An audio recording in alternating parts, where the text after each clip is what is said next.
The Audio Boy Project, a decentralized anti-authoritarian-based initiative focused on creating a library of audiobooks for truth seekers and free speech advocates. All content on this channel is free to download, share, and repost.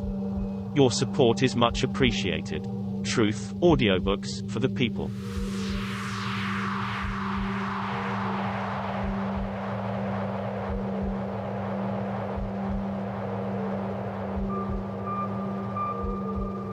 Black Against Empire: The History and Politics of the Black Panther Party, by Joshua Bloom and Waldo E. Martin, Jr.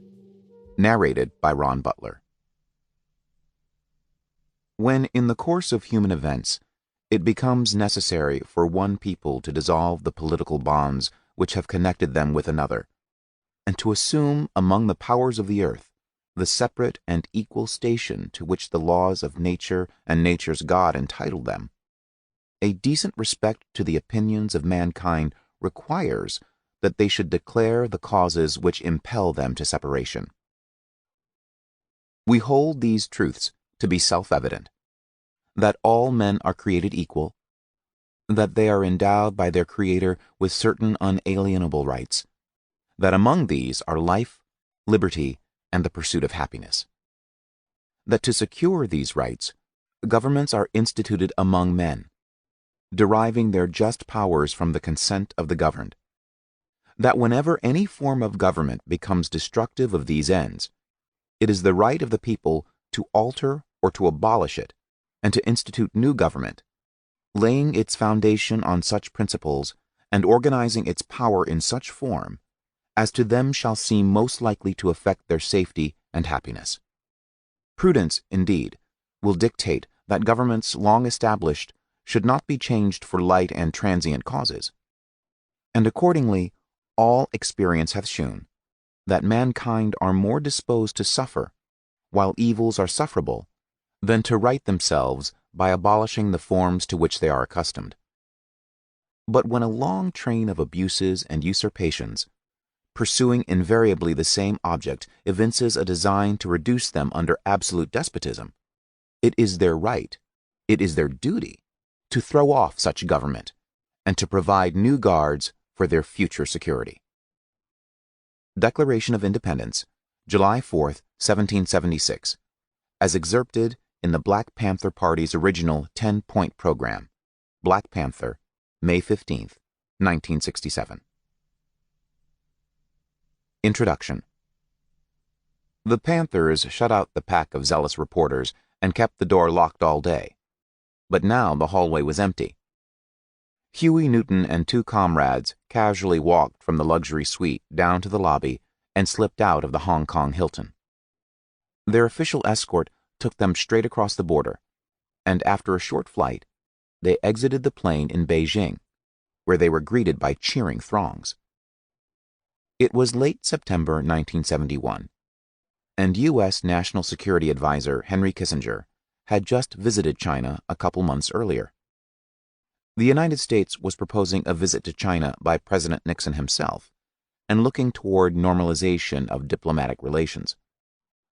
The Chinese leaders held varied views of these prospects and had not yet revealed whether they would accept a visit from Nixon.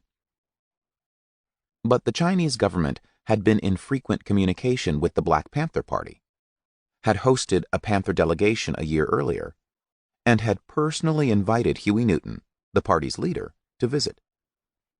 With Nixon attempting to arrange a visit, Newton decided to accept the invitation and beat Nixon to China. When Zhou Enlai, the Chinese premier, greeted Newton in Beijing, Newton took Zhou's right hand between both his hands. Zhou clasped Newton's wrist with his left hand, and the two men looked deeply into each other's eyes. Newton presented a formal petition requesting that China negotiate with Nixon for the freedom of the oppressed peoples of the world. Then the two sat down for a private meeting. On National Day, the October 1st anniversary of the founding of the People's Republic of China, Premier Zhou honored the Panthers as national guests. Tens of thousands of Chinese gathered in Tiananmen Square, waving red flags and applauding the Panthers. revolutionary theater groups, folk dancers, acrobats, and revolutionary ballet performed.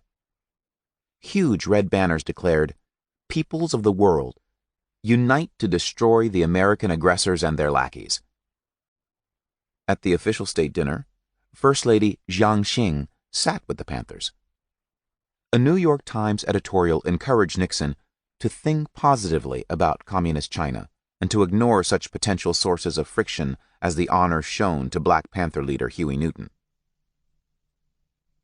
Forbidden History.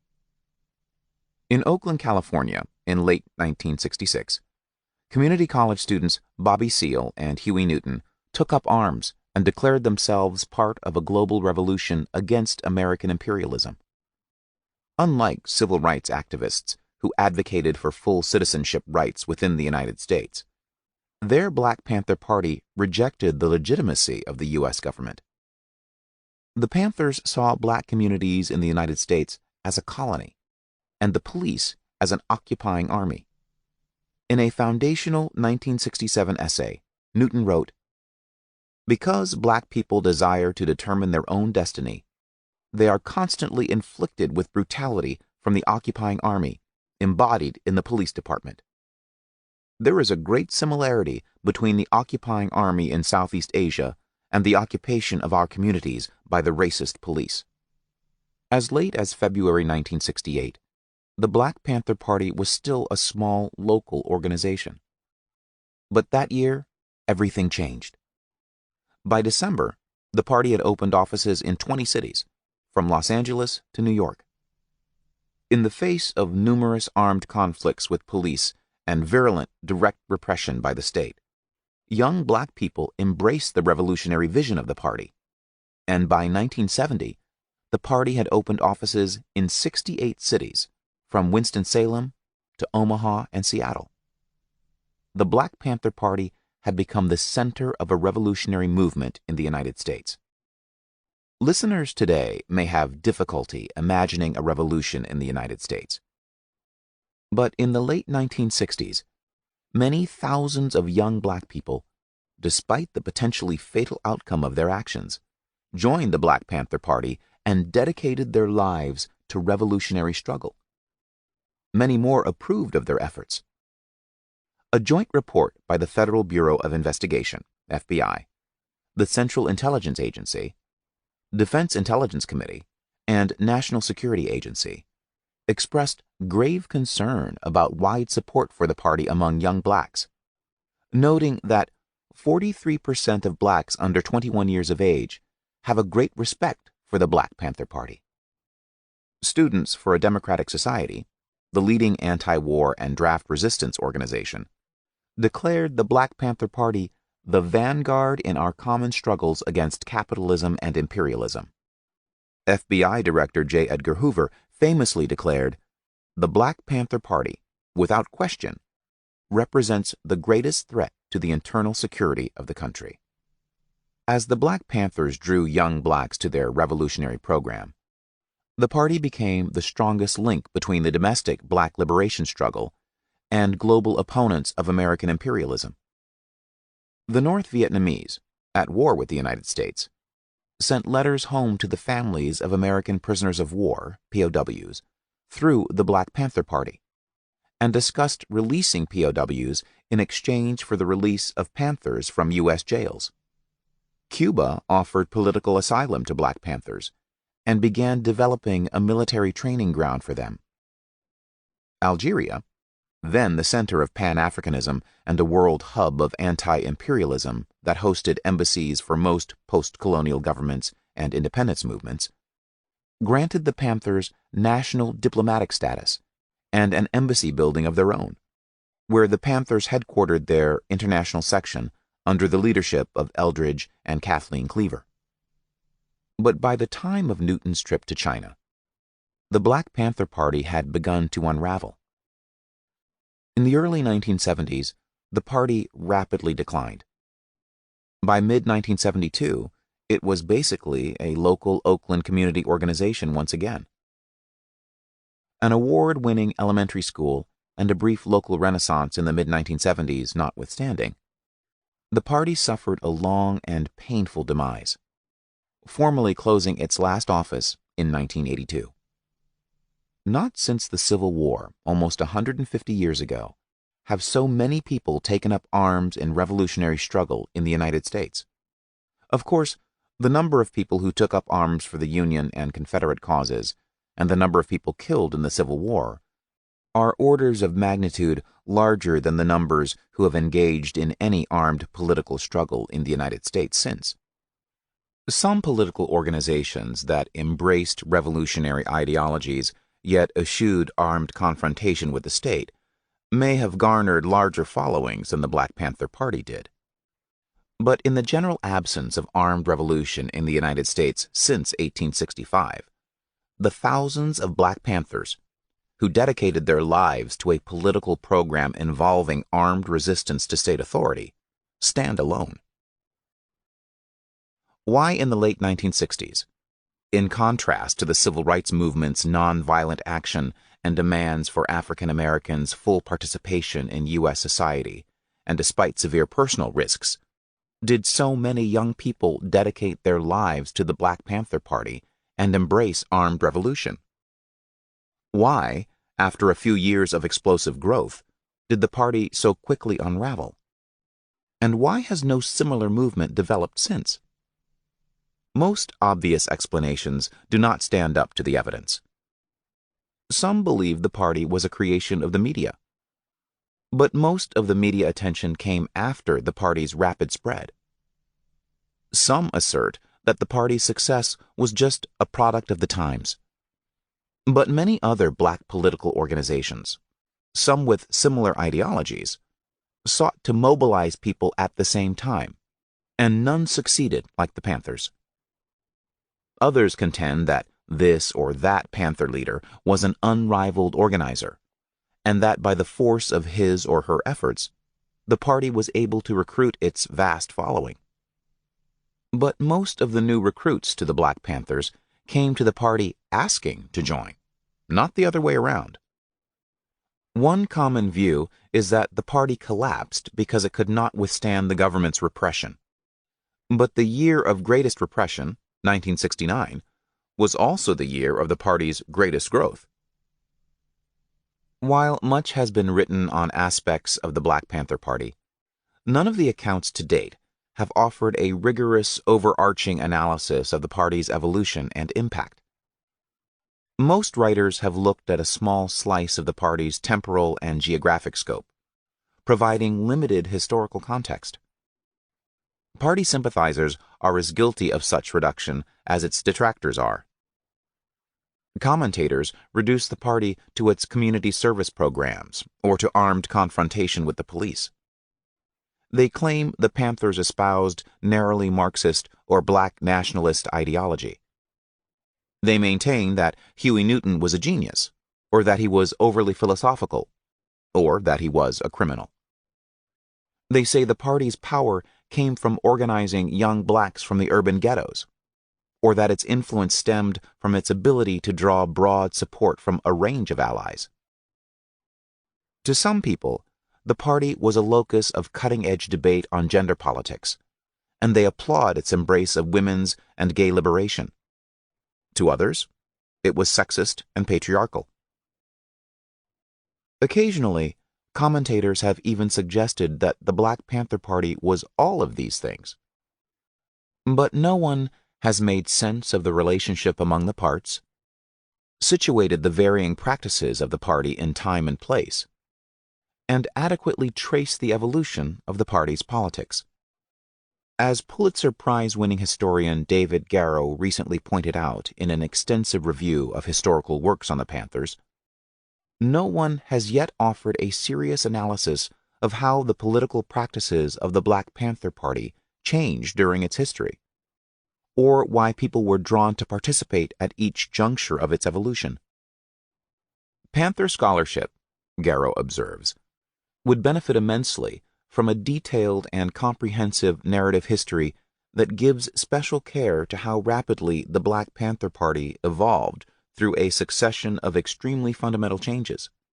Far too much of what has been written about the party fails to specify expressly which period of Panther history is being addressed or characterized, and interpretive clarity and accuracy will benefit greatly from a far more explicit appreciation and identification of the major turning points in the Black Panther Party's eventually tragic evolution.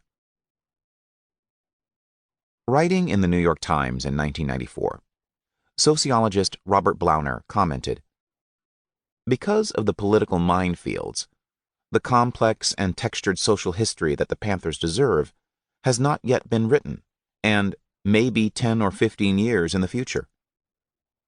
More than 40 years have passed since the heyday of the Black Panther Party, and almost 20 years have passed since Blauner's writing. But to date, despite comment by a diversity of writers, no one has presented an adequate or comprehensive history. As a popular adage suggests, history is written by the victors. Writing a history that transcends preconceptions is challenging. It takes time and perspective and endless sifting through often contradictory evidence to test competing explanations and weigh the importance of divergent forces. But the lack of an overarching history of the Panthers and their politics, despite the abundance of writing on various aspects of the party, is unusual. We suspect that the long absence of an adequate history is due, in part, to the character of state repression of the party. Aimed specifically at vilifying the Black Panther Party, state repression powerfully shaped public understandings and blurred the outlines of the history.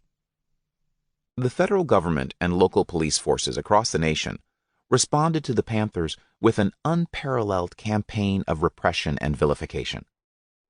They fed defamatory stories to the press. They wiretapped Panther offices around the country. They hired dozens of informants to infiltrate Panther chapters. Often, they put aside all pretense and simply raided Panther establishments, guns blazing. In one case, in Chicago in December 1969, equipped with an informant's map of the apartment, police and federal agents assassinated a prominent Panther leader in his bed while he slept, shooting him in the head at point-blank range. In attacking the Black Panthers as enemies of the state, federal agents sought to repress not just the party as an organization, but the political possibility it represented. The FBI's counterintelligence program, COINTELPRO, sought to vilify the Black Panthers and prevent the party and similar Black nationalist groups and leaders from gaining respectability by discrediting them. FBI Director J. Edgar Hoover emphasized time and again, in different ways, that one of our primary aims in counterintelligence as it concerns the BPP is to keep this group isolated from the moderate Black and white community which may support it.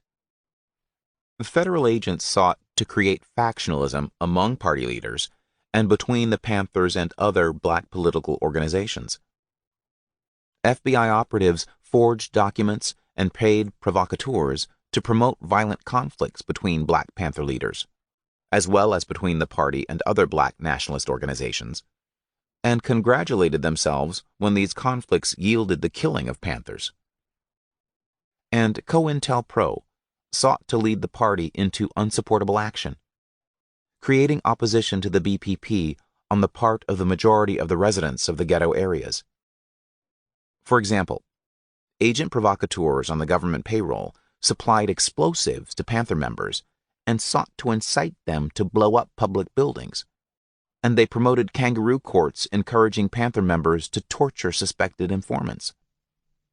One school of commentators simply took up Hoover's program of vilification, portraying the party as criminals and obscuring and minimizing its politics. In an influential article in 1978, Kate Coleman and Paul Avery made a series of allegations about personal misdeeds and criminal actions by Panthers in the 1970s, after the party had lost influence as a national and international political organization. Black Panthers have committed a series of violent crimes over the last several years. There appears to be no political explanation for it. The party is no longer under siege by the police, and this is not self-defense. It seems to be nothing but senseless criminality, directed in most cases at other blacks. David Horowitz wrote a series of essays in 1994 building on these allegations, treating them as the totality of what was important or interesting about the Panthers, and describing the Black Panthers as an organized street gang. Hugh Pearson, in consultation with Horowitz, then wrote The Shadow of the Panther, a full-length book version of the story Horowitz had developed, telling the history of the Black Panther Party through the alleged crimes and personal misdeeds of Huey Newton. The major newspapers celebrated the book as a respectable history of the party and its politics. The New York Times called the book a richly detailed portrait of a movement, and named it one of its notable books of the year 1994. The storm of criminal allegations, touted as movement history, effectively advanced J. Edgar Hoover's program of vilifying the party and shrouding its politics. While many of the criminal allegations that Horowitz and his colleagues made about Huey Newton and other Panther leaders were thinly supported, and almost none were verified in court, these treatments also omit and obscure the thousands of people who dedicated their lives to the Panther Revolution, their reasons for doing so, and the political dynamics of their participation, their actions, and the consequences. Hoover's program aimed to drive a wedge between the party and its non-black allies. Today, the popular misconception persists that the Black Panther Party was separatist or anti-white. Many current internet postings mischaracterize the party in this way. In fact, the party was deeply anti-racist and strongly committed to interracial coalitions. Even some newspapers got the basic story wrong, such as the Providence Journal Bulletin, whose editorial board characterized the party as an organization based on racial hostility, a mirror image of the Ku Klux Klan. Such misconceptions have also taken root among some of today's young activists seeking to emulate the historical example of the Black Panthers, such as the so-called New Black Panther Party, darling of Fox News, which, while claiming to carry on the legacy of the original Black Panthers, preaches separatism and racial hate. Another influential line of attack, the argument that the Panthers primarily advanced black macho rather than a broader liberation politics, has also done more to obscure than to illuminate the history of the party. Michelle Wallace first popularized this argument in her influential 1978 book, Black Macho and the Myth of Superwoman, in which she denigrates the role of Angela Davis and other revolutionary black women as do-it-for-your-man, selfless subservience to misogyny in the name of black liberation. As June Jordan commented in a 1979 review, Black Macho is a divisive, fractious tract, devoid of hope and dream, devoid even of competent scholarship for the subject so glibly undertaken. Yet the argument gained traction, perhaps in part because it built upon a kernel of truth. Stewarding a predominantly male organization in the beginning, some Black Panthers indeed asserted an aggressive black masculinity. But by misrepresenting this black masculinism as the totality of the party's politics, Wallace and her ilk distorted and defamed the party. They erased the women who soon constituted a majority of the Panther membership, and devalued the considerable struggles Panther women and men undertook to advance gender and sexual liberation within and through the party, often progressing well in advance of the wider society. If J. Edgar Hoover were alive today, he would undoubtedly take great pride in the persistence of the factionalism he sought to create among the Panthers. Fights that erupted between Panther factions as the party lost its national and international political influence in the 1970s have long outlived the organization. Decades later, former Black Panther leaders continue to condemn each other virulently in public. These disputes distract from the politics of the Black Panthers in their heyday and sustain the party's public vilification. But in recent decades, the history of the Black Panther Party has proven irrepressible. Memoirs by former Black Panthers, as well as scholarly books, edited collections, articles, doctoral dissertations, and master's theses, have chipped away at public fallacies, clearing obscurity and uncovering the history of the party piece by piece. Memoirs by and biographies of Black Panther activists who served in various parts of the country, and some who were national leaders, including David Hilliard, Elbert Big Man Howard, Assata Shakur, Geronimo Pratt, Elaine Brown, Sophia Bukhari, Stokely Carmichael, Marshall Eddie Conway, Flores Forbes, Evan Hopkins, Mumia Abu-Jamal, Steve McCutcheon, Robert Hillary King, Huey P. Newton, Afeni Shakur, and Johnny Spain provide personal perspectives and rich accounts of life in the party. Edited collections by Kathleen Cleaver and George Katsiafikas, Judson Jeffries, Charles Jones, Uhuru Williams, and Jama Lazaro, and countless journal articles fill out the story of local chapters in cities across the country and develop thematic insights across them. Books on the Panthers by Paul Alkebulan, Curtis Austin, Christian Davenport, Donna Murch, Jane Rhodes, as well as more general recent books that contain significant discussions of the Panthers, build analytic perspective. A new generation of scholars has provided rigorous treatments of myriad facets of the party's history, producing the extraordinary number of 90 dissertations and master's theses, most written in the last decade, analyzing specific aspects of the party's history, such as the sickle cell anemia programs, the multiracial alliances of the Chicago Panthers, or the artwork of Black Panther Minister of Culture Emory Douglas.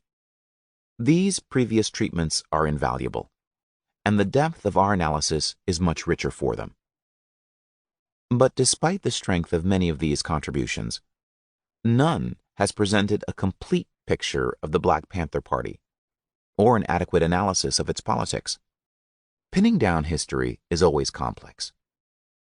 The vociferous efforts of the federal government to vilify the Panthers, and the legacy of factional dispute, made the history of the Black Panther Party nearly impenetrable.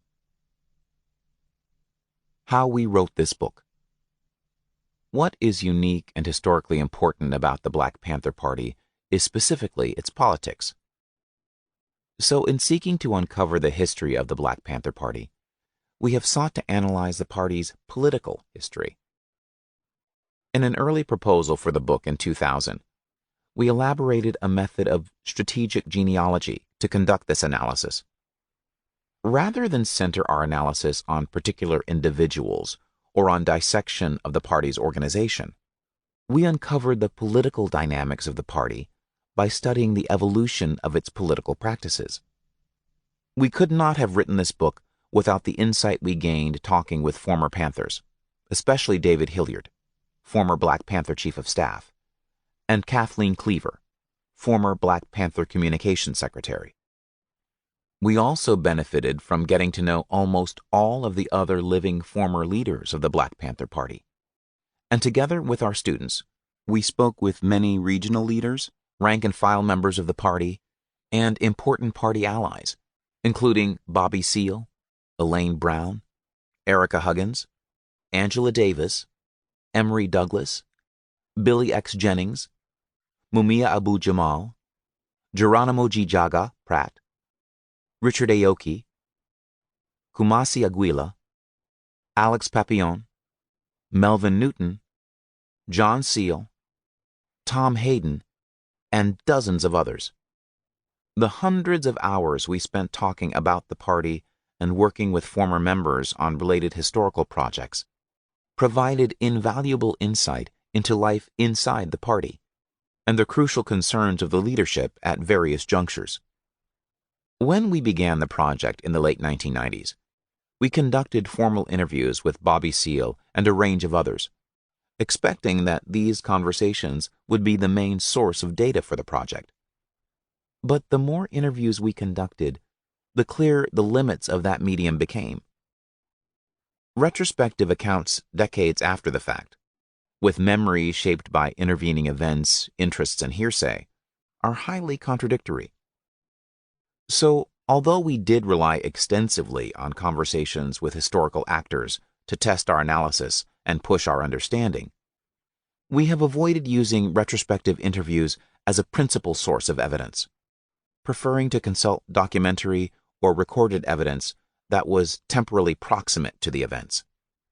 In the end, what made it possible to uncover this history was a vast wealth of primary sources, including many thousands of first-hand accounts of historical events offered by participants shortly after they occurred. We conducted much of the research through the Social Movements Project at the Institute for the Study of Social Change at the University of California, Berkeley, which we co-directed from 2000 to 2005. We benefited greatly from the assistance of dozens of graduate and undergraduate research assistants. Several of our graduate research assistants and advisees have gone on to complete dissertations and publish their own books on aspects of the party history.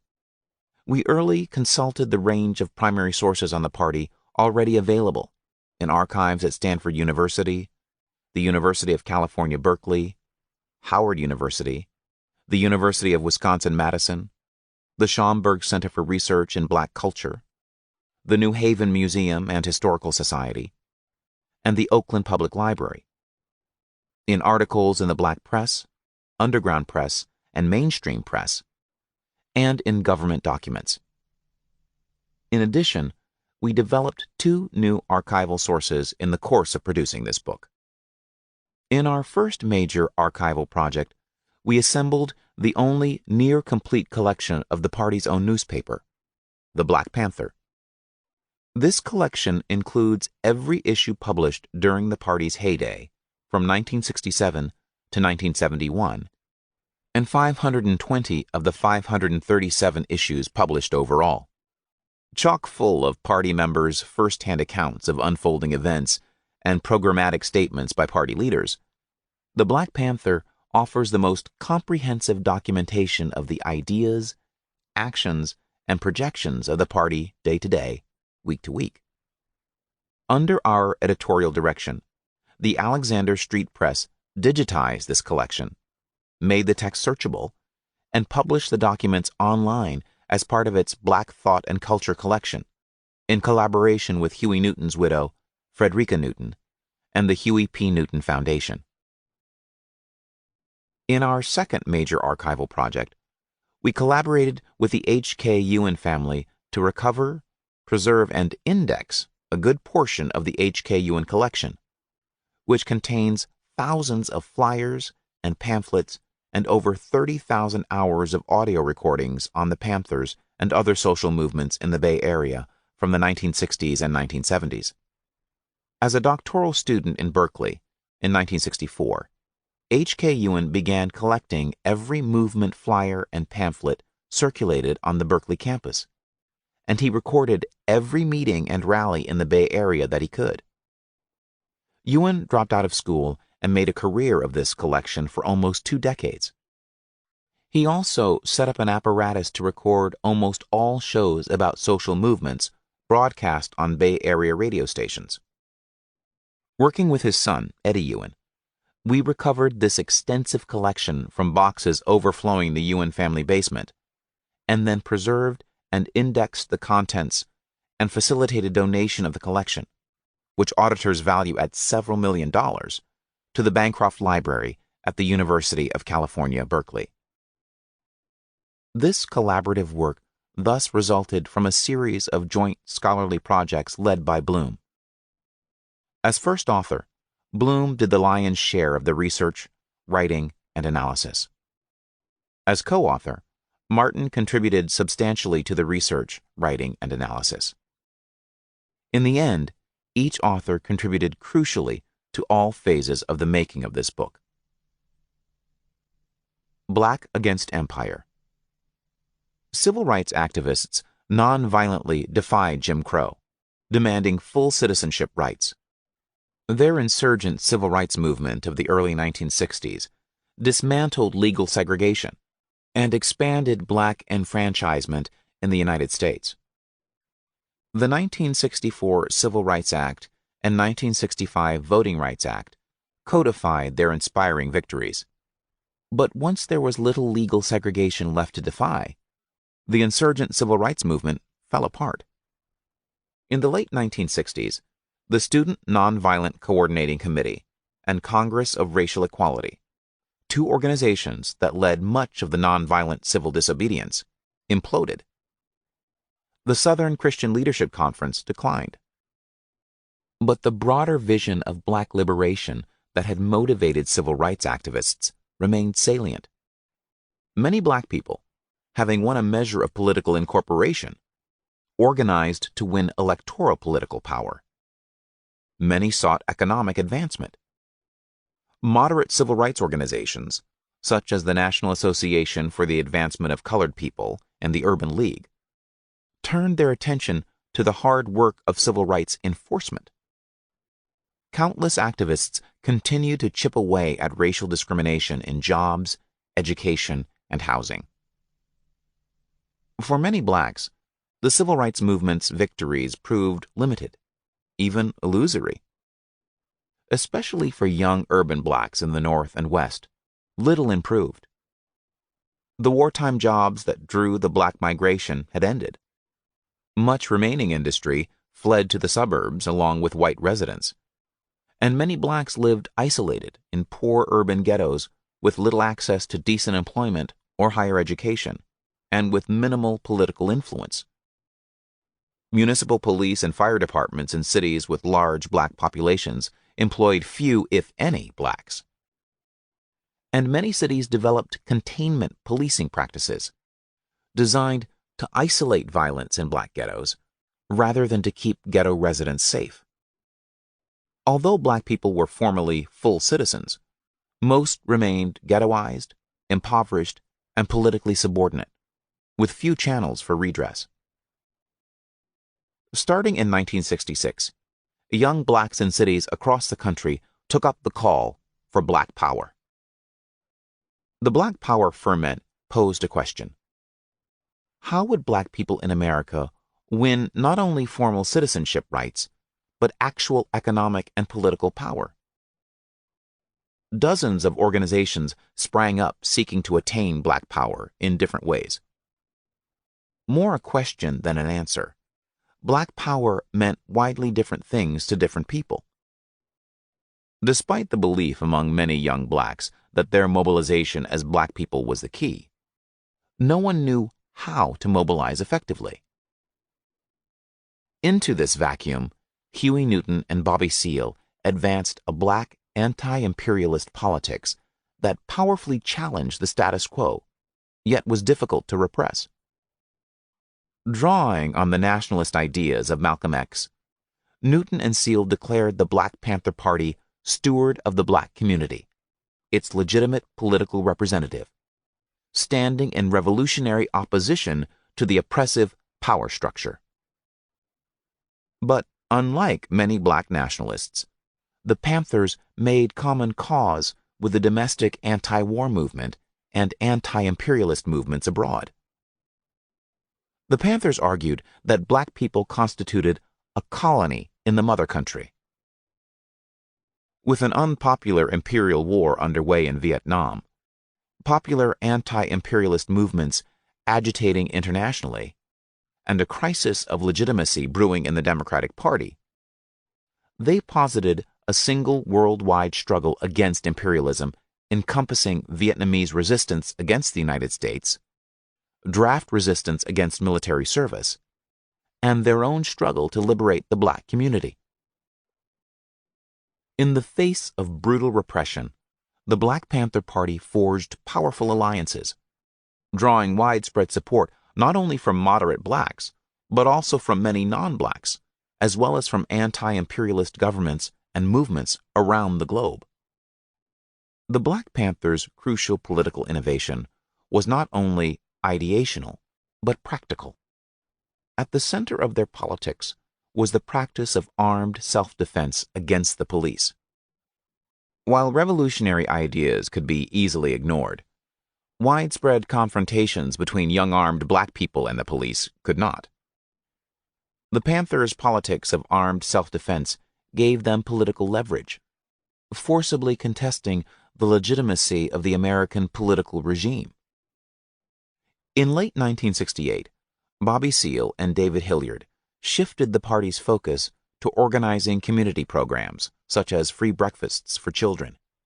In 1969, every Panther chapter organized community services, and these programs soon became the staple activity for party members nationwide. By that summer, the party estimated it was feeding 10,000 children free breakfast every day.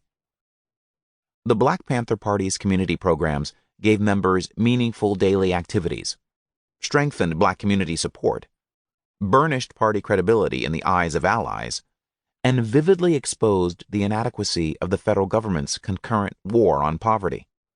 Community programs concretely advanced the politics the Panthers stood for. They were feeding hungry children when the vastly wealthier and more powerful U.S. government was allowing children to starve. The more the state sought to repress the Panthers, the more the party's allies mobilized in its defense. The Black Panther Party quickly became a major national and international political force. Individuals created the Black Panther Party. Without their specific efforts and actions, the party would not have come about, and there is little reason to believe that a powerful black anti-imperialist movement would have developed in the late 1960s. Yet, the Black Panther Party was also specific to its times. The times did not make the Black Panther Party, but the specific practices of the Black Panthers became influential precisely because of the political context.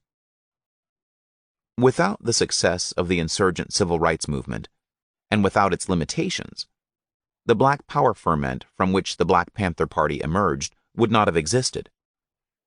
Without widespread exclusion of black people from political representation, good jobs, government employment, quality education, and the middle class, most black people would have opposed the Panthers' politics. Without the Vietnam War draft and the crisis of legitimacy in the Democratic Party, few non-black allies would have mobilized resistance to state repression of the party. Without powerful anti-imperialist allies abroad, the Panthers would have been deprived of both resources and credibility. It was not simply what the Black Panthers did, but what they did in the conditions in which they found themselves that proved so consequential. They created a movement with the power to challenge established social relations, and yet, given the political context, very difficult to repress.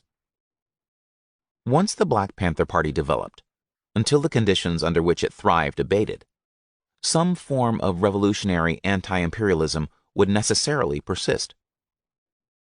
Had government hiring and university enrollment remained inaccessible to blacks, had black electoral representation not expanded, had affirmative action programs never proliferated, had the military draft not been scaled back and then repealed, and had revolutionary governments abroad not normalized relations with the United States, revolutionary black anti-imperialism would still be a powerful force in the United States today. While the Black Panther Party might have been repressible as an organization, the politics the Panthers created were irrepressible so long as the conditions in which they thrived persisted. From 1968 through 1970, the Black Panther Party made it impossible for the U.S. government to maintain business as usual, and it helped create a far-reaching crisis in U.S. society. The state responded to the destabilizing crisis with social concessions, such as municipal hiring of blacks and the repeal of the military draft. Because history is so complex, we cannot isolate all influences and precisely predict what would have happened if Huey Newton, Bobby Seale, and many others had not created the Black Panther Party. But we do know that without the Black Panther Party, we would now live in a very different world. The parts of this book analyze in turn the major phases of the political development of the Black Panther Party. Part 1, Organizing Rage, analyzes the period through May of 1967, tracing the party's development of its ideology of black anti-imperialism and its preliminary tactic of policing the police. Part 2, Baptism in Blood, analyzes the party's rise to national influence through 1968, during which time it reinvented the politics of armed self-defense, championed black community self-determination, and promoted armed resistance to the state. Part 3, Resilience, and Part 4, Revolution Has Come, analyze the period through 1969 and 1970, when the party was at the height of its power, proliferating community service programs and continuing to expand armed resistance in the face of the state's intensified repression. We unpack the dynamics of repression and response in 3 cities, Los Angeles, Chicago, and New Haven, showing how the Panthers attracted support from multiracial allies at home and from revolutionary movements and governments abroad, and explaining why Black Panther insurgent practices were irrepressible. Part 5, Concessions and Unraveling, analyzes the demise of the Black Panther Party in the 1970s, showing how state concessions and broad political transformations undercut the party's resilience. During this period, the Black Panthers divided along ideological lines, with neither side able to sustain the politics that had driven the party's development. The concluding chapter sums up our findings and explores their implications for 3 broader contemporary debates about the history of the Black liberation struggle and about social movements generally. Finally, we consider the history of the Black Panther Party in light of Antonio Gramsci's theory of revolution, illuminating the political dynamics by which social movements become revolutionary, and explaining why there is no revolutionary movement in the United States today. Part 1, Organizing Rage. This is the genius of Huey Newton, of being able to tap this vast reservoir of revolutionary potential. I mean, street niggas, you dig it? Niggas who had been bad. Niggas who weren't scared because they ain't never knew what to be scared was. Because they been down in these ghettos and they knew to live they had to fight. And so they've been able to do that. But I mean to really tap it, to organize it, and then to direct it into an onslaught, a sortie against the power structure. This is the genius of Huey Newton. This is what Huey Newton did. Huey Newton was able to go down and to take the nigger on the street and to relate to him, understand what was going on inside of him, what he was thinking, and then implement that into an organization, into a program, and a platform, you dig it? Into the Black Panther Party, and then let it spread like wildfire across this country.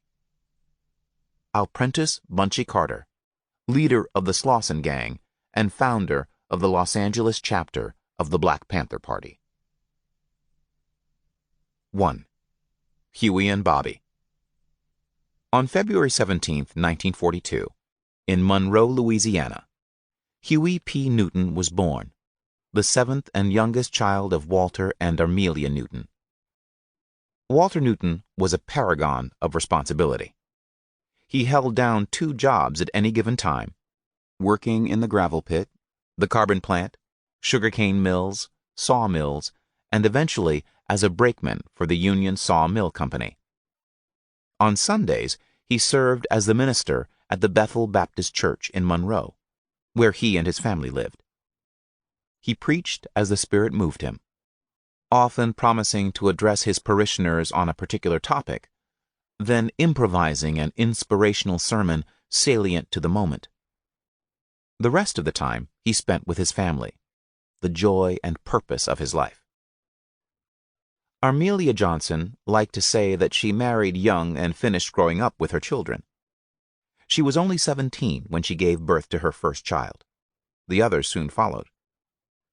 Unlike most black women in the South in the 1930s and 1940s, Armelia stayed at home, raising her children, seeing them through life's challenges, and relishing life's humor. The Newton family saw Armelia's not working as a domestic servant for whites as an act of rebellion. Walter Newton often used to say, "You can take a killing, but you can't take a beating." On one occasion, Walter Newton got into an argument with a younger white man for whom he worked about a detail of the job. The white man told him that when a colored disputed his word, he whipped him. Walter Newton replied that no man whipped him unless he was a better man, and he doubted that the white man qualified. The man was shocked at this uncharacteristic response and backed down. This was just one of the many times that Walter Newton defied whites in ways that often got blacks in the South lynched. He developed a reputation for being crazy, so whites steered clear of him, gaining him powerful respect among blacks. Newton's ability to challenge whites and stay alive is something of a mystery. One factor, according to Huey Newton, may have been his mixed race. Walter Newton's father was a white man who had raped his black mother. Thus, local whites knew his father, cousins, aunts, and blood relatives, and while they might not have hesitated to kill a black person, they may have been reluctant to shed his white family's blood. The Newtons moved to Oakland in 1945, following the path of many black families migrating from the South to the cities of the North and West to fill the jobs in the shipyards and industries that opened up with the onset of World War II. When the war ended, many blacks were laid off as wartime industry waned, and soldiers returning from the war created a labor surplus. Both new and expanded black communities in cities across the country rapidly sank into poverty. While the Newtons were better off than many of the black families they knew, they were poor, with 7 children to feed, and often ate kush, a dish made of fried cornbread, several times a day. Making payments on the family's bills became Walter Newton's constant preoccupation. The Newton family was on the edge, and Huey looked to his older brothers for survival strategies. Each coped with ghetto life in a different way. Walter Newton Jr., the oldest, became a hustler, working outside legal channels to keep poverty at bay. He always dressed sharp and he drove a nice car. Everyone in the neighborhood called him Sonny Man. Lee Edward gained a reputation as a street fighter before joining the military. He knew how to persist in the face of bad odds, always to look an adversary straight in the eye and to keep moving forward. Melvin Newton took a different path. He became a bookworm, went to college, and eventually taught sociology at Oakland's Merritt College. Huey P. Newton became all of these things: hustler, fighter, and scholar. From his oldest brothers, Lee Edward and Sonny Man, he mastered the ways of the street and learned how to fight. Through his teen years, Huey fought constantly. Unlike Melvin, Huey was not a bookworm. For years he rebelled at school. By the time he entered the 11th grade, he still could not read, and his teachers often told him he was unintelligent. But outside of school, he had been learning how to think. With Melvin, he memorized and analyzed poetry. When a counselor in his high school told him he was not college material, Huey decided to prove him wrong. Over the next 2 years, through intense focus and will, he taught himself to read, graduated high school, and in 1959, enrolled in Merritt College. By the time Huey Newton became involved in the Afro-American Association at Merritt, he could debate theory as well as any of his peers. Yet, he had a side that most of the budding intellectuals around him lacked. He knew the street. He could understand and relate to the plight of the swelling ranks of unemployed, the brothers on the block, who lived outside the law. Newton's street knowledge helped put him through college. as he covered his bills through theft and fraud. But when Newton was caught, he used his book knowledge to study the law and defend himself in court, impressing the jury and defeating several misdemeanor charges. In 1962, at a rally at Merritt College opposing the U.S. blockade of Cuba, Newton's political life took a leap forward. There, he met fellow student Bobby Seale, with whom he would eventually found the Black Panther Party. The rally featured Donald Worden, leader of the Afro-American Association. Worden praised Cuba's Fidel Castro and voiced opposition to domestic civil rights organizations. After the speeches, an informal debate began among the students, during which Newton convinced Seale that the U.S. policy in Cuba was wrong, and also made him question mainstream civil rights organizations. Newton impressed Seale with his command of the argument presented by E. Franklin Frazier in Black Bourgeoisie, a scathing critique of the black middle class that he read with Worden. Seale soon joined Worden's group. More than 5 years older than Newton, Bobby Seale was born in Dallas, Texas on October 22, 1936, the oldest of 3 siblings, and raised in Oakland. His father worked as a carpenter, and his mother also worked, sometimes as a caterer. Besides teaching Bobby how to build things and how to hunt and fish, Bobby's father also taught him about injustice, often beating him badly for no apparent reason. The arbitrary beatings filled Bobby with a rage for which he had few outlets. They also meant he had little to fear from fights. He had already tasted the worst. Rather than become a bully himself, from an early age, Bobby started to stand up for the little guy. When his family first moved to Oakland, a local bully pushed his little sister Betty off the swing. Despite being outnumbered in new territory, Bobby knocked the bully out of the swing and then told all the kids they could share the swing. Bobby had a penchant for taking on bullies, even when he had little hope of winning, once challenging a neighborhood kid twice his size who was cheating the smaller kids in marbles, and was often beaten to the ground. When he was 15, Bobby became close to a loner named Steve Brumfield. Steve told Bobby that the white man had stolen the land from the American Indians.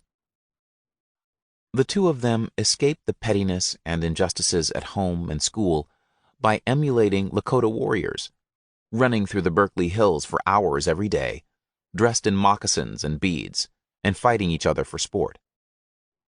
Bobby used metalworking skills he learned in a vocational program at Berkeley High School to make large knives and tomahawks that the two carried wherever they went. When they were not practicing fighting, they climbed trees and dreamed of moving to South Dakota, marrying American Indian women, and living off the land. Bobby had never felt happier. He quickly became fast and strong, and soon the bullies tried to stay out of his way. But after high school, Steve joined the military, and Bobby, lonely once again, drifted from city to city, job to job, and woman to woman. When things got hard, he ended up back at home with his parents. No longer willing to be pushed around by his father, and now perfectly able to defend himself, he joined the U.S. Air Force. While further developing his metalworking skills and mastering the use of firearms, he learned to contain and channel his rage, turning his explosive temper into cold calculation. When 3 soldiers refused to pay back a debt and threatened to beat Bobby if he mentioned the matter again, he suppressed his instinct to fight and bade his time. Later that week, Bobby attacked the main perpetrator when his defenses were down, nearly killing him with a pipe.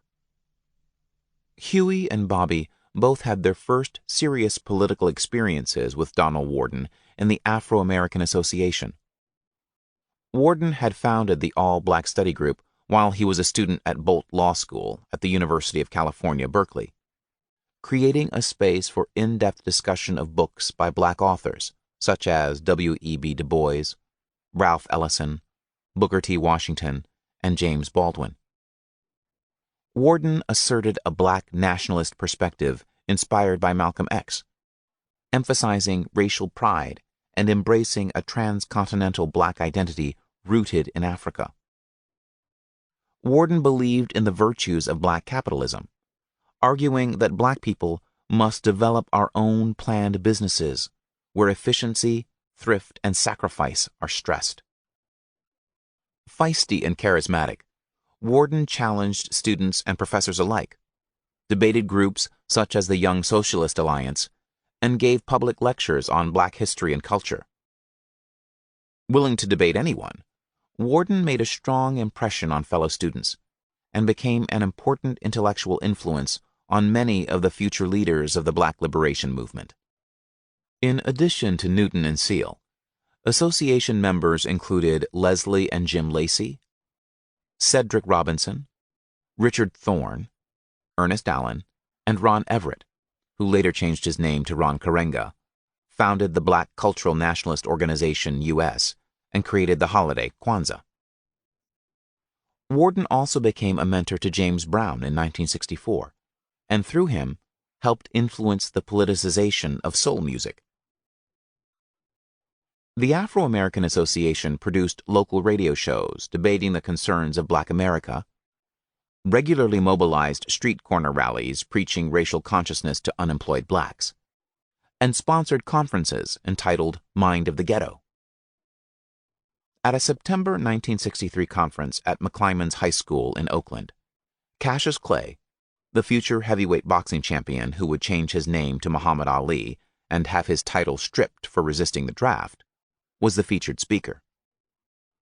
But Newton was a man of action, and he grew dissatisfied with Worden's teaching. Newton felt that Worden was heavy on the talk, but ultimately could not be counted on. In Newton's view, Worden offered the community solutions that solved nothing, and he also doubted that much could be accomplished through black capitalism. Soon he split from Worden in search of a new path. Rage. When Malcolm X was assassinated on February 21, 1965, Bobby's rage overflowed. He gathered 6 bricks from his mother's garden, broke them in half, and stood in wait at the corner, hurling bricks at the cars of any whites he saw passing by. "I'll make my own self into a motherfucking Malcolm X," he swore, "and if they want to kill me, they'll have to kill me." By then, the civil rights juggernaut had run its course. Throughout the early 1960s, in campaign after campaign, the civil rights movement successfully tore down the Jim Crow system of legal segregation. Activists crossed the color line with their bodies, drawing brutal repression from local white authorities and forcing the federal government to intervene, politically, legally, and militarily. But by the summer of 1964, the limits of civil rights political practice were becoming clear, particularly at the Democratic Convention in Atlantic City. As late as 1964, the Democratic Party in Mississippi excluded blacks, all too often doling out violence or death to blacks who attempted to register to vote. In the Freedom Summer campaign that year, leading civil rights organizations developed a parallel political party, the Mississippi Freedom Democratic Party, MFDP, that included blacks as well as non-blacks, and began registering blacks to vote. 3 of the Freedom Summer activists, James Chaney, Michael Schwerner, and Andrew Goodman, were kidnapped, mutilated, and killed. Undaunted, the campaign continued. The MFDP held a state convention in Jackson in early August and selected 68 delegates to attend the upcoming Democratic National Convention in Atlantic City, New Jersey. President Johnson was determined to maintain white Southern support and worked to undermine the MFDP. On August 12th, Mississippi's Democratic Governor, Paul B. Johnson, told the all-white Dixiecrat delegation that President Johnson had personally promised him not to seat the MFDP. The president refused to discuss the MFDP with civil rights leaders and instructed FBI Director Hoover to monitor the renegade party closely and provide regular updates on its activities to the White House. It became clear by the start of the convention that the MFDP would not win outright support in the Credentials Committee to seat its delegation in Atlantic City. But MFDP leaders hoped that a strong minority report from the committee would bring the issue to an open vote on the floor, and that, under the pressure of public scrutiny, convention delegates would at least vote to seat both delegations. On August 22nd, after intensive one-on-one lobbying of the state delegations, the MFDP presented its case to the Credentials Committee. Fannie Lou Hamer's testimony about the consequences of her efforts with the Student Nonviolent Coordinating Committee, SNCC, to register Mississippi blacks' vote, in which she described how she was fired from her job and beaten in jail by black prisoners under orders of the police, caught the nation's attention. The first Negro began to beat, and I was beat until I was exhausted. After the first Negro was exhausted, the state highway patrolman ordered the second Negro to take the blackjack. The second Negro began to beat. I began to scream, and one white man got up and began to beat me on my head and tell me to hush. One white man, my dress had worked up high, he walked over and pulled my dress down, and he pulled my dress back up. All of this on account we want to register, to become first-class citizens, and if the Freedom Democratic Party is not seated now, I question America. The television audience responded almost instantly. Phones started to ring, and the delegates began receiving telegrams urging them to support the MFDP. Quickly, President Johnson called a press conference, and Hamer's testimony was cut off so the president's statement could be broadcast. Behind the scenes, the president's staff twisted the arms of Credentials Committee members while soon-to-be Vice President Hubert Humphrey called a meeting at the Pageant Motel across the street from the convention with Fannie Lou Hamer, Bob Moses, and the other MFDP leaders to discuss a compromise. Humphrey told them that the MFDP delegation would not be seated, but that educated professionals from the delegation, Aaron Henry of the National Association for the Advancement of Colored People, NAACP, and white minister Ed King, would be given seats alongside the official all-white Mississippi delegation. Ms. Hamer would not be part of any official delegation. The president will not allow that illiterate woman to speak from the floor of the convention, said Humphrey. The MFDP had not been consulted in the compromise offer, and the delegates rejected the proposal on the spot. Then someone knocked on the meeting room door and announced, "It's over." The MFDP leaders turned on the TV to see Minnesota Attorney General Walter Mondale, head of the Democratic Party committee appointed to resolve the MFDP challenge, announcing that the MFDP had accepted the compromise. Apparently, the Democratic Party leadership had timed the introduction of the issue on the convention floor to coincide with the MFDP leaders' meeting with Humphrey across the street, so that the leaders could not voice any opposition. Feeling deeply betrayed, SNCC and MFDP leader Bob Moses stormed out of the room, slamming the door in Hubert Humphrey's face. Civil rights mobilization played a central role in defeating legal segregation, and the Voting Rights Act of 1965 enfranchised Southern blacks. But for blacks outside the South, neither generated political gains or significant economic concessions. Even in its heyday in the early 1960s, the civil rights movement never significantly challenged de facto or customary economic and political exclusion in the black ghettos of the North and West. As de jure, or legal, segregation was defeated in the South, economic and political empowerment lagged, civil rights strategies lost their punch, and black activists across the country looked for other solutions. Many, including Newton and Seal, turned to Malcolm X.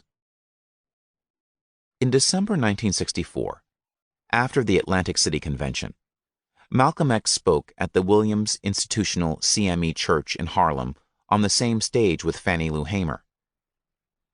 In sharp contrast to the nonviolent tactics of the civil rights movement, Malcolm X suggested that black activists take up the revolutionary activities of the anti-colonial Mau Mau rebels in Kenya.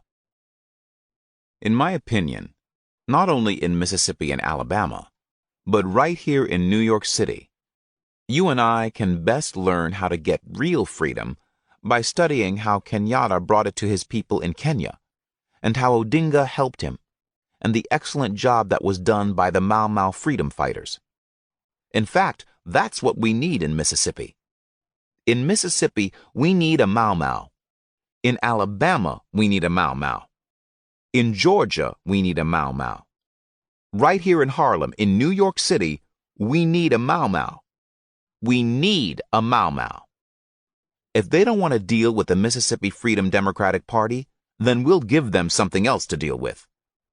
If they don't want to deal with the Student Nonviolent Coordinating Committee, then we have to give them an alternative. Malcolm X developed a form of revolutionary black nationalism as a minister in the Nation of Islam, NOI. Maintaining a central focus on a black nationalist identity as advocated by the NOI, he came to see black liberation as part of the global struggle against Western imperialism, a stance that posed a challenge not only to the integrationist politics of the civil rights movement, but also to the NOI's tradition of abstaining from political controversy. Uncle Sam's hands are dripping with blood the blood of the black man in this country. He's the Earth's #1 hypocrite. He has the audacity, yes, he has. Imagine him posing as the leader of the free world. The free world. And you over here singing, "We shall overcome." Expand the civil rights struggle to the level of human rights.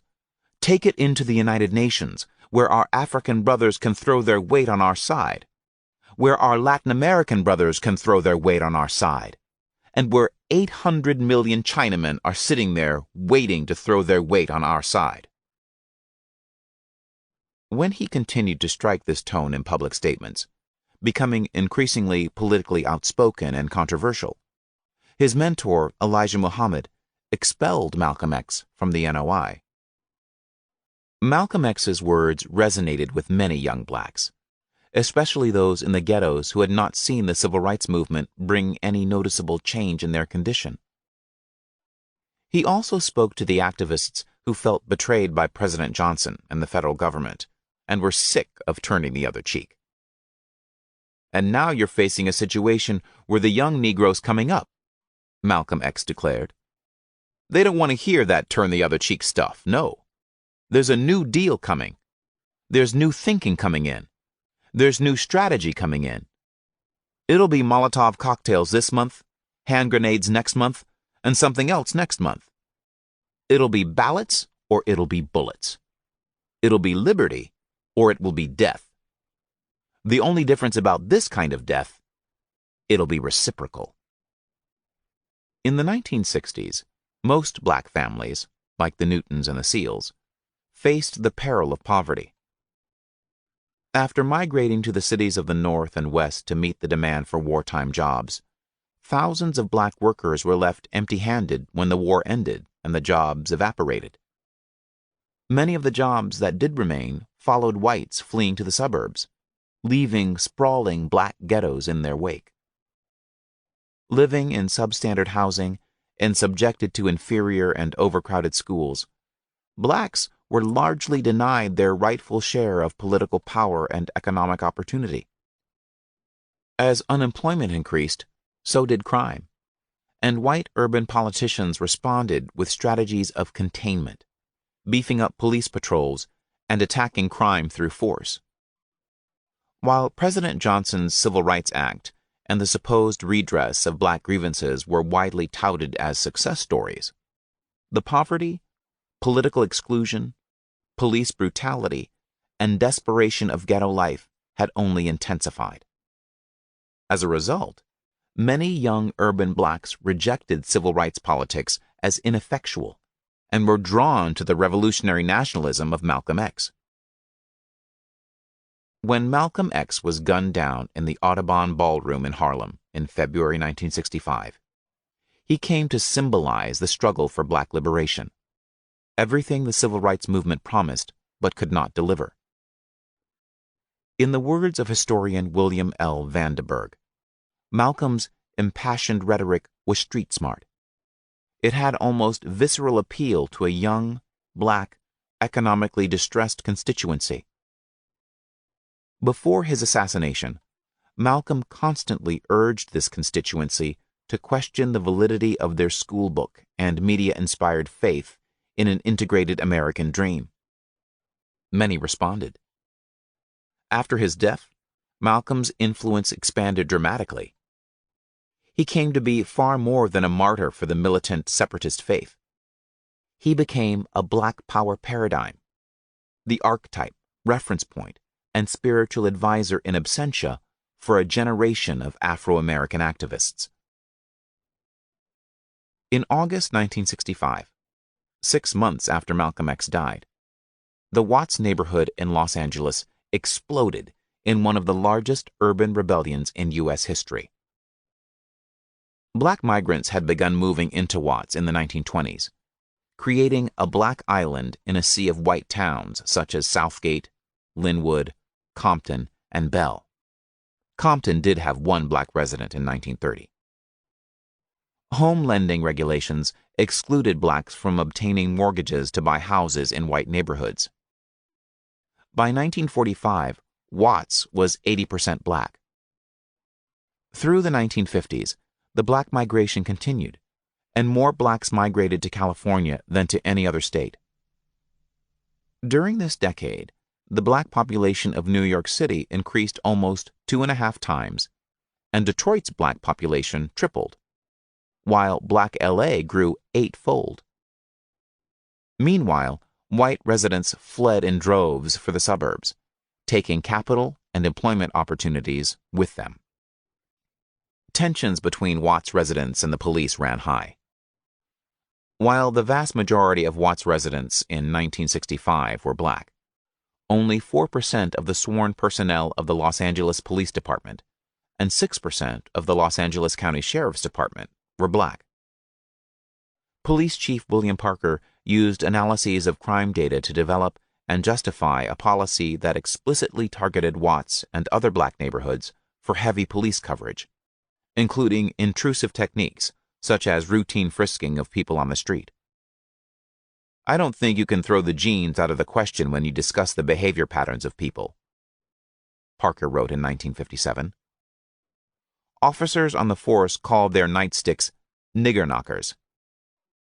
Residents of one of the most highly patrolled precincts called their area Little Mississippi. The local NAACP reported, "Negroes in Los Angeles never know where or at what hour may come blows from the guardians of the law who are supposed to protect them." One activist recalled, "You just had to be black and moving to be shot by the police." Between January 1962 and July 1965, Los Angeles law enforcement officers, mostly police but also sheriff's deputies, highway patrol personnel, and others, killed at least 65 people. Of the 65 homicides by police that the Los Angeles Coroner's Office investigated during this period, 64 were ruled justifiable homicides. These included 27 cases in which the victim was shot in the back by law officers, 25 in which the victim was unarmed, 23 in which the victim was suspected of a nonviolent crime, and 4 in which the victim was not suspected of any crime at the time of the shooting. The only case that the coroner's inquest ruled to be unjustified homicide was one in which 2 officers, playing cops and robbers in a Long Beach police station, shot a newspaperman. The incident that sparked the Watts Rebellion was a traffic stop. 21-year-old Marquette Fry was driving his 1955 Buick along 116th Street near his family's house at 6 p.m. on August 11, 1965, when he was pulled over by a California Highway Patrol officer. His younger brother, Ronald Fry, the only passenger, had just been discharged from the U.S. Air Force. A crowd gathered, including Marquette's mother, Rena. More police arrived. Soon, a crowd of more than 200 had gathered, and the onlookers became agitated as the police reportedly slapped Rena Fry, beat her with a blackjack, and twisted her arm behind her back. Watts exploded. On August 12th, at 9:30 p.m., a group identifying itself as followers of Malcolm X arrived on Avalon Boulevard shouting, "Let's burn, baby, burn." The next day, at 3:30 p.m., the Emergency Control Center Journal recorded 6 male Negroes firing rifles at helicopter from vehicle, 109th and Avalon. Governor Edmund Pat Brown cut short an aerial tour of South Los Angeles because of sniper fire. Delta Airlines rerouted flights over the city because rebels were shooting at planes. By the second day of the rebellion, according to the Los Angeles Times, more than 7,000 people were looting stores, in particular stealing guns, machetes, and other weapons. Rebels were filling glass bottles with gasoline and hurling Molotov cocktails at cars and stores, setting them on fire. Many were also firing shots at police. Fire trucks and ambulances that attempted to enter the area were attacked. During the heat of the battle, Police Chief Parker declared, "This situation is very much like fighting the Viet Cong. We haven't the slightest idea when this can be brought under control." One rebel, standing on the corner of Avalon and Imperial, made a different reference to Vietnam, telling an interviewer, "I've got my stuff, gun, ready. I'm not going to die in Vietnam. Whitey has been kicking ass too long." As the fires still burned, the local CBS radio station reported, "This was not a riot. It was an insurrection against all authority. If it had gone much further, it would have become civil war." The CBS Reports TV broadcast in December 1965 called it a virtual civil insurrection probably unmatched since the Civil War. Scholars David O. Sears and John B. McConaughey noted that the legally constituted authority was overthrown. Sociologist Robert Blauner saw the rebellions as a preliminary, if primitive, form of mass rebellion against a colonial status. The rebellion spread out over 46.5 square miles.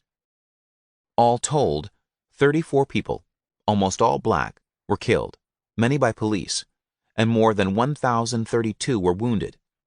3,952 people were arrested.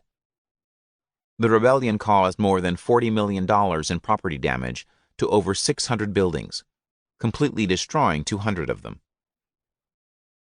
Full of rage at ghetto conditions, chafing against police repression, and frustrated with a civil rights politics unable to redress their situation, the Watts rebels sought to take matters into their own hands, forcefully rejecting the old guard civil rights leadership. Following the rebellion, Martin Luther King Jr. went to Watts to bring his vision of an integrated society and the tactics of nonviolence. On August 18th, he spoke to a meeting of 500 people at the Westminster Neighborhood Association. He began his appeal in rolling cadence. "All over America, the Negroes must join hands." "And burn," shouted a member of the audience. Throughout the evening, the audience repeatedly challenged and ridiculed King's appeal. Nonviolent activist and comedian Dick Gregory fared even worse in Watts. While the rebellion still flared, he borrowed a bullhorn from the police so that he could speak to the rebels. He attempted to calm them and pleaded, "Go home." The crowd did not respond kindly. A gunman in the crowd shot Gregory in the leg. The politics of nonviolence were failing.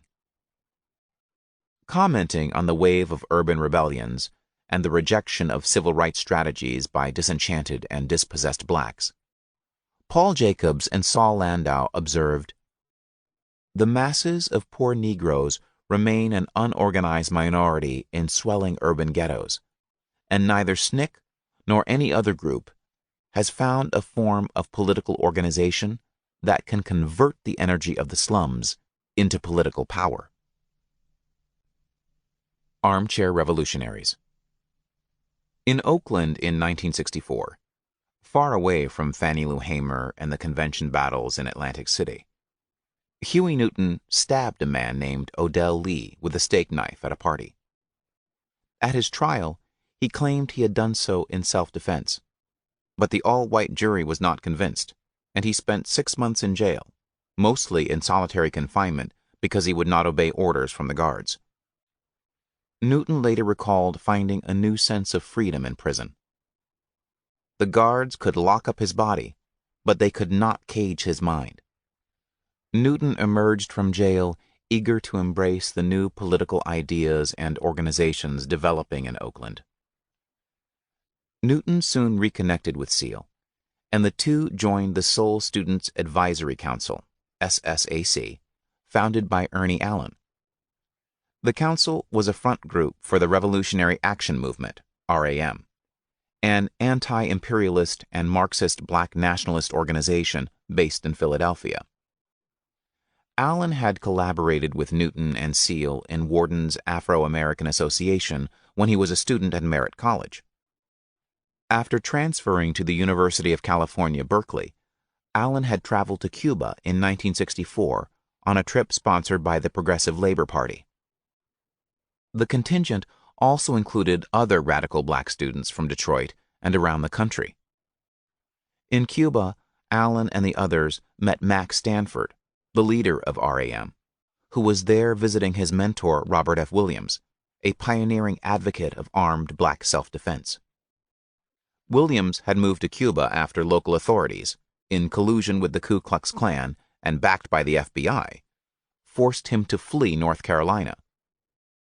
Allen got to know Stanford and Williams in Cuba, and through his intense conversations and debates with them, he found a way to move beyond the limits of Worden's Afro-American Association, embracing the idea that U.S. blacks could win their freedom by participating in a global revolution against imperialism. By the time he returned to the United States, Allen was committed to organizing a chapter of RAM in California. Ernie Allen, his brother Doug, Kenny Freeman, Mamadou Lumumba, and others began to build several front groups for RAM in the Bay Area. One project was Soul Book, the revolutionary journal of the Black world, a beautifully presented quarterly magazine of cultural criticism and political theory, whose content ranged from essays on the significance of John Coltrane to analyses of the writings of Frantz Fanon. Both poetry and black revolutionary nationalist artwork graced the magazine. Virtual Morel, Alex Papillon, Isaac Moore, and other friends of Newton and Seal at Merritt also joined the SSAC and helped launch a campaign to create courses in Afro-American studies at the college. The Merritt student body was predominantly black, and there was a large demand for such courses. The demand for Afro-American studies cut across intra-black differences and garnered support from many black individuals and organizations. The administration put up resistance, but hundreds of students turned out for meetings and protests, and the administration slowly began making concessions, including development of a Black Studies curriculum. Working with RAM exposed Newton and Seal to a new world of writings and ideas. Both had been strongly influenced by the thinking of Malcolm X and the readings in the Afro-American Association. But unlike the association, RAM was a revolutionary nationalist organization with a strong socialist and anti-imperialist bent. Guided by the political ideas of Robert F. Williams, RAM exposed Newton and Seal to the key writings of revolutionary nationalism, and they were particularly attracted to the writings of Frantz Fanon, Mao Zedong, and Che Guevara, as well as RAM's own publications on revolutionary black nationalism, including articles by Max Stanford and Robert Williams. The Revolutionary Action Movement advanced a pivotal idea that would become central to the politics of the Black Panther Party. Drawing on a line of thought reaching back at least to the mid-1940s and the black anti-colonialism of W.E.B. Du Bois, Paul Robeson, and Alpheus Hunton, RAM argued that Black America was essentially a colony and framed the struggle against racism by blacks in the United States as part of the global anti-imperialist struggle against colonialism. Max Stanford defined the politics of revolutionary black nationalism this way in 1965. "We are revolutionary black nationalists, not based on ideas of national superiority, but striving for justice and liberation of all the oppressed peoples of the world. There can be no liberty as long as black people are oppressed, and the peoples of Africa, Asia, and Latin America are oppressed by Yankee imperialism and neocolonialism.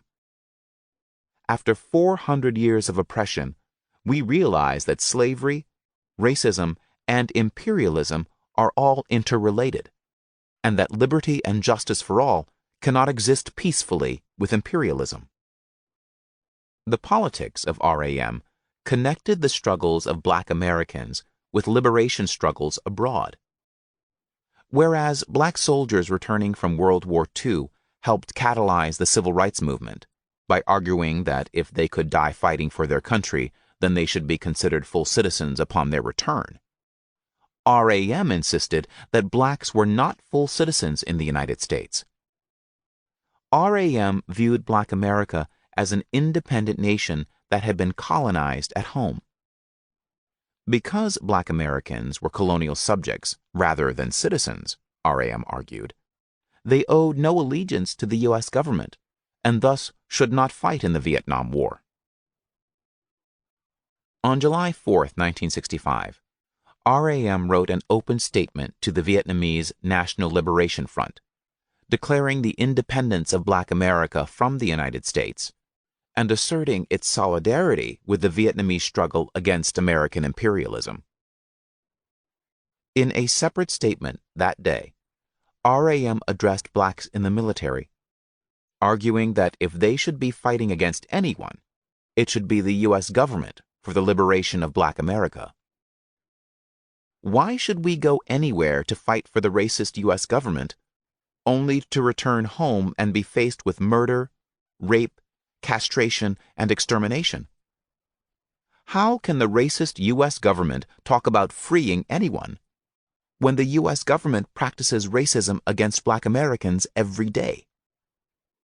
If the U.S. government says it cannot protect us from local and national racists, then let your battle assignment be against those who are abusing your children, wives, mothers, fathers, sisters, brothers, and loved ones."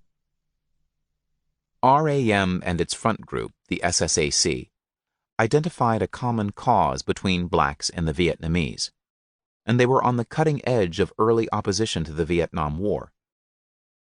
Before there was any significant draft resistance, they criticized the draft and organized a campaign to oppose the drafting of black men into the military, holding rallies for the cause, including one at Merritt College on April 26, 1966, featuring local organizers Alex Papillon and Mark Comfort.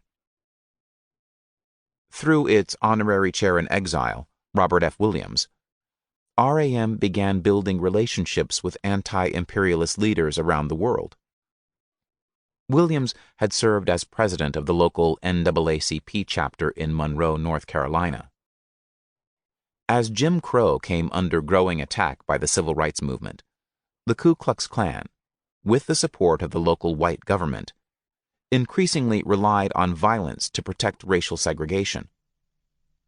With no support from the federal government, Williams turned to the skills he had learned as a private first class in the Marine Corps to turn the tide, arming himself and other members of his NAACP chapter. Williams and the Monroe NAACP fought several armed battles in self-defense against whites. In 1961, facing dubious criminal charges and threatened by a lynch mob that promised to kill him for his activities, Williams fled North Carolina. Williams found asylum in Cuba and soon met Mao Zedong in China. Mao was deeply impressed with Williams and saw a common cause in the struggle for black liberation in the United States and the global struggle against imperialism. In 1963, Mao articulated this position in an essay he wrote at Williams's behest, asking the people of the world to recognize the black liberation struggle in the United States as part of the global struggle against imperialism. Robert Williams's life exemplified a different approach to politics than that of RAM, and Williams's memoir, Negroes with Guns, greatly influenced Newton. Newton was deeply impressed by Williams's courage in standing up to the lynch mobs, but he was not sure how to apply this political approach to the ghettos of the North and West. He wanted to organize poor blacks. He wanted to mobilize the brothers on the block, the unemployed black men seen on every street of the ghetto, the black underclass. These were the people who faced the brutality of the expanding urban police departments. And many were the same folks who had rioted in Watts. RAM claimed to be talking for them, but it was not reaching them or moving them to action. Newton did not yet know how to mobilize these brothers on the block, but given what he knew of his brother, Sunnyman, he believed that they would understand armed self-defense, that they would understand the language of the gun. The Revolutionary Action Movement led the way in developing revolutionary black nationalist thought in the United States in the 1960s. But the group's practical application of these ideas was limited. RAM leaders fashioned themselves as revolutionaries. They read socialist and anti-imperialist texts and raised the possibility of urban guerrilla warfare. Some evidence indicates that RAM members attempted to implement these ideas, but most of them were intellectuals like Huey's brother Melvin. They rarely emphasized practical action, and when they did, they oriented their efforts toward students. Huey soon became dissatisfied with the group's inability to appeal to the brothers on the block, and sought new ways to meld theory with on-the-ground action.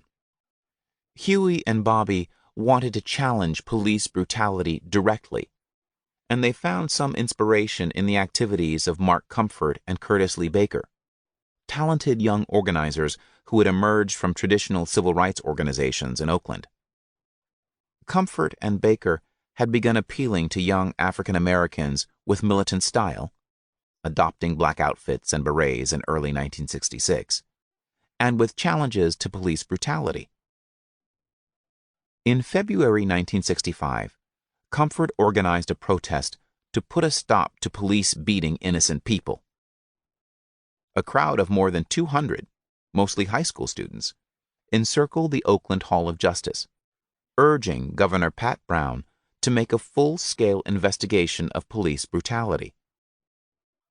That August, Baker and others demanded that the Oakland City Council keep white policemen out of black neighborhoods. During that summer, Comfort organized citizen patrols to monitor the actions of the police and document incidents of brutality. When people were arrested, he followed them to the jail and bailed them out. He soon abandoned the tactic, though, because it was too costly. On Thursday night, March 17, 1966, at approximately 9 p.m., Newton and Seal and a friend they called Weasel were walking on Telegraph Avenue in Berkeley, just north of Oakland, headed toward the University of California campus. The street was a small bohemian mecca with students, hippies, and young people congregating and milling about in the restaurants, cafes, bars, and shops. With encouragement from Huey and Weasel, Bobby stood on a chair outside the Forum restaurant near the corner of Telegraph and Haste and began to recite Ronald Stone's black anti-war poem, Uncle Sammy, Call Me Full of Lucifer.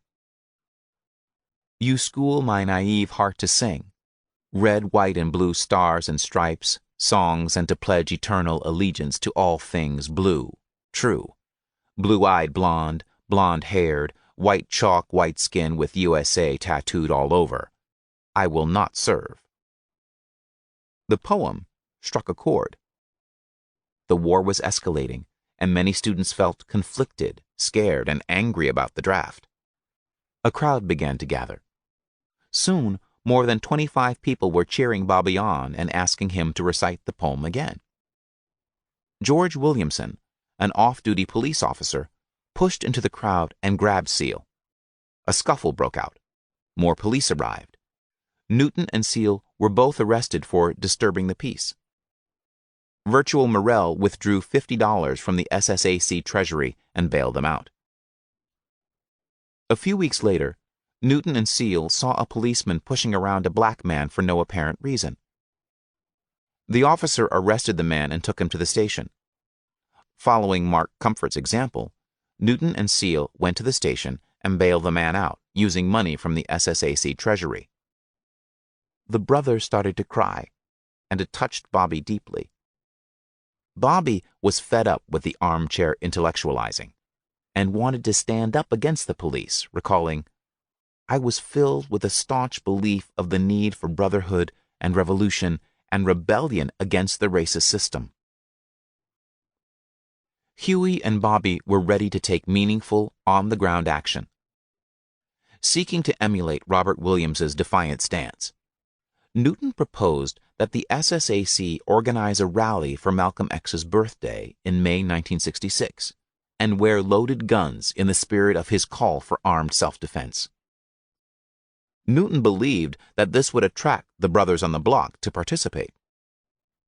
Seal supported Newton's proposal, but Kenny Freeman and the other RAM leaders flatly rejected it. Perhaps feeling threatened, Freeman and other RAM leaders suggested that Newton and Seal had misused money from the SSAC treasury. That was the last straw. Already frustrated with the failure of the local RAM leadership to stand up to police brutality, the organization's lack of support during the fray on Telegraph Avenue, and its inability to organize brothers on the block, Bobby and Huey confronted Freeman and the others, and then left the SSAC. Epiphany.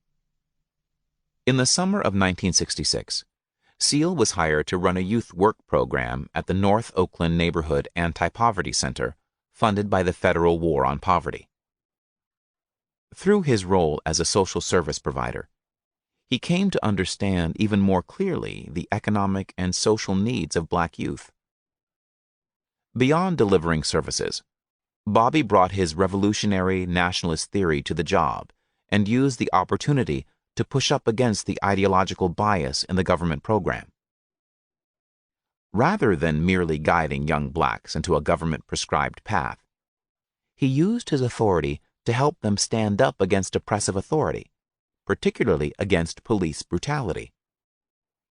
One day, Seal's boss instructed him to take a group of young black men and women on a tour of the local police station. When the group arrived, the police officers pulled out notepads and pencils and started to interview the teenagers about the character of gangs in the neighborhood. Seal protested, instructing his group to remain silent and announcing that his program would not be used as a spy network to inform on people in the community. The officers claimed that they simply wanted to foster better relations with the community. In response, Seal turned the conversation around, creating an opportunity for the teenagers to describe their experiences with police brutality in the neighborhood. It was the first time the young people had had the opportunity to look white police officers in the eye and express their anger and frustration. One teenager berated the police for an incident in which several officers had thrown a woman down and beaten her in the head with billy clubs. "Say you," said a 16-year-old girl, pointing at a policeman. "You don't have to treat him like that," Seal said to the girl. "I'll treat him like I want to, because they done treated me so bad," she replied. Bobby sat back as the girl grilled the officer about whether he had received proper psychiatric treatment. The officer turned red and started to shake.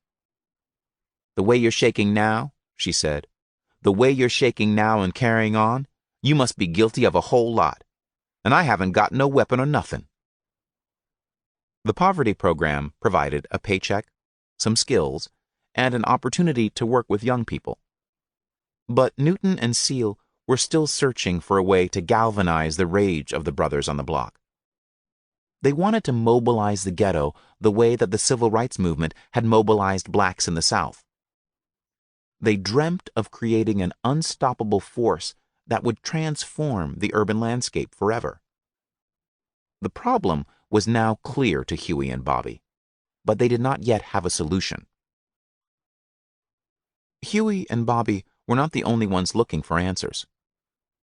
Within a year of the Watts Rebellion, the younger generation of black liberation activists had widely rejected the goals of integration and the tactics of nonviolence. On June 5, 1966, James Meredith, the first black student to gain admission to the University of Mississippi, was shot on his solo march from Memphis to Jackson. Civil rights leaders Martin Luther King Jr. and Stokely Carmichael flew to Memphis to take up his march, and they were soon joined by black liberation activists from around the country, as well as many local blacks. As the march proceeded, a split began to emerge between the old guard civil rights leaders, represented by King, and the younger wing, represented by Carmichael. The younger activists wanted the march to be a blacks-only event, and they also wanted the Deacons of Defense, a militant black organization that promoted armed self-defense, to provide protection for the marchers.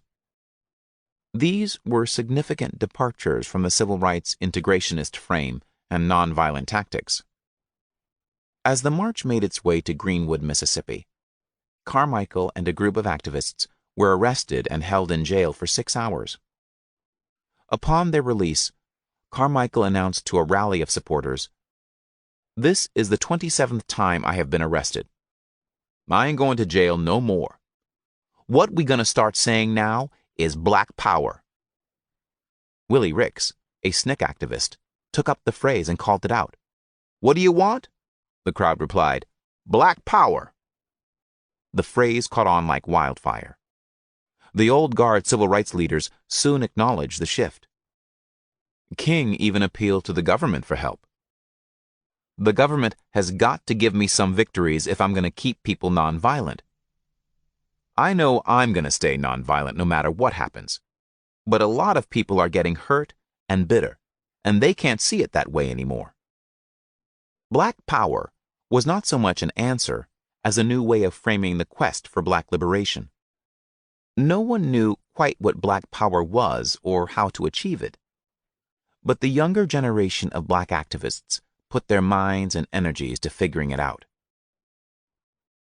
By 1966, racial tensions were rising in Oakland. Mayor John Redding called the city council to his office for a special meeting to warn its members that if communication between the city government and low-income blacks did not improve, Oakland would become another Watts. Amory Bradford, a Johnson administration official sent to Oakland in 1966 to develop a federal plan for reducing racial tensions, reported, "Experts sent by the president to survey conditions in other ghettos picked Oakland as one of those most likely to be the next Watts." Another visiting white official described Oakland as a powder keg. One Economic Development Administration outreach flyer widely distributed in West Oakland in 1966 read, "Let's talk about problems. Eugene R. Foley, U.S. Department of Commerce, President Johnson's troubleshooter, wants to talk to you to prevent a Watts in Oakland." That fall, word spread that Oakland police officers had beaten a black girl during the arrest of her brother. A large crowd of disgruntled youths began to gather. They soon laid siege to a 10-block area on East 14th Street, smashing windows, attacking cars, and throwing gasoline bombs. 60 police officers arrived on the scene and arrested 12 people.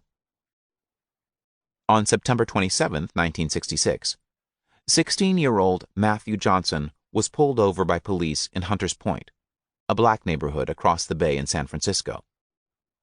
Johnson and his friends had stolen a car and were cruising around the neighborhood. When police pulled them over, the teens panicked and fled. Matthew Johnson was shot in the back by police and was left bleeding on the ground for more than an hour. By the time ambulances arrived, he was dead. The neighborhood erupted in a rebellion that went on for several days. Using bricks and Molotov cocktails, rebels damaged or destroyed 31 police cars and 10 fire department vehicles. The police arrested 146 people, injuring 42, 10 of them with gunshots. The situation was unbearable. Newton and Seal would tolerate no more police brutality and were fed up with the disorganized and impotent attempts of the black community to resist.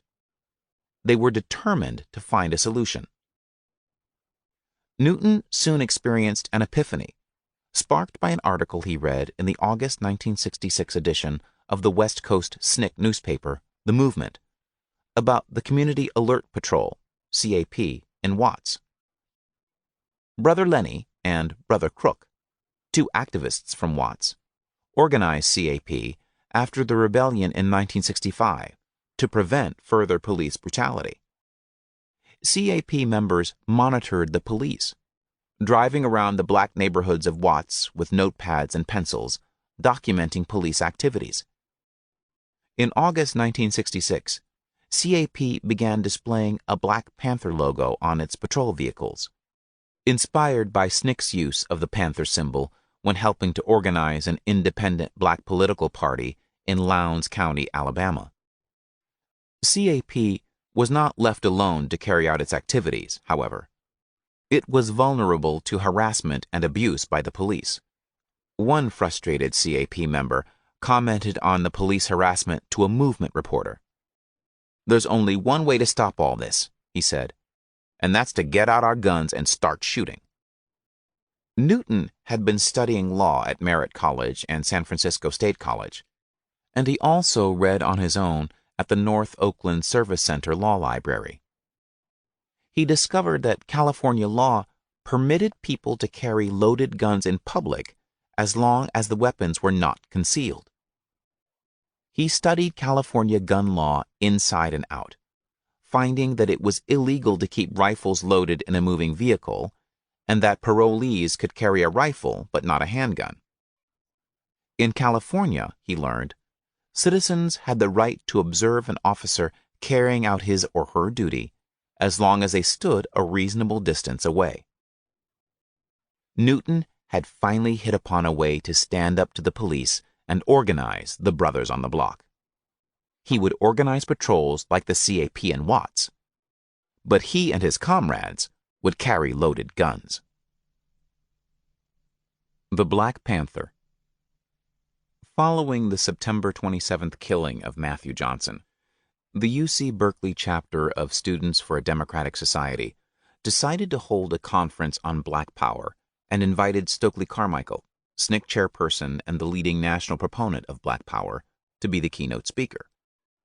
Because of the timing of the conference on Black Power and its challenges, scheduled for October 29th in Berkeley, it immediately became an explosive political issue for the campus and in-state politics. Republican Ronald Reagan was running a highly polarizing campaign against Democratic incumbent Edmund Brown for governor of California, and the election was coming up in early November. Given the contentious national debate on Black Power and Carmichael's stature, the conference threatened to become an election issue. The campus administration decided to deny the campus chapter of SDS permission to hold the event. The move echoed recent battles between students and the administration over students' rights in the free speech movement.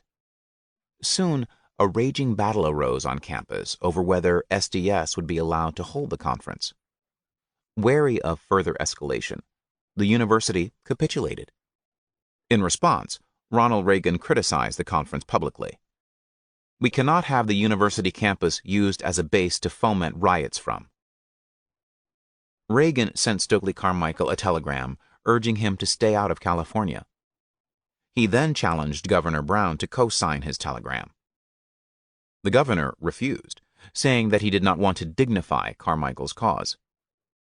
Nevertheless, Governor Brown made public statements similar to Reagan's. "I wish Stokely Carmichael would stay out of California. I wish he'd not come in here at all. I think he's caused nothing but trouble," the governor told a crowd at the University of California, Santa Barbara.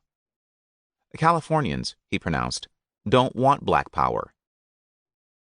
The day before the conference, Governor Brown made a surprise appearance in Oakland to meet with the Alameda County Sheriff to assure that the peace of this community will be protected. Reagan quipped sarcastically, "I'm happy to see he has hurried north like a man of action."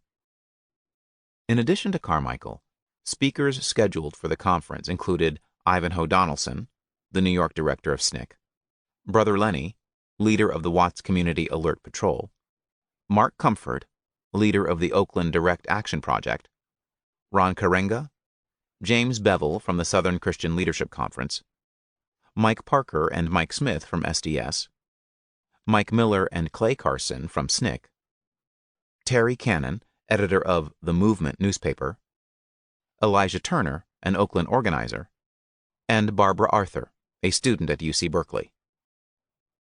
The controversy stoked interest in the conference, not only among students but also among local black activists. Huey and Bobby's former mentor, Donald Warden, and members of RAM such as Doug Allen spoke out against the racist university administration for attempting to bar the conference. On Saturday, October 29th, people flooded the Greek Theater to listen to the speakers. By mid-afternoon, more than 3,000 people had packed into the open-air theater, with students standing in the aisles, sitting on the stage, and spread out on the grass hill above the theater to hear the speeches. It is not clear whether Huey and Bobby participated in the conference, but they certainly heard about it. The podium was black with big red letters identifying SDS. Behind the podium, a large banner, 3 feet wide and 50 feet long, read, "Black Power and Its Challenges." Ivanhoe Donaldson introduced Carmichael, emphasizing Carmichael's leadership against the war and drawing an analogy between the struggle of blacks in American cities and the struggle of the Vietnamese against imperialism. The Vietnamese are fighting the same establishment that the brothers in Oakland, Chicago, and Watts are fighting. Carmichael approached the podium wearing a dark suit, white shirt, and dark tie. He straightened his shirt, adjusted the microphone, and looked out at the predominantly white student audience. "It is a privilege and an honor to be in the white intellectual ghetto of the West," Carmichael began, making common cause with the students. But the familiarity was brief. "White America cannot condemn herself," Carmichael told the students, "so black people have done it. You stand condemned. Move on over, or we're going to move on over you." Carmichael talked about the limitations of integrationism and the need for black power in international terms. "In order for America to really live on a basic principle of human relationships, a new society must be born. Racism must die. The economic exploitation by this country of non-white people around the world must also die." Carmichael focused most of his speech on the question of Vietnam. "The war in Vietnam is an illegal and immoral war," he argued. He compared the plight of black people in America with the plight of the Vietnamese. "Any time a black man leaves the country where he can't vote to supposedly deliver the vote to somebody else, he's a black mercenary. Any time a black man leaves this country, gets shot in Vietnam on foreign ground, and returns home, and you won't give him a burial place in his own homeland, he's a black mercenary." "Even if I were to believe the lies of President Johnson," said Carmichael, "if I were to believe his lies that we are fighting to give democracy to the people in Vietnam, as a black man in this country, I wouldn't fight to give this to anybody." Carmichael also criticized the student peace movement and argued that if peace activists wanted to be relevant to most people, they needed to start organizing to resist the draft. "The peace movement has been a failure because it hasn't gotten off the college campuses where everybody has a 2S draft deferment and is not afraid of being drafted anyway. The problem is how you can move out of that into the white ghettos of this country and articulate a position for those white youth who do not want to go. SNCC is the most militant organization for peace or civil rights or human rights against the war in Vietnam in this country today. There isn't one organization that has begun to meet our stand on the war in Vietnam. We not only say we are against the war in Vietnam, we are against the draft. There is a higher law than the law of a racist named Secretary of Defense McNamara. There is a higher law than the law of a fool named Secretary of State Rusk. There is a higher law than the law of a buffoon named Johnson. It's the law of each of us. We will not allow them to make us hired killers. We will not kill anybody that they say kill. And if we decide to kill, we are going to decide who to kill. The conference program featured the symbol of a Black Panther from the Lowndes County Freedom Organization, LCFO, that Carmichael was publicizing. The LCFO was part of a new effort by local blacks and SNCC to build an independent political party outside of the exclusive white Democratic Party, marking a departure from its strategy of mobilizing civil disobedience against Jim Crow segregation in the early 1960s. Lowndes County was 80% black. Yet in early 1966, despite the 1965 passage of the Voting Rights Act, there was still not a single black person registered to vote in Lowndes County. So, on May 3, 1966, with SNCC's help, the LCFO convened and nominated candidates for sheriff, tax assessor, coroner, and school board, and encouraged blacks to register to vote. As blacks registered, white resistance intensified. At one SNCC rally, a deputy sheriff fired into the crowd, shooting 2 civil rights workers and killing one, Carmichael's friend, Jonathan Daniels, a white ministerial student. Because so many whites in Lowndes were illiterate, the ballot featured a drawing of a party mascot. The all-white Democratic Party featured a white rooster and the slogan, "White Supremacy for the Right." The LCFO selected the Black Panther as its symbol to signify a fierce black political challenge. In a June 1966 interview, John Hewlett, the chairman of the LCFO, explained the symbol of the panther. The Black Panther is an animal that when it is pressured, it moves back until it is cornered. Then it comes out fighting for life or death. We felt we had been pushed back long enough, and that it was time for Negroes to come out and take over. In late August 1966, SNCC had organized a rally at the Mount Morris Presbyterian Church in New York City to promote the newly formed Harlem branch of the Black Panther Party. The speakers included Carmichael, William Epton, the head of the Harlem branch of the Progressive Labor Party, and Max Stanford, the leader of RAM, who identified himself at the time as the head of the Harlem branch of the Black Panther Party. Black Panther members came dressed in uniforms of black pants and shirts, displaying the Panther emblem. In front of a cheering crowd of 250, Carmichael called on blacks to unite with people of color in Vietnam and throughout the world. He also spoke in favor of armed self-defense for blacks. "If the police and the federal government won't protect us," said Carmichael, "we must protect ourselves." Both he and Stanford spoke in favor of the recent wave of ghetto rebellions. The United States, Stanford suggested, could be brought down to its knees with a rag and some gasoline and a bottle.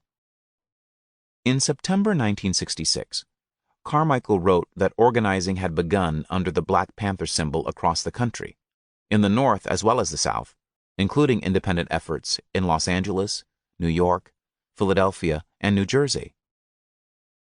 "A man needs a Black Panther on his side when he and his family must endure, as hundreds of Alabamans had endured, loss of job, eviction, starvation, and sometimes death for political activity," Carmichael explained. "He must also need a gun, and SNCC reaffirms the right of black men everywhere to defend themselves when threatened or attacked." The Black Power Conference, and the symbol of the Black Panther, captured the attention of Kenny Freeman, Doug Allen, Ernie Allen, and the West Coast members of RAM. At this time, RAM's political analysis was fairly close to that of SNCC and Carmichael. Like the New York branch of RAM, the West Coast members were drawn to Carmichael's charisma and the defiant symbol of the Black Panther, and they were impressed by his organizing efforts in Lowndes County. They followed the example of Mac Stanford and the New York RAM and formed the Black Panther Party of Northern California. Not only did the program for the October 1966 Berkeley Black Power Conference feature the Black Panther logo of the Lowndes County Freedom Organization in recognition of Carmichael's work there, but 2 days before the conference, activists distributed a pamphlet and flyers about the Lowndes County Black Panther Party on the Berkeley campus. Huey Newton was among those to take notice of the bold logo and courageous organizing. Writing several years later, Newton recalled, "I had read a pamphlet about voter registration in Alabama, how the people in Lowndes County had armed themselves against establishment violence. Their political group, called the Lowndes County Freedom Organization, had a Black Panther for its symbol. A few days later, while Bobby and I were rapping, I suggested that we use the panther as our symbol." Like the West Coast members of RAM with whom they had worked in the Seoul Students Advisory Council, Newton and Seal decided to form a chapter of the Black Panther Party. But guided by Newton's epiphany, they took their party in a different direction that would have long-term political consequences. 2. Policing the police. One night in early 1967, Huey Newton, Bobby Seale, and Lil Bobby Hutton, the first recruit to their Black Panther Party for self-defense, were cruising around North Oakland in Seale's 1954 Chevy. Newton was at the wheel. They saw a police car patrolling the area and decided to monitor it. As Bobby Seale later recounted the incident, Newton sped up to within a short residential block behind the car and kept that distance. When the officer turned right, Newton turned right. When the officer turned left, Newton turned left. Newton was armed with a shotgun, Seale with a .45 caliber handgun, and Hutton with an M1 rifle. A law book sat on the back seat. After they had followed the police car for a while, the officer pulled the patrol car to the curb and stopped at the corner. There was a stop sign at the corner, so Newton pulled up to the intersection and stopped next to the police car. The three men looked over at the officer. Seale held Newton's shotgun while he drove, and both the shotgun and Hutton's M1 were plainly visible through the window. The officer looked back. After a pause, Newton stepped gently on the gas and rounded the corner to the right in front of the officer. As Newton completed the turn, the officer flashed his high beams. Newton kept driving without changing speed. The officer stepped on the gas and pulled out after him. Seale could see the flashing red lights, but Newton kept moving. He told Seale, "I'm not going to stop till he puts his damn siren on, because a flashing red light really don't mean nothing. Anything could be a flashing red light." At this point, the car headed north on Dover Street behind Merritt College. Newton took a left on 58th Street and headed down the block, passing Merritt's track field. The officer turned on his siren and Newton pulled over, coming to a stop across the street from the back door of the college. As soon as Newton pulled over, the officer stopped and burst out of his car hollering, "What the goddamn hell you niggers doing with them goddamn guns? Who in the goddamn hell you niggers think you are? Get out of that goddamn car. Get out of that goddamn car with them goddamn guns." At this point, students who had just finished their evening classes at the predominantly black school began filing out the back door, and they stopped to watch. Many residents of the homes along the street looked out their windows. The officer approached the car, screaming, "Get out of that car!" Newton said, "You ain't putting anybody under arrest. Who the hell you think you are?" At this point, the officer pulled open the car door and shouted, I said get out of the goddamn car and bring them goddamn guns out of there. The officer stuck his head in the car, reached across Newton, and grabbed the barrel of the shotgun Seal was holding. Seal pulled back on the shotgun. Newton grabbed the officer by the collar and slammed his head up into the roof of the car. He then swiveled in his seat, kicked the officer in the stomach, and pushed him out of the car. Newton took the shotgun from Seal, leapt out of the car, and jacked a round of ammunition into the chamber. He shouted, "Now who in the hell do you think you are, you big redneck bastard? You rotten fascist swine, you bigoted racist? You come into my car trying to brutalize me and take my property away from me? Go for your gun and you're a dead pig." The officer lifted his hands away from his gun while Seal and Hutton jumped out of the passenger side of the car. Seal pulled back the hammer on his .45. The officer backed away from Newton toward his car, where he radioed for backup. People streamed out of their houses. More students streamed out of Merritt. Seal and Newton beckoned people to come out and observe the police. A sizable crowd soon coalesced. Seal called the police racist dogs, pigs. He explained to the crowd that police were occupying our community like a foreign troop that occupies territory, and that black people are tired of it. Several more police cars arrived, and an officer walked up to Newton and demanded, "Let me see that weapon." Newton said, "Let you see my weapon? You haven't placed me under arrest." The officer insisted. "Well, you just let me see the weapon. I have a right to see the weapon." Newton refused. "Ain't you ever heard of the 14th Amendment of the Constitution of the United States? Don't you know you don't remove nobody's property without due process of law? What's the matter with you? You're supposed to be people enforcing the law, and here you are, ready to violate my constitutional rights. You can't see my gun. You can't have my gun. The only way you're going to get it from me is to try to take it." Another officer walked up to Seal and shouted, "Come over here by the car." Seal said, "I ain't going no goddamn place. Who the hell do you think you are? You ain't placed me under arrest." "But I have a right to take you over to the car," the officer replied loudly. Seal responded, "You don't have no right to move me from one spot to another. You just got through telling me I wasn't under arrest, so I'm not moving nowhere. I'm staying right here." The officer then demanded that Seal hand over his gun, and Seal refused. Newton, Seal, and Hutton would not submit to the police. Citing local ordinances as well as the Second Amendment to the Constitution, they asserted their right to bear arms as long as the guns were not concealed. The standoff threatened to escalate. But after tense deliberations, the police lieutenant told the other officers he did not see sufficient grounds for arrest. After looking around, one of the officers noticed that the license plate on Seal's Chevy was attached with a coat hanger. He then wrote Seal a ticket for not having the license plate securely fastened to his vehicle. The police soon left, and the excited crowd gathered around Newton and Seal to hear what had happened. The men described their organization, the Black Panther Party for Self-Defense. The next day, several community members who had witnessed the event joined the party. Bobby Seale provided the first guns for the Black Panther Party for Self-Defense from his personal collection: a .30-30 Winchester rifle and a shotgun. Even before his time in the military, Seale had been around guns, mostly when hunting with his father. Once new recruits began joining the party, obtaining more firearms became a priority. Newton and Seale approached Richard Aoki, a Japanese-American radical who they knew had an impressive collection of guns.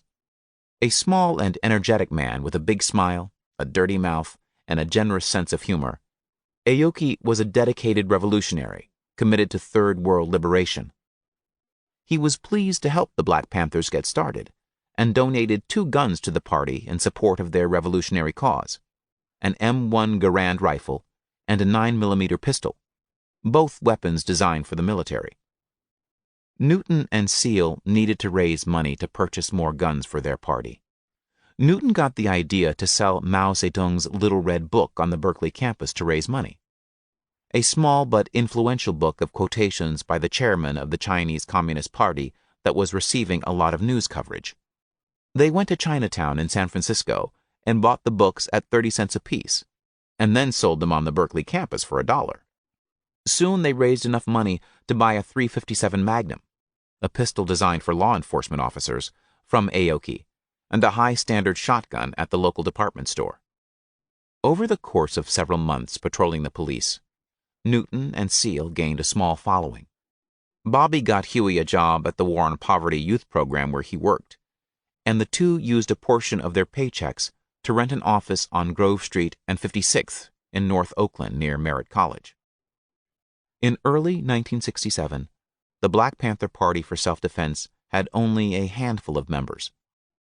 The organization had received no coverage in the press and was known only by those with whom the party had direct contact, or through word of mouth. By February, this began to change. That January, Eldridge Cleaver, a writer for Ramparts magazine, an independent Catholic magazine that had become an influential voice of opposition to the Vietnam War, had recently moved to San Francisco and joined forces with playwright Marvin Jackman, poet Ed Bullins, and singer Willie Dale to found Black House, a cultural center for the burgeoning Black Power movement in the Bay Area.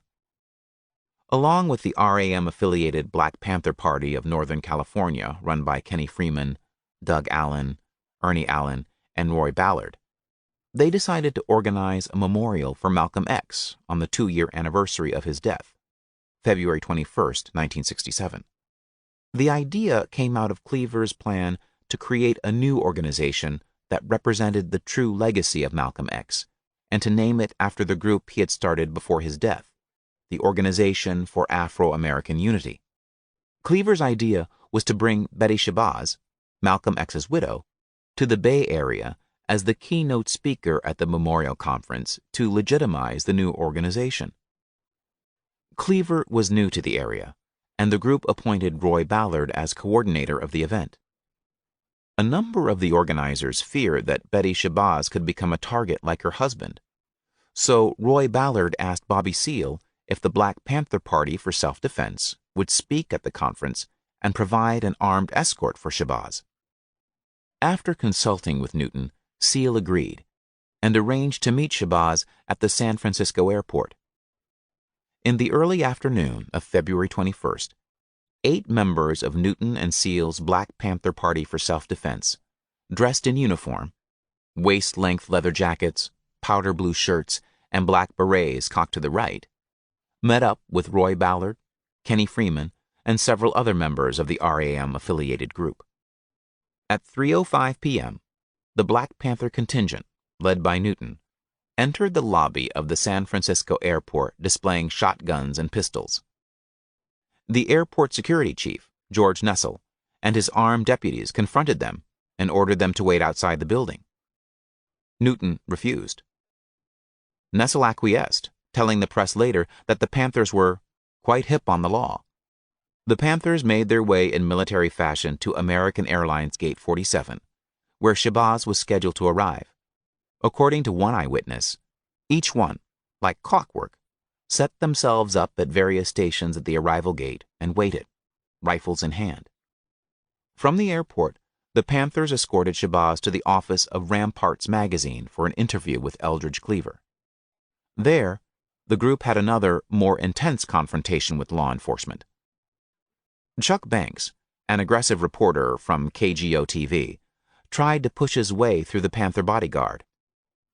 When he tried to push aside Huey Newton, Newton grabbed his collar and pushed him back against the wall. Police officers reacted, several flipping loose the little straps that held their pistols in their holsters. One started shouting at Newton, who stopped and stared at the cop. Seale tried to get Newton to leave. Newton ignored him and walked right up to the cop. "What's the matter?" Newton said. "You got an itchy finger?" The cop made no reply and simply stared Newton in the eye, keeping his hand on his gun and taking his measure. The other officers called out for the cop to cool it, but he kept staring at Newton. "Okay, you big, fat, racist pig, draw your gun," Newton challenged. The cop made no move. Newton shouted, Draw it, you cowardly dog." He pumped a round into the shotgun chamber. The other officers spread out, stepping away from the line of fire. Finally, the cop gave up, sighing heavily and hanging his head. Newton laughed in his face as the remaining Panthers dispersed. Shabazz had already been whisked away by other Panthers while Newton occupied the attention of the police. Witnessing Newton standing his ground with the police, back them down and call them cowards, Eldridge Cleaver was filled with jubilation. "Work out, soul brother," his mind screamed. "You're the baddest motherfucker I've ever seen." Cleaver was as unimpressed by Ballard and the RAM group as he was impressed by Huey Newton and the Black Panther Party for self-defense.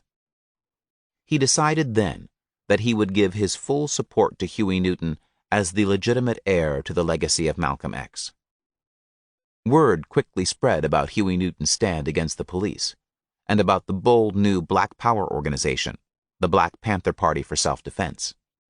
The Panthers' patrols of police sparked interest in the community, but still Huey and Bobby's following remained small.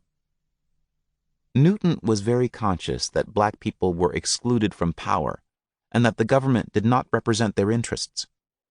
He knew that many blacks in Oakland saw the police as oppressive. Newton hoped that by standing up to the police, he would be able to organize blacks to build political power. But even though his actions won respect, not many people were ready to join the Black Panther Party.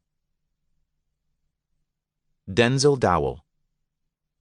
6 weeks later, at 3:50 a.m. on Monday, April 1st, 1967, all this changed. George Dowell and several neighbors from North Richmond, an unincorporated all-black community near Oakland, heard 10 gunshots. Sometime around 5 a.m., George came upon his older brother Denzel Dowell lying in the street, shot in the back and head. Police from the county sheriff's department were there, but no ambulance had been called. Something did not seem right. Why had no one called an ambulance? George rushed home to tell his mother and father that their son, Denzel Dowell, a 22-year-old construction laborer, was dead.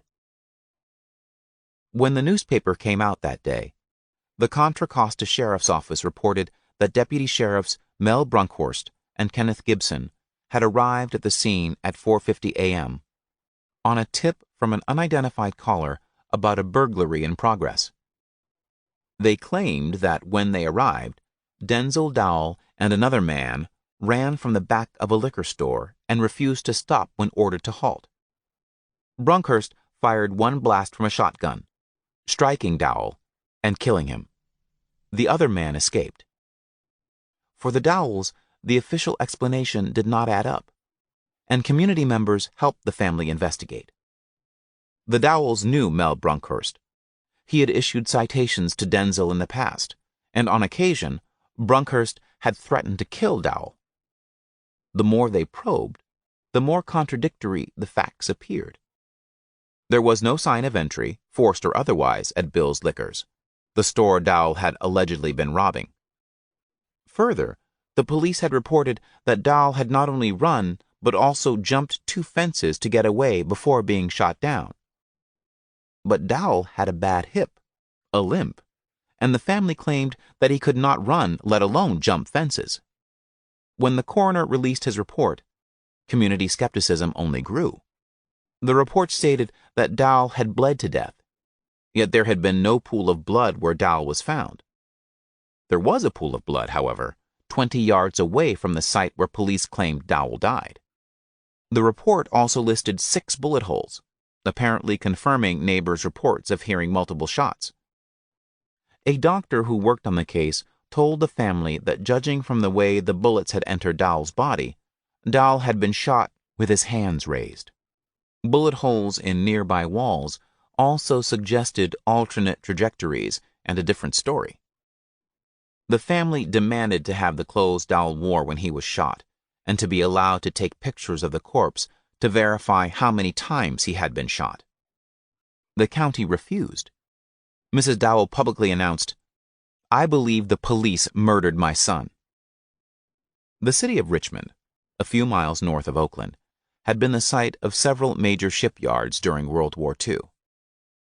Many blacks migrated to the area for wartime jobs, but found themselves unemployed and underemployed during the post-war demobilization and deindustrialization. Much of the post-war black community lived in ghettos consisting of public housing units built by the federal government during the war. North Richmond, a town of 6,000 people stuck between a garbage dump and the toxic fume-producing Chevron oil refinery, was almost entirely black. As an unincorporated area, the community received no public services from the city. Instead, North Richmond came under the jurisdiction of Contra Costa County, including the Contra Costa County Sheriff's Department. Extremely isolated, the area had only 3 streets on which to enter or exit. On occasion, county police blocked those streets, sealing off the entire area. 2 weeks before Christmas 1966, just a few months before Denzel Dowell died, 2 unarmed black men had been shot and killed in North Richmond. Bullet holes in their armpits showed that they had been shot with their hands raised. It was rumored that police were responsible. A black woman from the neighborhood had also been brutally beaten by police. Denzel Dowell's killing added insult to injury.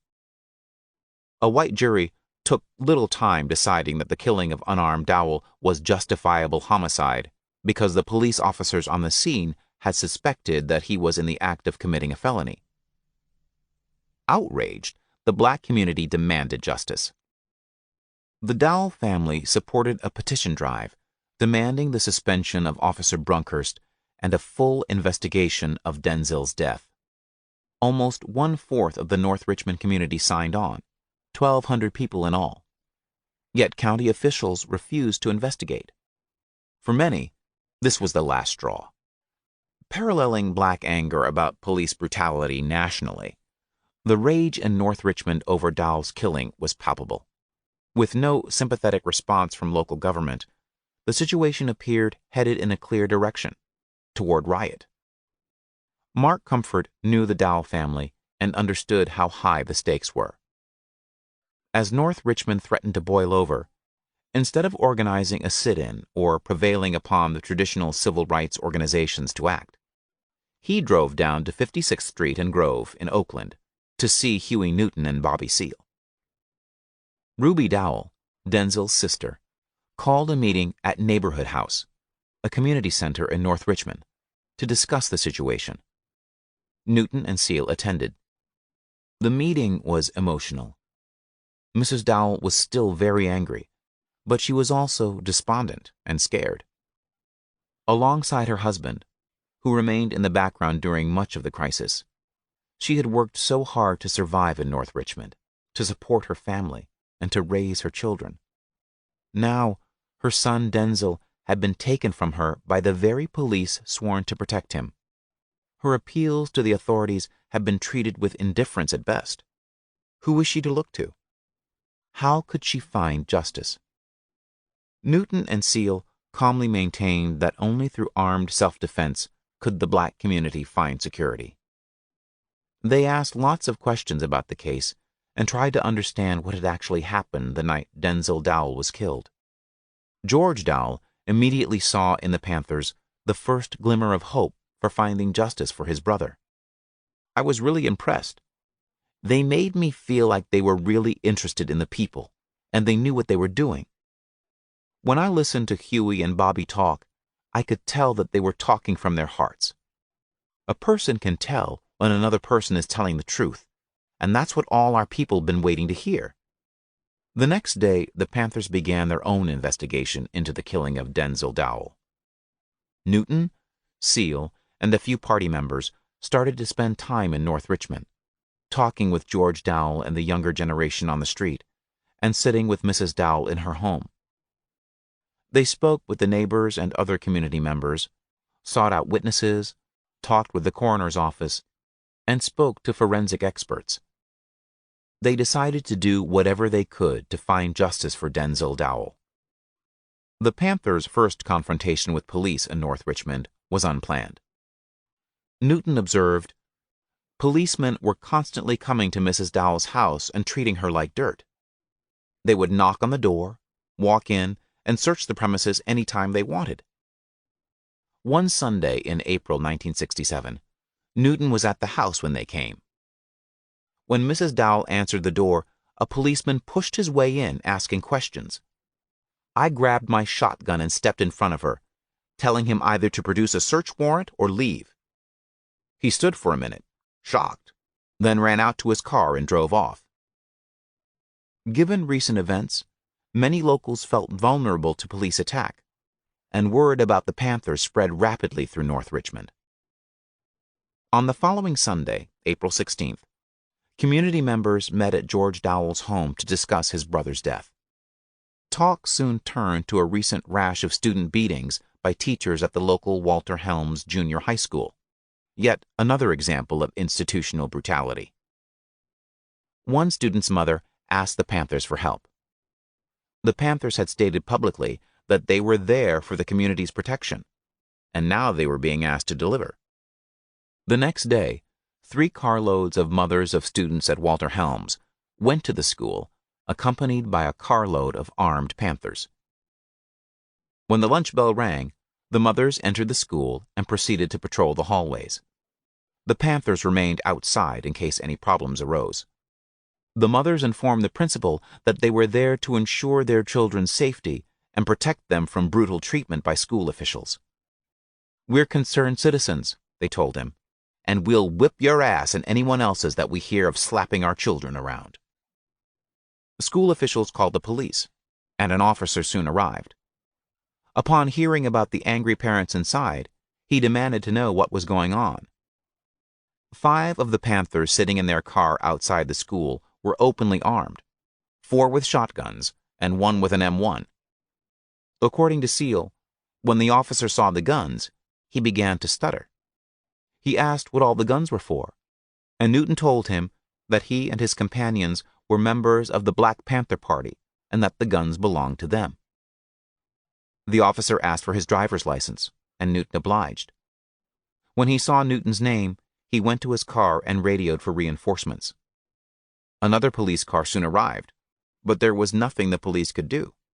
The Panthers were acting within the law, and apparently the police did not want to inflame the situation further. The mothers patrolled the hallways until the end of the lunch period. The next morning, Newton received a call. Mrs. Dowell and other community members had scheduled a meeting in Richmond with a representative of the county district attorney to discuss the Dowell case. The caller asked if the Panthers would come. Newton was skeptical about whether anything could be accomplished, but to satisfy the Dowells, he took a group of Panthers to the meeting. Little progress was made with the DA, so the entire group of Panthers and community members went to see County Sheriff Walter F. Young in Martinez. Sheriff Young was cordial and polite, but he remained unyielding. Young maintained that because Dowell had been in the act of committing a felony when Brunkhurst shot him, the killing was legally justified. While claiming he had the best interests of the North Richmond community at heart, Young insisted he would neither suspend Brunkhurst nor modify the department's policy on when to shoot and when not to shoot potential suspects. An undersheriff added, "If you want the policy changed, you should go to the legislature." The Dowells had held out hope that local officials would eventually help them find justice. The meeting in Martinez left no doubt that they would have to find another approach. Seal and Newton quickly organized a street corner rally to talk with community members about Denzel Dowell's case and explain their program, especially their position on community self-defense. They had organized street corner rallies in the past in both Oakland and San Francisco, and the sight of armed and uniformed Black Panthers had always caught people's attention, often getting them to listen to the Panther political program. Most of North Richmond had no sidewalks, but there was one corner in front of a liquor store at 3rd and Chesley that did, and Newton and Seal planned a rally there for Saturday, April 22nd. At 5 p.m. that day, 15 Panthers showed up in uniform, most of them armed, and lined up on each corner, north, south, east, and west. In this way, they effectively claimed the corner and unofficially declared it a Panther zone. A small crowd started to gather. Seal began talking about the Dowell case. The Panthers had always attracted attention when they organized street discussions, but the response this day reached another level. If Denzel Dowell could be killed by police with impunity, so could any young person in the neighborhood. The crowd soon swelled. While the police scared many in the community, here was a group of young black men, organized and disciplined, openly displaying guns and speaking their minds. Cars stopped, and traffic began backing up. Soon, over 150 people had gathered. A police car arrived and took a post across the street from the crowd. The officer casually smoked as he observed the rally. Seal pointed out the officer, declaring that he and everyone else who had gathered would continue exercising their right to free speech. No pig, he shouted, would stop them. 4 Panthers quickly surrounded the officer. Reginald Fort carrying a 9mm pistol, Warren Tucker with a .38 pistol hanging at his side, 1 Panther with a .357 Magnum, and another unarmed. The officer quickly started up his car and drove away. When the time came for Newton to speak, he talked about the need to organize and to use guns to defend the community from racist attacks. He explained that the community had to organize to patrol the police to keep them in line. Everyone would have to get guns to protect their homes, even the elderly. As the rally progressed, another policeman arrived. A number of cars pulled out of the way to let his car through, but one man refused to move, and the officer got stuck in the swelling traffic jam and had to stay there in his car observing the rally until it ended. The rally was a tremendous success. Community members had been searching for ways of doing something about Denzel Dowell's killing, and the Panthers had shown them a way. This was indeed what Newton and Seal had been looking for, a way to mobilize the black community by showing people they could take issues into their own hands. The Panthers called the second rally for April 29th, the following Saturday. This time, they planned to shut off a whole section of the street. Newton and Seal had captured the community's imagination, and others began chipping in to help organize the next rally. Eldridge Cleaver, who had been impressed with Newton during the confrontation with police at Ramparts, helped Newton and Seal publicize the rally, in the process creating the party's first newspaper. Emory Douglas, a student at San Francisco City College and a new Panther member, contributed his graphic arts expertise. The paper immediately became a key party tool, running for over a decade with an international distribution, and, at its height, a circulation in the hundreds of thousands. The first issue was simply 2 mimeograph sheets stapled together. On April 25, 1967, the paper hit the streets, its masthead reading, "The Black Panther Black Community News Service, Volume 1, Number 1. The headline was, "Why Was Denzel Dowell Killed?" The paper explained the facts of the case from the Panthers' perspective. It also explained the party's political position and announced the North Richmond rally for the coming Saturday. So we'll know what to do and how to do it. 3,000 copies were printed, and kids from the North Richmond neighborhood helped distribute the paper door to door, on foot and on bicycle. The rally got underway at 1:30 p.m., outside the home of a Dowell relative at 1717 2nd Street in North Richmond. The Panthers showed up armed and in uniform and closed off the street. Word had spread, and almost 400 people of all ages came.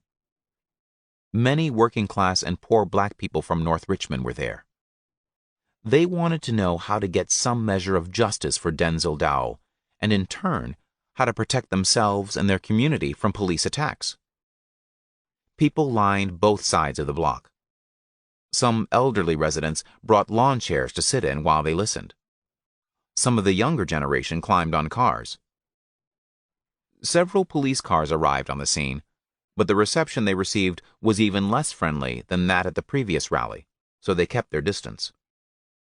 A Contra Costa County helicopter patrolled above. According to a sheriff's spokesman, the department took no other action because the Panthers broke no laws and, as required, displayed their weapons openly.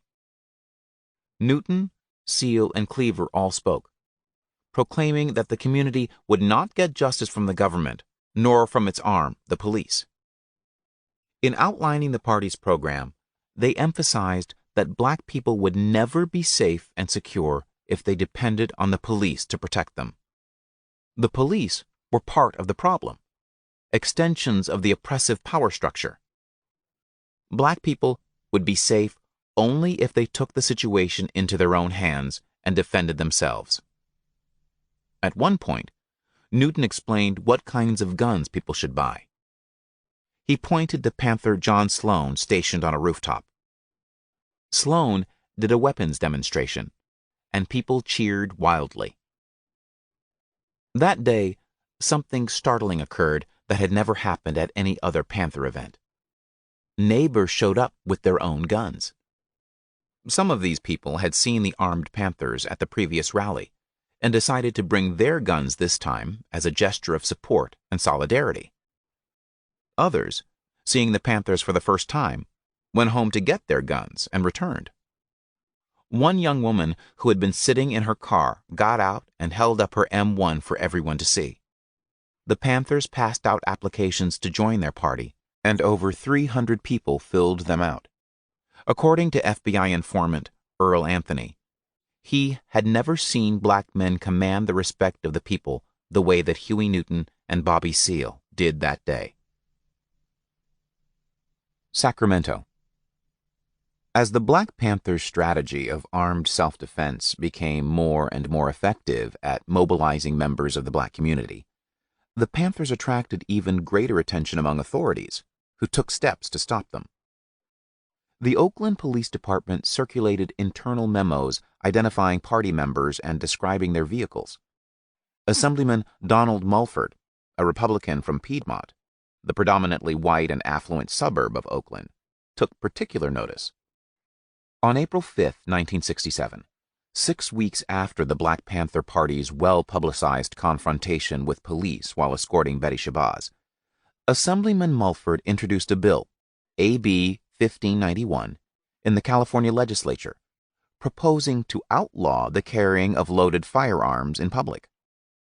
In response to the increasing incidence of organized groups and individuals publicly arming themselves, Mulford argued, it is imperative that this statute take effect immediately. If signed into law, the act would criminalize armed patrols of police and the open display of guns at self-defense rallies in the black community, effectively outlawing the Black Panther strategy. The day after the Panthers' big rally in North Richmond, the San Francisco Chronicle carried an extended piece on the party. Concluding with a discussion of Mulford's bill, the article noted, "The bill is scheduled to go before the Assembly Committee on Criminal Procedure in Sacramento Tuesday. Whether the Black Panthers will show up for the hearing is problematical." Newton and Seale had already considered traveling to Sacramento to look for ways to challenge the police brutality that led to the killing of Denzel Dowell. When Newton saw the article and Mulford's intent to undermine the party, he called Seale over to his house. He told Seale that it was to be expected that the state would change the law to stop them. Indeed, there was little they could do to stop the state from changing the law. Had the Mulford Act gone to a vote several months earlier, even at the time of the Malcolm X Memorial, it might have spelled the end of the Black Panther Party by forcing the Panthers to stop their armed patrols of the police. But now, after the rallies in North Richmond, everything was different. Newton and Seale had effectively challenged police brutality and government neglect. They had organized the rage of a black community into a potent political force. Newton decided to raise the encounter to a higher level. He would send an armed delegation to the state capitol. On Tuesday morning, May 2, 1967, 30 Black Panthers put on their uniforms picked up their guns, and headed to Sacramento. Seal led the delegation of 24 men and 6 women, which included Emory Douglas, Lil Bobby Hutton, Mark Comfort, Ruby Dowell, and George Dowell. Hutton carried a high-standard 12-gauge shotgun. Tucker had a .357 Magnum, and 18 of the other men were also armed. The women were not armed. Eldridge Cleaver also went to Sacramento that day, but not as a part of the delegation. Ramparts magazine had assigned him to cover the Panther action with the understanding that he would not take part. Consistent with their Oakland patrols, the Panthers planned to remain firmly within the laws restricting gun use. They would take care, for example, to keep their guns aimed only up or down, not to point them at anyone, an action that could be construed as displaying a weapon in a threatening manner. Newton instructed the group not to shoot unless fired upon. When the Panthers arrived at the Capitol building in Sacramento, they got out of their cars heavily armed, and Seal began asking bystanders how to find the assembly chambers. Right away, several TV cameramen took notice and ran up to the delegation to begin filming. By the time the delegation arrived outside the California State Assembly chambers on the second floor, a swarm of reporters had gathered around them, taking pictures and asking questions. Assembly sessions are open to the public, but the public is not allowed on the assembly floor. When the Panthers reached the door to the assembly floor, several of the reporters barged into the assembly to get a better picture of the Panthers as they entered. Seal and about 12 of the Panthers followed. According to the San Francisco Chronicle, Assembly Speaker Pro Tem Carlos B. Dem Hayward, who was facing the door, saw only a gaggle of news and television cameramen in what seemed to be a stampede. Angrily, he shouted for the sergeant-at-arms, Tony Beard, to remove the intruding photographers. One of the guards said to the Panthers, "This is not where you're supposed to be. This is not where you're supposed to be." While they were trying to decide whether to stay on the assembly floor or go upstairs, a police officer came up behind Bobby Hutton and grabbed the gun out of his hand. Hutton started shouting at the officer and chasing him to try to get his gun back, and the Panthers followed him out into the hallway. Assemblyman Mulford wasted no time in lobbying for his legislation. He quickly rose to inform his colleagues that reporters were not the only ones who had been on the assembly floor. "A serious incident has just occurred," he explained. "People with weapons forced their way into this chamber and were ejected." When the Panthers entered the hallway, the state police surrounded them and then grabbed them and took their weapons. Seal started to shout, "Wait a minute now, wait a minute. Am I under arrest? Am I under arrest? Take your hands off me if I am not under arrest. If I am under arrest, I will come. If I am not, don't put your hands on me." Seal demanded the guns back and a chance to publicly read the party statement. As the police pushed the Panthers into an elevator, Seal shouted, "Is this the way the racist government works? Won't let a man exercise his constitutional rights?" Once downstairs, the police reviewed the situation, decided the Panthers had broken no laws, and returned their guns. Having now captured the attention of many reporters, Seal read the Panther statement in front of the press. With much of California and the country watching, he read Black Panther Executive Mandate No. 1. The Black Panther Party for Self-Defense calls upon the American people in general, and the black people in particular, to take careful note of the racist California legislature, which is now considering legislation aimed at keeping the black people disarmed and powerless at the very same time that racist police agencies throughout the country are intensifying their terror, brutality, murder, and repression of black people. The enslavement of black people from the very beginning of this country, the genocide practiced on the American Indians and the confining of the survivors on reservations, the savage lynching of thousands of black men and women, the dropping of atomic bombs on Hiroshima and Nagasaki, and now the cowardly massacre in Vietnam, all testify to the fact that toward people of color, the racist power structure of America has but one policy: repression genocide, terror, and the big stick. The Black Panther Party for Self-Defense believes that the time has come for black people to arm themselves against this terror before it is too late. The pending Mulford Act brings the hour of doom one step nearer. A people who have suffered so much for so long at the hands of a racist society must draw the line somewhere. We believe that the black communities of America must rise up as one man to halt the progression of a trend that leads inevitably to their total destruction. With the group now released and his companions again with their guns again in tow, Seal read the statement to the press several times. The members of the party delegation then walked down the Capitol steps, across the lawn, and back to their cars. But as they walked across the lawn, they passed a picnicking group of 30 youngsters from the Valley View Intermediate School in Pleasant Hill, who were receiving a visit from Governor Ronald Reagan. News of the Panthers had not reached Reagan yet, and the sight of these armed black men ambling by the picnic unnerved him. He hastily deserted the youngsters from Valley View and hightailed it to the security of his offices. Shortly after the Panthers got in their cars and headed back toward Oakland, a contingent of police armed with riot guns and pistols appeared on their tail, accompanied by reporters. As soon as the Panthers pulled into a service station, the police surrounded them. A couple of officers came up behind Panther Sherman Fort and grabbed his hands, forcing them behind his back.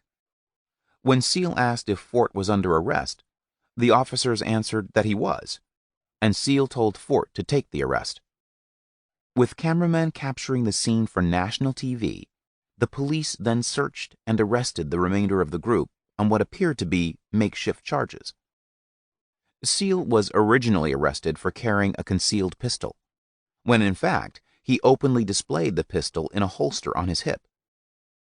Television footage caught officers looking for illegal weapons and comparing the length of Panther shotguns to their own.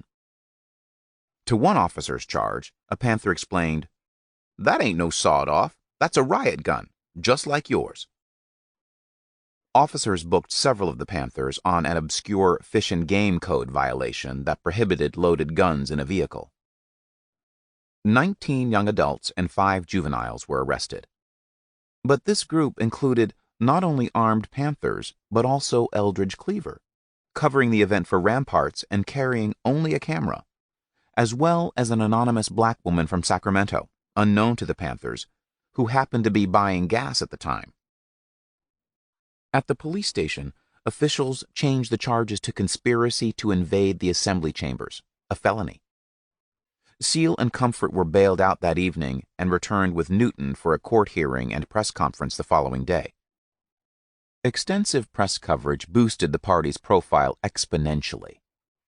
The San Francisco Chronicle alone printed at least 12 stories on the Panther invasion of the state capitol that week.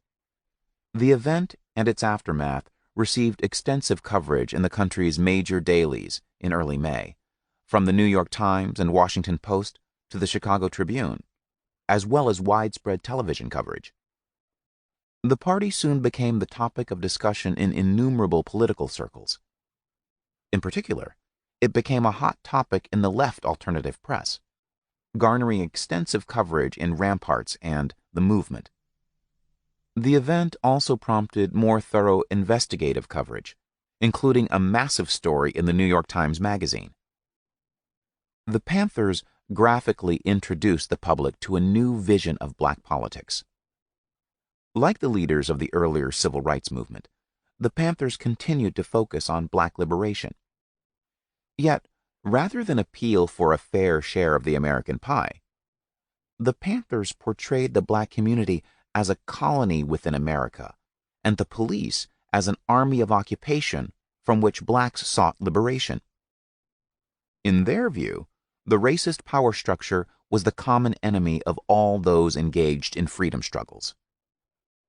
Newton and Seal were not deeply concerned when the Mulford Act passed. They believed that their Sacramento action would loudly proclaim the power of their vision to the world, and that many young blacks would join them, and they were right. The Sacramento protest attracted a wider movement audience and established the Black Panther Party as a new model for political struggle. Soon, students at San Francisco State College and the University of California, Berkeley, flocked to Panther rallies by the thousands. Countless numbers of young blacks, looking for a way to join the movement or just to channel their anger at the oppressive conditions in which they lived, now had a political organization they could call their own. 22-year-old Billy John Carr, once a star athlete at Berkeley High School, who now constantly struggled to support his wife and child, joined the party immediately after the Sacramento protest. He explained his decision to the New York Times. "As far as I'm concerned, it's beautiful that we finally got an organization that don't walk around singing. I'm not for all this talking stuff. When things start happening, I'll be ready to die if that's necessary, and it's important that we have somebody around to organize us." The Panthers knew that they were onto something historically significant. They could feel themselves becoming a viable model for black liberation. Emory Douglas recalled, "It was like being a part of a movement you had seen on TV, and now being able to share and participate in that movement. It brought a sense of pride."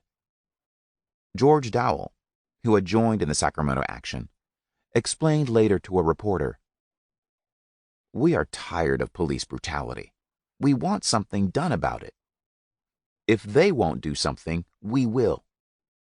I know going to the Capitol was a big step, and the Panthers made the first step. If we hadn't done that first step, our people would still be wishing. The Panthers took the first step in my brother's investigation and were the first to show the world that black people need protection and that we never had it. That's why we are arming to protect ourselves. We are just tired of living like this. We want freedom now. I hope it won't come to bloodshed, but if it does, and if I die, I'll know I did my part.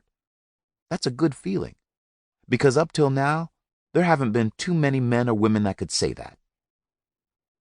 By the end of May, the Black Panther Party had a burgeoning membership dedicated to a revolutionary program, and yet the tactic Newton and Seal used to build the organization had been outlawed. Part 2. Baptism in Blood. The master's room was wide open. The master's room was brilliantly lighted, and the master was there, very calm. And our people stopped dead. It was the master. I went in. "It's you," he said, very calm. It was I, even I, and I told him so, the good slave, the faithful slave, the slave of slaves. And suddenly his eyes were like two cockroaches, frightened in the rainy season. I struck, and the blood spurted. That is the only baptism that I remember today. Aimé Césaire, excerpted in Frantz Fanon, Wretched of the Earth, Black Panther Party Book List. 3. The correct handling of a revolution. The Black Panther leadership found itself in a most ironic situation after Sacramento. On the strength of their tactic of policing the police, the Panthers had thrust themselves into the center of the movement debate about how to define black power and what direction the black liberation struggle should take now that the civil rights insurgency had run its course. At the same time, the tactics so key to the Panthers' effectiveness had been taken from them. How would the Black Panthers continue to mobilize the Brothers on the Block without the legal option of publicly arming themselves? And how would they pay for their mounting legal costs, such as the bail payments and lawyers' fees stemming from the Sacramento incident? In the summer of 1967, this problem kept Newton up at night, posing both a political puzzle and a personal dilemma. How would he respond if a police officer attempted to abuse or brutalize him?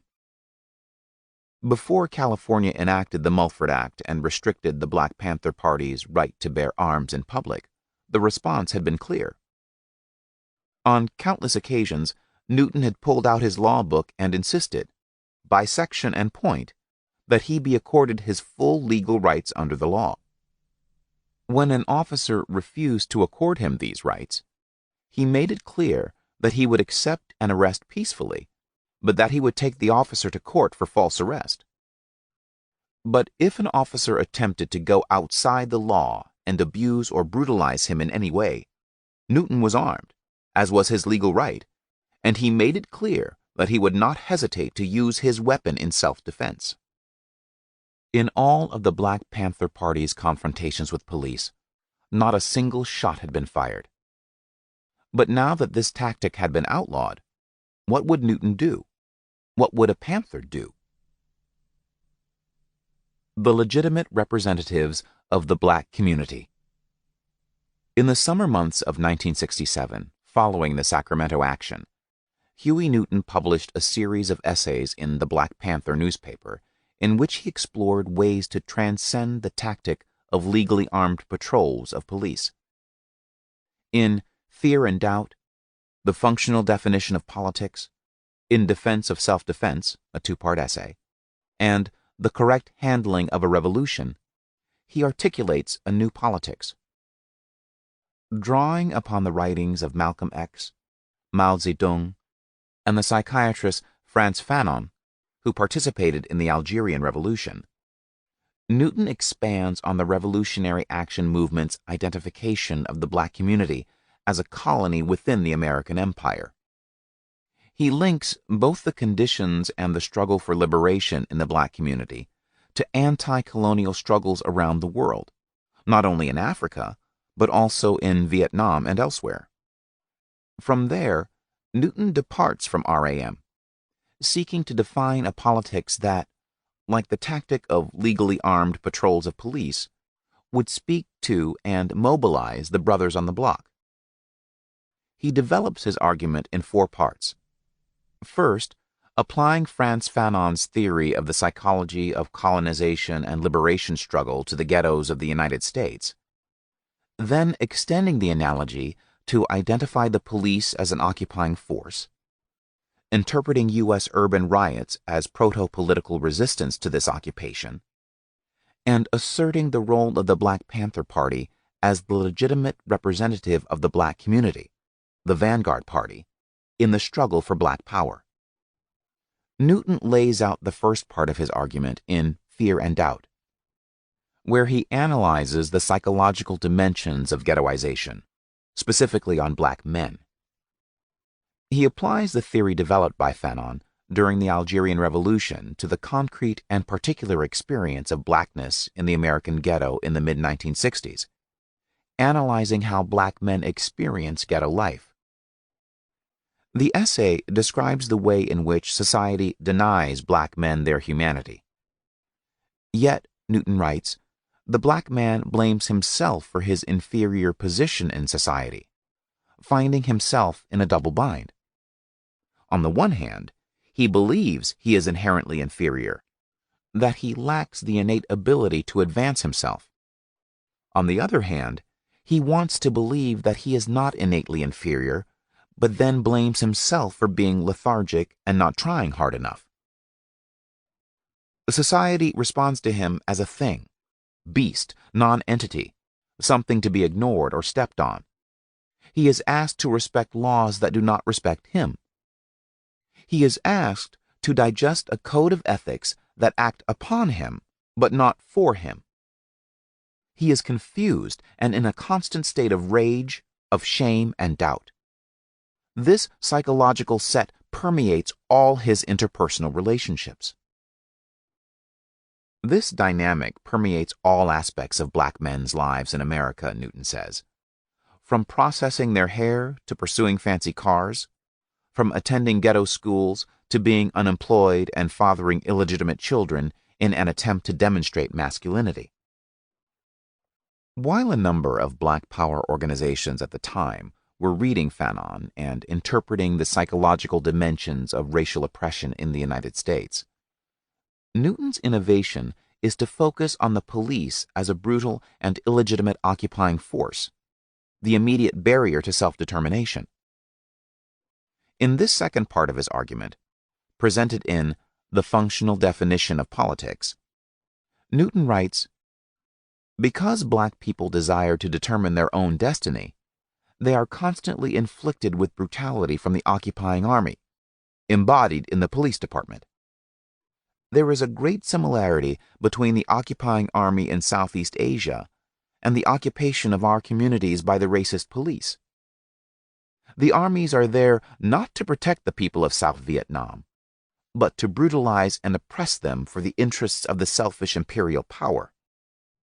By this time, the Panthers were no longer using the law to monitor the police and bear arms in self-defense. These tactics had been outlawed. Now, Newton seeks to take the issue of police abuse of power to a broader political level. He identifies the police as representatives of the oppressive imperial power, an occupying force with no legitimate role in the black community. In the third part of his argument for a new politics, Newton identifies the urban riots, such as the rebellion in Watts, as proto-political resistance to this occupation, and proposes that by arming and organizing the ghetto, black people can obtain power, channeling these proto-politics into an organized military force. In Defense of Self-Defense, he writes, "We are continuing to function in petty, futile ways, divided, confused, fighting among ourselves. We are still in the elementary stage of throwing rocks, sticks, empty wine bottles, and beer cans at racist cops who lie in wait for a chance to murder unarmed black people. The racist cops have worked out a system for suppressing these spontaneous rebellions that flare up from the anger, frustration, and desperation of the masses of black people. We can no longer afford the dubious luxury of the terrible casualties wantonly inflicted upon us by the cops during these spontaneous rebellions. We must organize and unite to combat by long resistance the brutal force used against us daily. The power structure depends upon the use of force without retaliation. There is a world of difference between 30 million unarmed, submissive black people and 30 million black people armed with freedom and defense guns and the strategic methods of liberation." This argument marks a critical step in Newton's thinking. Here he does not simply pinpoint the juncture of conflict between the police and the ghettos, but he identifies the riots as a proto-political resistance to and rebellion against this colonial relationship. Yet, unlike many black power advocates, Newton does not celebrate the riots. He argues that they represent an infantile approach, an unsophisticated, spontaneous reaction incapable of meeting the interests and needs from which they arise. In his essay, Newton elaborates on this rebellious proto-politics. No longer able to pursue the tactic of policing the police legally, he argues for expressing these riotous tendencies of political resistance by arming and organizing Black America into a coherent military force. Newton points out that military and political power are inextricably linked. Without military power, there can be no political power. Politics is war without bloodshed, and war is politics with bloodshed. He criticizes black politics as toothless and thus powerless. Only by developing a force with real destructive capacity can black people obtain political power. When black people send a representative, he is somewhat absurd because he represents no political power. He does not represent land power because we do not own any land. He does not represent economic or industrial power because black people do not own the means of production. The only way he can become political is to represent what is commonly called a military power, which the Black Panther Party for Self-Defense calls self-defense power. Black people can develop self-defense power by arming themselves from house to house, block to block, community to community, throughout the nation. Then we will choose a political representative, and he will state to the power structure the desires of the black masses. If the desires are not met, the power structure will receive a political consequence. We will make it economically non-profitable for the power structure to go on with its oppressive ways. We will then negotiate as equals. There will be a balance between the people who are economically powerful and the people who are potentially economically destructive.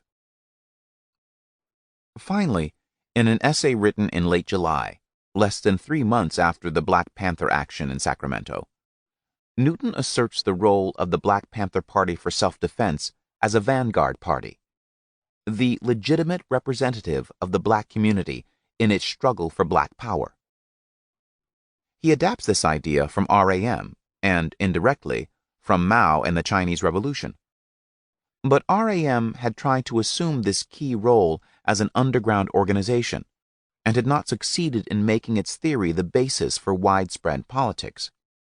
Newton, in exploring how to turn the riotous energy of the ghetto into an organized military and thus political force, departs from RAM and articulates a concept of a vanguard party with the practical capacity to build black power in the United States.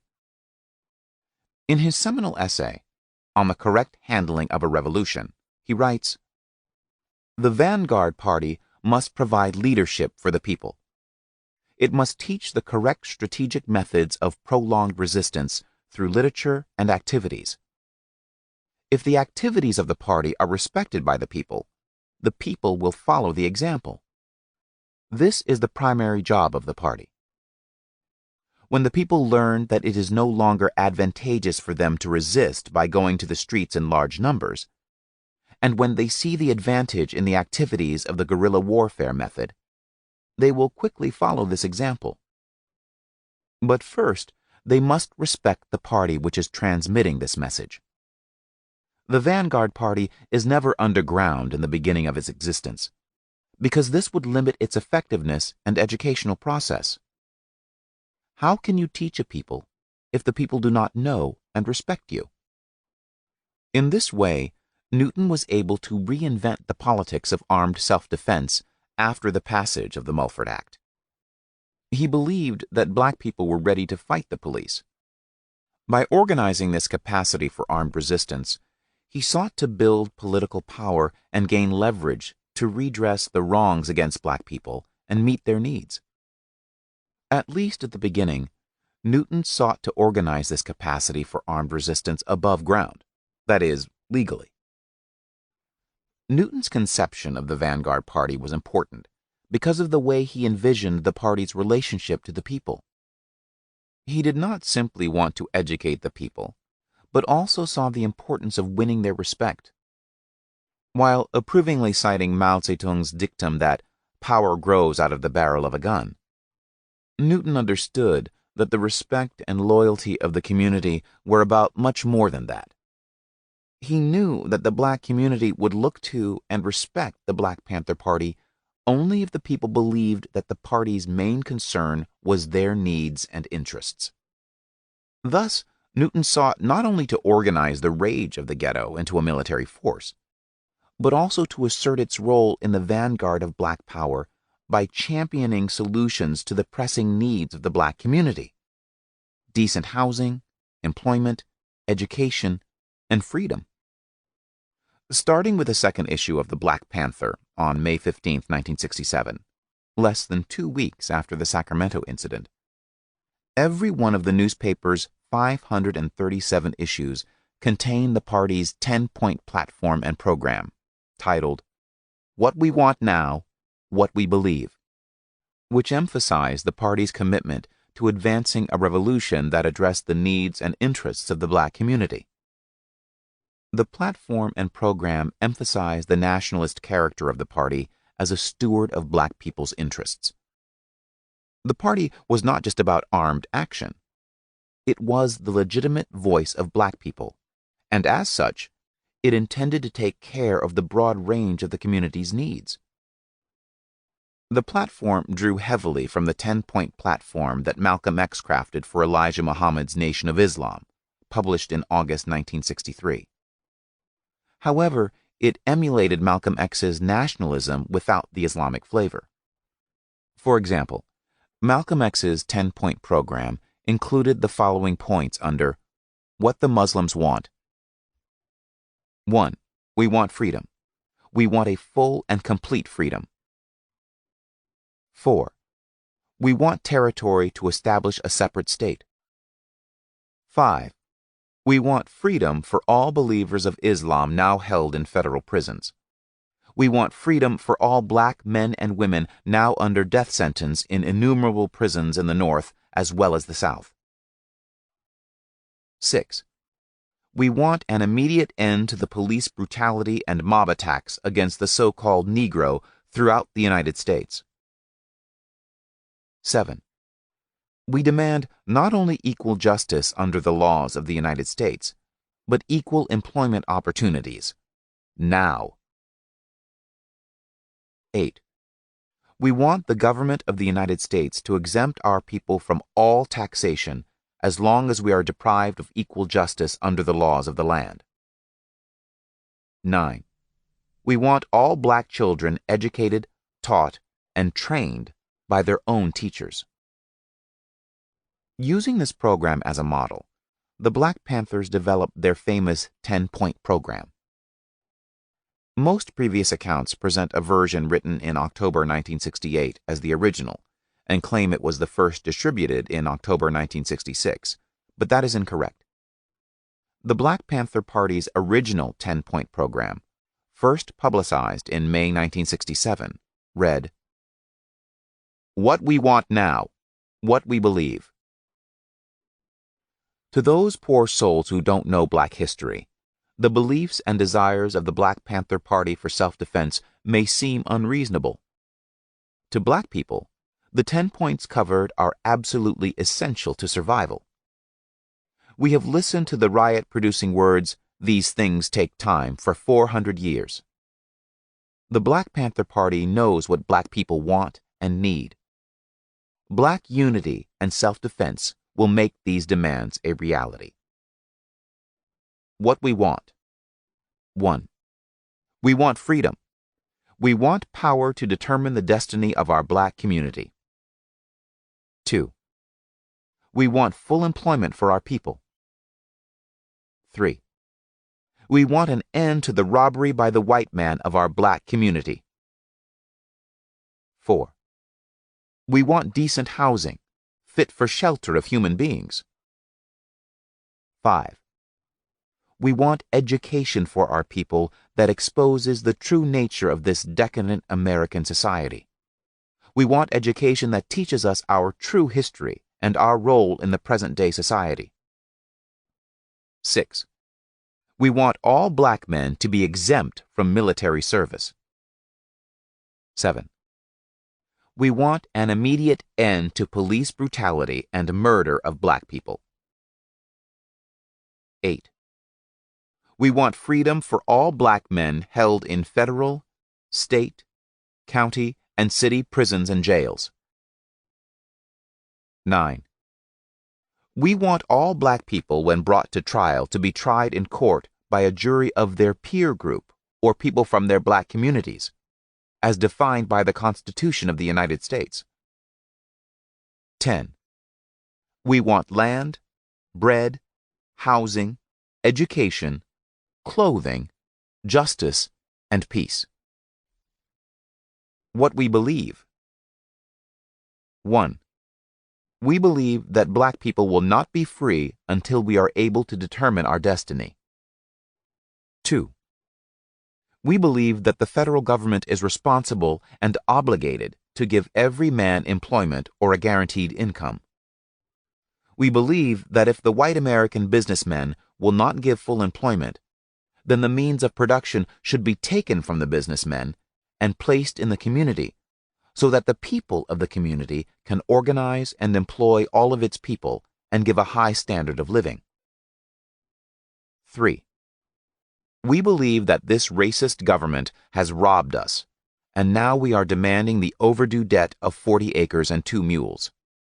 40 acres and 2 mules was promised 100 years ago as retribution for slave labor and mass murder of black people.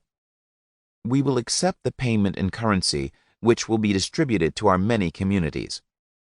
The Germans are now aiding the Jews in Israel for the genocide of the Jewish people. The Germans murdered 6 million Jews.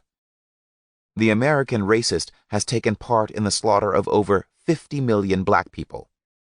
Therefore, we feel that this is a modest demand that we make. 4. We believe that if the white landlords will not give decent housing to our black community, then the housing and the land should be made into cooperatives so that our community, with government aid, can build and make decent housing for its people. 5. We believe in an educational system that will give to our people a knowledge of self. If a man does not have knowledge of himself and his position in society and the world, then he has little chance to relate to anything else. 6. We believe that black people should not be forced to fight in the military service to defend a racist government that does not protect us. We will not fight and kill other people of color in the world who, like black people, are being victimized by the white racist government of America. We will protect ourselves from the force and violence of the racist police and the racist military by whatever means necessary. 7. We believe we can end police brutality in our black community by organizing black self-defense groups that are dedicated to defending our black community from racist police oppression and brutality. The Second Amendment of the Constitution of the United States gives us a right to bear arms. We therefore believe that all black people should arm themselves for self-defense. 8. We believe that all black people should be released from the many jails and prisons because they have not received a fair and impartial trial. 9. We believe that the courts should follow the United States Constitution so that black people will receive fair trials. The 14th Amendment of the U.S. Constitution gives a man a right to be tried by his peer group. A peer is a person from a similar economic, social, religious, geographical, environmental, historical, and racial background. To do this, the court will be forced to select a jury from the black community from which the black defendant came. We have been and are being tried by all white juries that have no understanding of the average reasoning man of the black community. 10. When in the course of human events, it becomes necessary for one people to dissolve the political bonds which have connected them with another, and to assume among the powers of the earth the separate and equal station to which the laws of nature and nature's God entitle them, a decent respect to the opinions of mankind requires that they should declare the causes which impel them to separation. We hold these truths to be self-evident, that all men are created equal, that they are endowed by their Creator with certain inalienable rights, that among these are life, liberty, and the pursuit of happiness, that to secure these rights, governments are instituted among men, deriving their just powers from the consent of the governed, that whenever any form of government becomes destructive of these ends, it is the right of people to alter or to abolish it, and to institute new government, laying its foundation on such principles and organizing its powers in such form as to them shall seem most likely to affect their safety and happiness. Prudence, indeed, will dictate that governments long established should not be changed for light and transient causes. And accordingly, all experience hath shewn that mankind are more disposed to suffer, while evils are sufferable, than to right themselves by abolishing the forms to which they are accustomed. But when a long train of abuses and usurpations, pursuing invariably the same object, evinces a design to reduce them under absolute despotism, it is their right, it is their duty, to throw off such government, and to provide new guards for their future security.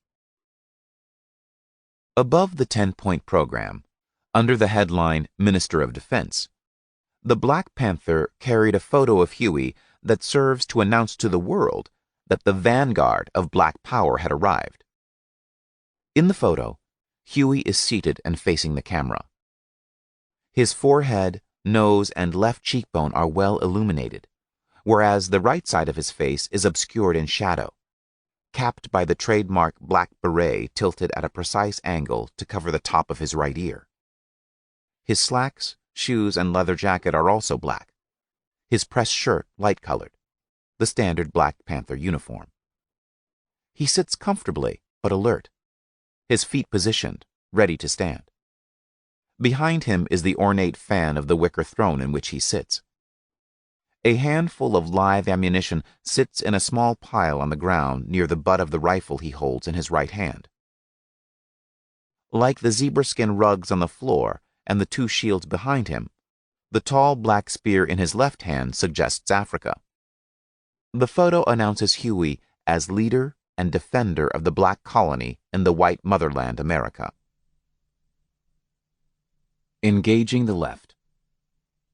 Beyond rethinking the political ideology of the party, during the summer of 1967, the Black Panthers forged important new relations with the broader left. Newton was both an intellectual and a man of action. He could analyze the precise emotional dynamics in a confrontation with the police and know just how to push and how far. He could see the implications of his actions in the moment while considering their potential for broad political resonance. But he was not much of a public relations man. He had a high-pitched voice and hated public speaking. He was too intensely focused on the crux of the issue to worry about advertising. Newton could envision and take exemplary action, but he was not particularly talented at broadcasting these actions to the world. Bobby Seale was a much more skillful public speaker and a true organizational craftsman, keeping the party running day to day. Seale proved, time and again, as he had in Sacramento, that he had great integrity and could stand up without wavering in the face of intense pressure. But he was not much of a public relations man either.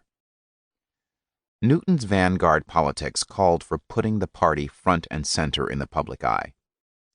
In the summer of 1967, Eldridge Cleaver turned out to have just the flamboyant edge the party needed. After Sacramento, the Panthers faced the legal challenges of raising bail and hiring lawyers. Such challenges had been an important part of the daily work of the earlier insurgent civil rights movement and were not unfamiliar to the Panthers. But until this point, legal challenges had been only a peripheral concern of the Black Panther Party for self-defense. Now, facing the courts became central. Although it was perfectly legal for the Panthers to enter the state capitol bearing arms, a fact that the state police acknowledged at the time, officials later charged members of the Black Panther delegation with conspiracy to disrupt the assembly, a felony. Eldridge and Beverly. Eldridge Cleaver was among those arrested with the Black Panther entourage in Sacramento. In the months following the Sacramento action, the Panthers' newfound fame allowed Cleaver to draw upon his connections with Ramparts and the broader left to raise money to help the party pay its legal bills stemming from Sacramento. Leroy Eldridge Cleaver was born on August 31, 1935, in Wabaseka, Arkansas, the son of Leroy Cleaver, a waiter and nightclub piano player, and Thelma Hattie Robinson Cleaver, an elementary school teacher. Like many black families from the South, Cleaver's family had migrated west for work during World War II. The Cleavers settled in Los Angeles, where Cleaver soon became involved in petty crime. He went to jail several times, and in 1954, at the age of 19, was sent to Soledad State Prison as an adult for 2.5 years for possession of marijuana. The civil rights movement was heating up then, and Cleaver became politicized, spending an increasing amount of time with a group of black inmates who were in vociferous rebellion against what we perceived as a continuation of slavery. Unmarried, Cleaver was denied conjugal visits and soon became lonely and thought often of women. In prison, Cleaver later wrote, those things withheld from and denied to the prisoner become precisely what he wants most of all. He tore a photo of a woman out of Esquire magazine and pinned it to the wall of his cell, deciding that this was his bride and that he would fall in love and lavish all his affections on her. One day he returned to his cell to find the picture torn from the wall by a guard and the pieces dumped in the toilet. When he confronted the guard said, "Get yourself a colored girl for a pinup, no white woman, and I'll let her stay up." Soon after the incident, Cleaver heard the news about the murder of Emmett Till. In 1955, Till, a black 14-year-old from Chicago visiting relatives in Mississippi, whistled at a white woman.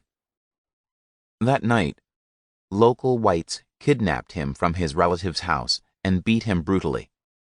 They fastened a large metal fan around his neck with barbed wire, shot him in the head, and dumped his mutilated corpse in the Tallahatchie River. Witnesses identified the murderers, but the accused men were exonerated after only an hour of deliberation by an all-white male jury. After the case was tried and could not be appealed, the murderers publicly confessed that they had killed Till for flirting with a white woman. Cleaver came across a picture of the white woman that Till had flirted with in a magazine and found her attractive. He saw himself in Till's shoes, and it distressed him. "It intensified my frustrations," Cleaver later explained, "to know that I was indoctrinated to see the white woman as more beautiful and desirable than my own black woman." Cleaver's emotional turmoil about his attraction to white women was not unusual.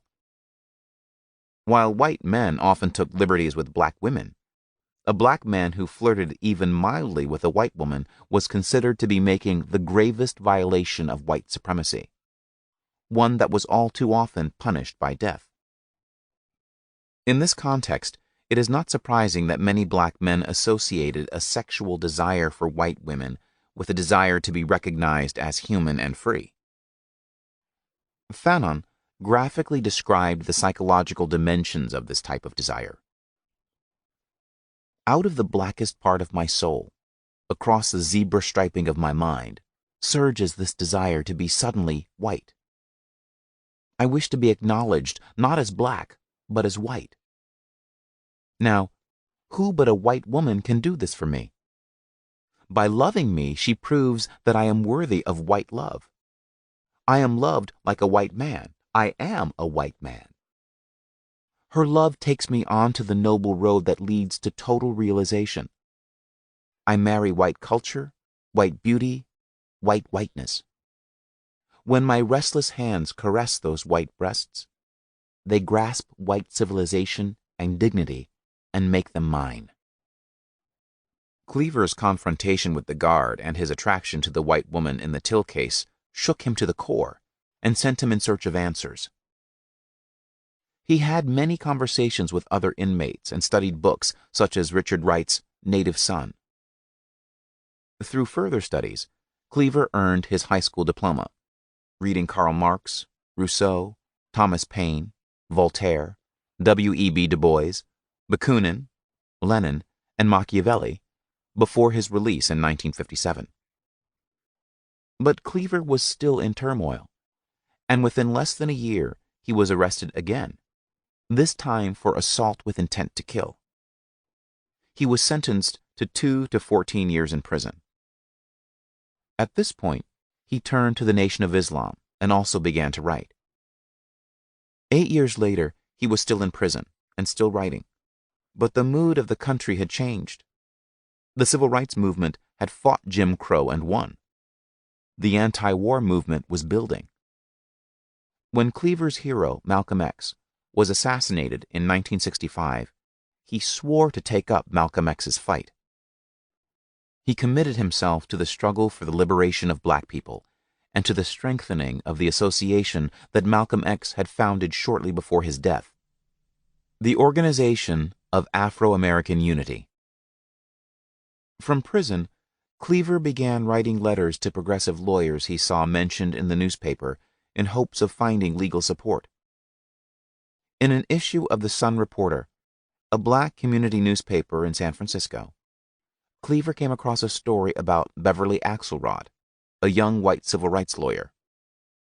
The story featured a photo of Axelrod with one of her clients, a large black man who participated in 1964 protests on Cadillac Row to win black employment.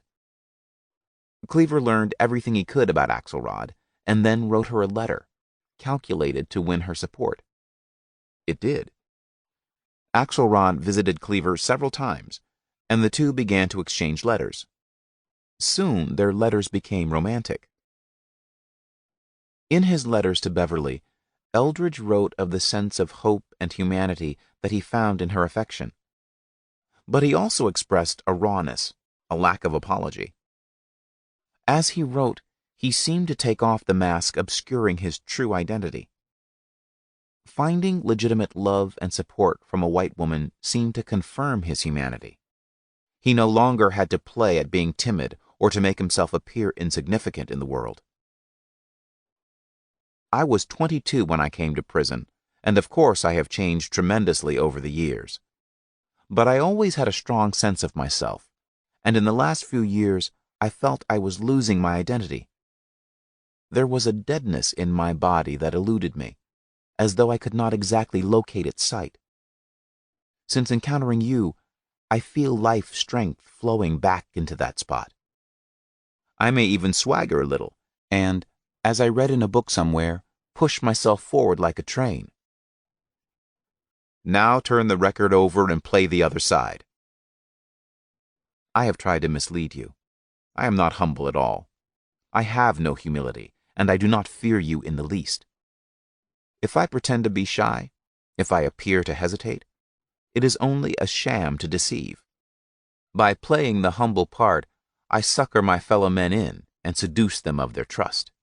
And then, if it suits my advantage, I lower the boom, mercilessly. I lied when I stated that I had no sense of myself. My vanity is as vast as the scope of a dream. My heart is that of a tyrant. My arm is the arm of the executioner. I wish to be the voice of doom itself. I am angry at the insurgents of Watts. They have pulled the covers off me and revealed to all what potential may lie behind my Tom smile. Beverly responded in kind. I know you little, and I know you much, but whichever way it goes, I accept you. Your manhood comes through in 1,000 ways, rare and wonderful. I'm out in the world with an infinity of choices. You don't have to wonder if I'm grasping at something because I have no real measuring stick. I accept you. About the other side of the record? Do you really think I didn't know? Another facet of the crystal might be an apter term. I have a few facets myself. I do not fear you. I know you will not hurt me. Your hatred is large, but not nearly so vast as you sometimes imagine. It can be used, but it can also be soothed and softened. In this reply, Beverly expresses more than personal love and acceptance. She embraces Cleaver's humanity, and in doing so, expresses her own.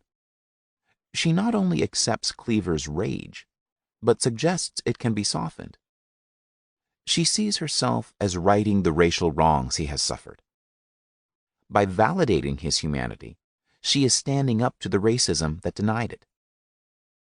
Like Cleaver's, her love is political as well as personal. As a civil rights lawyer, she dedicates her life to fighting for justice. In loving Cleaver and validating his humanity, she seeks to challenge the social injustices that deny him his humanity. Eldridge understood that Beverly needed him as much as he needed her. He was aware that Beverly wanted to see her love of him as politically righteous. He saw their romance as politically transformative rather than simply individual, and appealed to Beverly in these terms. It is not that we are making each other up, and it is not ourselves alone who are involved in what is happening to us. It is really a complex movement taking place, of which we are mere parts. We represent historical forces, and it is really these forces that are coalescing and moving toward each other. And it is not a fraud, forced out of desperation. We live in a disoriented, deranged social structure, and we have transcended its barriers in our own ways, and have stepped psychologically outside its madness and repressions. Beverly took a keen interest in Eldridge's writings, and because prison authorities prohibited Cleaver from distributing his essays, she smuggled the manuscripts out of prison, hidden inside legal documents.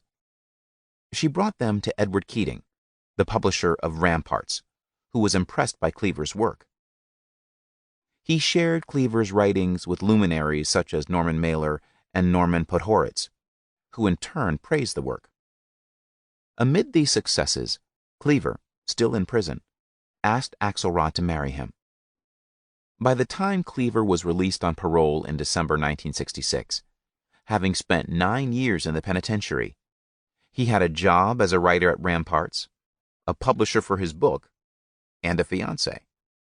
The book, Soul on Ice, a collection of Cleaver's prison writings, was published in February 1968 and became an instant sensation, selling more than 1 million copies within months and eventually several million. The mid-1960s in the United States were a time of intense exploration of questions of race and sexuality. As Jim Crow crumbled, people increasingly challenged the boundaries of racial segregation, including the powerful taboos against interracial sex. In finding legitimate love from Beverly Axelrod, a white woman, Cleaver saw a powerful form of redemption. Refusing to play Uncle Tom, he was able to be his terrible, true masculine self. In entering into this relationship, Cleaver considered himself to be striking a fatal blow to white supremacy. Soul on Ice also depicts the relationship as a means for Axelrod to help transform society. Not only does she help him find liberation in his portrayal, she gets to be a rebel, a revolutionary, a different kind of white woman. Through her romance with him, Beverly realizes her particular humanity, crossing over the line from participating in the oppressive system to becoming a revolutionary. More generally, Cleaver's writings suggest that by embracing each other and sharing the commitment to destroy the oppressive system, black and white revolutionaries could realize their humanity. Parts of Soul on Ice are deeply misogynist and sexist, a disturbing aspect of the text that received insufficient attention amid its initial embrace by a primarily masculinist literary establishment. In the essay On Becoming, Cleaver claimed that after the Till murder, when he was back on the street, he had become a rapist, first practicing on black women and then repeatedly raping white women as an insurrectionary act. "It delighted me," wrote Cleaver, "that I was defying and trampling upon the white man's law, upon his system of values, and that I was defiling his women."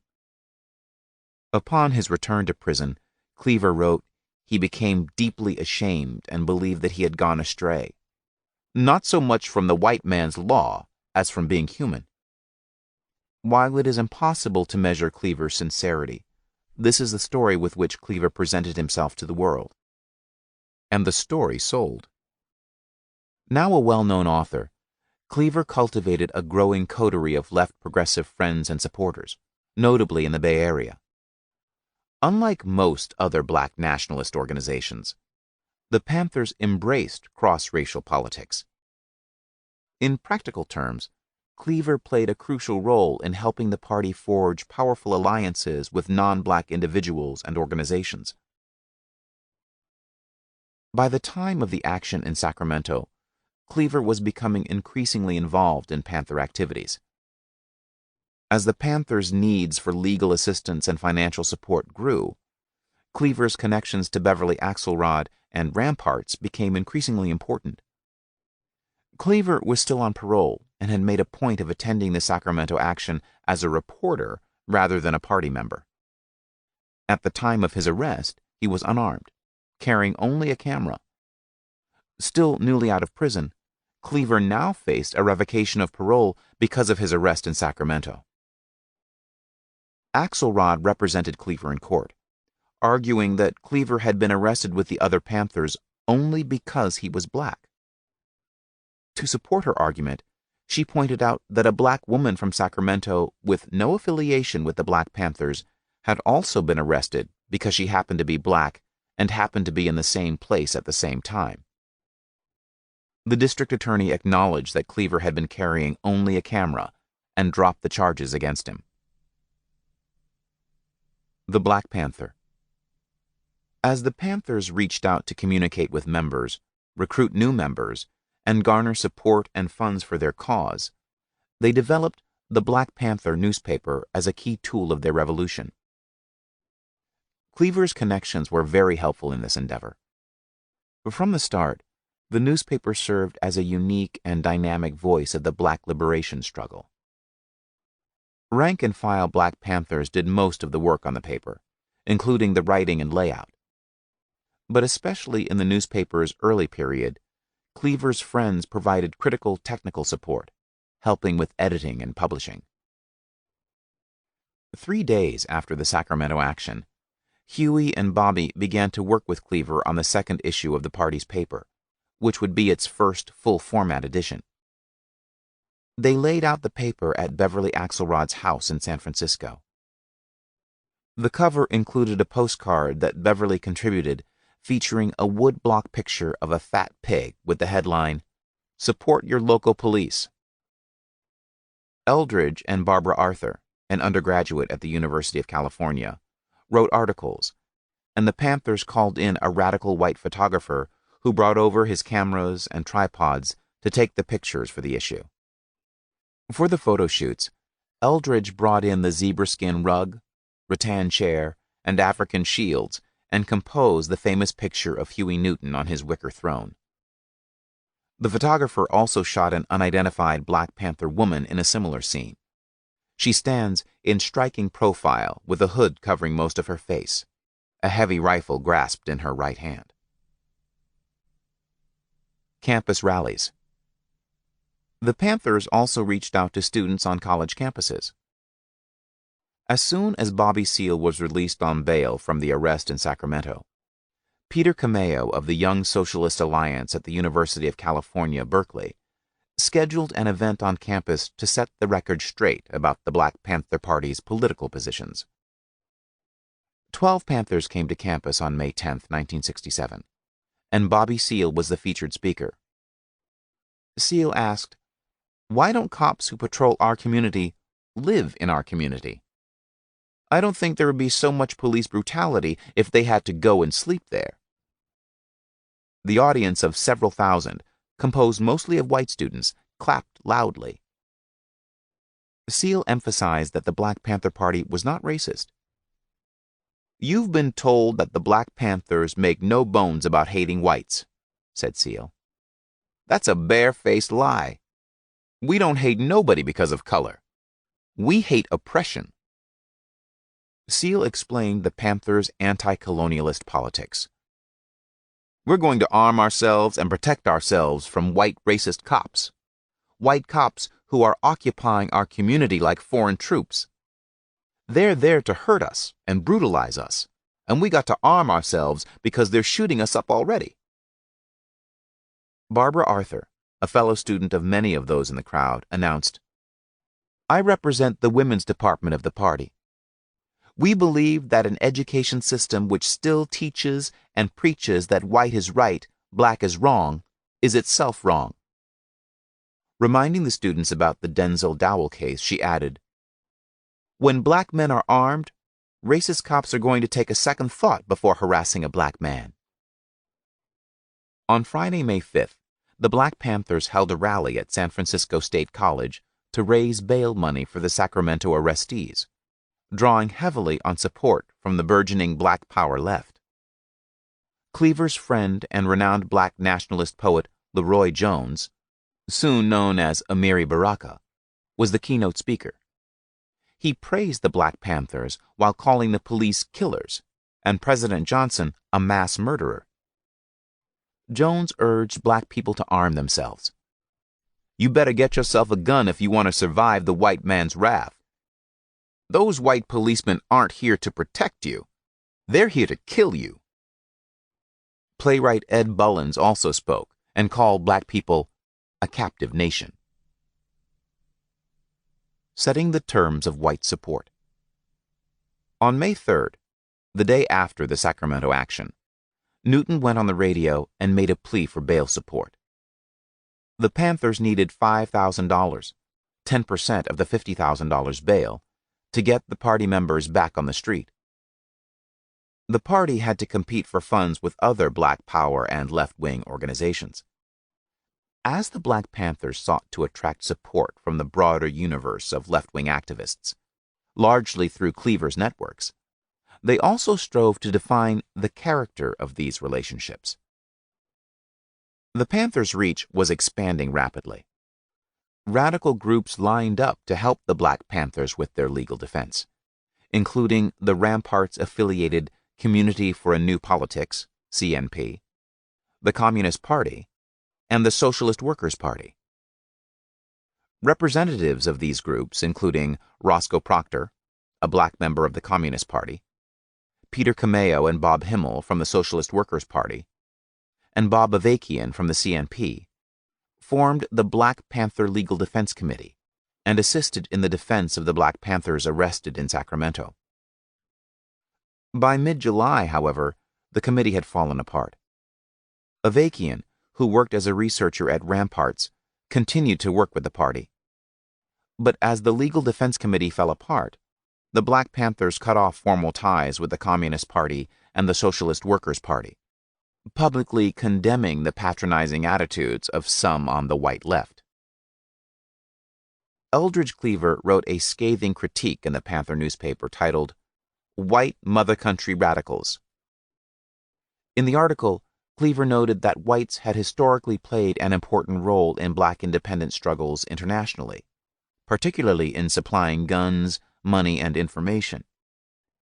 He argued that white radicals in America, however, had failed to live up to this standard, instead acting as if they are the smartest and attempting to dominate Black Power politics. Cleaver then defined the kind of relationship the Black Panther Party sought with radical whites, one in which they would offer material contributions, information, and skills. Reflecting the black demand for self-determination dating back at least to the 19th century roots of the black liberation struggle, Cleaver explained that whites must learn to listen to blacks and follow black leadership. Whites would not be allowed to run the show in the party. Their role had to be subordinate. The Black Panthers intended to direct their own party. The party lauded Bob Avakian as an acceptable voice of radical white America, perhaps because of his supportive role in the Legal Defense Committee. The Black Panther published an article by Avakian echoing Cleaver's critique, endorsing the idea that white radicals in America had a duty to support the Black Revolution. The paper also contained photos of Avakian posing with a pistol. Long, hot summer. More than any other group at the time, the Black Panther Party was highly attuned to the wave of ghetto rebellions. Following Sacramento, as envisioned in Newton's theoretical writings, the Panthers sought to position their party as the vanguard of this black revolt, aiming to shape its raw energy into a powerful, organized revolutionary force. In mid-June 1967, Bobby Seale published an article about the urban rebellions in the Black Panther called "The Coming Long Hot Summer." Seale predicted that the rebellions would expand explosively, creating the impetus for a black revolution. Since July 18, 1964, the Harlem riots, there have been some 50 rebellions in the black communities throughout the nation. These 50 rebellions include the most recent rebellions of black people that have occurred within the last few weeks, some 10 or 15. If one would look closely and check this 3-year history, he will find that in damn near every rebellion, a racist cop was involved in the starting of that rebellion. And these same pig cops, under orders from the racist government, will probably cause 50 or more rebellions to occur the rest of this year alone, by inflicting brutality or murdering some black person within the confines of one of our black communities. Black people will defend themselves at all costs. They will learn the correct tactics to use in dealing with the racist cops. The racist military police force occupies our community just like the foreign American troops in Vietnam. But to inform you dog racists controlling this rotten government and for you to let your pig cops know, you ain't just causing a long hot summer. You're causing a black revolution. In the summer of 1967, the wave of rebellion did in fact swell. Through the early summer, most local rebellions were small, like the Hunters Point riot in San Francisco in response to the killing of Matthew Johnson by police the previous year. None had anything like the scope or destructive capacity of the Watts Rebellion in 1965. Yet in black communities throughout the country, small rebellions continued to erupt, often triggered by incidents of police brutality. Then came Newark and Detroit. Newark. In 1967, the black community in Newark, New Jersey was emblematic of the ghetto isolation and containment from which rebellions grew. At that time, Newark was the 30th largest city in the United States, with a population of 400,000. As blacks migrated to Newark in the late 1950s and early 1960s, whites deserted the city. In 1960, Newark was still 65% white, but by 1967, it was more than 52% black and 10% Cuban and Puerto Rican. Yet, whites maintained near total political control. From Mayor Hugh Addonizio to 7 of 9 city council representatives and 7 of 9 Board of Education members, the city leadership was almost entirely white. Whites also dominated the city commissions. The police were almost all Italian American. Almost all of those the police arrested, though, were black. Tensions between the black community and the police had escalated to the point that the mayor had handed over responsibility for investigating charges of police brutality to the Federal Bureau of Investigation. The FBI heard only cases that involved a violation of federal civil rights. While apparently taking the mayor off the hot seat, this move effectively shut down all channels for redress. Very few black families, fewer than 13%, owned their own homes. Black residents had minimal access to education. Newark's per capita expenditures on education were significantly lower than those in the surrounding areas, and 70% of the children in the Newark public school system were black. Almost half of Newark's black children did not finish high school. In 1960, more than half of the city's adult blacks had less than an 8th grade education, and 12% were unemployed. Newark had the highest rates of crime, venereal disease, substandard housing, maternal mortality, and tuberculosis in the country. Organized crime was rampant. Most people convicted of crimes were black, and the majority of the victims were also black. Like the city government, organized crime, the operation, the money, and power, was run by Italian Americans. On Wednesday, July 12th, 3 weeks after the publication of Bobby Seale's article predicting a spread of urban rebellions, John Smith, a black cab driver, was pulled over by Newark police officers John DeSimone and Vito Pontrelli. Just across the street from the police station, residents from the high-rise towers of the Reverend William P. Hayes public housing projects watched as the policeman dragged Smith, apparently beaten too badly to walk, across the pavement and into the station. By 10 p.m., a crowd had gathered outside the police station, mostly comprised of housing project residents and cab drivers, who had been notified over their radios.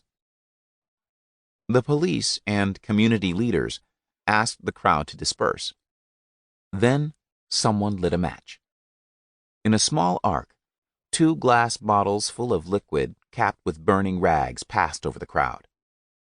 Shattering against the wall of the police station, the Molotov cocktails burst into balls of flame. Frenzied police officers scrambled out of the station, local officials from the Congress of Racial Equality, CORE, tried to calm the crowd and persuade people to march to City Hall. But some in the crowd hurled stones and later broke the windows of several liquor stores and set a car on fire. The police put on riot helmets and moved to disperse the crowd. The next day, representatives of a variety of black power groups met to discuss what to do about the clashes with police. They decided to call a police brutality protest rally for early that evening in front of the 4th Precinct station. The media started to gather. At 7 p.m., James Threat, the black director of the Human Rights Commission, announced that the mayor had decided to form a citizens' committee to investigate the Smith incident and that a black policeman was being promoted to the rank of captain. Someone shouted, "Black Power!" and people started to throw rocks. Police moved to disperse the crowd, which began looting and setting more fires. There were not enough officers to contain the rebellion, so the police concentrated on a 2-mile stretch of the commercial district on Springfield Avenue. The rebellion grew. The mayor called in help from the state police and the National Guard. Law enforcement did a lot of shooting during the weekend. They shot looters and also fired at random into crowds, hitting uninvolved bystanders on the sidelines and even some in their homes. They also shot up businesses that placed black-owned signs in the windows. Countless people were wounded. 23 were killed, 21 of them black, including 2 children, 6 women, and a 73-year-old man. Leroy Jones was among those beaten and arrested by Newark's police. Again and again, we have sought to plead through the reference of progressive humanism. Again and again, our complaints have been denied by an unfeeling, ignorant, graft-ridden racist government. Now we will govern ourselves, or no one will govern Newark, New Jersey. On July 20th, the Black Panthers devoted an issue of their newspaper to the Newark Rebellion. Front-page headlines read, "The Significance of the Black Liberation Struggle in Newark," and "Police Slaughter Black People." The cover photograph showed 3 police officers pinning down a black man, his face pressed into the sidewalk. The caption read, "How can any black man in his right mind look at this picture in racist dog America and not understand what is happening? It's obvious that the brother on the ground is the underdog and that the arrogant Gestapo dogs on top have the advantage. What is the essential difference between the man on the bottom and the pigs on top? The gun. If the brother had had his peace with him, it is obvious that the pigs would have had to deal with him in a different way. And the brother may have gotten something down, that is, if he knew how to shoot straight." Lower on the page was a picture of a rifle under huge type reading, "Guns, baby, guns." The paper featured a 2-page centerfold with a photographic montage of the Newark Rebellion. Each of the 16 pictures emphasized the violent clash between heavily armed government officers and neighborhood blacks. Pictures of bloodied and brutalized black men and women accompanied a large photo of several blacks lying face down on the concrete, with armed officers standing over them, as other officers hold back a crowd. Another photo showed a military jeep packed with officers carrying machine guns driving past a burned-out building. The caption read, "Vietnam? Dominican Republic? The Congo? No! Racist Newark, USA." In another shot, an officer crouched behind a jeep taking aim with his rifle. The caption, "Vicious, mad, raving, racist dog sniping at colonized black people as though at a foreign enemy." One photo showed a crowd of unarmed black men yelling at soldiers over the points of their bayonets. The caption read, "America's black colonial subjects show contempt and a total lack of fear of the racist dog occupying troops." In the center of the page were the words, "Racists call it rioting, but actually it's a political consequence on the part of black people who have been denied freedom, justice, and equality." Detroit. On July 23, 1967, 3 days after the Black Panther issue on the Newark rebellions, Detroit exploded in the largest urban rebellion in the United States in the 20th century.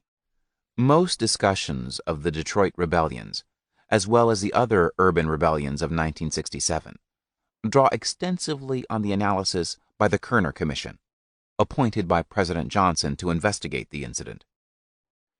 The Commission report portrayed the rebellions as apolitical, spontaneous reactions to poor conditions rather than signs of a broader struggle over social power. As journalist Andrew Kopkind observed, though, the Kerner Commission was designed not to study questions, but to state them, not to conduct investigations, but to accept them, not to formulate policy, but to confirm it. Kopkind argued that the report's shallow lip service to the core problem of racism bolstered rather than challenged structural racism. Failure to analyze in any way the white racism asserted by the commissioners in the report's summary, argued Kopkind, transformed that critical category into a cheap slogan. And overall, the report's mindless attention to documenting conventional perceptions and drowning them in conventional wisdom made meaningless the commissioners' demands for social reconstruction. The 120 social scientists and investigators hired by the Kerner Commission, working under the guidance of research director Robert Shellow, provided a much more perceptive political analysis of the rebellions that the Commission never published. In the concluding chapter of the analysis, America on the Brink, White Racism and Black Rebellion, the social scientists argued that racism pervaded all U.S. institutions, and that blacks feel it is legitimate and necessary to use violence against the social order.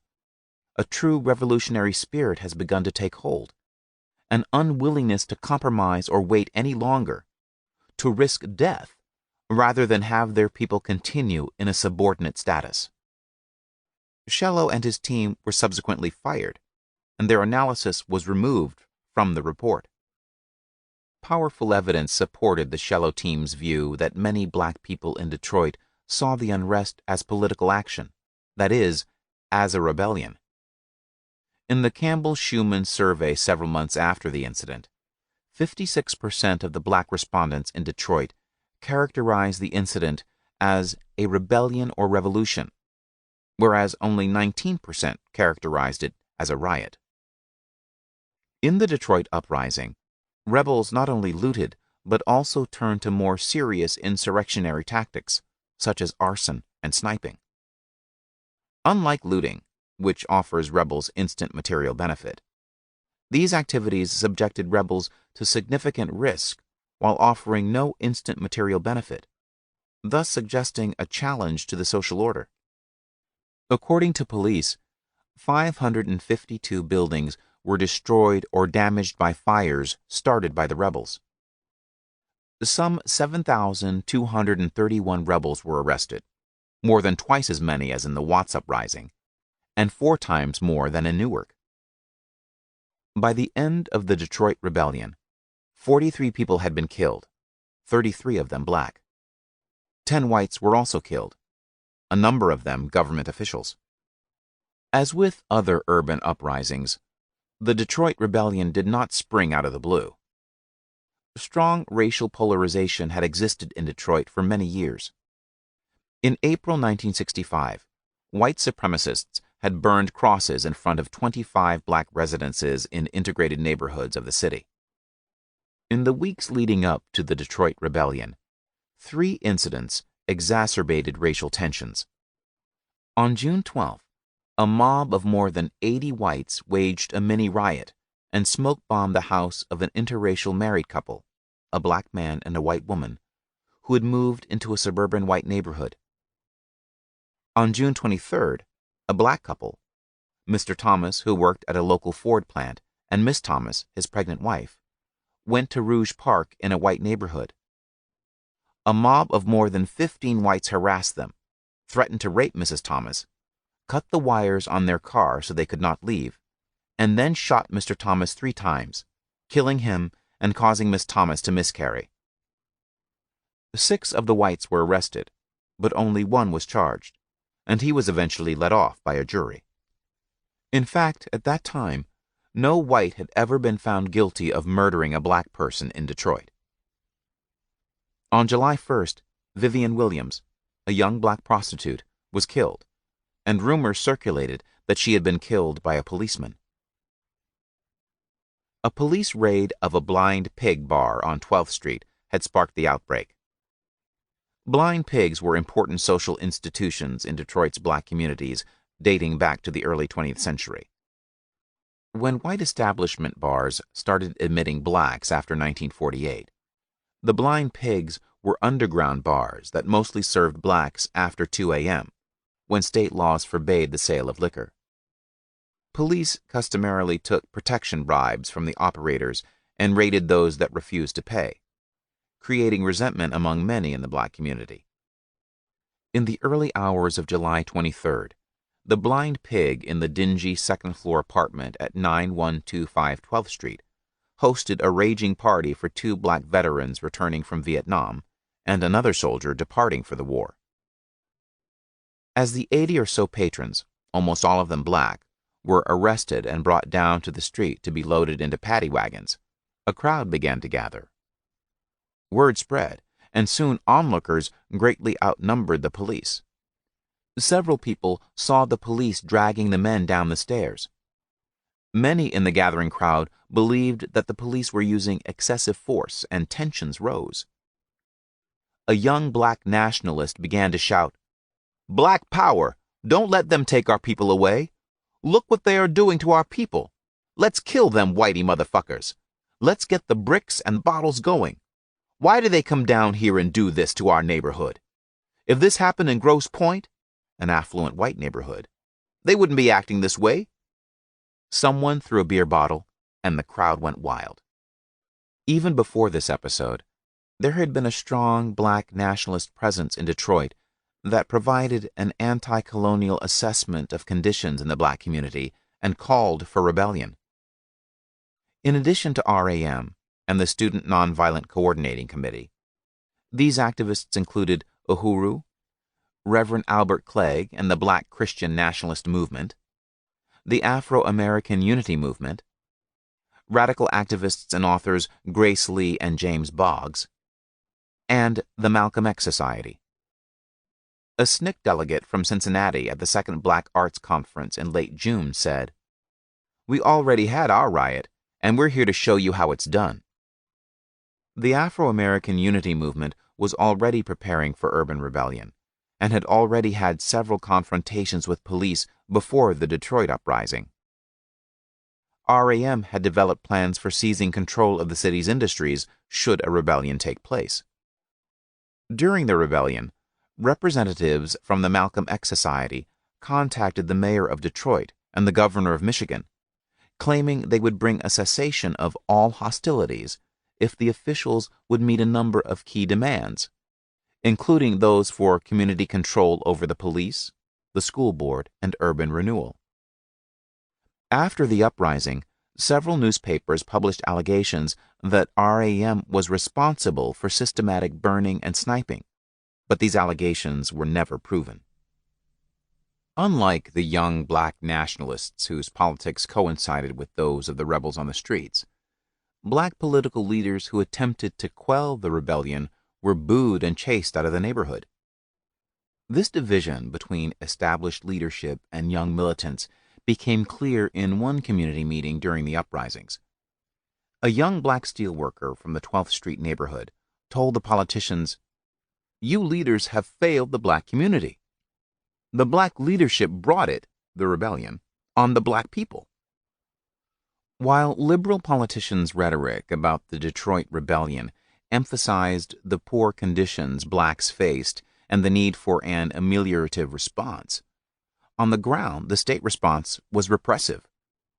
When the local police was unable to contain the rebellion, the mayor and the governor called in the National Guard and the Michigan State Police and asked President Johnson to send in the army, which he eventually did. Soon, the police not only had bayonets and armored personnel carriers, but were also backed up by tanks, army choppers, and machine guns. When the National Guard arrived on July 23rd, the troops were instructed to shoot any person seen looting. By that evening, the police, the guardsmen, and the state police were all firing at fleeing looters.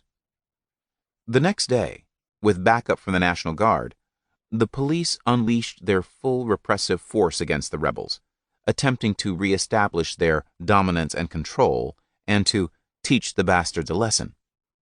Many law enforcement officers believed their job was to put blacks back in their place.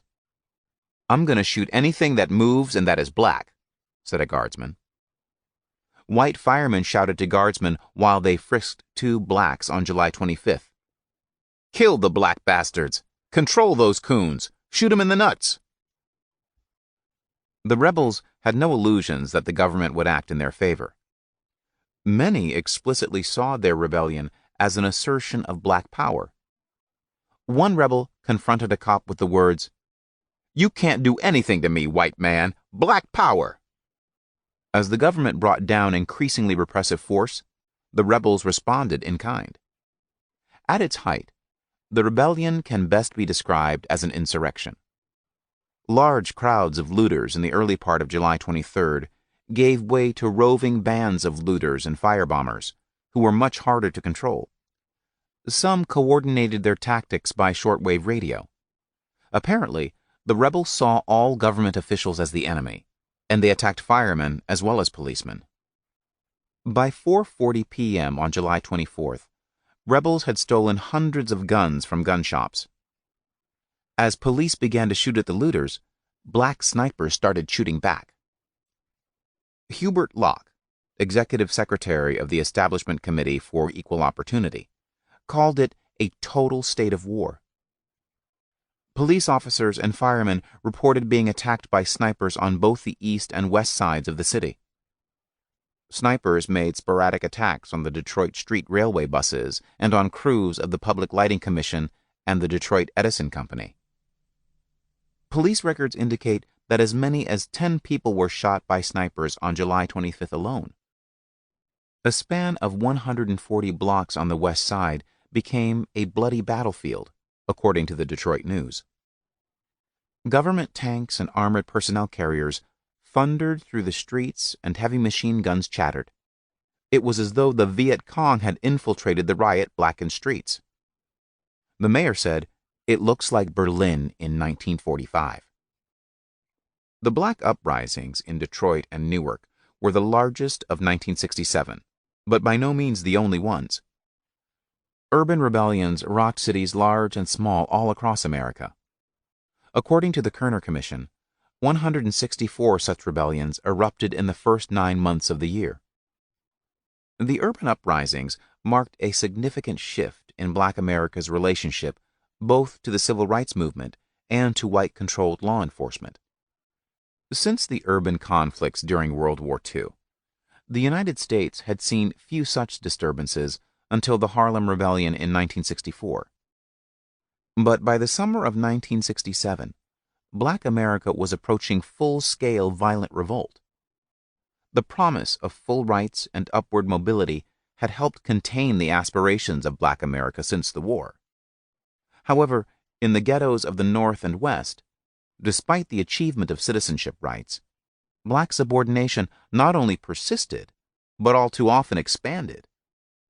With white flight and the desertion of the inner cities to blacks, urban governments sought to address the problems of their swelling ghettos through containment, relying increasingly on police force.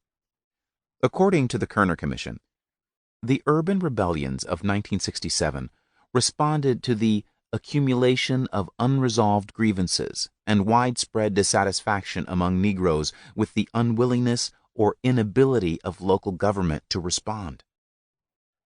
Among the factors contributing to this dissatisfaction, according to the Commission, were pervasive discrimination and segregation, black in-migration and white exodus, the convergence of segregation and poverty in the ghettos, disappointment with the civil rights movement, violence by white vigilante groups reacting against black civil disobedience, frustration and powerlessness, a new mood of enhanced racial pride, and emerging views of the police as a symbol of white power, offering protection for white citizens while oppressing blacks with impunity.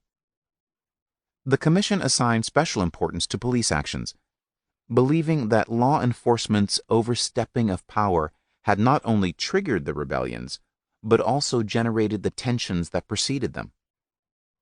As the censured analysis by the Commission's research director Robert Shello suggests, these conditions are best understood not as psychological factors prompting individual rioters to act, but rather as the impetus for political acts of black rebellion. Rebellion reemerged as a political avenue precisely because of the limitations of the civil rights victories. These victories left untouched the economic and material dimensions of black subordination. With persistent racial subordination in the face of rhetorical freedom, pressures mounted. In the summer of 1967, the floodgates lifted, and the dream of black nationhood poured through the channels of urban rebellion.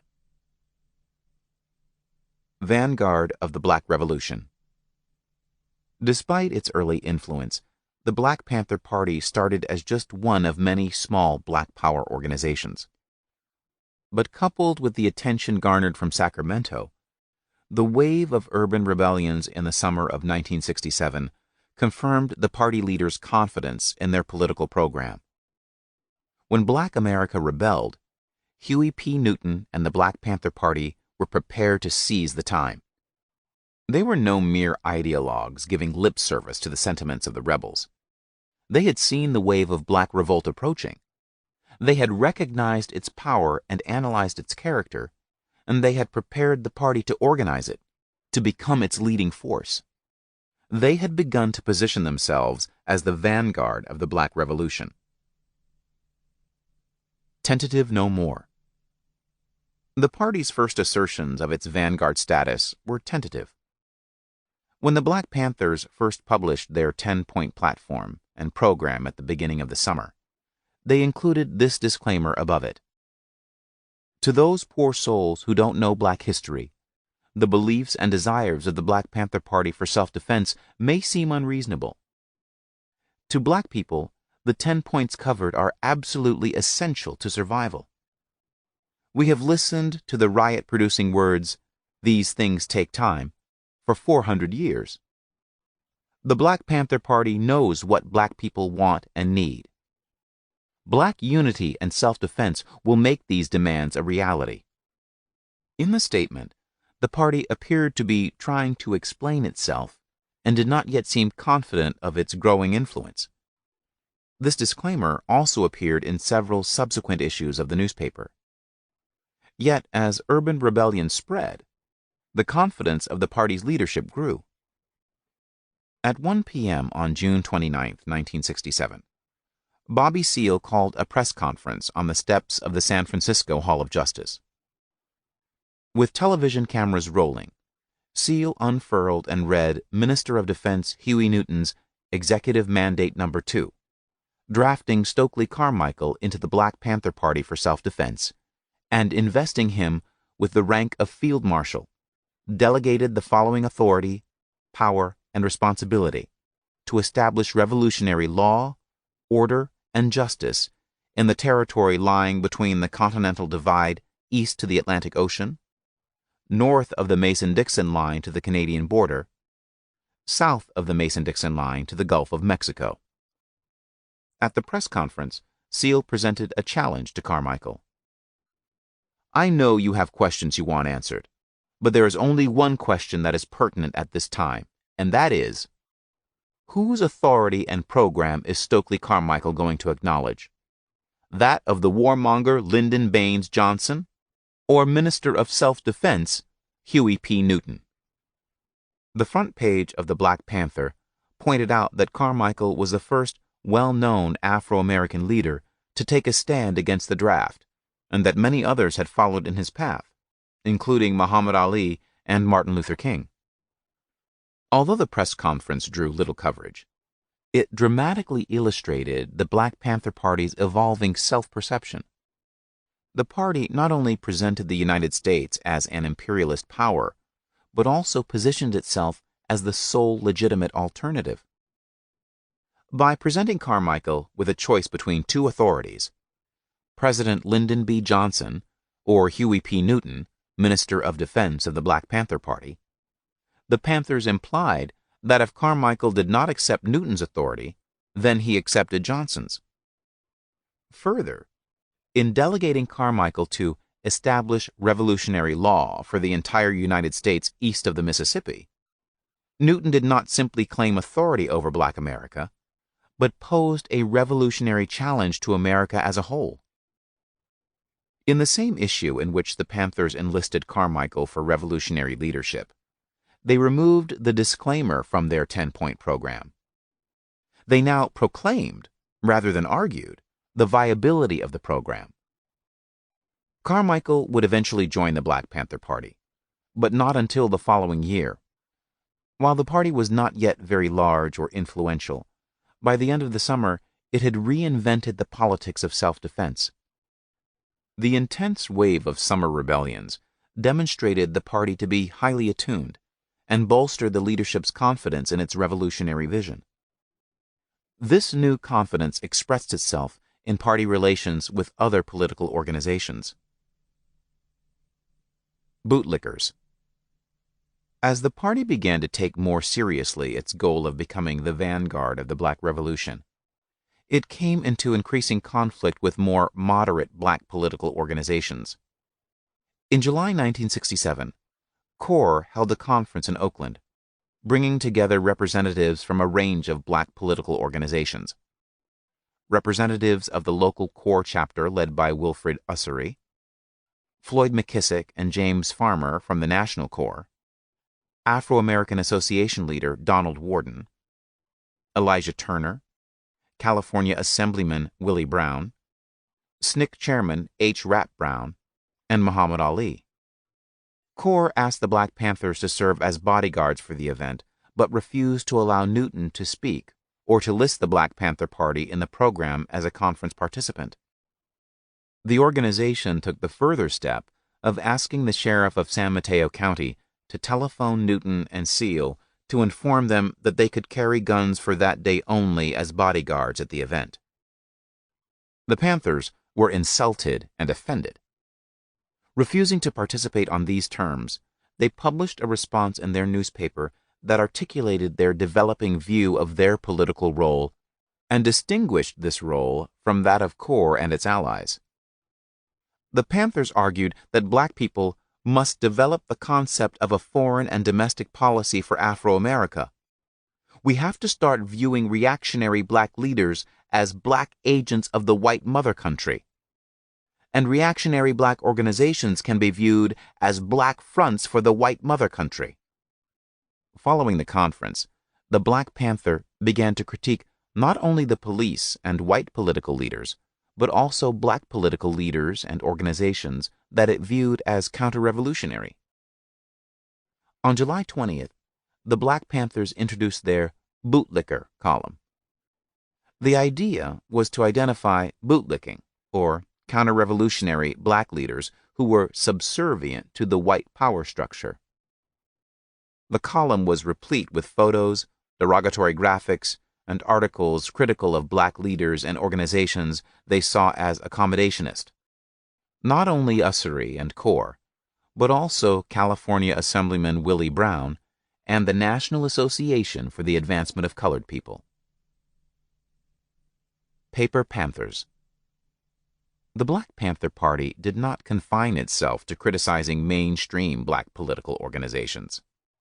Increasingly confident in positioning the organization as a vanguard party, the Panthers also criticized other Black nationalist organizations that did not live up to their revolutionary rhetoric. A particularly bitter rift had occurred between the Black Panther Party for Self-Defense and the Black Panther Party of Northern California, led by Huey and Bobby's former comrades from the West Coast RAM. A disagreement about tactics had been brewing for years, even when Huey and Bobby had worked with the Seoul Students' Advisory Council at Merritt College. The split widened as Huey and Bobby's Black Panther Party for Self-Defense gained in stature. Jockeying for media attention, RAM twice accepted credit for Panther activities, including the Black Panther escort of Betty Shabazz and the action in Sacramento. The fact that RAM carried unloaded weapons, a tactic that Huey adamantly opposed, did not help matters. David Hilliard, one of Huey Newton's childhood friends who became active in the party, coined the phrase "paper panthers" to describe the RAM group. RAM members were armchair revolutionaries who did not know the first thing about fighting an actual revolution, argued Hilliard, who would soon rise to the rank of chief of staff, assuming primary leadership of the party's operation. The phrase stuck, and after the Newark Rebellion in July 1967, the Black Panthers published a graphic of a paper panther in their newspaper replete with bullet holes and labels identifying the group as conservative, misguided, reactionary, and counter-revolutionary. The message was clear. The Black Panther Party for Self-Defense was the truly revolutionary party, the vanguard of the Black Revolution, and no substitutes would be accepted. Mockery was not enough to resolve the conflict. According to Newton's memoirs, he confronted Roy Ballard of the Black Panther Party of Northern California about the rumor that Ballard's group carried unloaded guns. Ballard reportedly admitted that he did not even own any bullets. Huey reported that a few weeks later, he and his Panthers went to San Francisco where the Paper Panthers were having a fish fry and issued an ultimatum. They could merge with us, or change their name, or be annihilated. When they said they would do none of these things, we waded in. I took on one and hooked him in the jaw. It was a short battle, ending a few moments later when somebody fired a shot in the air and people scattered. After that, the Paper Panthers changed their name. Gender in the Vanguard Party. As the Black Panthers garnered influence and self-confidence and sought to redefine their political strategy, the gender politics of the party shifted as well. All the original party members were men. They sought to educate and politicize the male brothers on the block. And part of their project was to assert a strong black masculinity. In Newton's early essay, Fear and Doubt, he described the crisis of manhood he saw facing black men. As a man, he finds himself void of those things that bring respect and a feeling of worthiness. He ultimately blames himself. He may father several illegitimate children by several different women in order to display his masculinity. But in the end, he realizes that he is ineffectual in his efforts. He is asked to respect laws that do not respect him. Contrary to some critics, Newton laid out a position that was distinct from the Moynihan Report, a policy study for the War on Poverty issued in 1965 by the U.S. Department of Labor, which blamed the social castration of black men on the pathology of black matriarchal culture. Newton saw the problem not as a cultural difficulty endemic to black people, but as a form of oppression imposed on black men by the racist social structure. In the Black Panthers' program to assert a revolutionary masculinity, black men were to become men by standing up against and seeking to destroy the oppressive system that was denying them their humanity. This politics challenged both the Uncle Tom role of black male deference to white power and the civil rights politics of turning the other cheek in pursuit of integration. Within months of its founding, the Black Panther Party attracted the participation of women, who soon became trusted and invaluable members. From the start, women participated in all party activities, including the more militant ones. The party's initial tactic of challenging the police principally attracted men, but also attracted some women. The Panther entourage that confronted the police while escorting Betty Shabazz at the San Francisco airport included women. and women Panthers participated in the invasion of the Capitol building in Sacramento. Pictures of Panther women carrying guns appeared in the earliest issues of the Black Panther. Early issues of the newspaper represented women as valued party members, as soldiers, poets, and writers. In the summer of 1967, as party influence grew, more women joined the party. With the party's growing confidence in its role as a revolutionary vanguard, Panther women increasingly wrote and were written about in the Black Panther. Not surprisingly, these pioneer Panther women applauded the idea of revolutionary nationhood and the bold masculinity of the Black Panther Party. In a recruitment pitch aimed at women, Barbara Arthur emphasized the appeal of a black political organization led by and consisting of revolutionary black men. The Black Panther Party is where the black men are. I know every black woman has to feel proud of black men who finally decided to announce to the world that they were putting an end to police brutality and black genocide. Become members of the Black Panther Party for self-defense, sisters. We got a good thing going. Sister Williams not only embraced the pride and power these men exuded, but she also noted the deep appeal of the revolutionary love that Panther men held for their brother. Respect and dignity have long been abstractions to the majority of black men. This is no longer the case. The Black Panther Party for self-defense are black men with pride, self-respect, and most of all, love for their brother. These black men who express fervor, spirit, and boldness of heart kindle in me, a black woman, the feeling of wanting to help plan, work, experience, and most of all, share not only these feelings with him, but the togetherness of wanting and now going about getting our freedom together. Williams endorsed the party as essential to black liberation. She validated the party's claim to be the vanguard of the Black Revolution. Powerful images of handsome black men and beautiful black women in the Black Panther projected the party's appeal to allies, supporters, and recruits. On occasion, the early party imitated Madison Avenue tactics, blatantly exploiting black female beauty to sell the party. Underneath an attractive photo of Panther secretary and newspaper editorial staff person Audrey Hudson was a caption that read in part, "Besides being very beautiful to look at, as you can see for yourself, the sister is a very beautiful person. She has gotten herself together and enlisted in the struggle for the total liberation of her people. She is a welcomed addition to the swelling ranks of the vanguard party of the black liberation struggle." Early articles by women in the Black Panther about issues of gender and sexuality ranged widely in tone, subject matter, and consciousness. In a complex analysis of the distinction between revolutionary and bourgeois black romantic relationships, Judy Hart contended, "At this stage in the Black Revolution, the relationships between black men and black women are taking on new and crucial meanings. With the Black Revolution being no more than the fusing of separate frustrations, desires, convictions, and strengths toward a common liberation, the black man and his woman cease to be simply a couple, but a fusing, a deepening of two black minds, souls, and bodies passionately involved not only in each other, but in the movement."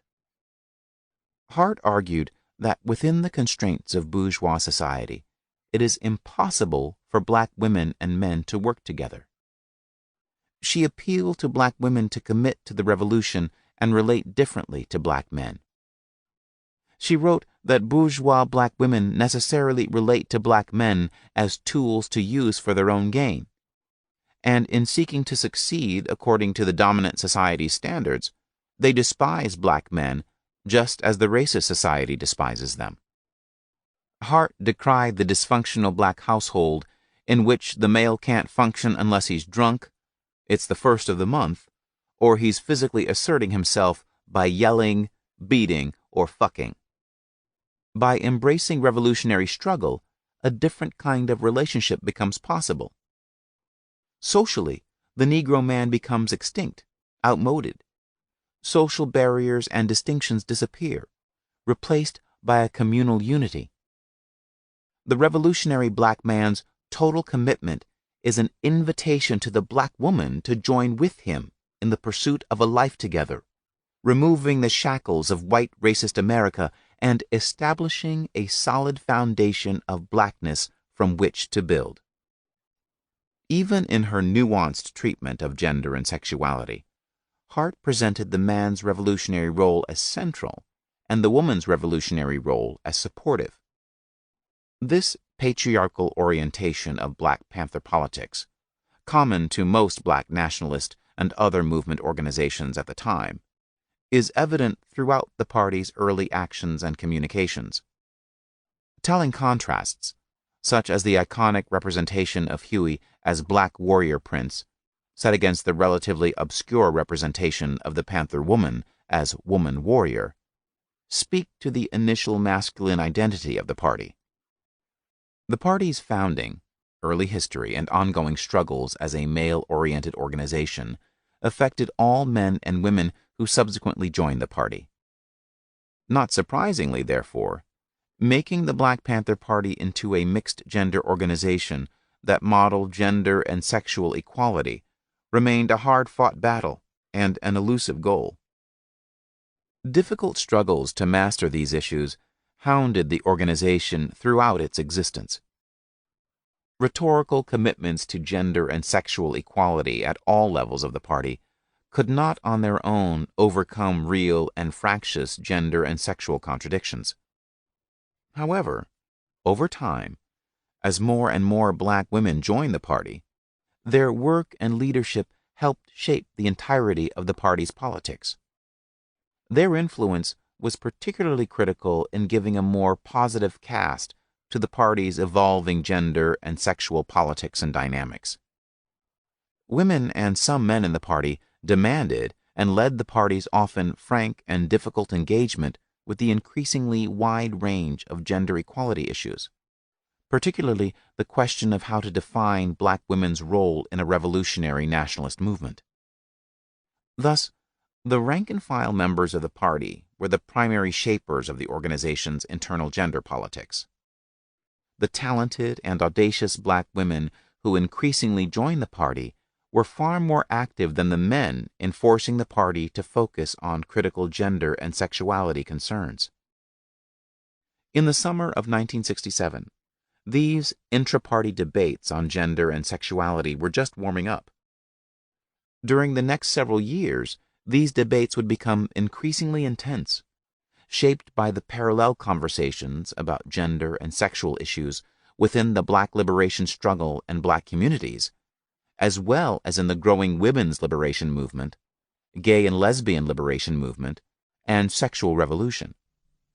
In the summer of 1967, with the core Panther practice of armed patrols of the police outlawed, yet with the party's stature enhanced by its Sacramento actions, Newton had sought to build upon the success of the police patrols and articulate a revised politics of armed self-defense against the police.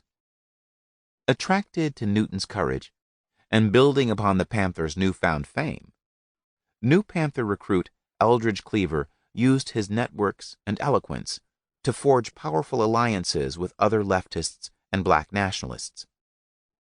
The Newark and Detroit rebellions, the largest and most violent of the period coming just weeks after publication of some of Newton's key theoretical writings, revealed the Panthers to be highly attuned to ghetto sentiment, and deepened the Panthers' confidence in their vanguard politics. And as the party developed, it attracted more women members, who began to transform the gender politics of the party. As the summer of 1967 gave way to the fall, the Panthers' new politics were put to the test.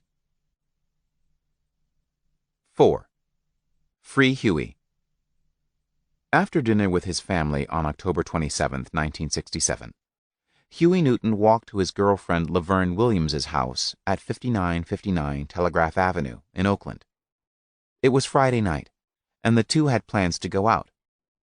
On the way over, he thought about where they might go that evening. When he arrived, Laverne was not feeling well. He offered to stay in with her, but she insisted that he go out and enjoy himself, and lent him her car. Newton started up Laverne's tan 1958 Volkswagen Beetle and drove to Bosun's Locker, his favorite bar.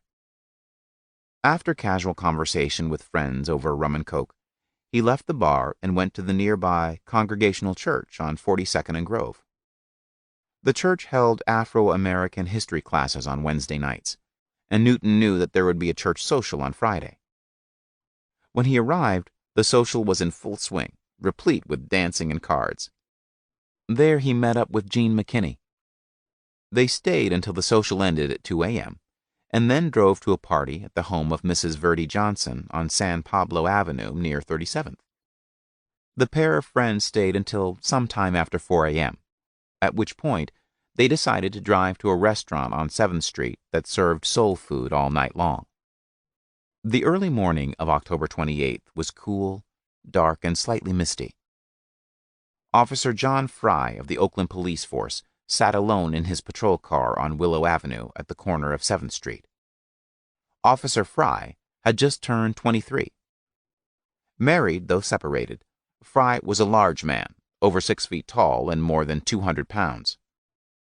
In his year and a half on the force, Fry had already developed quite a reputation.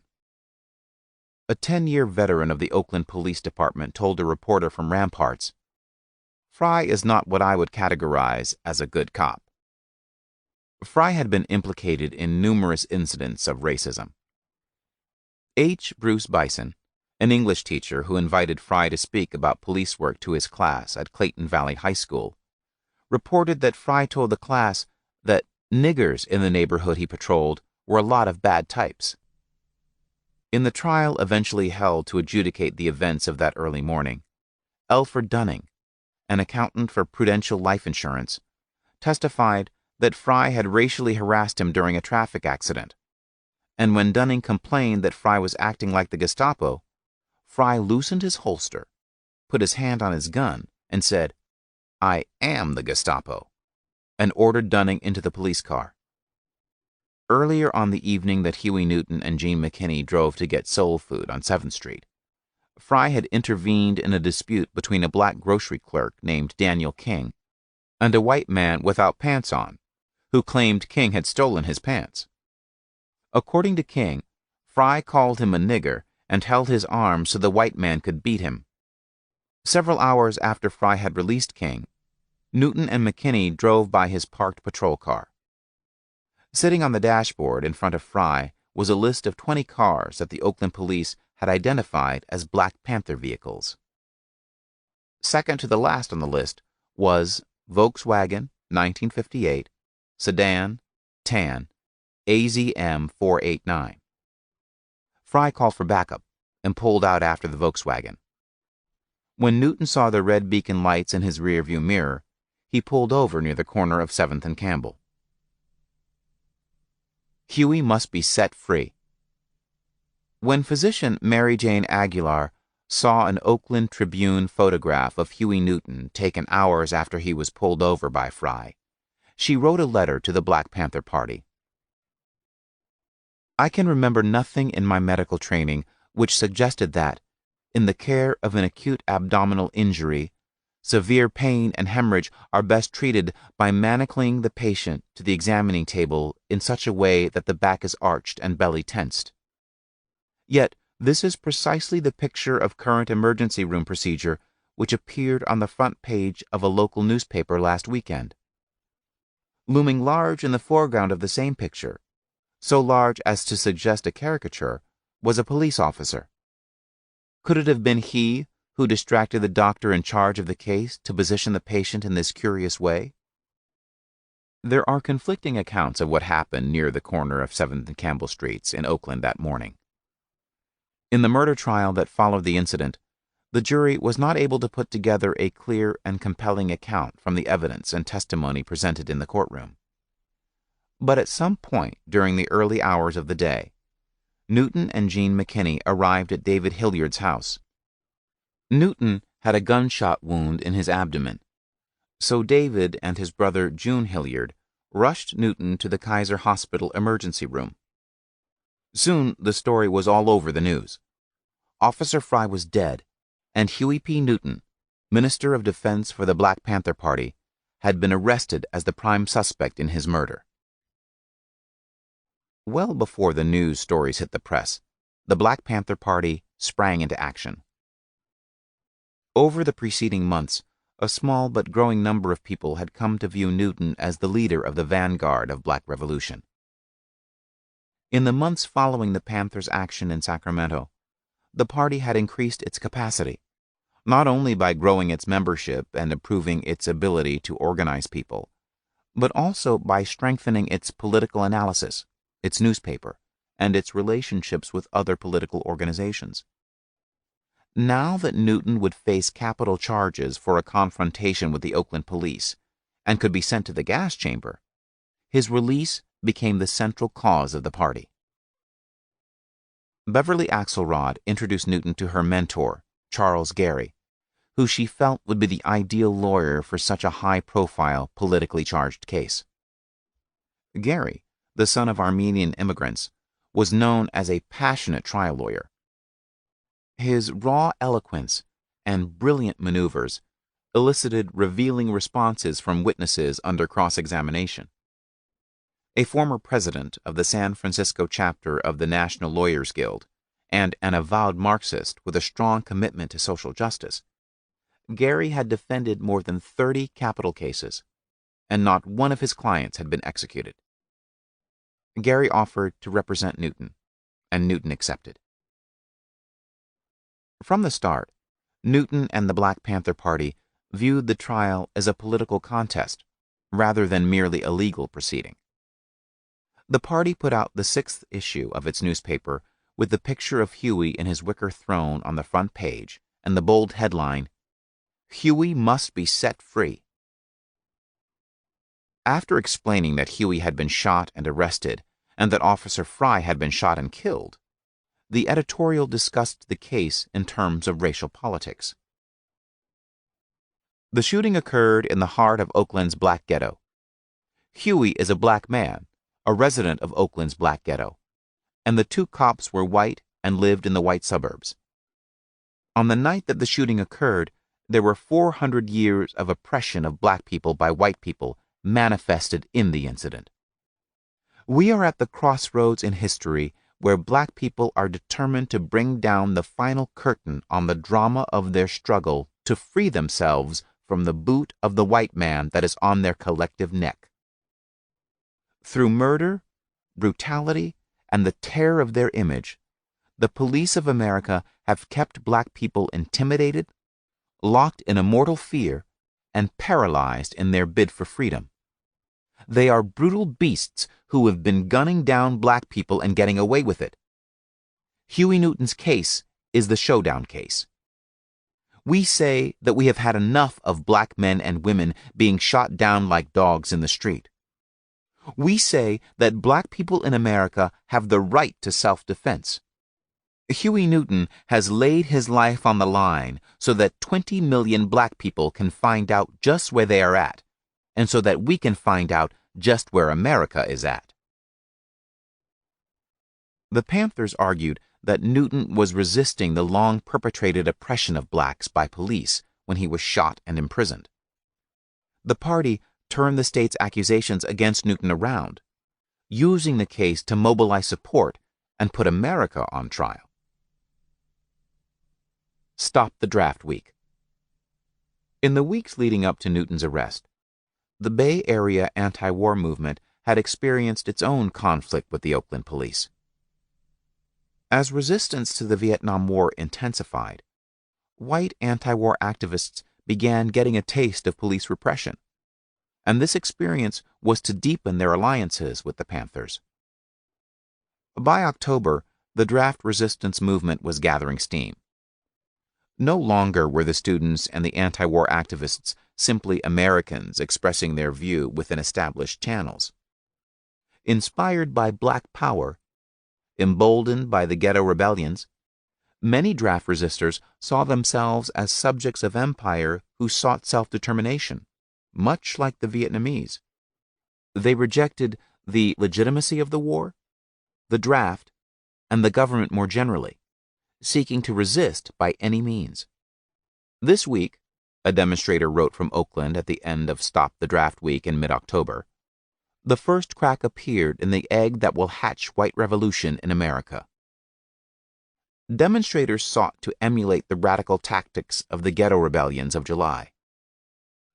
According to Frank Bardicke, an anti-war activist who would face the heaviest charges from the Stop the Draft Week protests in Oakland, the draft card burning was the defining act that set the tone for active resistance to authority. Young men burning their draft cards on Spruill Hall steps changed the political mood of the campus. This example, and that of hundreds who turned in their draft cards, gave the rest of us courage. We too are the Viet Cong, Hal Jacobs of the Students for a Democratic Society told a resistance rally in preparation for Stop the Draft Week at UC Berkeley. Day 1, Monday, October 16th, was relatively calm.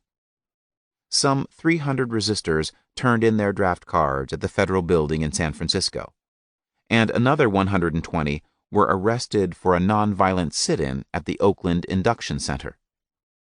But the next day, confrontations with police intensified. While Monday had been reserved for the more pacifist groups, Tuesday's event was organized by those ready to take the resistance to a new level, including SDS, the Student Nonviolent Coordinating Committee, and the Independent Socialist Club, which instructed those in the militant action to wear a hat and thick clothes, carry a handkerchief and change, and arrange for someone to have bail ready. One of the speakers was George Ware, the SNCC field secretary who had recently traveled to Cuba with Stokely Carmichael. Emboldened by the Black Power movement and what one organizer called vicarious intoxication by the summer riots, resistors attempted to shut down the induction center in Oakland and met brutal repression. Under the front page headline, "Cops Beat Pickets," the San Francisco Chronicle described the police action. Police swinging clubs like scythes cut a bloody path through 2,500 anti-war demonstrators who had closed down the Oakland Armed Forces examining station yesterday, their hard wooden sticks mechanically flailing up and down, like peasants mowing down wheat. More than 20 people were injured, and 25 were arrested. In the next 2 days, 97 more were arrested during peaceful pickets. At 6 a.m. on Friday, 10,000 demonstrators surrounded the Oakland Induction Center. Many were dressed for conflict with the police, wearing helmets and shields. They painted the streets and built barricades using benches, large potted trees, parking meters, garbage cans, cars, and trucks. Some of these vehicles had been stolen and then positioned in the intersections with the air let out of the tires. In this way, the resistors shut down many of the intersections surrounding the induction center and prevented buses from reaching it. The confrontation grew into a violent melee that soon spread over a 20-block area of downtown Oakland. The Panthers had claimed to be fighting an anti-colonial war all along. Now, anti-war activists increasingly saw their struggle, too, as a fight against imperialism, and the Free Huey campaign became a lightning rod for the anti-imperial left. Free Huey bumper stickers appeared all over the Bay Area. White as well as black support for Huey's immediate release from prison boomed.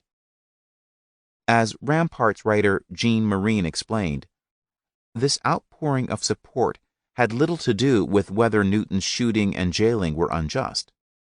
Instead, the groundswell of support reflected the increasingly widespread belief that justice was impossible. Once the white radical could accept the idea that white America is the mother country and black America the colony, wrote Marine, his problem with the cry of Free Huey disappeared. He was in the position of a Frenchman opposed to his nation's colonial adventure in Algeria. Both Black Power organizations and New Left groups rallied in support of Huey. The day of the shooting, SNCC headquarters sent a telegram to Huey at Kaiser Hospital. "Violent cop attack against you is part of white America's plan to destroy all revolutionary black men. Brothers and sisters in SNCC support you all the way. We praise and welcome your fine example of armed self-defense. Your action is inspiration for black men everywhere. SNCC stands united with you and ready to help in any way possible." Telegrams and articles supporting Huey and demanding his release poured in from New Left allies such as the Progressive Labor Party and Bob Avakian of the Community for New Politics.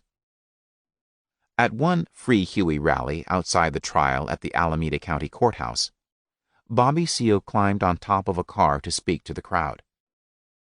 The police ordered him down, and he complied. When a young protester challenged him for following police orders, he explained his actions. "What do you want me to do? Just jump up and off some cop? That would do Huey a lot of good, wouldn't it? A big shootout in front of the trial?" Building on the political strategy that had developed in facing legal challenges after the Sacramento action, Newton and the Panthers insisted on a political approach to the trial. They would follow the law to the letter and strive to exonerate Huey through legal channels, to exhaust all legal means, but the principle behind the case would be political. They would use Huey's trial as a forum to put America on trial, to expose its inherent racism and injustice. If confronted with a strategic choice about whether to advance the political project or Newton's personal interests, the Panthers would give priority to the political path. This decision reflected their belief that the political system was inherently unjust and that Huey would be put to death. They designed their legal approach to call attention to state repression and to advance the Panthers' cause. Further, the Panthers believed that only a powerful mass political campaign could save Huey's life. Kathleen. One of the first recruits to join the Free Huey campaign was Kathleen Neal, who would go on to become a key player in the Panther leadership. Neal had grown up in Tuskegee, Alabama, and other college towns where her father, Ernest Neal, worked as a professor. When Dr. Neal joined the U.S. Foreign Service, Kathleen lived for stints in New Delhi, the Philippines, Liberia, and Sierra Leone. Always an honor student in American schools abroad, she later attended boarding school in the United States, went to Oberlin College, and completed a government internship in Washington, D.C. Neal's experiences as a young black woman growing up in the South in the 1950s made her want to challenge injustice. Seeing powerful women leaders of SNCC in action made her wonder how she too might advance a revolution for black liberation. This search led her first to SNCC, and then to the Black Panther Party. "I saw Gloria Richardson standing face to face with National Guard soldiers, bayonets sticking from the guns they pointed at the demonstrators she led in Cambridge, Maryland," Neal later wrote. "I saw Diane Nash speaking at Fisk University, leading black and white freedom riders onto Greyhound buses that got set on fire when they reached Alabama. I saw Ruby Doris Robinson holding a walkie-talkie, dispatching the fleet of cars that transported civil rights workers across the state of Mississippi during the 1964 Freedom Summer. These women were unfurling a social revolution in the Deep South. Gloria Richardson, Diane Nash, and Ruby Doris Robinson all worked with the Student Nonviolent Coordinating Committee. That's where I was determined to go." In 1966, Neal went to work in SNCC's New York office, then to Atlanta as the secretary of SNCC's campus program. There, she helped organize a black student conference in March 1967 at Fisk University in Nashville, Tennessee, where she first met Eldridge Cleaver. She later recalled their first encounter. "What startled me most about him, a brilliant writer and eloquently lucid speaker, as well as a tremendously handsome and magnetic person, was that he referred to himself as a convict. Seeing him at the conference as he moved about with supreme confidence, an ease that approached elegance, and a dignified reserve that all combined to give him an air that could best be described as stately, it seemed hard to conceive of this powerful man as a convict. He exuded strength, power, force in his very physical being. To think of such a man caged up and designated for the dung heap of history was impossible. On the plane back to Washington from the conference, Kathleen wrote a passionate love poem to Eldridge, titling it, "My King, I Greet You," in answer to "My Queen, I Greet You," the open love poem he had written to all black women from all black men. 3 weeks after Huey Newton's arrest, Kathleen moved to San Francisco to join the Black Panther Party. Another month and a half later, just after Christmas 1967, Kathleen and Eldridge were married. Alprentice Bunchy Carter, who had served time with Eldridge in Soledad Prison, was the witness. Kathleen, now Kathleen Cleaver, threw herself fully into the campaign to free Huey. She helped organize demonstrations, wrote leaflets, held press conferences, attended court hearings, designed posters, spoke at rallies, and appeared on television programs. She had more formal education than most Panthers, and soon was appointed to sit on the Central Committee as Communications Secretary of the Black Panther Party. The work of Kathleen Cleaver in the party was important in the ongoing and at times challenging process of integrating black women into an organization that had begun as a male formation. The male chauvinism that women like Cleaver all too often confronted within and outside the party made women's participation all the more challenging.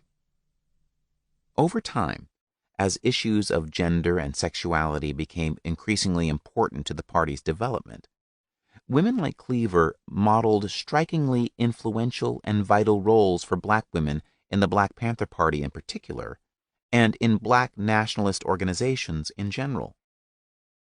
The tradition of radical black women activists, such as the strong black women leaders in SNCC, shaped the activism of Panther women like Cleaver.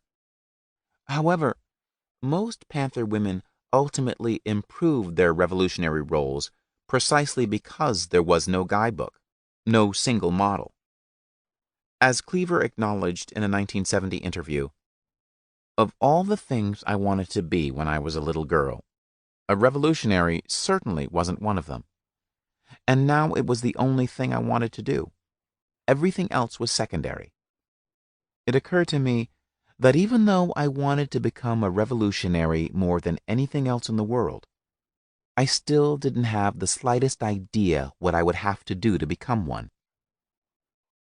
On January 16, 1968, at 3:30 a.m., police knocked down the door to Kathleen and Eldridge's apartment without a warrant. Armed with shotguns and pistols, cursing and yelling at the Cleavers, they threw around papers and furniture as they searched the apartment. When nothing of interest turned up, they left.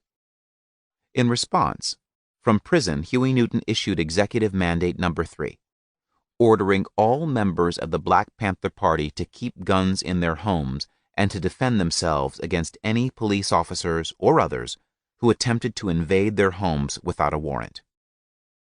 Accompanying the mandate was a bold photo of Kathleen, dressed in a long black leather jacket, standing in the doorway to her apartment. In her arms, she bore a large shotgun, pointed toward the camera, and the heading read, "Shoot Your Shot." With such actions, the party sought to solidify the ethic it had established at the outset. Both women and men bore responsibility for armed self-defense. Peace and freedom. After Huey's arrest and imprisonment, Eldridge's role became increasingly important, especially in the party's collaboration with the white radicals in the Free Huey movement, Kathleen later recalled. The most important early alliance was with the Peace and Freedom Party, PFP, founded by Rampart's editor Robert Scheer, and other leaders of the Community for New Politics on June 23, 1967. The initial idea for the party, part of a national network of anti-war political organizations, picked up momentum as the Black rebellions spread across the country that summer. After Martin Luther King Jr. gave the keynote address to 125,000 people at an anti-war rally in New York that April, many urged King to run for President of the United States. The Peace and Freedom Party sought to promote a strong anti-war and anti-racist politics in opposition to the establishment Democratic Party, which was resolutely pro-war and had distanced itself from the insurgent Black liberation struggle. The party garnered support from a range of progressive and left-wing organizations in the Bay Area and Los Angeles, including the Independent Socialist Club and the Communist Party. Yet from the start, party members had conflicting ideas about how to advance the party's ideological support for racial equality. On July 12, 1967, the membership of the Peace and Freedom Party voted to seek official registration of a candidate on the November 1968 ballot. To do so in California, the party needed to obtain 67,000 signatures. But a lack of consensus on the politics of race made achievement of this goal a major challenge. About 2,500 activists, predominantly white and affiliated with a range of leftist organizations, gathered for the National Conference for New Politics in Chicago in early September. King spoke at the convention, but declined to run as a peace candidate for president. Serious conflict arose when the 300 Black delegates formed a Black caucus and proposed that half the posts on all conference committees be filled by members of their caucus. The conference leadership, needing Black participation to legitimate their politics, voted in favor of the proposal. But important organizations opposed, notably members of the California Peace and Freedom Party, such as Bob Avakian. 2 weeks later, the California Peace and Freedom Party held its statewide conference to rally support for the California registration drive. Of the 150 delegates who attended, about 10% were Black.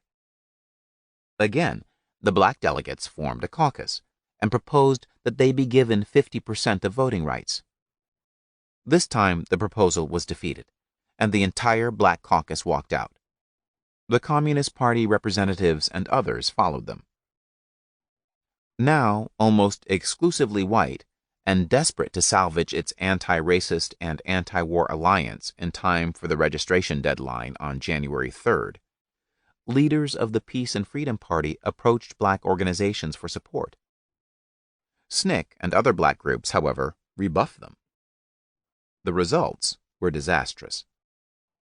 As December arrived, with less than a month to go before the registration deadline, the PFP had collected only about 25,000 of the required 67,000 signatures. On December 18th, with less than 2 weeks remaining, the California Supreme Court rejected the Peace and Freedom Party's suit to extend the registration deadline and reduce the number of signatures required. By this time, the October 28th shooting and the Free Huey campaign had thrown the Black Panther Party into the national spotlight. Through Avakian, Scheer, and others, the Peace and Freedom Party approached the Panthers to propose a coalition. As Peace and Freedom Organizing Committee member Mike Parker recalled, "We started out as a predominantly white group based on the anti-war movement, and from the very beginning we had the position that there could be no peace unless it was a peace among free men, that you did not have a true peace just because there was no war if people were oppressed. And so we made our slogan, Peace and Freedom, just to make it clear that we stood not only for ending the war in Vietnam and other wars, but also for ending oppression. We were looking for groups in the Black community to work with, and we found that the only group in the Black community that was even willing to talk with us about these kinds of questions in a serious way was the Black Panther Party for Self-Defense." The coalition was announced on December 22, 1967. The white left in Northern California, so troubled by the question of how to relate to black power, was surprised and enthralled.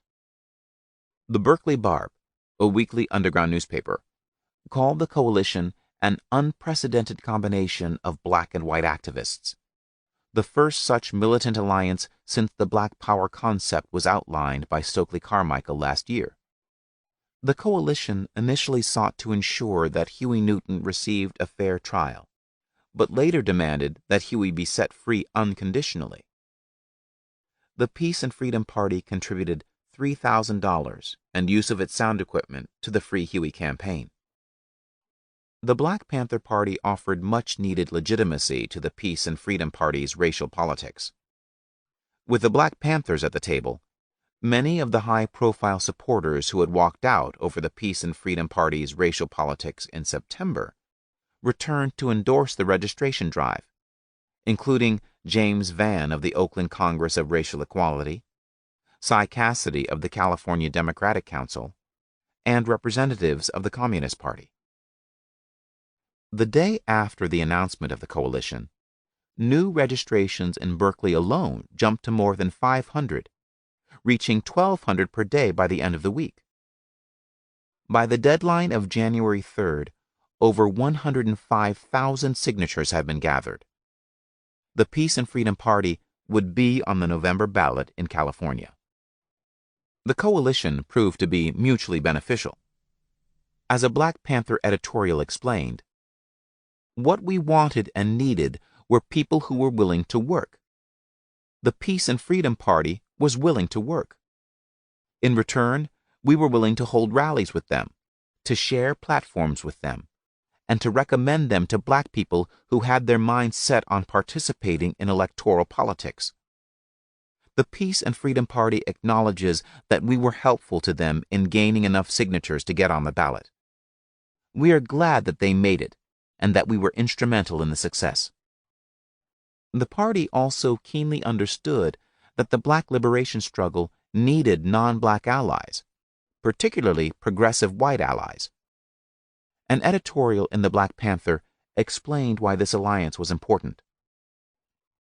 The increasing isolation of the black radical movement from the white radical movement was a dangerous thing, playing into the power structure's game of divide and conquer. We feel that in taking the step of making the coalition with the Peace and Freedom Party, we have altered the course of history on a minor but important level. From its inception, the Black Panther Party had embraced both an uncompromising commitment to black liberation and a principled rejection of a separatist black politics. The coalition with the Peace and Freedom Party, which a number of black nationalists criticized, illustrated both. Explaining the party's position to its expanding black base was critical. Because our party has the image of an uncompromising stand against the oppression of the white power structure on black people, we could take this step without getting shot down with the charge of selling out. As the Black Panther Party promoted the Free Huey campaign, it built on emerging alliances with students and white anti-war activists, advancing an anti-imperialist political ideology that linked the oppression of anti-war protesters to the oppression of blacks and Vietnamese. Bobby Seale elaborated this position at a January 28, 1968 rally at UC Berkeley, supporting students who had been arrested during Stop the Draft Week. Citing Newton's article on the functional definition of politics, Seale spoke to the crowd about self-defense power and the parallels between the Vietnamese and the Black American liberation struggles. He pointed out that the anti-draft students were locked up right alongside Huey Newton in the Alameda County Jail. He made common cause with the students, arguing that the anti-war demonstrators faced a plight like that of the black community. Black people have protested police brutality, and many of you thought we were jiving, thought we didn't know what we were talking about, because many black people in the community probably couldn't answer your questions articulately. But now you are experiencing this same thing.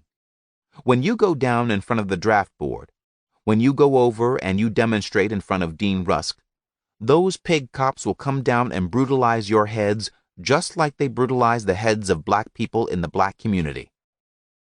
We are saying now that you can draw a direct relationship that is for real, and that is not abstract anymore. You don't have to abstract what police brutality is like when a club is there to crush your skull. You don't have to abstract what police brutality is like when there is a vicious service revolver there to tear your flesh. You can see, in fact, that the real power of the power structure maintaining its racist regime is manifested in its occupying troops and is manifested in its police department, with guns and force. Anti-war activists eagerly took up the analogy.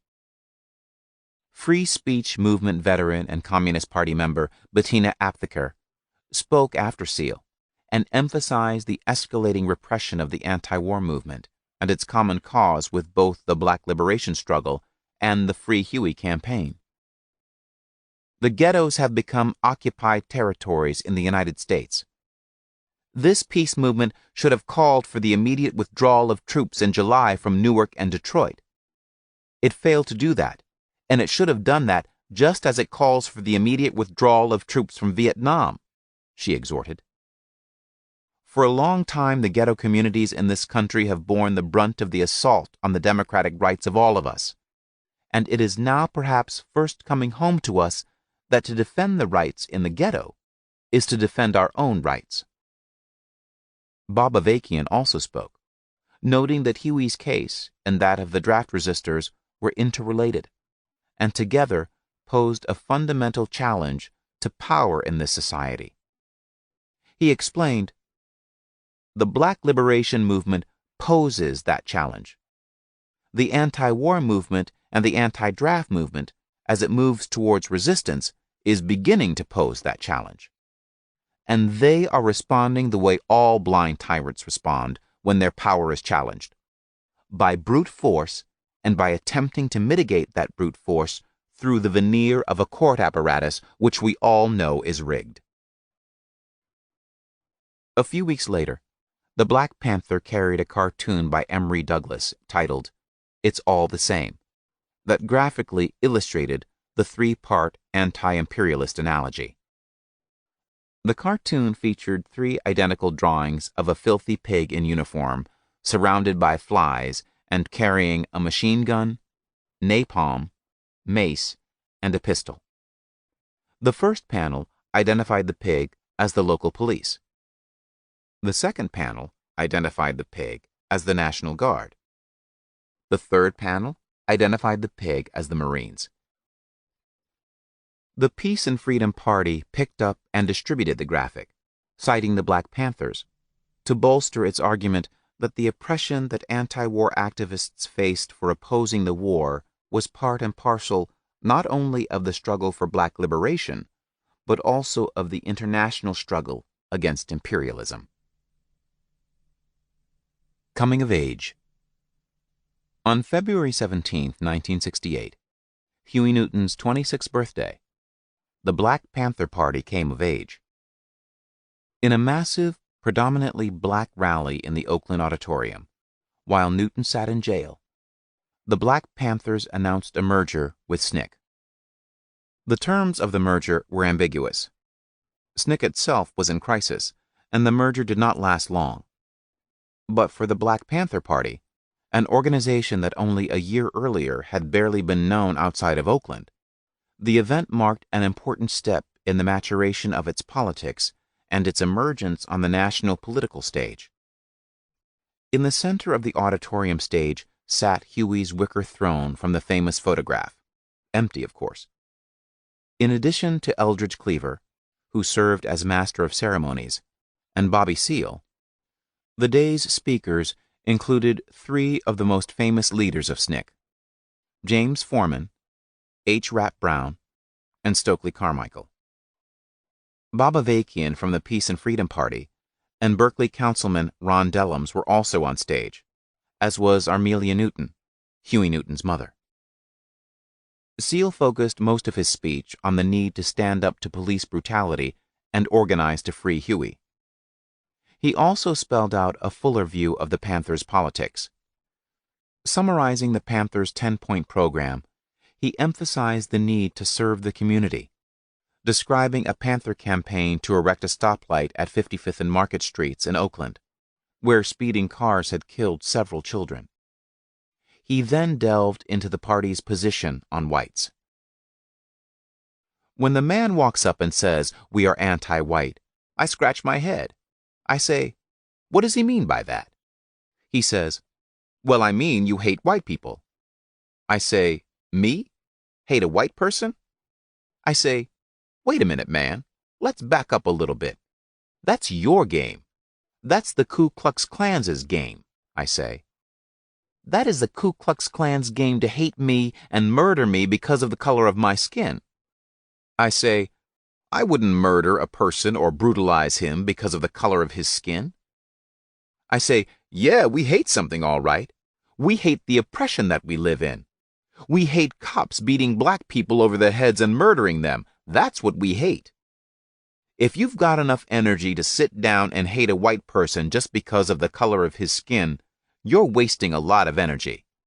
You better take that same energy and put it in some motion out there and start dealing with those oppressive conditions, and you're going to find out just what you hate and what you're going to stop." H. Rap Brown then spoke eloquently about the importance of freeing Huey. But in contrast to Bobby, he framed this question in terms of generic opposition to whites. Huey Newton is the only living revolutionary in this country today. He has paid his dues. He paid his dues. How many white folks you kill today? Yes, politics is war without bloodshed, and war is an extension of those politics. But there is no politics in this country that is relevant to us, to black people. Stokely Carmichael extended the point. The major enemy is the honky. That's the major enemy. That is the major enemy. And whenever anybody prepares for revolutionary warfare, you concentrate on the major enemy. We're not strong enough to fight each other and also fight him. We will not fight each other today. We will not fight each other. There will be no fights in the black community among black people. There will just be people who will be offed. There will be no fights. There will be no disruptions. We are going to be united. Now then, some people may not understand Brother Rapp when he talked about whom we ally with. He said we have to ally with Mexican Americans, Puerto Ricans, and the dispossessed people of the earth. He did not mention poor whites. Who do you think has more hatred pent up in them? White people for black people, or black people for white people? White people for black people, obviously. The hatred has been more. What have we done to them for them to build up this hatred? Absolutely nothing. Yet, we don't even want to have the chance to hate them for what they have done to us. And if hate should be justified, we have the best justification in the world for hating the honkies. We have it. We have it. We have it. SNCC, as much as any organization, had given birth to the idea of forming a Black Panther Party. SNCC was born in the South out of the early 1960s fight against Jim Crow. Perhaps more than any other organization, it was responsible for mobilizing the nonviolent civil disobedience that brought de jure racial segregation to its knees. From 1965 through 1967, SNCC had nurtured the shift of a militant younger generation towards black nationalism and the call for black power. As SNCC chairman, Stokely Carmichael had initiated several Black Panther organizations in various cities in 1967. Yet, even as SNCC spread the powerful message of black power, the organization had never developed a practical strategy to sustain these Black Panther organizations, or the broader movement politically. SNCC had no real constituency, no effective tactics, no institutional framework for advancing black power politics. By Huey's birthday on February 17, 1968, SNCC was starting to collapse. The Black Panther Party for Self-Defense filled the vacuum left by SNCC. Among black nationalists and the left, Newton was now widely viewed as a political prisoner, a radical activist being railroaded to prison for his politics. Using the political framework it had developed following Sacramento, the Black Panther Party could now turn all its energies toward freeing him. If SNCC was the mother, and the Black Panther Party the child, then on the very stage that SNCC and the Black Panther Party had announced their merger to the world, the Panthers, as every child must, now left its mother behind to strike out on its own. The SNCC leaders criticized the Panthers' politics of aligning with white leftists, including their decision to hire a white lawyer and raise money from whites to defend Huey. More broadly, SNCC leaders suggested that the Black Panther Party was good at particular tactics, but not a fully effective political entity. SNCC, its leadership suggested, was the senior partner in the SNCC Black Panther Party alliance, the partner with the stronger overarching political view. In his February 17th speech, Carmichael implied that the Black Panther Party for Self-Defense was principally concerned with self-defense activities, or at least ought to be. In the next issue of the Black Panther, the party dropped for self-defense from its name and became simply the Black Panther Party. While the rhetoric of the SNCC leaders roused as much enthusiasm from the crowd at Huey's birthday celebration rally as did the speeches by Panther leaders, the Panthers were the ones with a practical program. Several thousand people left the Oakland Auditorium that night with a shared commitment to help free Huey. The Black Panther Party was now a key model for the new Black Power politics. According to the Panthers, black communities were colonies within the mother country. The oppressive imperial American state denied black people political and economic power, so blacks had no moral obligation to obey its laws. They had a moral obligation to resist. In particular, the party politicized black people's conflicts with the police. The police were not officers of justice. They were pigs, foul traducers, and foreign troops oppressing black people. Those who challenged the police were not criminals. They were anti-imperialists. The Free Huey campaign rejected the legitimacy of the police and demanded Huey's freedom irrespective of the details of the case. The Panthers turned the charges around and put America on trial. Building upon foundations laid after Sacramento, the Free Huey campaign drew strong support from SNCC and leading Black Power activists on the one hand, and the Peace and Freedom Party and the broader left on the other. Then, in April, the living symbol of the insurgent civil rights movement, who for many embodied that movement's continuing promise, was extinguished. 5. Martyrs. On Thursday, April 4, 1964, at 6:01 p.m., Martin Luther King Jr. stepped onto the balcony outside his second-floor room at the Lorraine Hotel in Memphis, Tennessee. King and his aides were in Memphis organizing support for a strike by 1,300 black sanitation workers. The effort was part of King's new emphasis on the alleviation of poverty and opposition to the Vietnam War. King's fame brought widespread attention to the sanitation workers' strike, and over the previous week, conflicts between police and black strike supporters had become violent. King had returned to the hotel after a long day of organizing and was headed to dinner. He wore a black silk suit and white shirt. Jesse Jackson, one of King's associates standing in the courtyard below, introduced Ben Branch, a musician from Chicago who was scheduled to play at the rally that evening. King took hold of the green iron balcony railing and leaned over it to chat. "Do you know Ben?" Jackson asked. "Yes, that's my man," King beamed. King asked Branch to play the gospel favorite, "Precious Lord, Take My Hand," at the rally.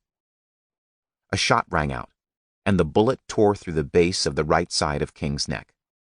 An hour later, at 7:05, doctors at St. Joseph's Hospital pronounced King dead. That evening, Black Memphis erupted with fires, broken windows, and sporadic attacks on police with bricks, bottles, and some gunfire. Over the next 3 weeks, violent rebellions swept the nation, igniting communities in more than 120 cities. Black neighborhoods in Washington, D.C., Baltimore, and Chicago were devastated. President Johnson deployed 44,000 soldiers and National Guardsmen to restore order. Police arrested 21,000, and 46 people were killed. By the time of King's assassination, a wide rift had opened in the Black liberation struggle. On one side were moderate organizations, such as the Urban League and the National Association for the Advancement of Colored People. As the movement successfully challenged legal segregation, these venerable groups offered vital legal and institutional support. But in the civil rights insurgency that peaked in the early 1960s, these organizations played a supportive role rather than leading the sit-ins, marches, and frontline civil disobedience. With formal segregation defeated by the late 1960s, leaders like Urban League Director Whitney Young and NAACP Director Roy Wilkins joined the establishment, seeking to consolidate the gains of formal racial equality. On the other side, young activists, frustrated by the lack of material progress, particularly in the urban areas outside the South, sought new, often more confrontational ways of advancing Black power. In the months before his death, King endeavored to bridge these divergent paths. More than any other individual, King was widely revered for his role in helping destroy Jim Crow. With this stature, he could not easily be ignored nor repressed. Further, King and his organization, the Southern Christian Leadership Conference, SCLC, had a strong base rooted in the Black churches of the South and had worked closely with other organizations both in supporting and leading frontline civil disobedience.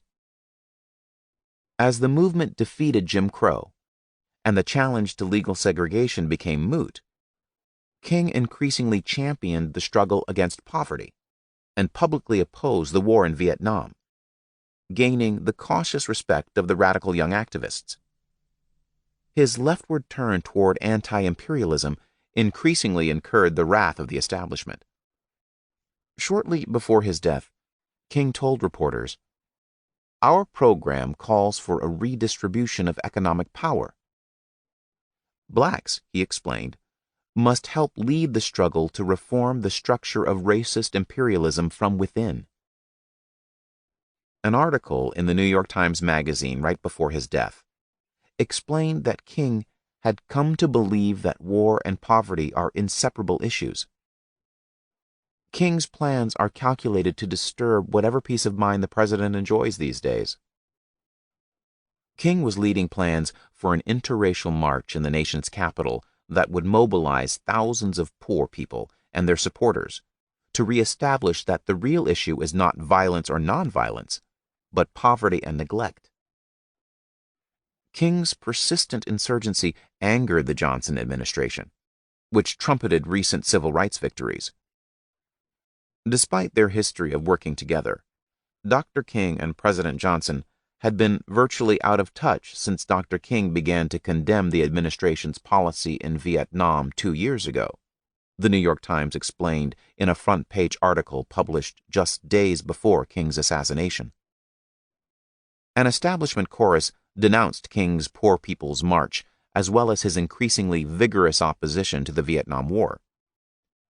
Robert Byrd, the Democratic senator of West Virginia, called King a self-seeking rabble-rouser and called for a restraining order to block the planned April demonstrations against poverty.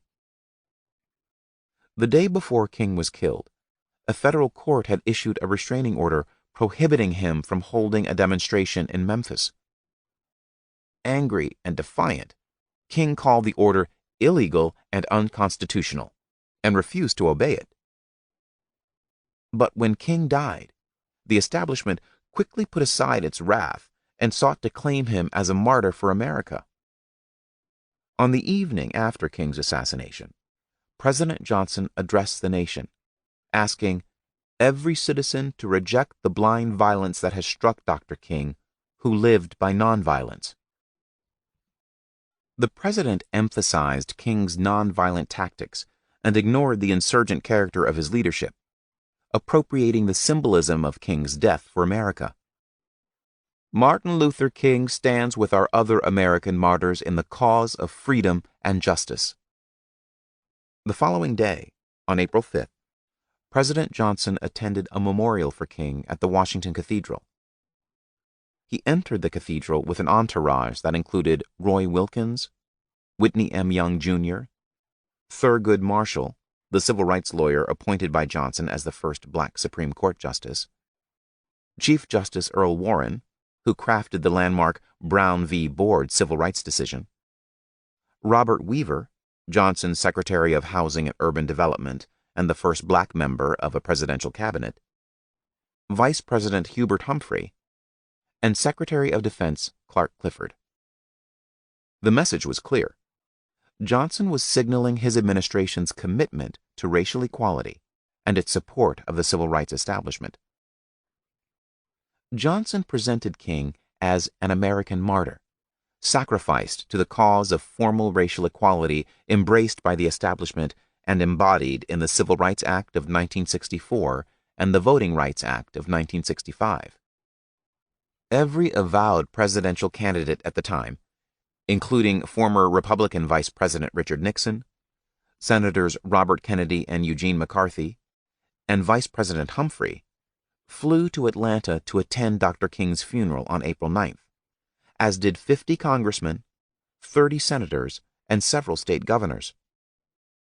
Young black activists at the funeral complained that the politicians were vote-seeking and crying crocodile tears. With King gone, the SCLC no longer offered an effective conduit for the realization of black political aspirations. Without King's celebrity and credibility, SCLC had difficulty attracting participation in the Poor People's Campaign, and its protests drew less public attention and support from allies. SCLC initiated fewer and fewer insurgent protests and saw its membership and funding wither. People had confidence in him, explained SCLC leader Andrew Young in July 1968, but they have not demonstrated a willingness to take us, the post-King leadership, seriously. The rift between the civil rights establishment and young urban blacks became harder to bridge. Stokely Carmichael, the preeminent voice of the young guard, held a press conference the day after King's assassination and declared, "I think white America made its biggest mistake when she killed Dr. King last night. Because when she killed Dr. King last night, she killed all reasonable hope. When she killed Dr. King last night, she killed the one man of our race that this country's older generations, the militants and the revolutionaries, and the masses of black people would still listen to. Even though sometimes he did not agree with them, they would still listen to him." Lil Bobby Hutton. On the evening of April 6th, 2 days after King's death, at a little after 9 p.m., 3 carloads of armed Black Panthers pulled over to the curb on Union and 28th Streets in largely black West Oakland. Eldridge Cleaver was driving the lead car, an old white Ford with a Florida license plate that a member of the Peace and Freedom Party had donated to the Panthers. The entourage included David Hilliard, 17-year-old Lil Bobby Hutton, and 6 other rank-and-file Panthers. Cleaver opened the door and walked around to the passenger side of the Ford, reportedly to urinate. A moment later, several police cars pulled up and shined a spotlight on Cleaver. Words were exchanged, then gunfire. The Panthers ran for cover.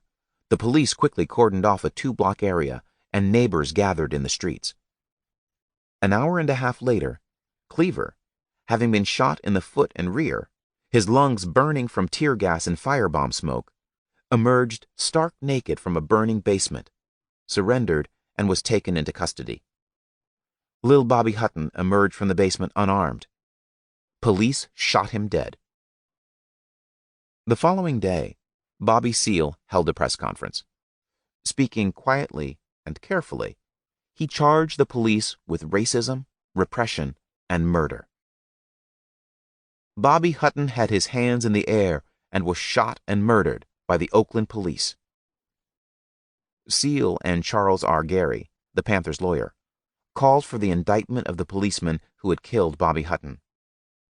Seale described the shootout as an ambush by police and explained that the Panthers bore arms in self-defense. He noted, "A Panther never attacks anyone, but when he is pushed into a corner, like the brothers were last night, he has one thing to do: to defend himself." The Black Panthers wanted peace, he explained, but peace could be obtained only through armed self-defense. "Our brother Martin Luther King exhausted all means of nonviolence." At the April 12th funeral for Hutton, 2,000 people packed into the Ephesian Church of God in Christ in Berkeley, with 100 uniformed Black Panthers forming the honor guard. The Reverend E. Cleveland called down shame on the powerful for failing to improve the lot of blacks. After the service, the Panthers held an outdoor rally and proclaimed that Bobby Hutton had been assassinated because of his Panther politics. Now Seale was angry.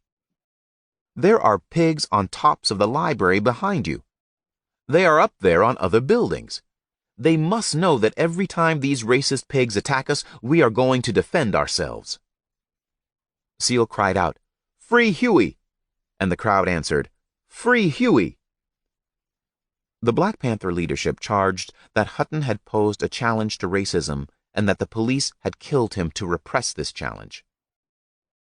From prison, Cleaver wrote his account of the shootout, published in Ramparts.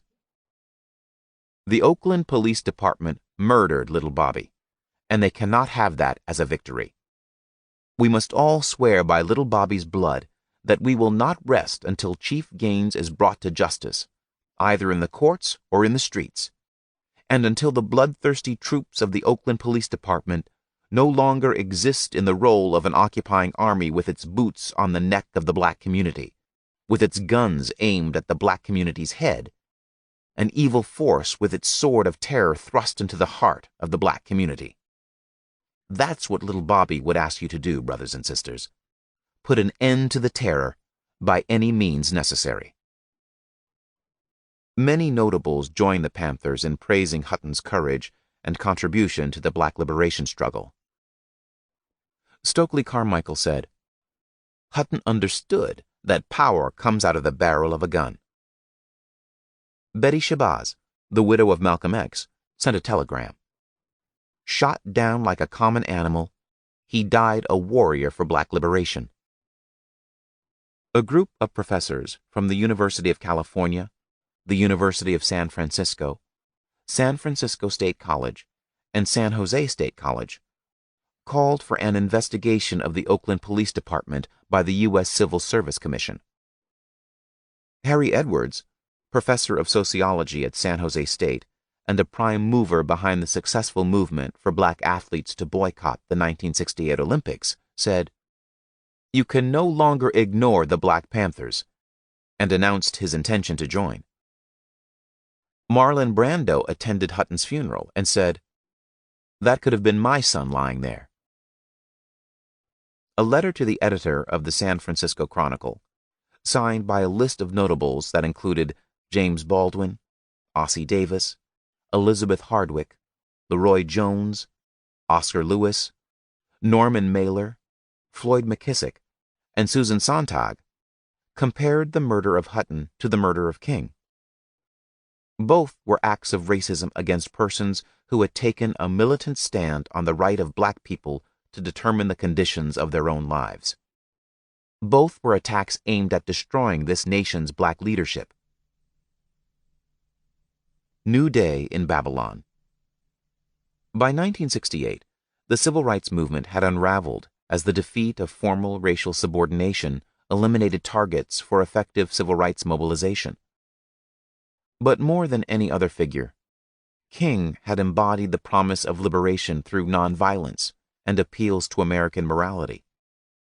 His persistence, as he sought to broaden the civil rights struggle to address war and poverty, kept hope alive. For many young activists, when King died, the promise of the civil rights struggle died with him. De facto racial subordination of black people persisted. Many schools, neighborhoods, and professions remained segregated in practice.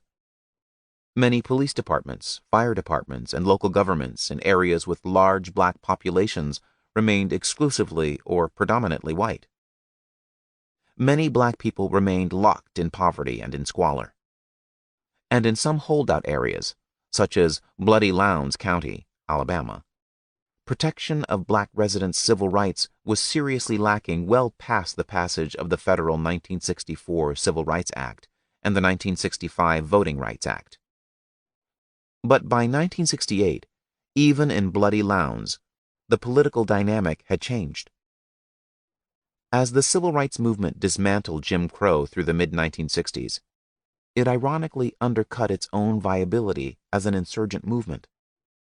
Whereas activists could sit in at lunch counters, or sit black and white together on a bus, or insist on registering to vote where they had traditionally been excluded, they were often uncertain how to nonviolently disrupt black employment, substandard housing, poor medical care, or police brutality. And when activists did succeed in disrupting these social processes nonviolently, they often found themselves facing very different enemies and lacking the broad allied support that civil rights activists had attained when challenging formal segregation. By 1968, the civil rights practice of nonviolent civil disobedience against racial exclusion had few obvious targets and could no longer generate massive and widespread participation. Civil rights as an ideal remained more important than ever. Black activists continued to emulate the nonviolent direct action of the civil rights movement's heyday in their struggles for school busing, economic opportunity, and affirmative action. For decades to come, countless black activists would work tirelessly in the legal and political arenas to bring to fruition the seeds of racial equality planted by the civil rights movement. And many others would emulate the civil rights movement in pursuing their own environmental, identity, and social causes. But black liberation activists who were committed to continued nonviolent insurgency had no coherent alternative politics for which to claim King. Because of his fame and stature, King had remained a threat to the establishment. Actions he participated in garnered wide attention and support that they could not have attracted without him. But King had yet to convert that fame and stature into a viable, practical basis of a new insurgency. Thus, there was no viable new insurgent movement that could claim King as its martyr. President Johnson and the American establishment sought to appropriate King as an American martyr, a powerful symbol for American democracy. Members of the establishment quickly forgot King's continued insurgency and his efforts to broaden the struggle. Instead, they sought to make King their own, trumpeting racial progress to burnish American democratic credentials.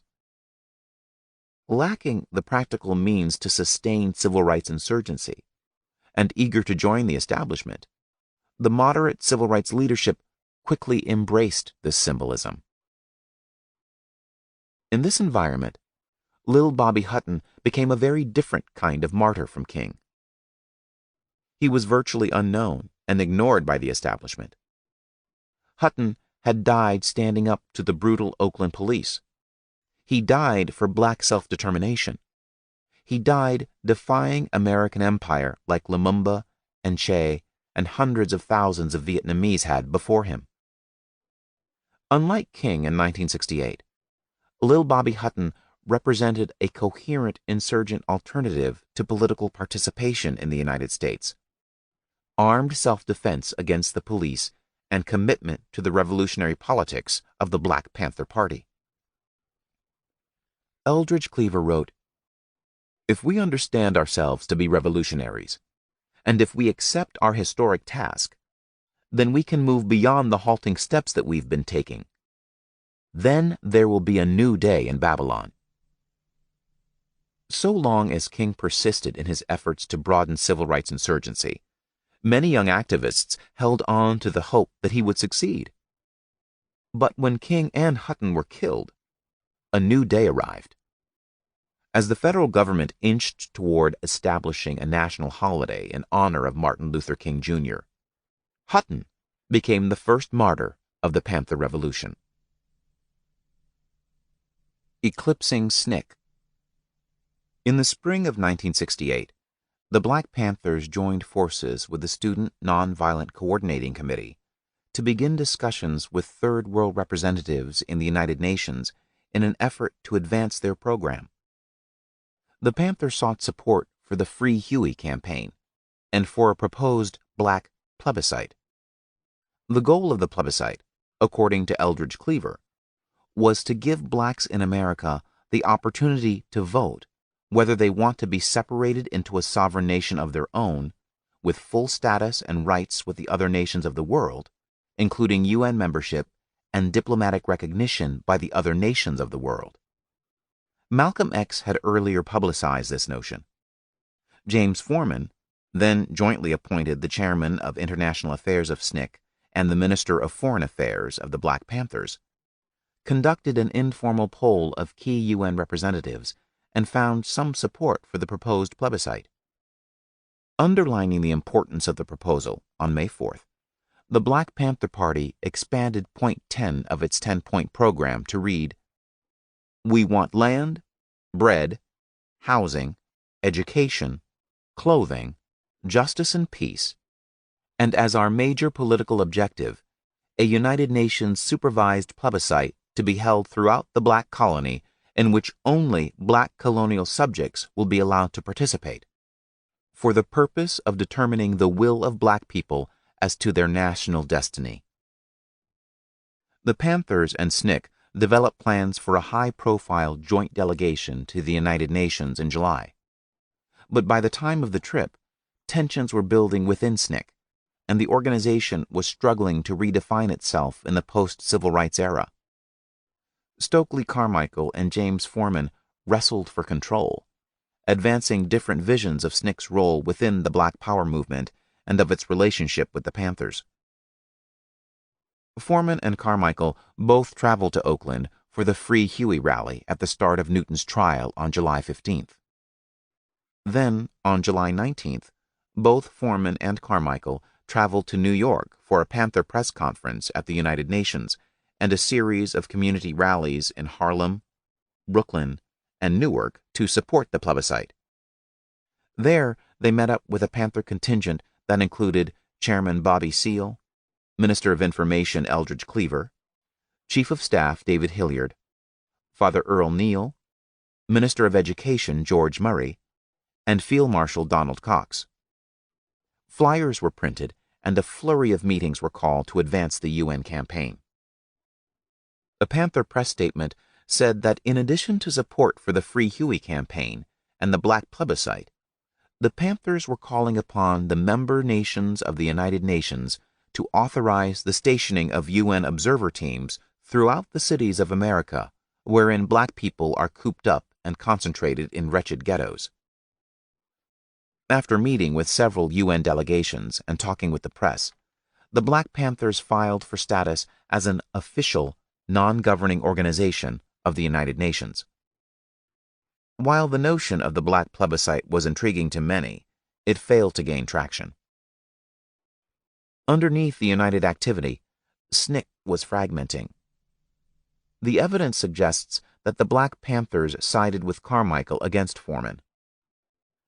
On Wednesday, July 24th, a delegation of Carmichael supporters and Panthers confronted Forman at his office on Fifth Avenue in New York City.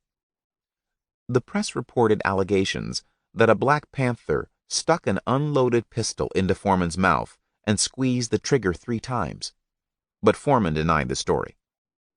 Nonetheless, shortly after the July trip to New York, SNCC sided with Foreman, passing a resolution terminating Stokely Carmichael's position and officially cutting off their relationship with the Panthers.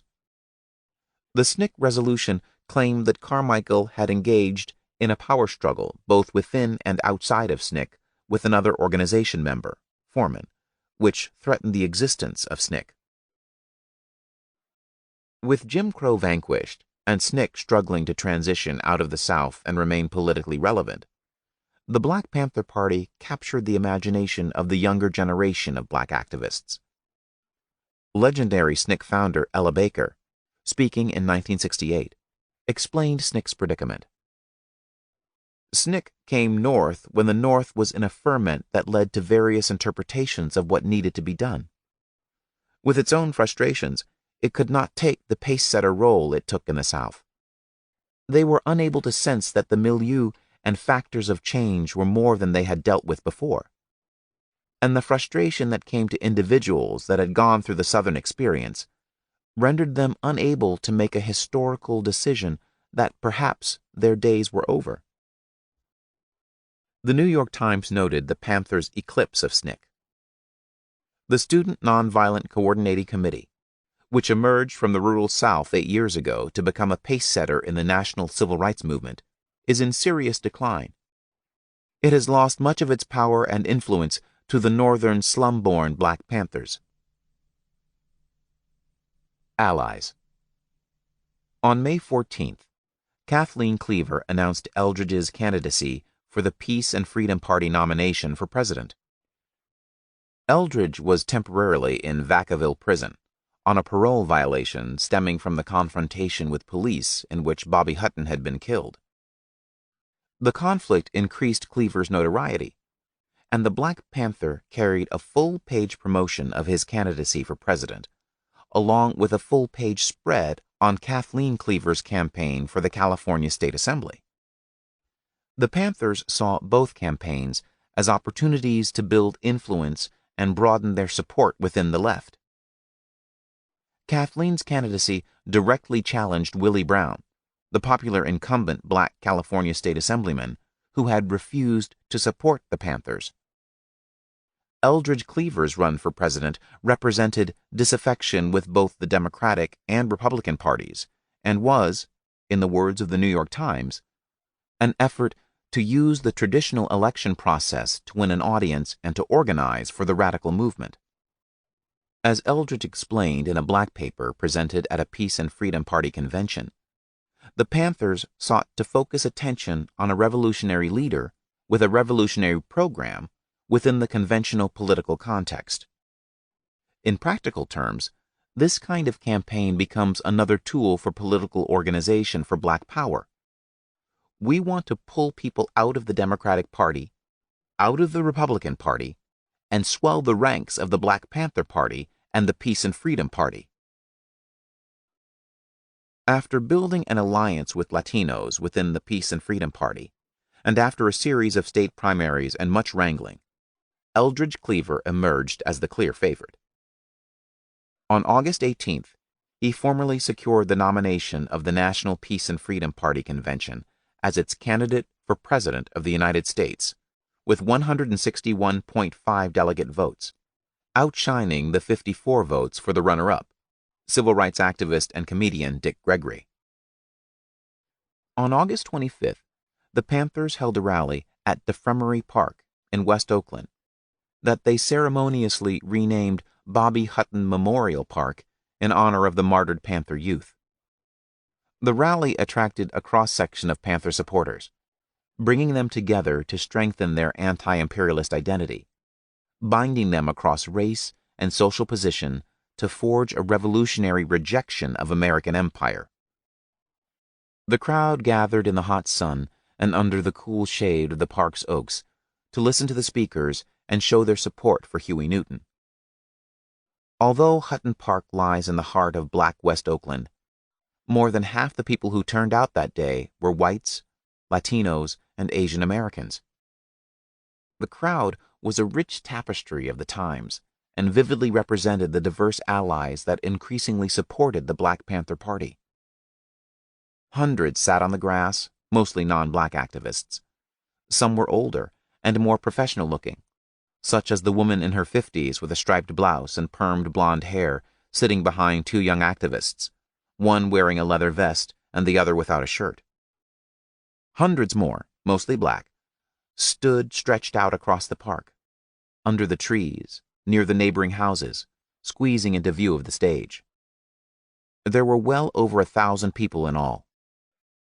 A heavyset man in his 30s, almost twice the age of many Panthers, with short-cropped hair and wearing a checkered button-down shirt, leaned back with arms crossed and chewed on a cigarette butt as he listened to the speakers. Another black man, tall and muscular with a goatee and Italian felt hat, stood nearby, crossed his arms, and listened.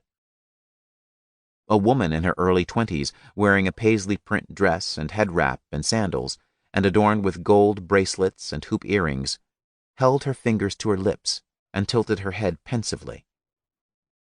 A heavyset grandmother with a print dress and Malcolm X glasses held up her homemade Free Huey banner with both hands, and her grandchildren stood nearby with homemade Free Huey headbands, complete with flower ornaments. Dozens of photographers weaved through the crowd snapping shots. Uniformed Panthers stood at attention along the periphery for the crowd to see. Another Panther strode pointedly through the crowd, talking logistics into a boxy walkie-talkie with an antenna the size of a fishing rod. Police were scattered along the park's edges, with helicopters circling above them for backup. At the front of the park sat the Peace and Freedom Party bus, its roof sporting a stage platform and sound system. The bus featured a large Free Huey sign with dozens of bumper stickers supporting Cleaver's presidential campaign as the Peace and Freedom candidate. A Black Panther security squad of 24 young men lined up in front of the bus, facing the crowd. They wore white t-shirts emblazoned with the Panther logo and Black Panther Party in bold print, each wearing black pants and a black beret cocked to the right. Bobby Seale spoke, then Stokely Carmichael, and next Kathleen Cleaver. Allies Reyes Tijerina, the Chicano insurgent leader, Richard Aoki, and Bob Avakian took turns speaking. Someone cleared the mic and all eyes turned for the main event, the speech by Eldridge, the newly anointed national candidate for president on the Peace and Freedom Party ticket. Cleaver exhorted the multiracial audience to free Huey. He reminded his listeners of their collective identity, their shared rejection of American power, and of the importance of their struggle. I would love to sit around on my ass drinking wine, smoking pot, and making love to my wife, but I can't afford to be doing that while all these pigs are loose. Here I am, a convict. A whole lot of respectable people have nominated me for president. I'm not going to get elected. I'm a symbol of dissent, of rejection. Every page of American history is written in human blood, and we can't endorse it. We cannot endorse it. Close it. Close the motherfucker and put it on the shelf. Origins of the New Left. The multiracial New Left would prove a crucial ally of the Black Panther Party. Even before the founding of the Black Panther Party, Black power helped to spark draft resistance and the development of the New Left. The New Left's own self-understanding evolved in relation to Black liberation struggle. In the wake of the Civil Rights Movement, the New Left imagined itself a revolutionary partner in Black liberation. Stepping back and tracing the development of the New Left is key to understanding why it would so ardently embrace the Black Panther Party. Students for a Democratic Society, the main New Left organization, grew in part out of student involvement in the Civil Rights Movement of the early 1960s. It had a young, privileged, and predominantly white constituency. It was not anti-imperialist in the beginning. In the early 1960s, SDS spurned active draft resistance. As late as mid-1965, it had only 3,000 nominal members nationally and little influence. The major growth of the New Left came with draft resistance between 1966 and 1968. This draft resistance built upon SDS's embrace of revolutionary anti-imperialism and the Black liberation struggle. Contrary to popular thought, draft resistance was not simply a response to high rates of military induction. The U.S. government conducted a military draft continuously from the time before the nation's entrance into World War II until the draft ended in 1973. Throughout this period, there was little opposition to the draft until widespread resistance began in 1967. In fact, almost 10 times as many young men were drafted annually during the height of World War II, with a peak of more than 3.3 million draftees in 1943, than during the Vietnam War. Yet there was relatively little resistance to the draft. Similarly, draft resistance was negligible during the Korean War, despite the fact that almost twice as many young men were drafted per year as during the Vietnam War, peaking at 551,806 in 1951. When wide draft resistance first erupted in 1967, annual inductions were only 228,263. Through the first half of the 20th century, open draft resistance was not a viable political option. When a war effort was widely considered legitimate, heavy repression could be leveraged against those who refused to fight for their country. During World War I, conscientious objectors were beaten, tortured, locked in solitary confinement, and some were sentenced to death, though never executed. During World War II, some conscientious objectors were used for live human medical testing, such as experiments subjecting them to repeated lice bites. As the Johnson administration began to escalate the Vietnam War in 1965, most Americans still saw draft resistance as cowardly or even traitorous. A national poll that year found that 63% of Americans favored the draft and only 13% opposed it. Early acts of resistance were sometimes met with public violence. On March 31, 1966, 11 clean-cut white pacifists protested the draft in front of the district courthouse in South Boston. As the protest was announced on the radio, antagonistic counter-demonstrators began to arrive. This shouting crowd of around 250 soon surrounded the pacifists, calling them cowards. When 4 pacifists took out their draft cards and lit them on fire, the hostility exploded, with members of the mob shouting, "Shoot them!" and "Kill them!" and then knocking the demonstrators to the ground and beating them. Although popular imagery portrays draft resistors as mostly white, black SNCC activists were among the first to mobilize resistance to the draft during the Vietnam War. SNCC activists almost universally opposed the war, and they had good reason. In 1966, the Pentagon admitted that proportionately more Negroes have been killed in Vietnam ground combat than other Americans. SNCC activists asked why black Americans should serve a country and the government that disrespected and mistreated them because they were black. A sense of betrayal by the federal government also fostered black anti-imperialism and draft resistance, especially among black movement leaders. With the emergence of black power, SNCC activists had intensified their opposition to the war, inventing the slogan, "Hell no, we won't go." SNCC launched daily demonstrations at the Atlanta Induction Center. 12 blacks were arrested.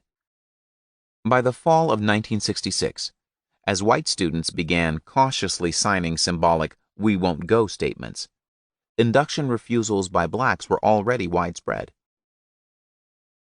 Feeling politically isolated for his embrace of draft resistance, Stokely Carmichael, SNCC's chairman, approached SDS for support.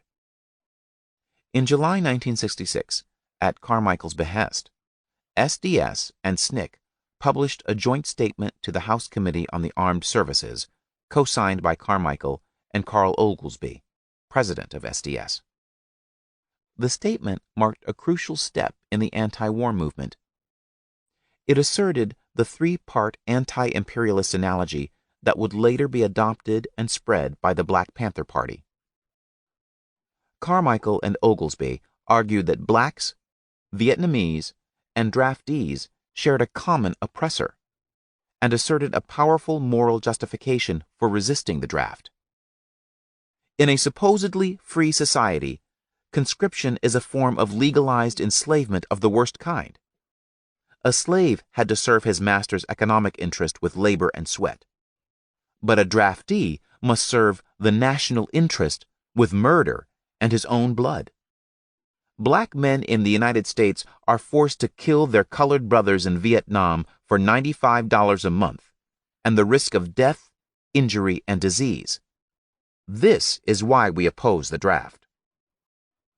Despite signing on to the joint statement, SDS had not yet fully embraced its implications and was still reluctant to organize draft resistance. Some smaller anti-war organizations, such as End the Draft, were trying to enlist SDS in draft resistance. But many SDSers were afraid of the repression likely to come with a serious challenge to the draft. This changed in October 1966, when SDS organized the Black Power Conference in Berkeley, the same conference that encouraged Newton and Seale to found their party, and invited Stokely Carmichael as the keynote speaker. Carmichael focused most of his speech on the question of Vietnam. "The war in Vietnam is an illegal and immoral war," he said. He compared the plight of black people in America to the plight of the Vietnamese. He argued that in order to be relevant to most people, SDS needed to start organizing draft resistance.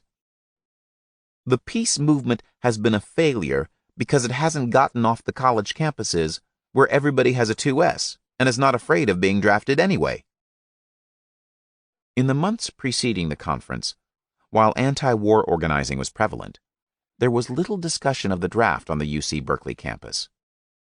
The Black Power Conference, however, dramatically changed the focus of the campus anti-war movement.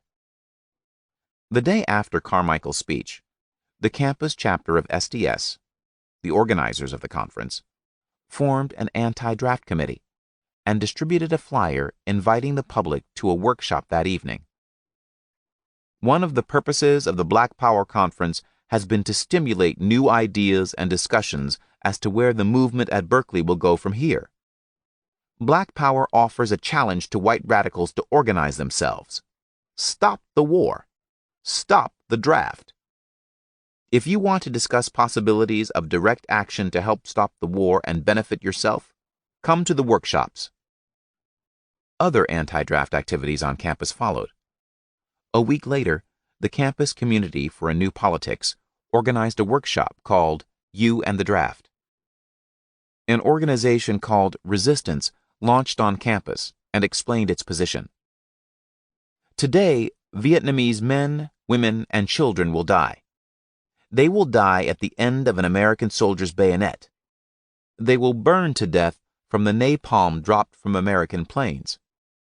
These executions are performed daily by ordinary American guys, most of whom are not in Vietnam by choice.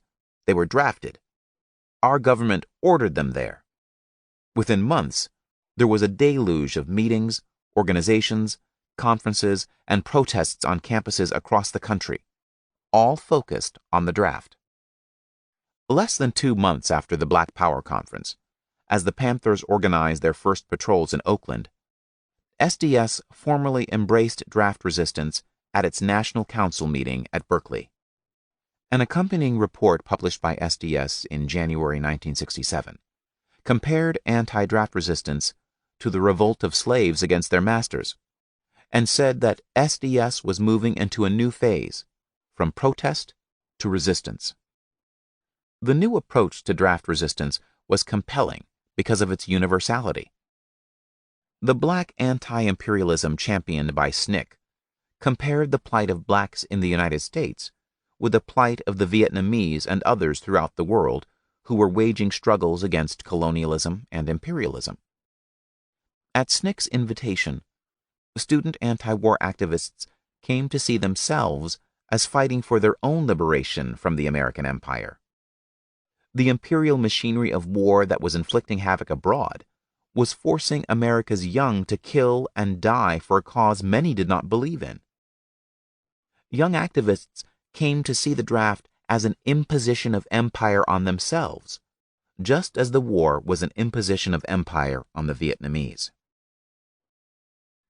SDS leader Greg Calvert encapsulated this emerging view in the idea of revolutionary consciousness in a widely influential speech at Princeton University that February. Arguing that students themselves were revolutionary subjects, Calvert sought to distinguish radicals from liberals, and he advanced revolutionary consciousness as the basis for a distinct and superior morality. Radical or revolutionary consciousness is the perception of oneself as unfree, as oppressed, and finally it is the discovery of oneself as one of the oppressed who must unite to transform the objective conditions of their existence in order to resolve the contradiction between potentiality and actuality. Revolutionary consciousness leads to the struggle for one's own freedom in unity with others who share the burden of oppression. The speech marked a watershed in the New Left's self-conception. Coming to see itself as part of the global struggle of the Vietnamese against American imperialism and the black struggle against racist oppression, the New Left rejected the status quo as fundamentally immoral and embraced the morality of revolutionary challenge. From this vantage point, the Vietnam War was illegitimate, and draft resistance was an act of revolutionary heroism. As this radicalized draft resistance came to life, it had an explosive impact on an anti-war movement that had been weak and disoriented. In the first few months of 1967, a flurry of "we won't go" statements, anti-draft unions, and pickets at induction centers took place throughout the country, many instigated by SDS, but some arising independently. 250,000 people turned out on April 15, 1967, for the spring mobilizations against the war in New York and San Francisco, the largest anti-war protest to date in American history. Speakers in New York included Martin Luther King Jr., James Bevel of the SCLC, Floyd McKissick of the Congress of Racial Equality, singer and civil rights activist Harry Belafonte, and Stokely Carmichael. As Carmichael spoke, members of the crowd shouted out, "Black Power!" He called the war brutal and racist, and demanded an end to the draft. Many marchers took up the chant started by SNCC, "Hell no, we won't go."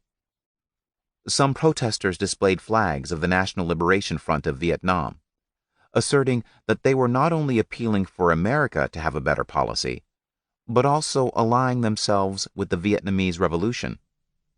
In San Francisco, a contingent of black nationalists led the march carrying a streamer that read, "The Vietnam NLF, never call us niggers." Keynote speaker Coretta Scott King, Martin Luther King's wife, told the audience that freedom and justice in America are bound together with freedom and justice in Vietnam. Future Panther Minister of Information Eldridge Cleaver, at the time a representative of the Organization of African Unity, added, "We are against this racist, vicious power structure." Because of the high stakes, potentially 5 years in prison, and the lack of wider support, very few had seriously considered public burning of draft cards as a viable tactic. But in unprecedented defiance of U.S. legitimacy, over 150 people burned their draft cards during the rally in Central Park that day. 2 weeks later, Muhammad Ali, the heavyweight boxing champion of the world, refused induction, arousing further acts of draft resistance. Due in no small part to the influence of Malcolm X, early black resistance to the draft was widespread, not limited to SNCC. Muhammad Ali was a member of the Nation of Islam, recruited by Malcolm X in 1963. As heavyweight champion, he soon became a symbol of black power. Every time he stepped into the ring, much more than the title was at stake. In early 1966, as the demand for troops in Vietnam increased, the Selective Service System expanded its pool for draft eligibility, and Ali was reclassified as IA, ready and eligible. In February 1966, months before SDS's first tentative support of SNCC's anti-draft stance, Ali told the press, "I'm a member of the Black Muslims, and we don't go to wars unless they are declared by Allah Himself. I don't have no personal quarrel with those Viet Cong." Ali's statement posed a clear challenge to the legitimacy of the war effort, and many politicians were quick to condemn him. Pennsylvania Congressman Frank Clark called Ali a complete and total disgrace to the land. When Ali, then still using his original name, Cassius Clay, refused to apologize for his remarks, Governor Kerner of Illinois, Mayor Daley of Chicago, and other political figures sought to cancel his scheduled championship fight in Chicago. Closed-circuit telecasts of his fights were banned in Boston, Miami Beach, and elsewhere. The government confiscated his passport. On April 28, 1967, the day Ali was to be inducted into the Army, and 2 weeks after the card burning in Central Park, young black protesters, including H. Rap Brown, flocked to the induction center in Houston. When Ali's name was called, he refused to step forward. "Why should they ask me and other so-called Negroes to put on a uniform and go 10,000 miles from home," Ali explained to the press, "and drop bombs on brown people in Vietnam while so-called Negro people in Louisville are treated like dogs and denied simple human rights?" Ali was sentenced to a maximum penalty of 5 years in jail and a $10,000 fine for refusing induction. Ali's actions, on the heels of the Central Park card burning, suggested that widespread draft resistance was possible. Many in government and the press worried that if the resistance grew large enough, the war effort might be compromised. The influential New York Times columnist Tom Wicker explained, "The issue raised by the remarkable Ali remains, because he has made it quite clear that whether or not the courts finally rule in his favor, whether or not the government, in both its administrative and judicial processes, has given his claims due and fair hearing, whether or not, in short, his position is legally justified, he will simply refuse to serve in the armed forces."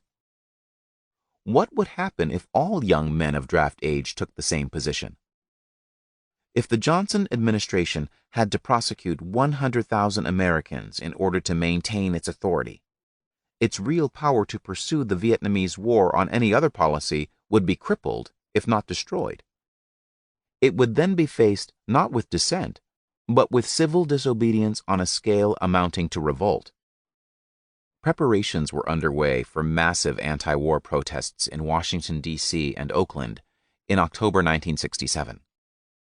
Smaller actions were planned for the same time in Los Angeles, Portland, Denver, Kansas City, St. Louis, Chicago, Des Moines, Cedar Rapids, St. Paul, Boston, New York, Philadelphia, Ann Arbor, Yellow Springs, Champaign-Urbana, Bloomington, Puerto Rico, and London.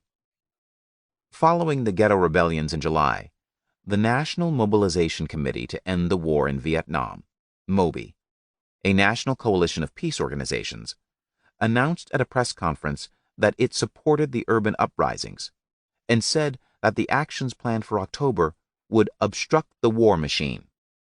MOBI proclaimed there was only one struggle, for self-determination, and we support it in Vietnam and in Black America. A new spirit had swept the anti-war movement. That October, draft card burnings increased almost tenfold. Activist scholars Paul Lauder and Florence Ho described the spontaneous outbreak of draft card burning at the Pentagon. Suddenly, as the daylight died, 2 or 3 tiny flames burst from different places in the crowd. There was only red in the west, and the earth was black, when dozens of draft cards began to burn, held aloft, amid increasing cheers and applause. One by one, the lights flickered, burned, then went out. The burnings traveled to the other side of the mall, beyond the soldiers that split our large group from a small one on the right, and eventually down to the grassy plains below. The sight silenced even the cheering. Thousands of draft resistors stormed the Pentagon. Military police and U.S. Marshals beat the demonstrators and released tear gas, reoccupying the grounds yard by yard. Among the protesters, 647 were arrested and 47 hospitalized. A line had been crossed. No longer were the students and anti-war activists simply Americans expressing their view within established channels. Now, inspired by Black Power and emboldened by the ghetto rebellions, many anti-war activists declared themselves revolutionaries, seeking self-determination through resistance. New Left. Free Huey. While Black Power was a key influence on the emerging draft resistance movement, the Black Panther Party remained relatively insignificant politically until April 1968. Few in the New Left outside the Bay Area had done anything to support the Panthers. SDS, by far the largest and most influential New Left organization, with 35,000 members at 300 colleges and universities, had no relationship to or position on the Panthers. The organization's New Left Notes, the largest New Left newsletter, had not carried a single story on the Black Panther Party. This situation changed with the assassinations of King and Hutton.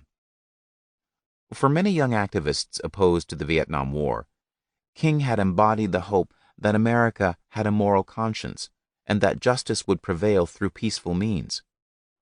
His assassination dashed their hopes. Following the slayings of King and Hutton, hundreds of thousands of students joined SDS-led actions on campuses from coast to coast, often in coalition with Black student organizations. In Boston, 20,000 students marched on City Hall demanding that the police and National Guard be kept out of the ghetto. At Michigan State University in East Lansing, students took over the administration building and held a sit-in, demanding the addition of Black history courses, equal hiring practices, and sanctions against companies that discriminated against Blacks. The response to King's death fueled SDS's planned 10 days of resistance to protest the war, and at least 50 colleges and almost 1 million students participated in a nationwide student strike on April 26th.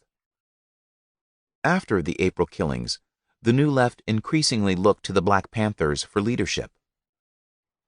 Already embracing anti-imperialism by the time of King's assassination, SDS now made support for the Black Panther Party one of its key causes. On April 12, 1968, SDS affirmed its support for the Black Panther Party. Students for a Democratic Society demands the immediate release of Eldridge Cleaver, Huey P. Newton, and all other political prisoners being detained by the state of California. The racist cops of Oakland, who have long oppressed and denied basic human rights to Black people, are the real criminals loose on the streets of our country. They are the ones, along with the slumlords and politicians in the white power structure, who should be imprisoned, not Eldridge Cleaver, Huey Newton, or any other Black man fighting for self-determination and freedom.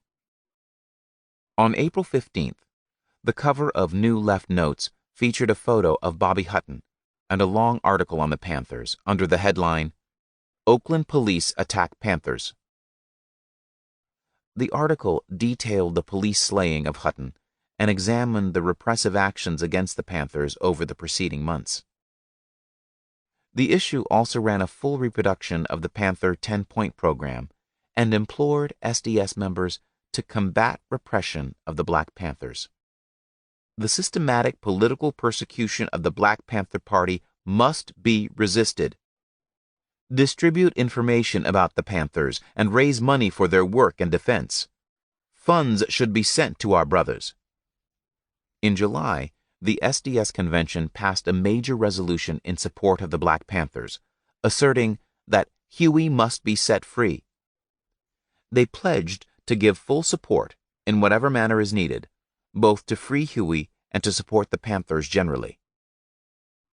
Monday, July 15th, marked the opening day of Huey Newton's trial on charges of murdering a police officer. The Panthers argued that Newton, not Officer Fry, was the one who had been attacked, and that the trial was yet another act of political repression. They brought their case to the court of public opinion, organizing a rally in front of the imposing granite Alameda County Courthouse in Oakland that morning. Numerous left organizations participated in the mobilization, including the Western Mobilization Against the War, the Brown Berets, the Peace and Freedom Party, and the Iranian Students Association. By 10 a.m., over 2,500 supporters had gathered, surrounding the courthouse, filling the courthouse plaza, and spilling into the street. Members of the Oakland Sheriff's Department, wearing helmets covering their faces and armed with billy clubs and guns, guarded every doorway to the courthouse. Reporters came from across the country and as far away as London to cover the event. At the top of the courthouse steps, 250 members of the Black Panther Party lined up, the women standing on the top tier. The women wore simple, dark-colored, knee-length dresses with belts, their hair in naturals.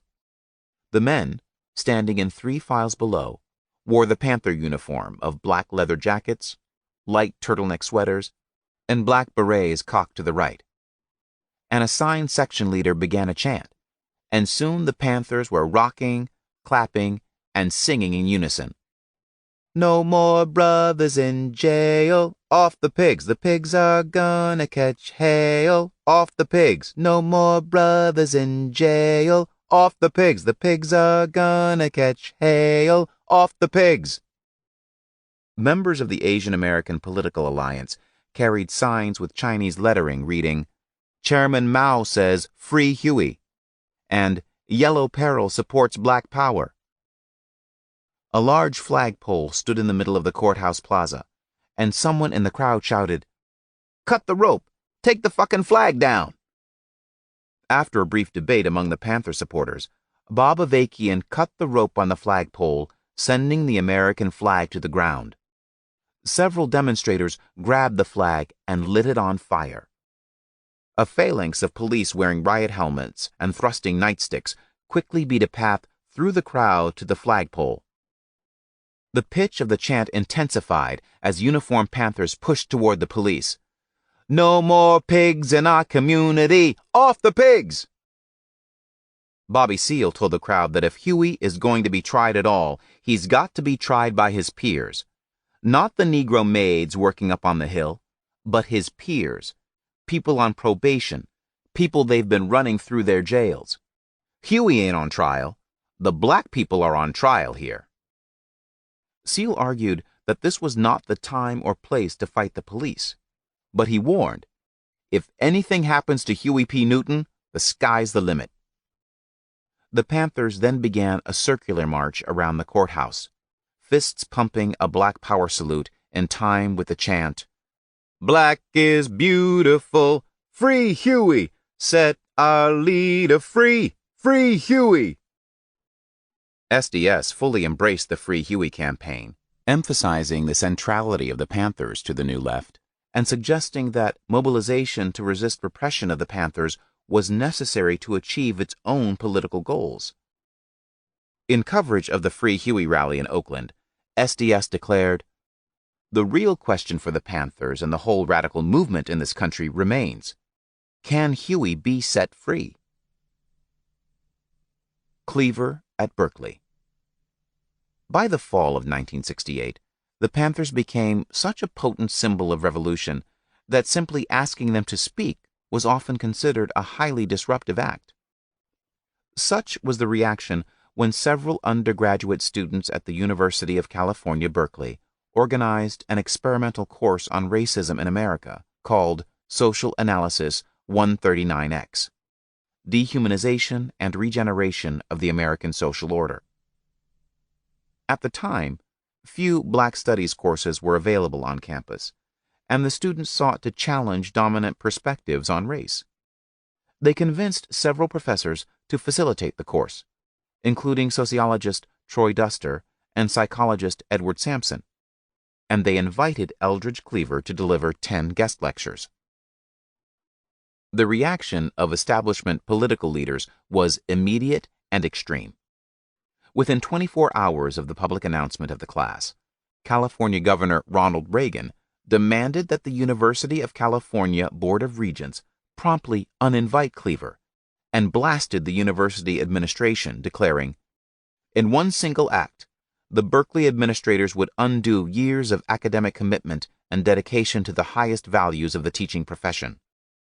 Max Rafferty, the conservative state superintendent of public instruction, and Jesse Unruh, Democratic leader of the state assembly, also jumped on board to condemn the university administration.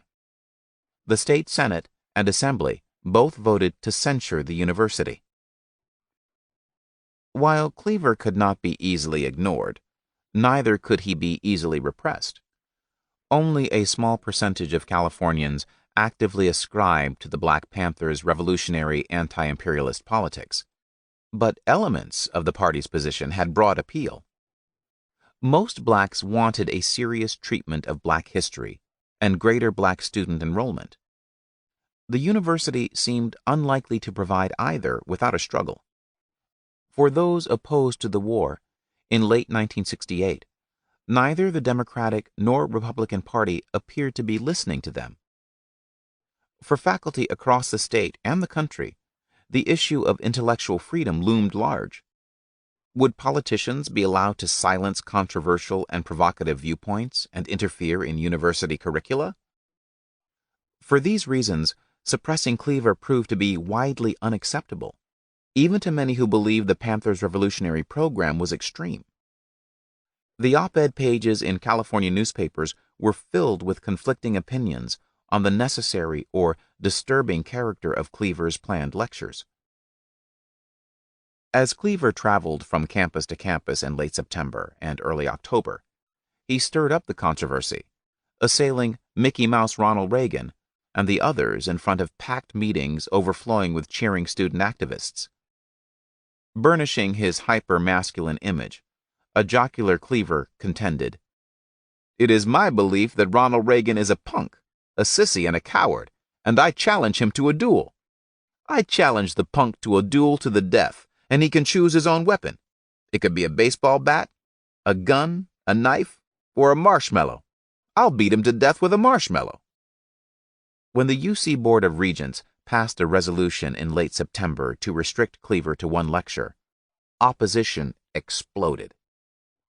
Important segments of the black political establishment, believing that the edict undermined black educational interests, challenged the regents. The California Negro Leadership Conference described the censorship of Cleaver as racist and warned that if Cleaver was not allowed to lecture, it would ask black legislators to deny support to the university and seek to have federal funding withheld under the Civil Rights Act.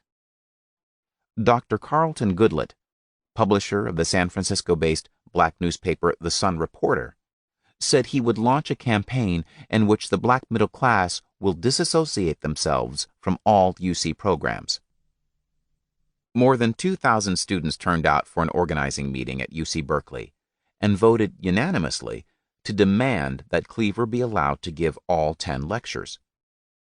The Student Senate voted overwhelmingly to demand that the regents rescind their decision and to ask the Faculty Academic Senate to reject it. The student senates at 3 other University of California campuses, the National Student Association, and 7 university student body presidents all announced their support for the lecture series. Student demonstrators at UC Santa Cruz heckled Reagan and disrupted a Board of Regents meeting there, protesting the Cleaver policy and demanding creation of a college dedicated to the black experience. Students at Berkeley occupied the College of Letters and Science headquarters and the Chancellor's office and lit a protest bonfire on the campus's Sproul Plaza. Faculty members were also agitated. Responding to faculty outcry about political interference in the curriculum, the president of the University of California announced, "The faculty still has authority over courses. It has not been affected in any way."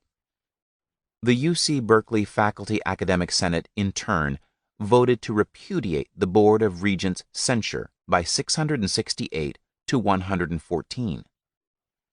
Faculty senates at both the Los Angeles and San Diego campuses of the University of California voted similarly in support of UC Berkeley's faculty. Cleaver would be allowed to hold all 10 lectures, although students would not receive credit for attending. 1,000 students signed up for the 100-seat class. When the victorious Cleaver finally lectured, he adopted a serious tone, avoiding obscenities, not once alluding to the controversy, and confining his comments to an analysis of his topic, the roots of racism. Even as the political establishment appropriated Martin Luther King Jr. as a martyr for America, Black Panther Lil Bobby Hutton confronted the police and became a martyr for revolution. Tens of thousands of allies mobilized in support of Newton, Hutton, Cleaver, and their party. But the true litmus of the Panthers' politics would be the response of young blacks throughout the country. 6. National Uprising. The turning point in Erica Huggins's life came a week after King's death, at the funeral of Lil Bobby Hutton in Oakland on April 12, 1968. This was the moment when she committed her life to the revolution and the Black Panther Party. Huggins later recalled, "What awakened me, what changed my life and my mind, was Bobby Hutton's face at his funeral. My entire life and mind was changed from that point on. I had read about the party, and I had read about all the things in history that had been done to black people, lynching, murder, tortures, etc. But I was convinced when I had direct confrontation with the brutality, the cruelty, and the doggishness of the police. His face had been entirely shot out. The entire portion of his face was gone and had been puttied into place and made up. He was no longer the 17-year-old person he had been, not physically or anything else. He wasn't. And the police were in the balconies of that church. They were everywhere. I had never seen anything like that in my life. I mean, I had never been directly involved." Born in 1948 to a working-class family in Washington, D.C., Huggins had one younger sister and a younger brother. Among the children, she was the pensive, reclusive, existential one. After high school, she went to historically black Cheyney State College in Pennsylvania, with dreams of becoming a teacher and working with disabled children.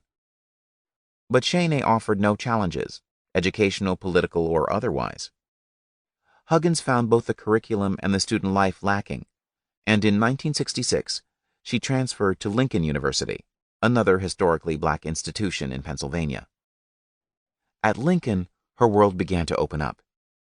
Here she was turned on to the ideas of Malcolm X and joined the Black Student Organization, where she met John Huggins in early 1967. John had been raised in a well-heeled black family in New Haven, Connecticut. He had served in the Navy and was a Vietnam veteran. John was sensitive and had shaggy hair. The two quickly fell in love and soon married. Erica and John immersed themselves in black student activities, but something was missing. More and more, they felt removed from the real problems faced by most black people. As the black urban rebellion spread, they felt like armchair revolutionaries, committed to the idea of black liberation struggle, yet distant from it. Consequently, they dropped out of school and in November 1967 moved to Los Angeles, a hotbed of black politics, looking to get involved. In April 1968, at the funeral of Lil Bobby Hutton, Erica and John committed their lives to the revolution. Los Angeles. One of the first people Erica Huggins recruited to join the Black Panther Party was an articulate and striking young woman named Elaine Brown. Raised poor in a Philadelphia row house in a Jewish neighborhood, Brown was the only child in a household of adults. Her single mother, her aunt, and her grandmother and grandfather. After high school, she enrolled in Temple University, but soon dropped out, joined the working world, and moved to Los Angeles. Through intelligence, hard work, wit, and a series of affluent white lovers, Brown made her way into a world of glamour and wealth, but she could never escape racism.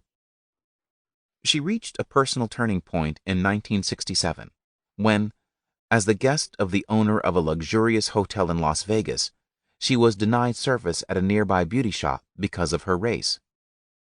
The hotel owner disciplined the beauty shop manager, but the incident showed that she could not escape her blackness. She soon started making friends with Los Angeles black nationalists. At the time, the Black Power ferment in Los Angeles centered on the Black Congress. After the Watts Rebellion in 1965, Black Power organizations had proliferated and developed the Black Congress as a united front. One member organization was the Community Alert Patrol, led by Ron "Brother Cook" Wilkins. After Watts, Brother Cook became widely known for pioneering patrols of police, a tactic taken up and modified by Huey Newton. Members of CAP would follow the police with cameras and tape recorders to ensure that they did not commit acts of brutality against members of the black community. Harry Truly's Black Student Alliance was another member of the Black Congress.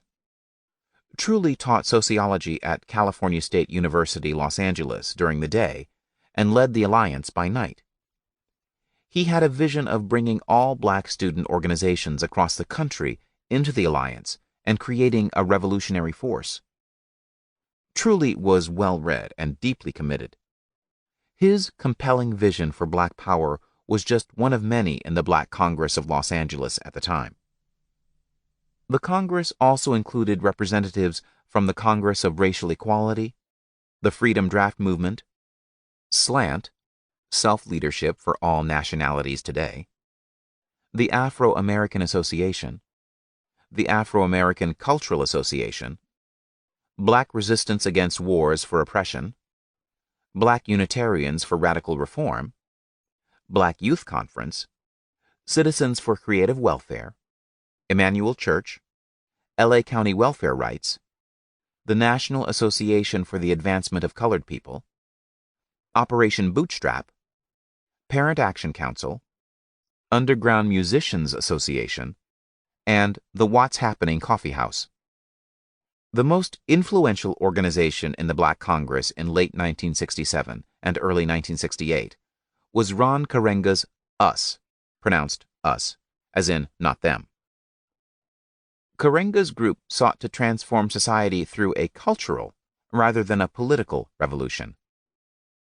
According to historian Scott Brown, as a cultural nationalist vanguard, the US organization saw itself as a mirror of African Americans' progressive future.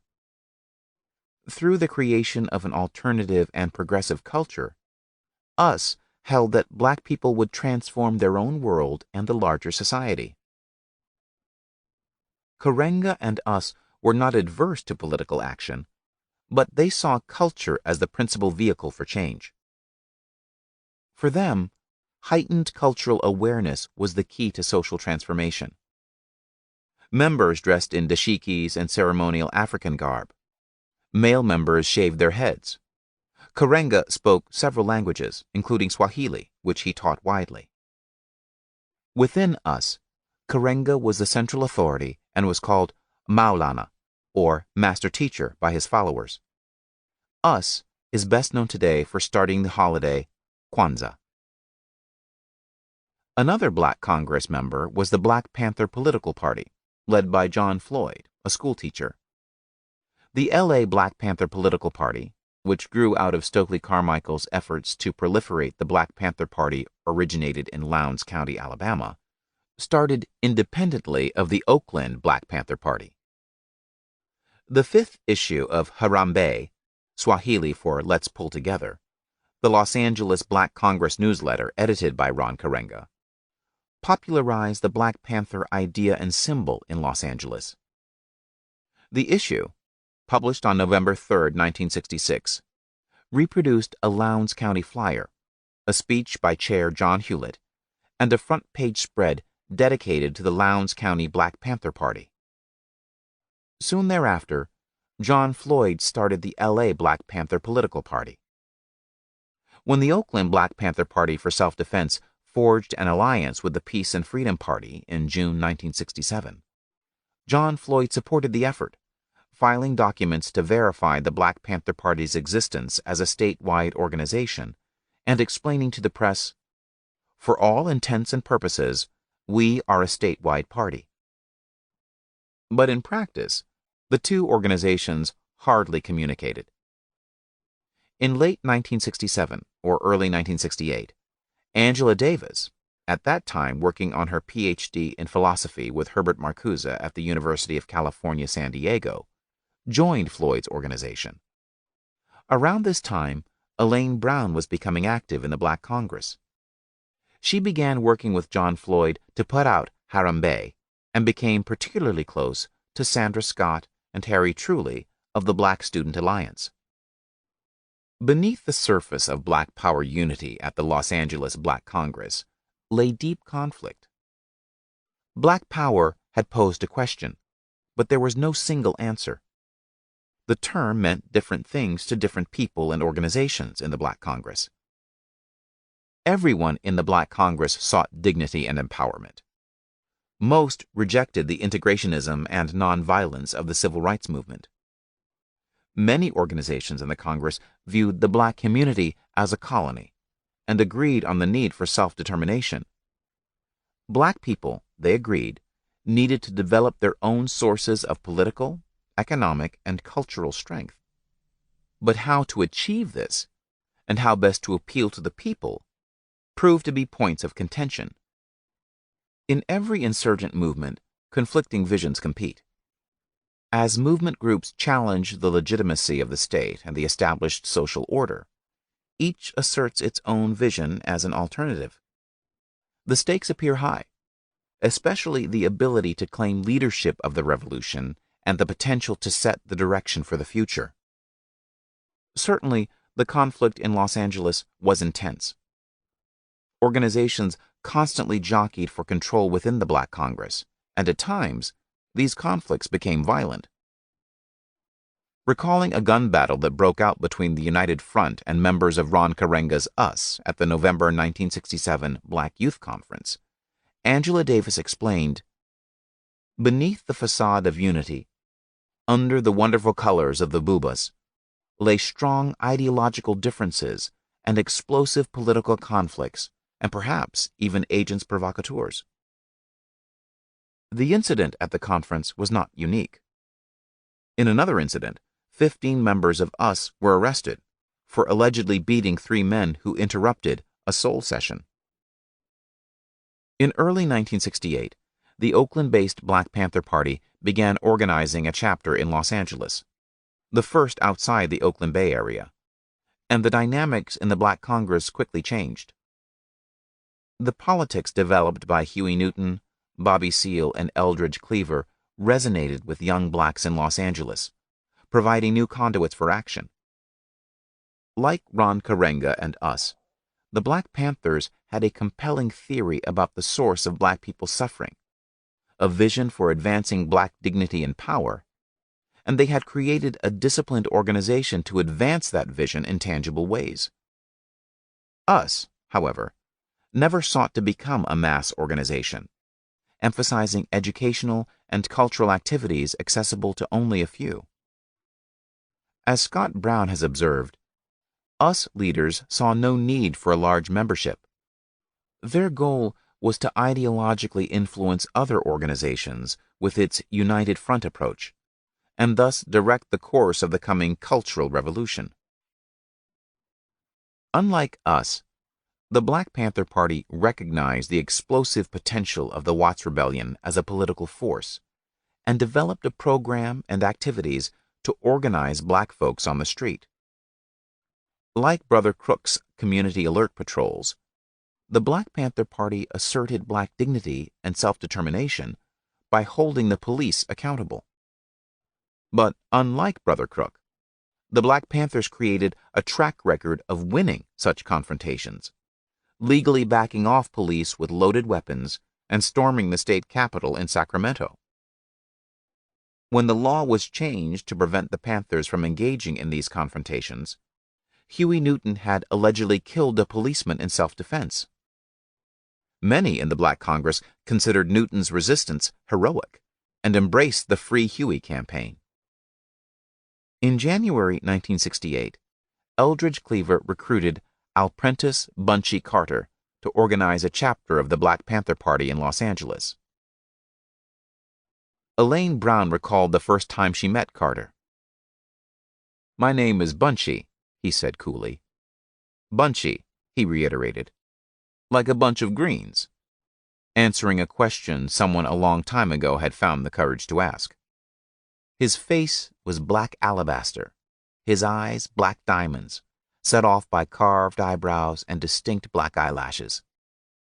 His skin was as smooth as melted chocolate, unflawed with a reddish gloss. He was the vision of revelations, a head of soft black wool refined to an African crown.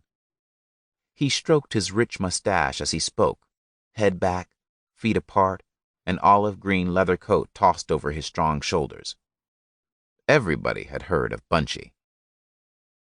Cleaver and Bunchy had become friends at Soledad State Prison, where they had joined the Nation of Islam and become politicized by Malcolm X. Before Soledad, Bunchy had a brief career as a middleweight boxer, and then joined the 5,000-member Slauson Gang and founded its most feared branch, the Slauson Renegades. Widely known as the mayor of the ghetto, he was considered by many to be the most dangerous man in Los Angeles. Bunchy was not only tough, he was charismatic. His authority came from his intelligence and creativity, as well as his street credentials. He wrote poetry, and having studied revolutionary theory during his years in prison, could fiercely debate the theories of Fanon, Che, Lenin, and Mao. The strong respect Bunchy garnered on the streets separated him from the regular participants in the Black Congress. Because of Huey Newton and the Panthers' courageous stance against the police, Bunchy could relate to the Oakland-based Black Panther Party, as could his street protégés. When Bunchy formed a branch of the Oakland-based Black Panther Party in Los Angeles, he brought many former members of the Slauson Gang into the party with him. In January 1968, Bunchy attended a poetry reading organized by the Black Congress to announce the launch of the Los Angeles chapter of the Black Panther Party, the first outside the Oakland Bay area. He brought 20 street-hardened soldiers, dressed in black leather jackets and gloves and carrying armed pistols and sawed-off shotguns. Uninvited, Bunchy and his wolves stormed the hall mid-reading and surrounded the Black Congress members who were there. Conversation stopped, and someone called for Bunchy to blow, to recite a poem. After reciting the fierce Niggertown and tender Black Mother, both of which he had written, Bunchy thanked the audience for letting him blow. Next, he gestured to one of the wolves, who unfurled a poster of Huey Newton on his wicker throne. Bunchy declared that Huey Newton was the leader of the Black liberation struggle and announced that he was forming the Southern California chapter of the Black Panther Party. Huey set the example and showed us that we, too, must deal with the pig if we are to call ourselves men. We can no longer allow the pig's armed forces to come into our communities and kill our young men and disrespect our sisters and rob us of our lives. The pig can no longer attack and suppress our people, or send his occupying army to maraud and maim our communities without suffering grave consequences. From this point forward, brothers and sisters, if the pig moves on this community, the Black Panther Party will deal with him. Bunchy then commanded that no one else, including John Floyd, was to use the Black Panther name or logo without authorization from the Central Committee of the party in Oakland. At the suggestion of James Foreman of the Student Nonviolent Coordinating Committee, Floyd changed the name of his group to the West Coast chapter of SNCC and helped to mobilize the Free Huey rally in February. A wide array of organizations in the Black Congress, including Karenga's US, supported the Black Panther argument that Huey was a political prisoner. They demanded he be set free, and many pitched in to organize the Free Huey rally planned in Los Angeles on February 18, 1968, the day after the Free Huey rally at the Oakland Coliseum. Amid the show of unity, though, tensions and disputes emerged as representatives of the participating organizations jockeyed for authority and sought to assert competing visions. In a meeting just before the rally on February 18th, an angry dispute erupted among us, the Black Panther Party, and two factions of SNCC over whether police should be allowed to provide security at the rally. The Panthers and Carmichael asserted that the police should be removed, but Karenga, still the most influential voice in the Black Congress, prevailed, asserting that confrontation with the police should be avoided at that point. The February 18th rally drew at least 5,000 people. Speakers included Bobby Seale, Stokely Carmichael, H. Rap Brown, James Foreman, Ron Karenga, and radical Chicano activist Reyes Tijerina. In late February, the party moved its office in the Black Congress building to a new space at 4115 South Central in Los Angeles.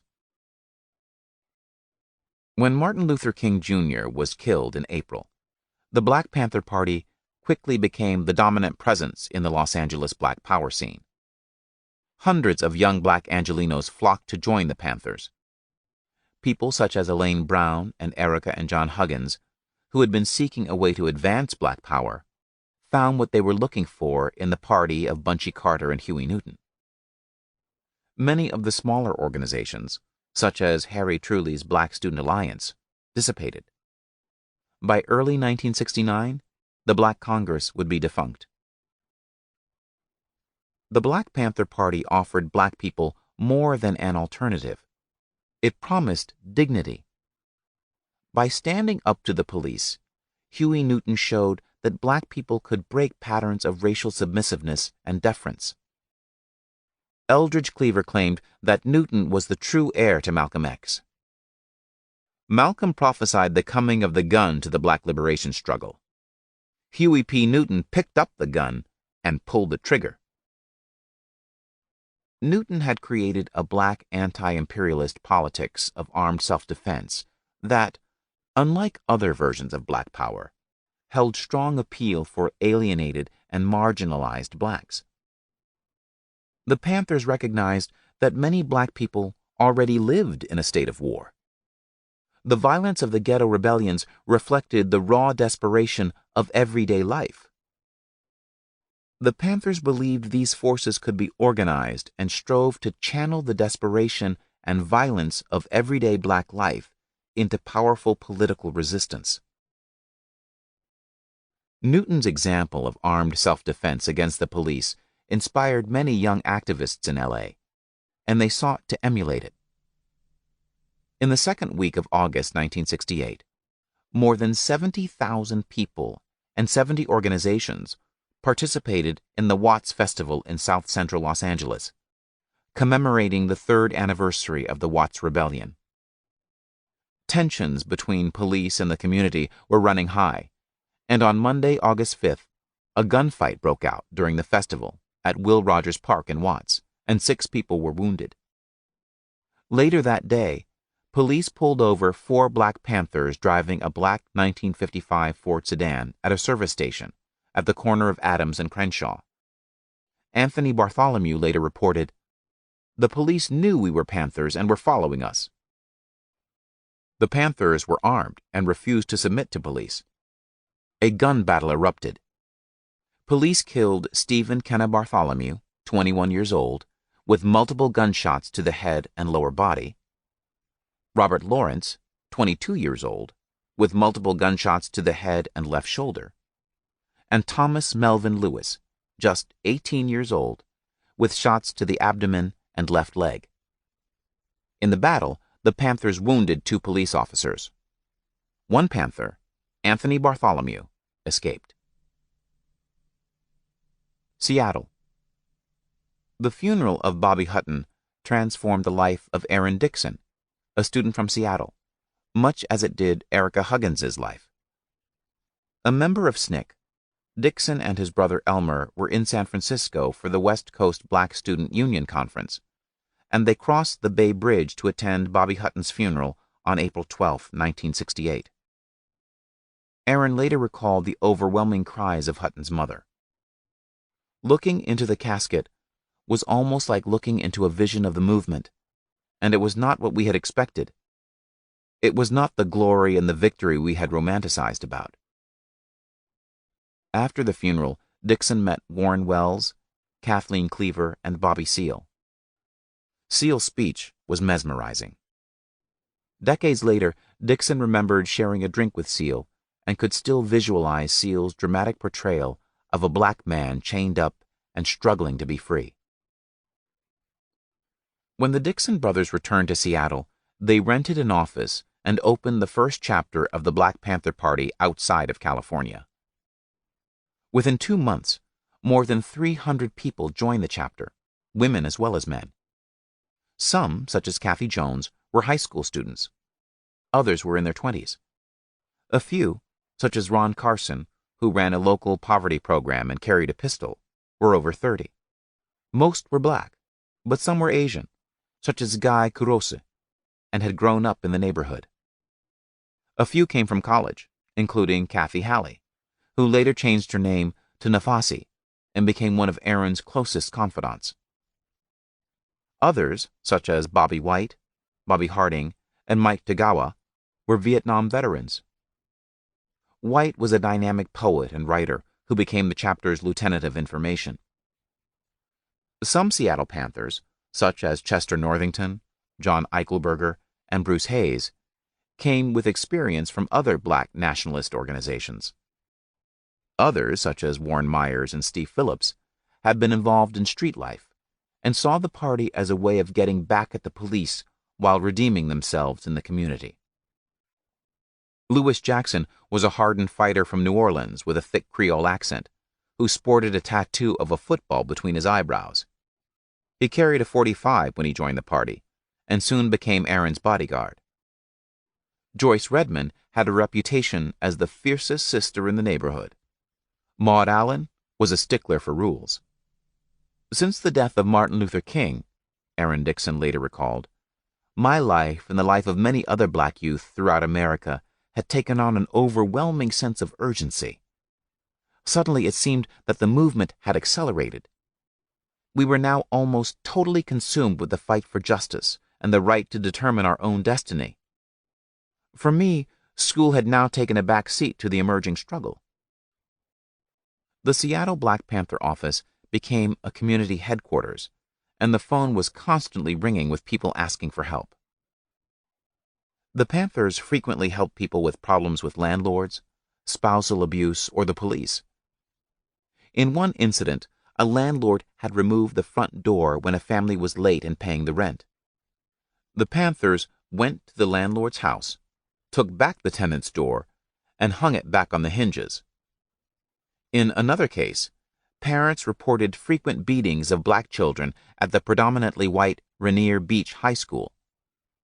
3 cars of armed Panthers drove to the school, patrolled the hallways, and told the principal that if he did not provide security for the black students, they would. The principal quickly complied.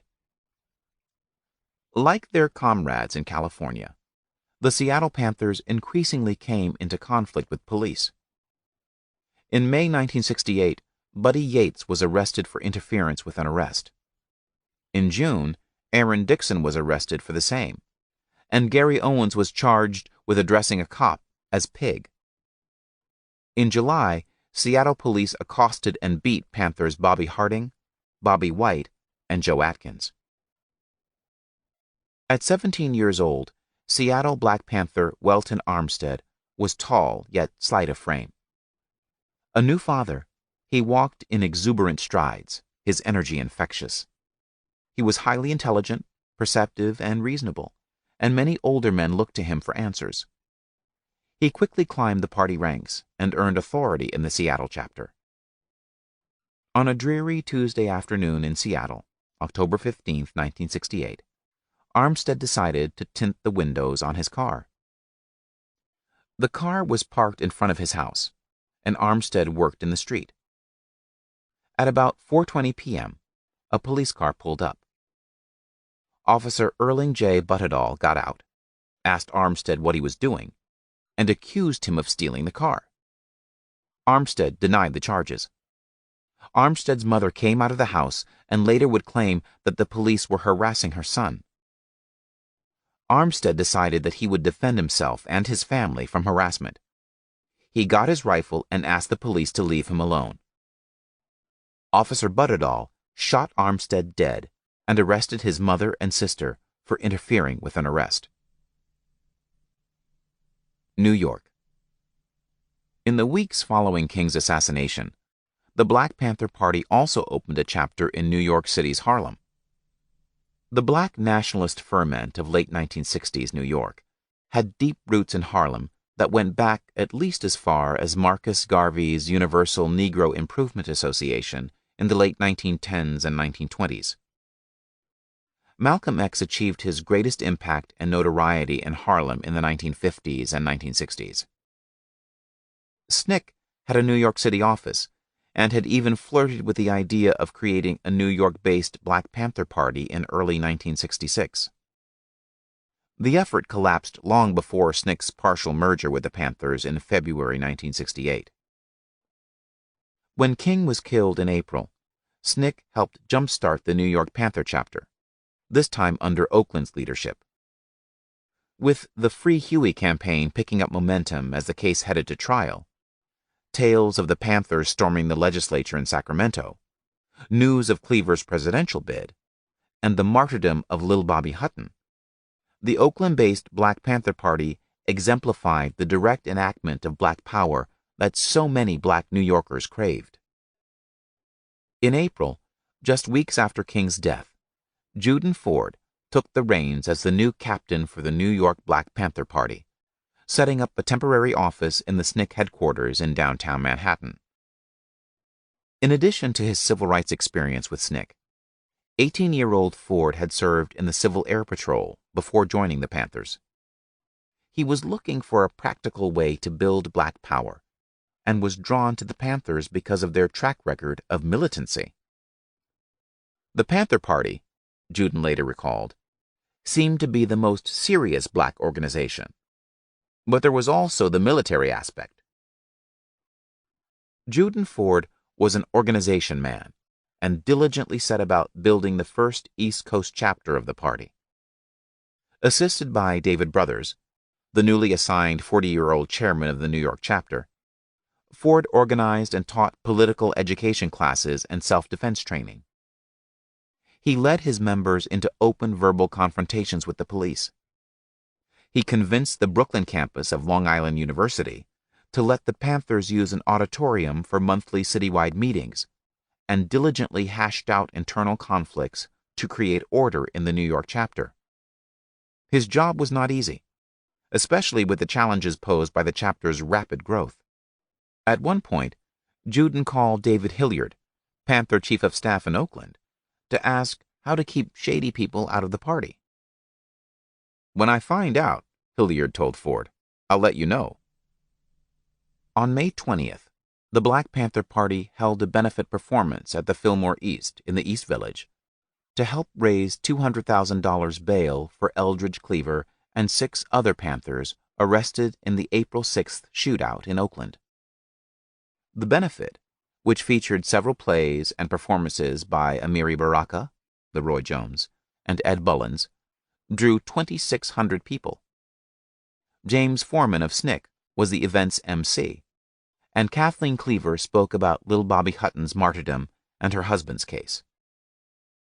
The party tapped into the emerging consensus that the Panthers epitomized black power, drawing upon its national networks and its new relationship with SNCC to raise funds and build a strong presence in New York. 2 of the first New Yorkers to join the Black Panther Party were Lumumba Shakur, appointed section leader for Harlem, and Sekou Odinga, named section leader for the Bronx. After attending Andrew Jackson High School in Queens together, the two men had been politicized in prison, joined Malcolm X's Organization of Afro-American Unity, OAAU, in 1964, and, dissatisfied with other black nationalist organizations, turned to the Black Panther Party after Martin Luther King's death. Lumumba's racial politics had deep roots.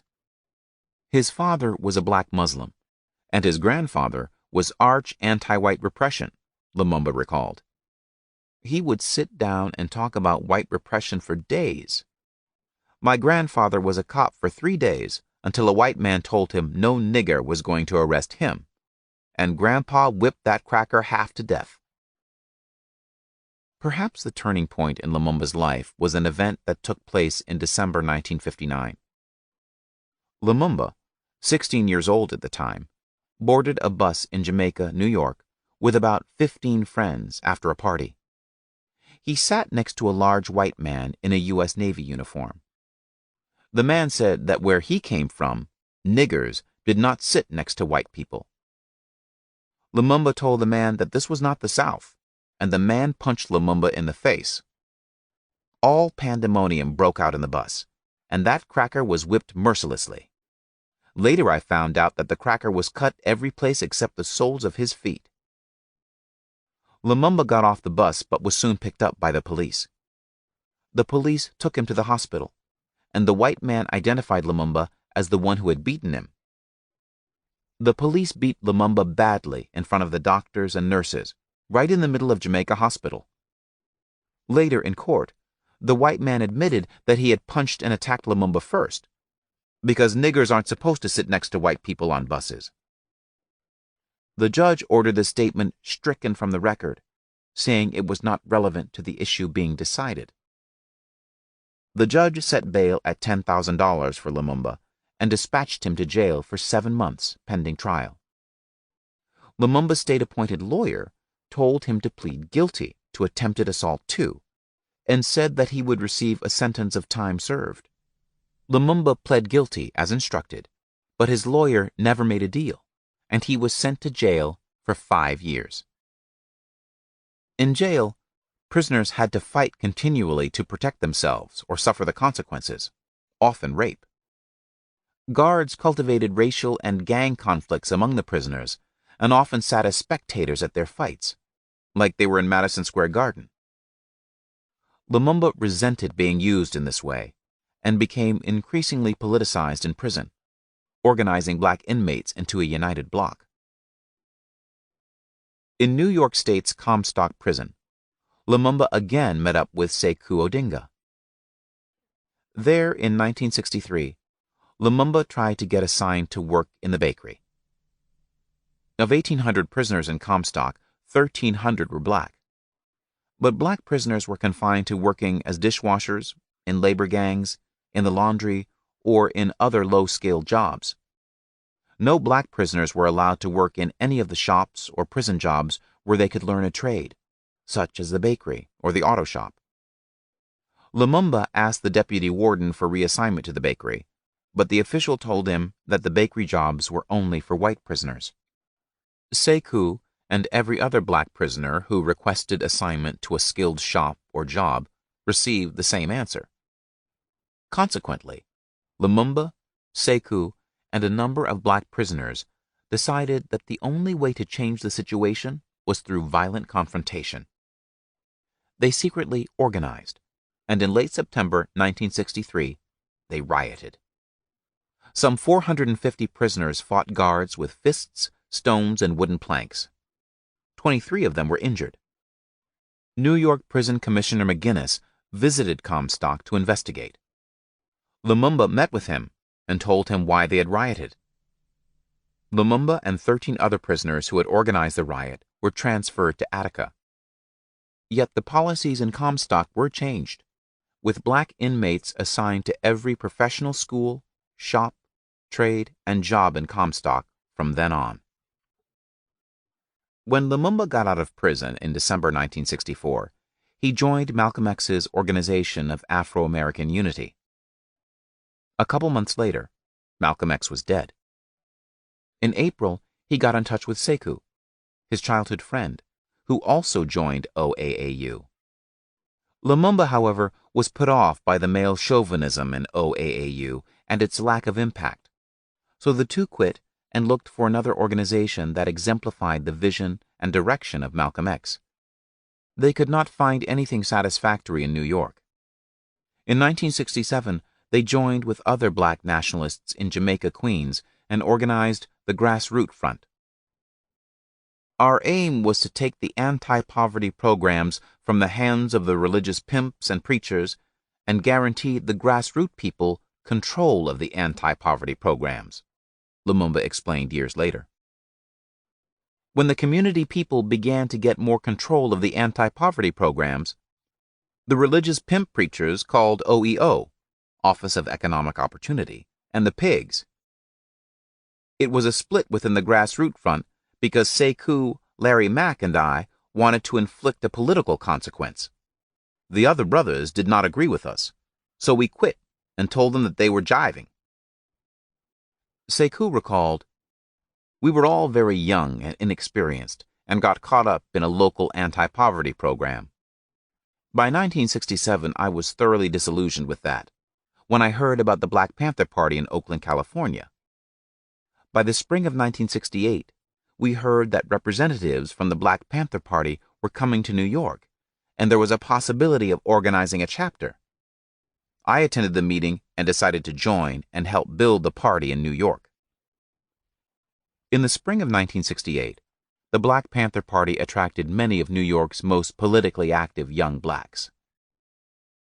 An experienced tenants' rights activist, Kawasi Balagoon, had traveled to D.C. to protest opposition to rat control legislation in Congress, a key issue for renters in New York City.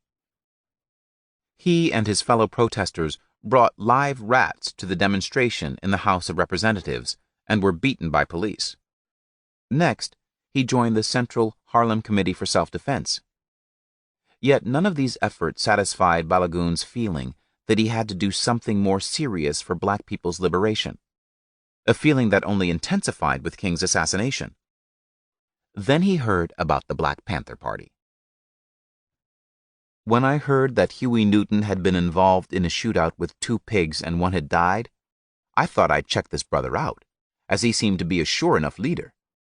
And when the Panthers came to New York, I checked them out and found the 10-point program unquestionable, and the fact that it was community-based a good thing.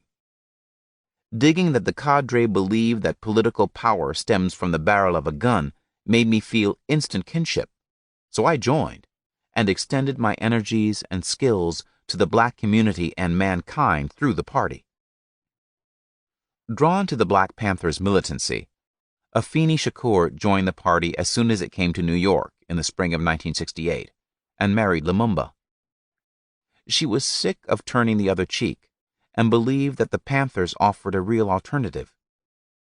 Shakur had been impressed by the way in which the Panthers responded when a policeman tried to take one of their guns in Sacramento. The Panther holding the gun had asked the policeman, "Am I under arrest?" When the policeman responded that he was not, the Panther told the policeman, "Then take your hands off my motherfucking gun. I have a constitutional right to have this gun." In 1967, that in itself was enough to blow anybody's mind, Shakur later recalled. From that time on, Shakur waited eagerly for the party to spread to New York so that she could join. "All I did then was wait for the Black Panther Party to come to New York. Somebody told me they were coming. You know, I knew they just had to come. They just couldn't stay on the coast. Nothing that strong could stay in one area. I just knew from the beginning that it would branch out into something beautiful. It had to. I just knew there were niggers all over the place that felt like I did." The party got here around April. Others joined the party for similar reasons. David Parker, a 17-year-old rank-and-file New York Panther, explained the appeal to the New York Times in 1968. "Why am I a Black Panther? Well, I've been listening to Brother Malcolm's records for a long time. I know what he said, and I've just been waiting for the Panthers to come here." Paraphrasing Malcolm X, he argued that the Panthers offered change. Change by any means necessary. Bill Hampton, a 27-year-old New York Panther, married father of 3, and former executive in training with the Olin Matheson Chemical Company, told the Times, "We're revolutionaries and we're fighting a war for the survival of black people. People have to realize that the man is not just moving on us Panthers, but he is moving on all black people. They see us as a threat, and realizing this, the man has to put it down. That's why the police run around here now trying to get something started." Hampton described police as Gestapo forces that occupy the black community, and asserted, "They have got to be forced out of our community. Their power is on their hips. Take those guns away from those pigs and they are nobodies. The only way to counteract this power is with a gun in your hand." Abayama Katara, still a student at Franklin High School when he joined the Panthers, recalled one of the experiences that convinced him the police were an occupying force. "One night my family was sitting in the living room and I heard what sounded like firecrackers. I looked out the window and saw a black man running down the street with what looked to be an army of cops running after him. I found out later he had tried to hold up a store and a rookie cop had fired on him. There were people all over the street, but the cops didn't even tell them to get down. They just kept on firing. When the brother got to 135th Street, he stopped on the corner and held his hands up, but the cops just kept coming and shooting. People were shouting out of the windows at the cops, telling them to stop. Couldn't they see the brother was trying to give up? And so the cops started pointing their guns at the windows, telling everybody to keep inside and mind their own business. And about then, a bullet chipped a piece of brick between the window I was hanging out of and the apartment next to ours. I never did figure out whether the bullet ricocheted or whether one of those cops just wanted to see a lot of black blood. But it was sure hard to see where it could have ricocheted from. They finally caught up with the brother in the schoolyard, and you could hear him screaming all the way down the street as they dragged him to a patrol car." When Katara heard that the Panthers were taking on the issue of police abuse, he went to a party meeting. There, he found a way of thinking about the police that transformed his perspective and, in turn, changed his life. Panthers kept talking about pigs, and Katara did not know what they meant. After the meeting, he asked one of the Panthers if he knew what a pig was. Man, he looked at me as if I asked him what Earth was. After he finished running it down, I was souped up for a motherfucker. I left the house saying pig over and over again. I got on a bus, and everybody must have thought I was bugged out, because all the way home I just kept on saying pig, because the way the brother ran it down, it fit perfectly.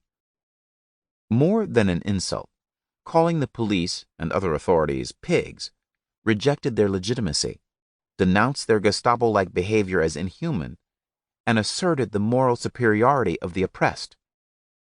Katara felt liberated. As a Black Panther, Katara soon became president of the Afro-American History Club at Franklin High School.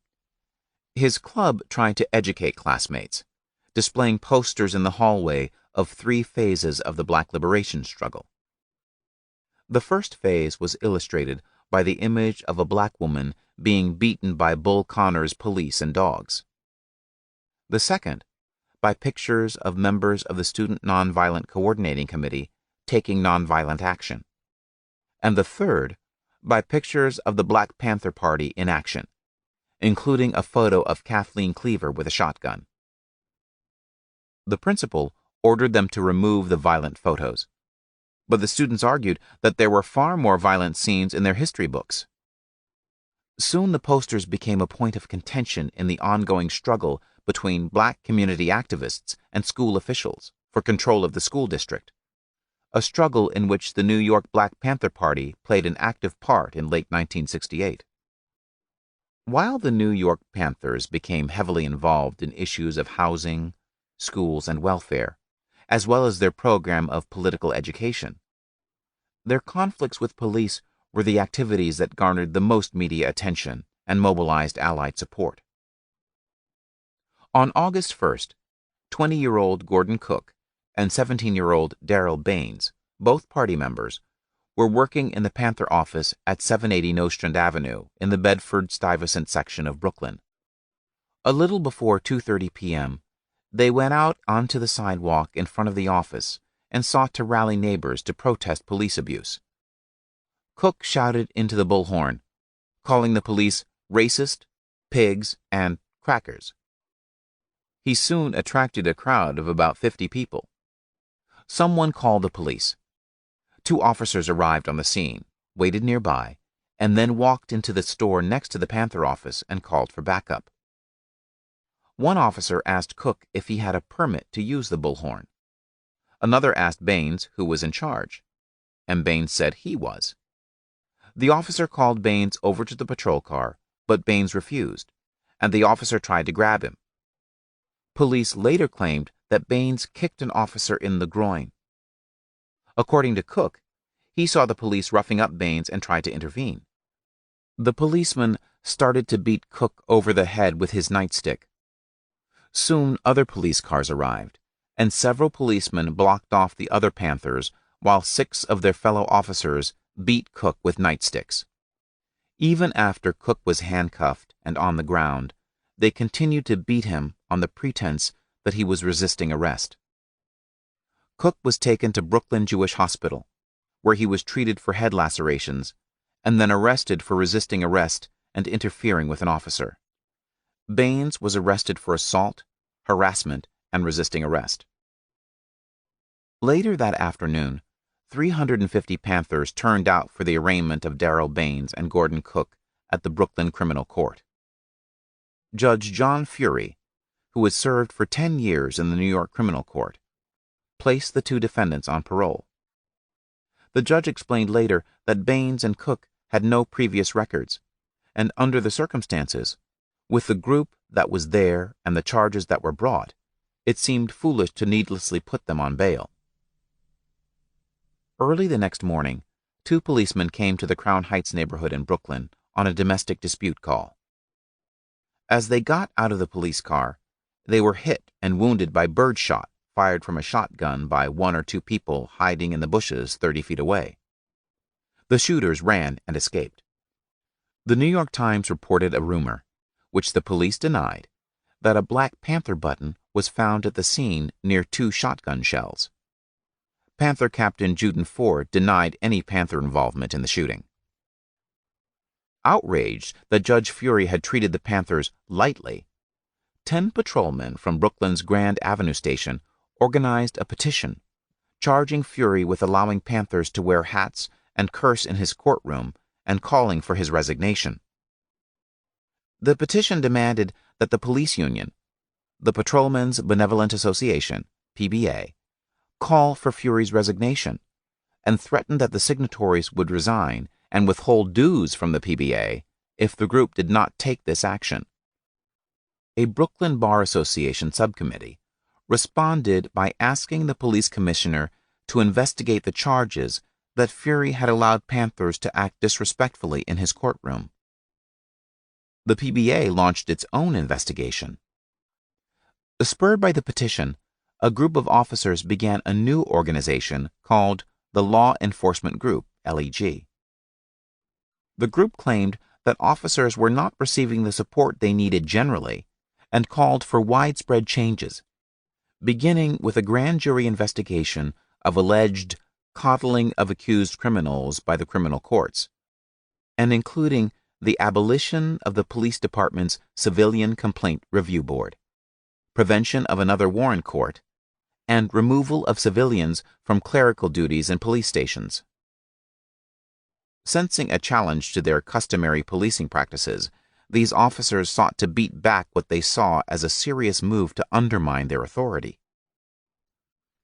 Civil liberties groups responded, calling the coddling charge an absurdity.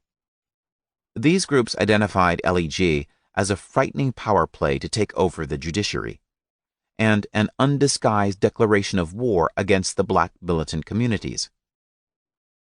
Ira Glasser, the spokesman for the New York Civil Liberties Union, said, "If the program they wanted was instituted, we would wind up with an open police state."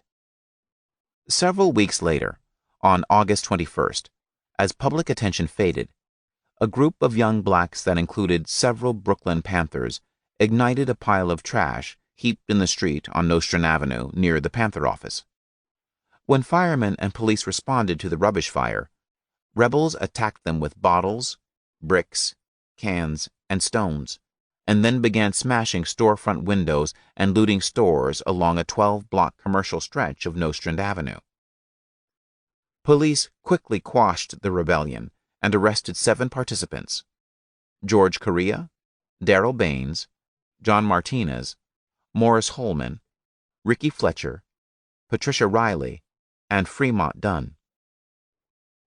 Some 100 police officers packed into the Brooklyn Criminal Court for a hearing on the rebels' case later that day, and the district attorney asked the court to set an extra-high bail. "We have reason to believe that these defendants are members of the ultra-militant Black Panther Party. We feel there is a danger that they may not reappear in court unless high bail is set. Their actions show clearly a lack of respect for authority."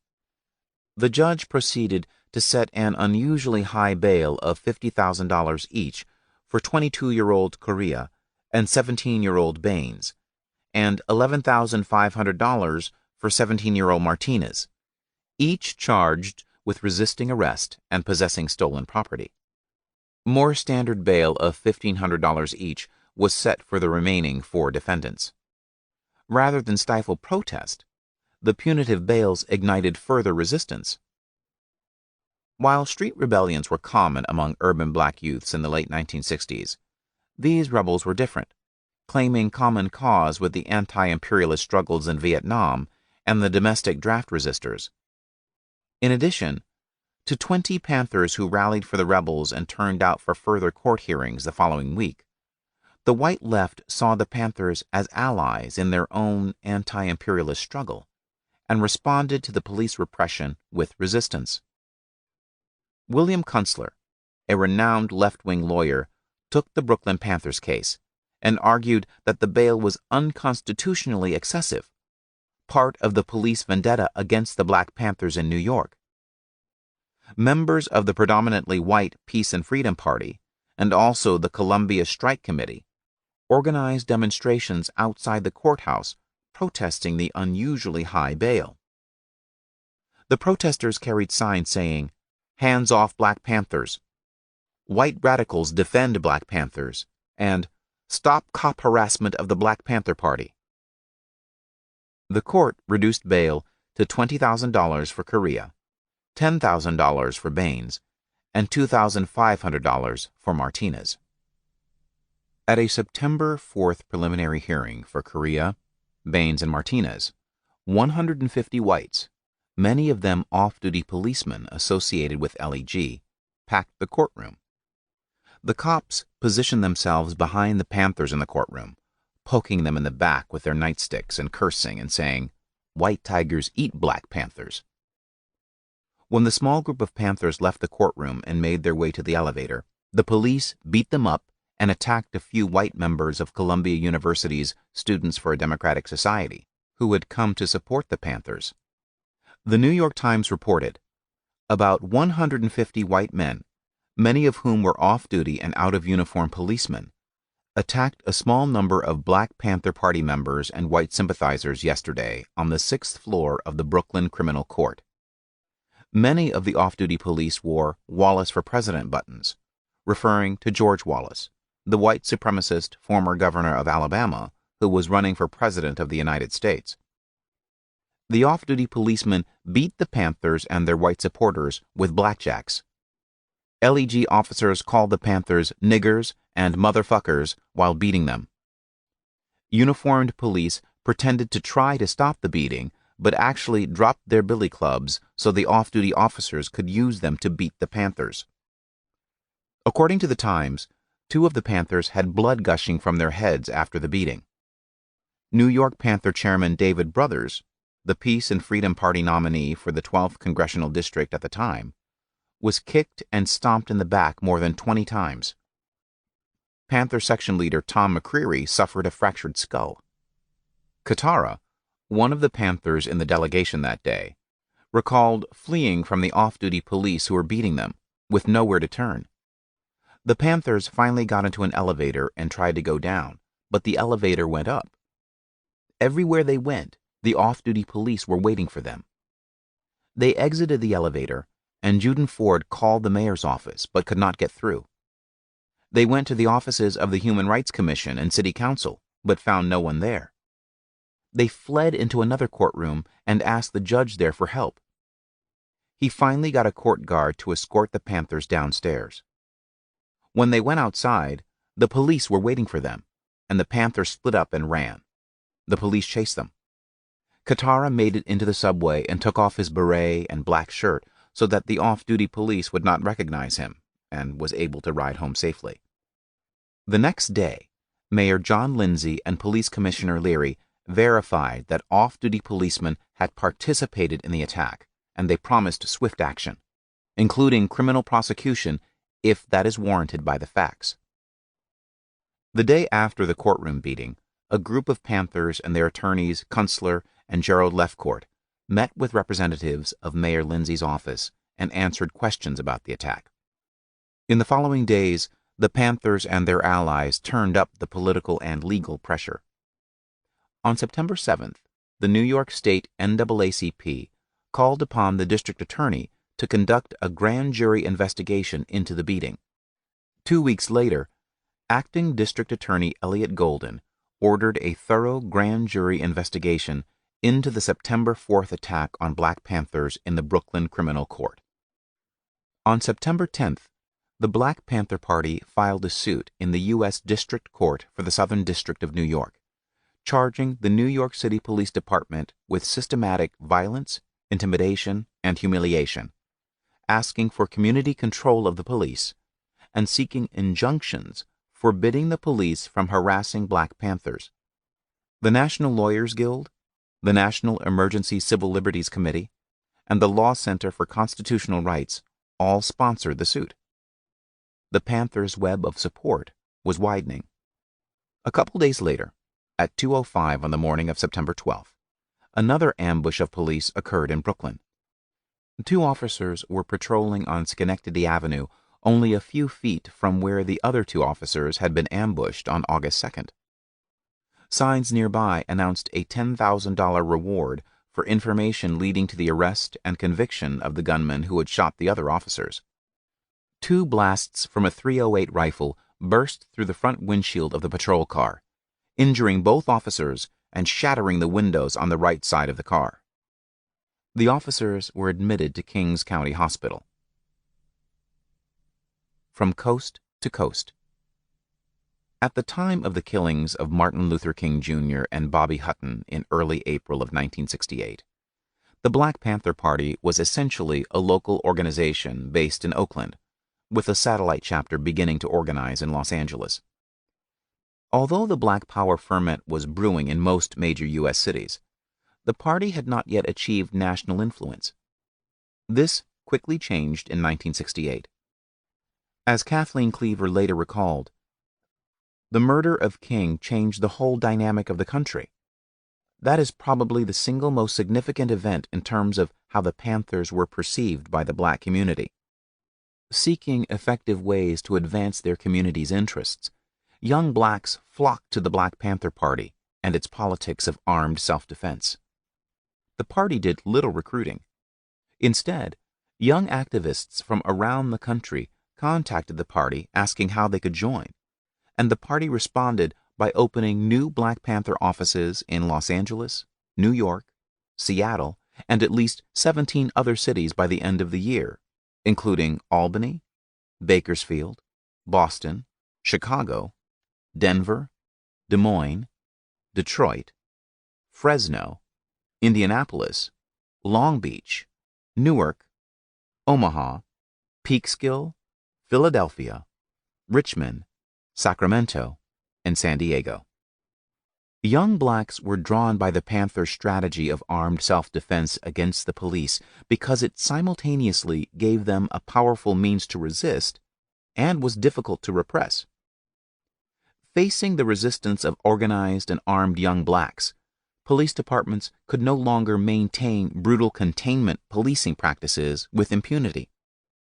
By arming and organizing and advocating revolution, Black Panthers challenged the legitimacy of the state. Yet the party remained above ground, refraining from overt direction of armed struggle.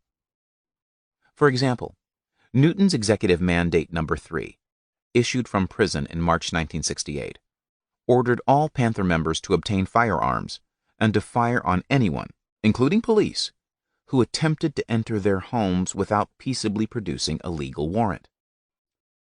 Without any offensive direction, the party thus created the conditions under which an increasing number of armed confrontations between Panthers and the police occurred. The party effectively argued to potential allies that these confrontations reflected the widespread pattern of oppression of blacks, and that the only change was the Black Panthers' decision to claim their right to defend themselves.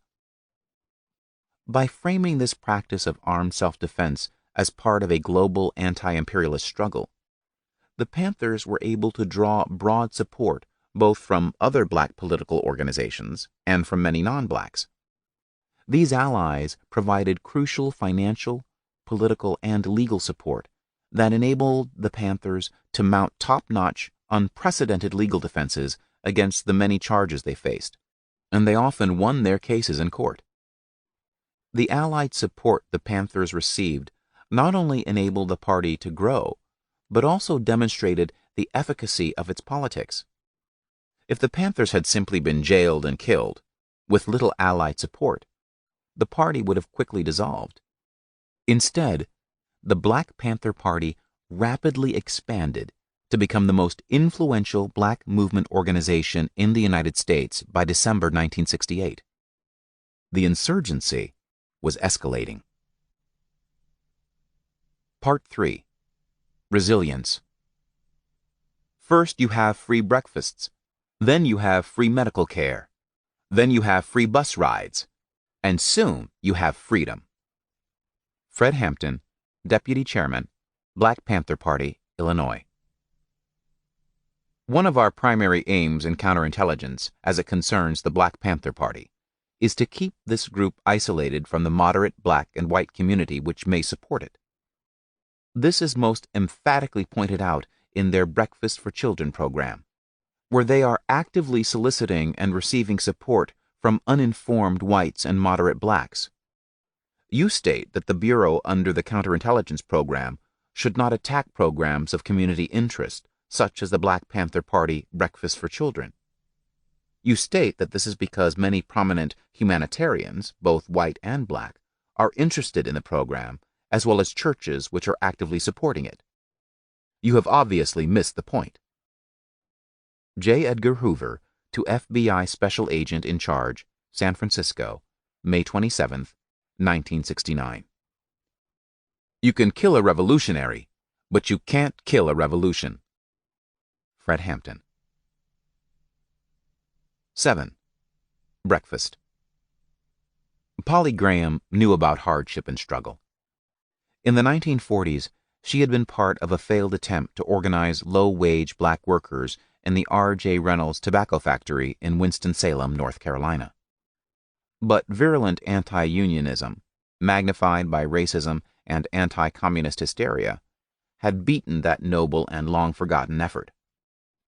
Almost 30 years later, on March 4, 1970, she opened the door of her rented home to find police handing her an eviction notice. Because the property had already been condemned in a legal hearing, she understood that she owed no rent until the landlord made the necessary repairs.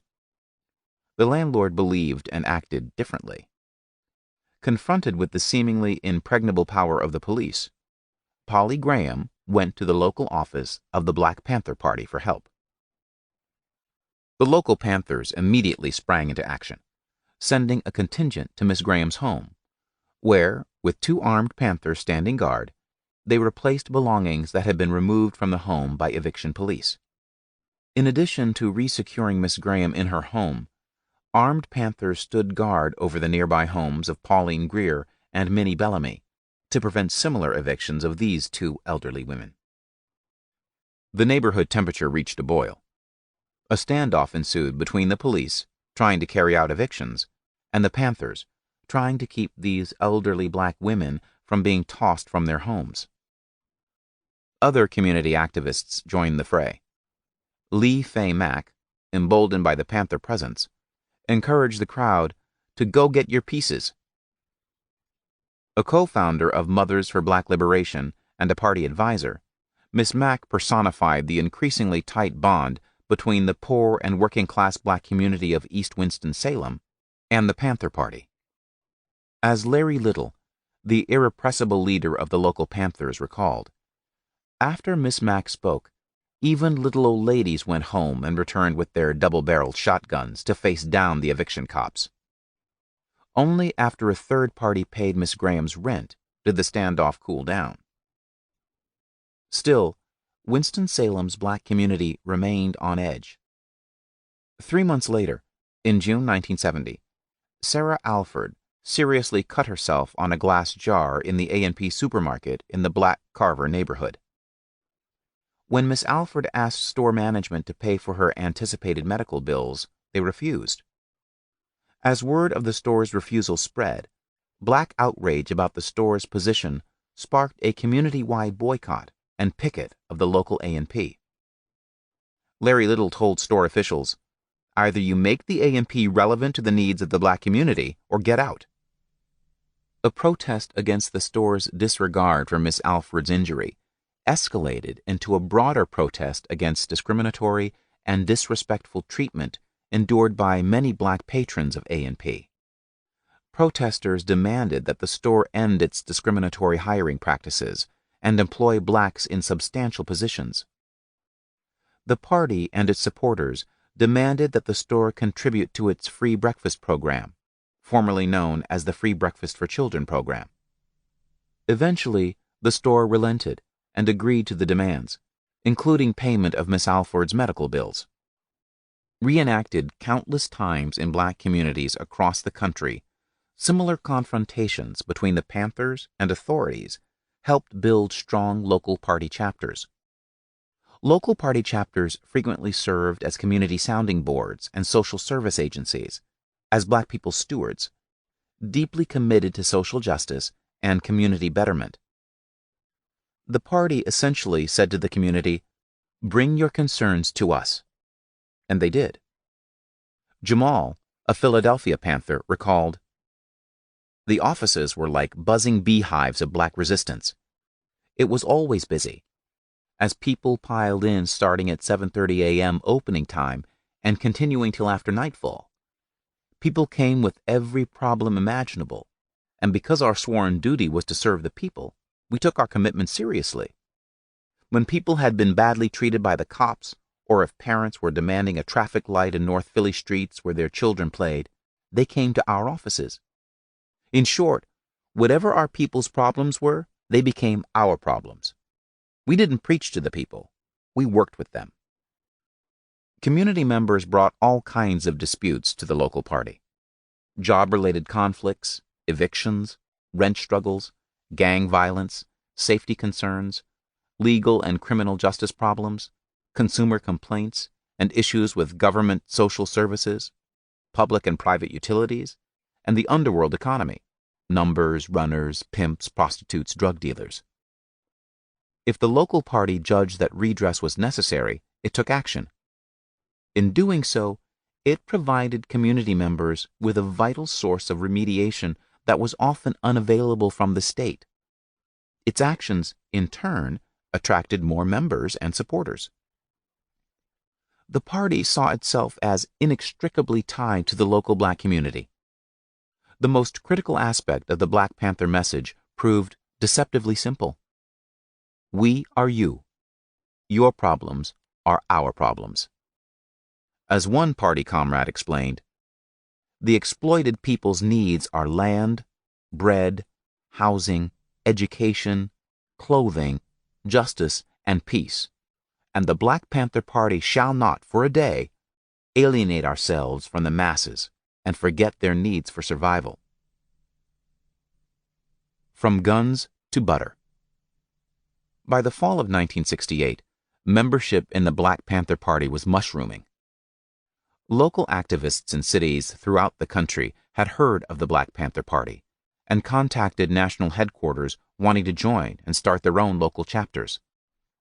Chief of Staff David Hilliard later recalled the deluge of calls from people asking to start a chapter. "We got calls all day long. Des Moines, Virginia Beach, Atlanta. Since we're 3 hours behind the East Coast, the requests often start as early as 8 a.m. As party membership and influence grew, so did repressive action by the state. The party sought meaningful activities for members that would serve the community, strengthen the party, and improve its image in the public relations battle with the state. In this context, community programs quickly became a cornerstone of party activity nationwide. The Black Panther community programs began in early 1969, under Bobby Seale's leadership, making an important transformation in the party's political practice. In the fall of 1968, Eldridge Cleaver went into exile to avoid returning to prison when his parole was revoked. With Huey Newton in prison, Seale, a staunch advocate of community programs since his days working in the government poverty program in Oakland, became primarily responsible for setting party policy. The Black Panther Party announced its intention to launch the Free Breakfast for Children program in Oakland in September 1968. The call for volunteers and donations went out before Christmas. The party launched its first free breakfast program at Father Earl A. Neal's St. Augustine's Episcopal Church in West Oakland in late January 1969. Parishioner Ruth Beckford Smith coordinated the program. Beckford Smith first became interested in the Black Panthers while teaching Afro-Haitian dance to young women at the church, including Laverne Williams, Huey Newton's girlfriend. When the party decided to organize a breakfast for children at St. Augustine's, Beckford Smith volunteered to coordinate the program and helped organize it. The first day the program opened, it served 11 children. By the end of the week, the program was serving 135 children daily at St. Augustine's. The San Francisco Chronicle covered the program and reported the unspoken lesson children would learn. Power in a community begins with people who care. By March 1969, the Black Panthers opened another free breakfast for children program at the Sacred Heart Church in San Francisco's Fillmore district. By April, the party reported feeding more than 1,200 children per day at 9 facilities in Oakland, San Francisco, and Vallejo in California, in Chicago, and in Des Moines, Iowa. Seale went to prison that August, and David Hilliard, chief of staff of the party, took the reins of the National Party organization. Hilliard continued to give priority to development of the Free Breakfast for Children program, and during his tenure, the program spread like wildfire, becoming the most important Panther activity. By November, the party reported feeding children free breakfast daily in 23 cities across the country, from Seattle to Kansas City and New York. At the height of the effort, between 1969 and 1971, at least 36 breakfast programs were operating nationwide, with larger chapters running multiple sites. David Hilliard was born May 15, 1942, in rural Rockville, Alabama, the youngest of Lee and Leela Hilliard's 12 children. David's father always worked, often as a logger or tapping turpentine.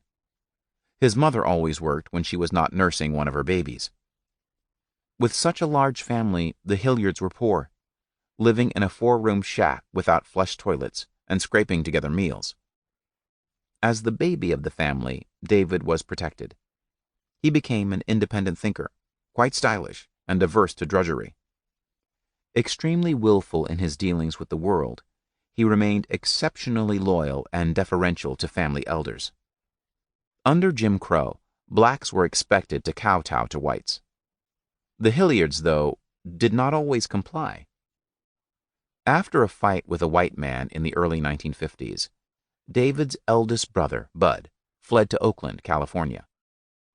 David later recalled being impressed by Martin Luther King and nonviolent civil rights activists, but disagreeing with their approach. The passivity of the civil rights demonstrators contradicts my family's most fundamental belief. You don't stand idly by and be kicked. You fight for yourself. When David was 11, his mother moved to Oakland to join Bud, bringing David and eventually other family members along. In Oakland, David became close friends with fellow elementary school student Huey Newton. This friendship eventually shaped the course of his life. At 17, he married his sweetheart, Patricia, dropped out of high school, and entered the workforce. Within 3 years, he and Patricia had 3 children, Patrice, Daryl, and Dorian. David Hilliard's ascent to party leadership was gradual. He was first and foremost loyal to Huey, his childhood friend. As he became increasingly involved in the party, the Panthers became his family. Until the summer of 1969, when he was thrust into primary party leadership, Hilliard was always deferential, following the lead of Huey, then Eldridge, then Bobby. He was not eager to participate in big, head-on confrontations with the state, and did not participate much in the early patrols of police, the armed rallies in Richmond, the armed action in Sacramento, or later confrontations. He went along with Eldridge on the April 6, 1968 armed action only under duress. Rather than gravitating toward the military side of the party, Hilliard saw the party as one big extended family, building on the communal traditions he had experienced in the black rural South. He later recalled, "When I think about the influences that inspired the spirit and work of the Black Panther Party, the most important members of the party were imbued with the moral and spiritual values of their parents, and the work that went into the party, our dignity as an independent people, the communal ideal and practice that informed our programs, all stem in part from the civilization of which my mother and father were so representative a part." In addition to his communal ethic, his working man's sense of organization, discipline, and efficiency, gained during a work life that included laboring on the docks, became an important characteristic of his leadership. He proved to be a good administrator, in constant communication with the diverse and rapidly growing local leadership of the party in cities across the country.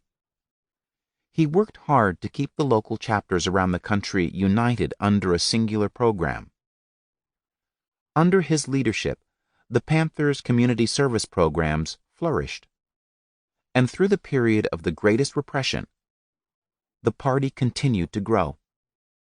Hilliard's leadership, and especially the community programs he championed, contributed significantly to that growth.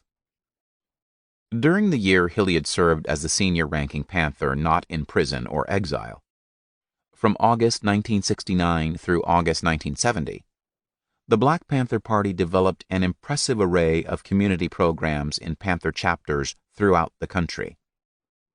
These programs eventually included the Free Breakfast for Children program, liberation schools, free health clinics, the Free Food Distribution program, the Free Clothing program, Child Development Centers, the Free Shoe program, the Free Busing to Prison program, the Sickle Cell Anemia Research Foundation, free housing cooperatives, the Free Pest Control program, the Free Plumbing and Maintenance program, renters assistance, legal aid, the Seniors Escorts program, and the Free Ambulance program. Larger and more established chapters tended to run the most diverse range of programs. The histories of specific programs in local chapters were often episodic, at times short-lived, depending upon the strength and viability of a given chapter at a particular moment. Virtually all chapters ran at least a Free Breakfast for Children program at some point. The breakfast program quickly became an important public face of the party, as well as its cornerstone activity. In 1969, it moved front and center for the party programmatically, politically, ideologically, and publicly. The party claimed to have fed 20,000 children in the 1968-69 school year, and said it hoped to feed 100,000 in 1969-70. As the most respected and popular of the party's programs, former Detroit Panther Jonina Abron has observed, these breakfast services enjoyed widespread support within black neighborhoods. The Free Breakfast for Children programs adopted a rigorous common routine. Members had to be at the sites early in the morning, in time to prepare the food and be ready for the arriving children before they ate and then headed off to school. Transporting some of the children from home to the site and then to school was another vital yet often trying logistical job. While the children ate their meal, members taught them liberation lessons consisting of party messages and black history. Miriam Maat Kare Monges recalled that in the breakfast program at the Ralph Avenue Community Center in the Brownsville section of Brooklyn, party members and students cooked and served large pots of grits and eggs. We cajoled supermarkets for donations, and we fed hundreds of children. Most importantly, we also nourished their minds with black history lessons as they ate their meals. Sometimes we fed parents of the children. The Brownsville breakfast program was not unique in its willingness to feed not just the hungry children, but also other hungry community members. Feeding hundreds of kids a day and approximately 1,200 per week, as the Los Angeles chapter did at one time, demanded strong publicity, marketing, organizational, and executive skills. In Los Angeles, Floris Forbes notes, "The organizing effort began with us going door to door in the projects, passing out free papers with leaflets advertising the program. We talked to parents, kids, and store owners near the projects. We explained why we had started the program, to help the kids grow and intellectually develop because children can't learn on an empty stomach. The breakfast program was an excellent organizing tool, helping us make friends and comrades in the projects. The response was overwhelming. All types of parents agreed to host and serve our efforts. We held the program in the homes of junkies, drug dealers, regular public assistance recipients, gamblers, and gangbangers. Store owners donated bread, eggs, bacon, sausage, milk, and paper products. In addition to our organizing activities, we cooked, served the food, knocked on doors to let the kids know which apartment the food was being served in, and on many an occasion made last-minute pickups of donations from stores. Businesses donated food and supplies to the local breakfast programs for a mix of reasons, including altruism and the promotion of positive community relations. Businesses that chose not to help out faced the party's wrath. At times, the Panthers' cajoling blended into harassment and strong-arming. Far more common were boycotts and pickets of businesses that refused to assist the programs. Equally common was the tactic of calling out or publicly shaming those who refused to help. Churches and other community-based organizations that refused to help, notably those who refused to sponsor or allow breakfast programs on their premises, faced similar treatment. For starters, the Panther newspaper and Panther representatives railed against the non-supportive business person or community leader as a capitalist pig. Other epithets included religious hypocrites, lying preachers and merchants, and avaricious businessmen. Multiple ideological goals linked these programs, which, broadly speaking, helped to raise public consciousness about hunger and poverty in America. More specifically, the free breakfast programs highlighted the fact that hunger impeded a child's ability to learn. Politically, the breakfasts shed light on the government's failure to address childhood poverty and hunger, pointing to the limits of the nation's war on poverty. The U.S. government spent only $600,000 on breakfast programs in all of 1967. Government-sponsored breakfast programs grew rapidly as the Panthers pioneered their free breakfast program. By 1972, government-sponsored breakfast programs were feeding 1.18 million children out of the approximately 5 million who qualified for such help. Attacking the serious problem of childhood hunger was a way to win people's hearts and minds. While we might not need their direct assistance in waging armed revolution, acknowledged Forbes, we were hedging our bets that if we did, they would respond more favorably to a group of people looking out for their children's welfare. The FBI and police agreed. In Baltimore, as in other places, they castigated these programs as a front for indoctrinating children with Panther propaganda. As a result, the national repression apparatus went into overdrive to destroy the free breakfast programs. Police and federal agents regularly harassed and intimidated program participants, supporters, and party workers, and sought to scare away donors and organizations that house the programs, like churches and community centers. Safia A. Bukhari discovered that participation in one of the Harlem free breakfast programs fell off after the police spread a false rumor among black parents that the children were being fed poisoned food. A police disinformation campaign in Richmond, California, suggested that the party used the Free Breakfast for Children program to spread racism and to foment school riots. Student participation began to decline, forcing local Panther leaders to combat the official disinformation. The police were not above raiding breakfast program locations, even while the children were eating. The Baltimore Panther branch was comparatively small, but as Judson L. Jeffries demonstrates, the branch endured an excessive amount of violent repression, and not even children were spared harassment by the police. One morning, the Baltimore police disrupted the children's breakfast, barging menacingly onto the premises. A witness recalled, "They walked around with their guns drawn and looked real mean. The children felt terrorized by the police. The police were like gangsters and thugs." The Black Panther explained that in Baltimore, the hired mercenary pig forces terrorized the community, the party, and especially the Free Breakfast for Children program.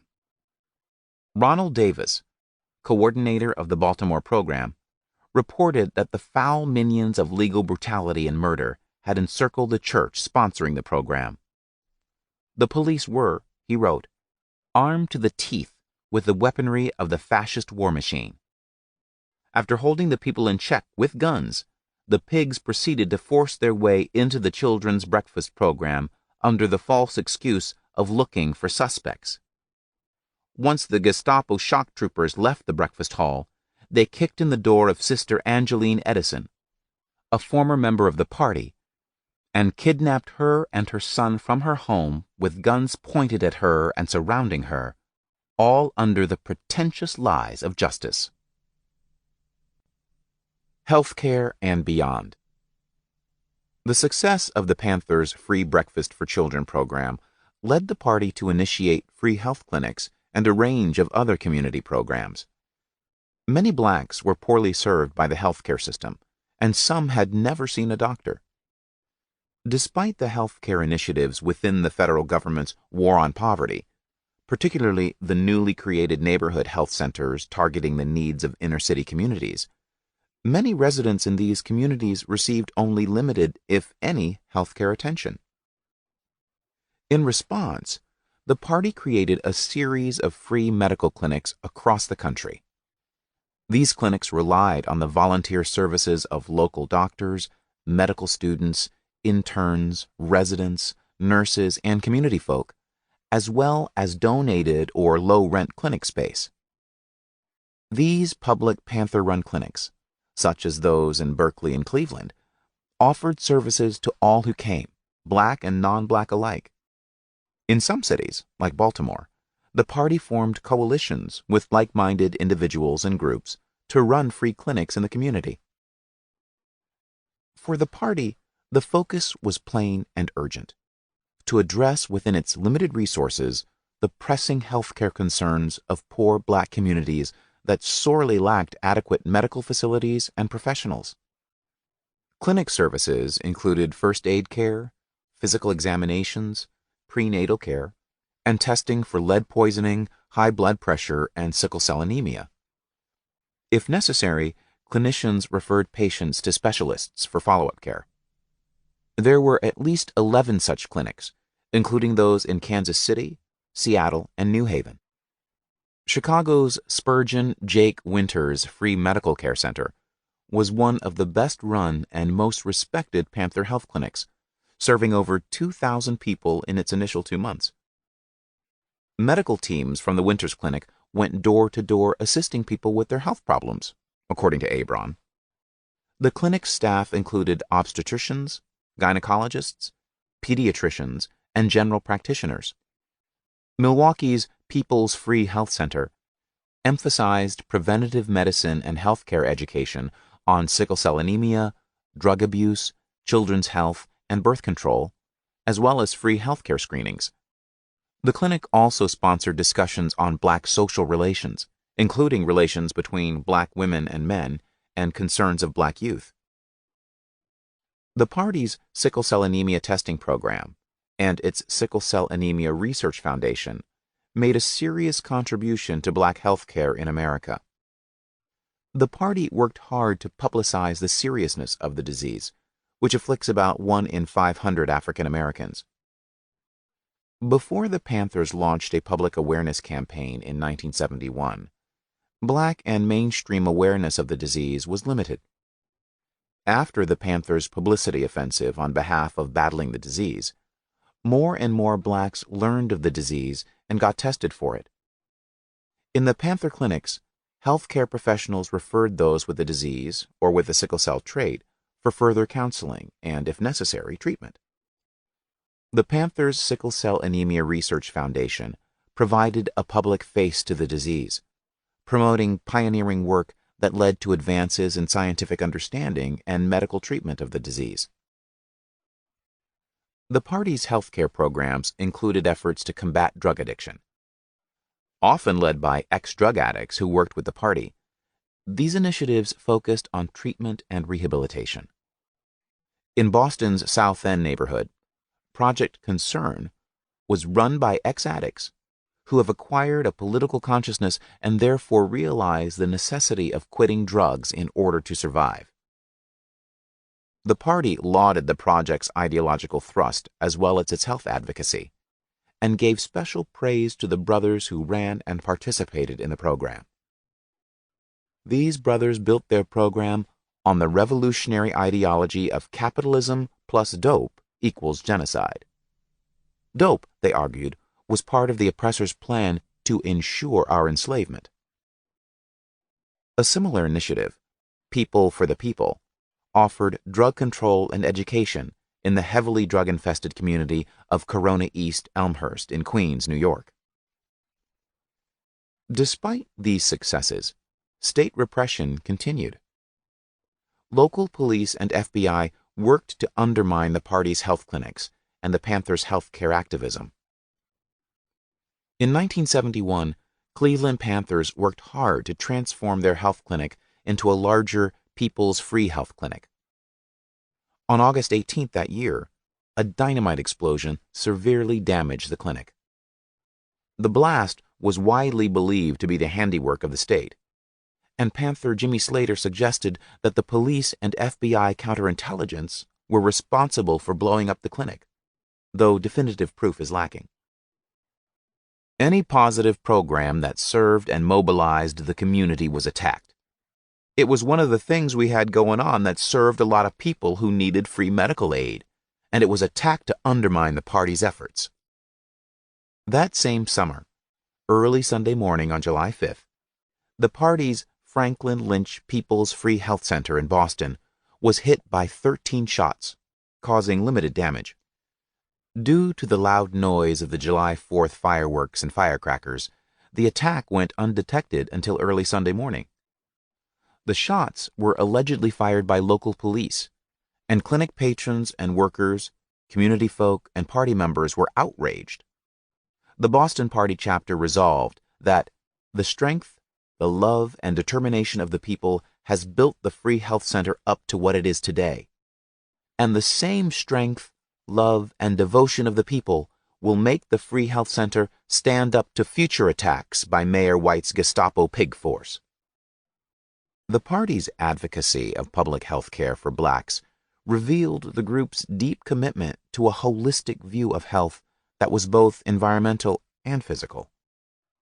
For the party, the well-being of individual black bodies and the collective black community reflected the overall welfare of the larger black body politic.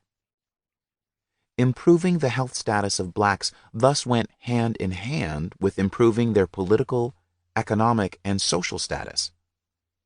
In the party's view, black political activism and black public health activism were interwoven. Complementing the party's healthcare activism were several programs that addressed the most basic material needs of poor black communities. The Free Food Distribution Program, the Free Clothing Program, and the Free Shoe Program were extremely well received. Also popular were targeted giveaway initiatives featuring free food, clothing, and shoes, sometimes in conjunction with a party rally. Free food rallies organized by the Winston-Salem Black Panther Party chapter inaugurated the Joseph Waddell Free Food Program to honor a beloved comrade who had died in state prison under suspicious circumstances. One rally drew over 2,000 people to the Kimberly Park Housing Project, where party members gave out free food and shoes for children. A lack of adequate ambulance services was an especially galling problem in Black Winston-Salem. On October 17, 1970, 15-year-old Alan Snake Dendy was shot and then died when the drivers of the county ambulance that arrived on the scene refused to move his body, claiming they lacked authorization to do so. Responding to community outrage at the injustice, the local Panther chapter swung into action.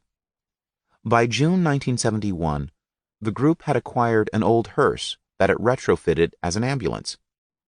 Party members had already been taking emergency medical technician, EMT, and first aid classes at Surrey Community College, and by summer's end, they were certified as EMTs. The chapter was thus able to begin operating its own ambulance before the year was out. The free emergency ambulance service was a big success, and it was named the Joseph Waddell People's Free Ambulance Service to commemorate the Panther's recently deceased comrade. Waddell's $7,000 life insurance death benefit went to the local chapter, which used the money to subsidize the free ambulance program.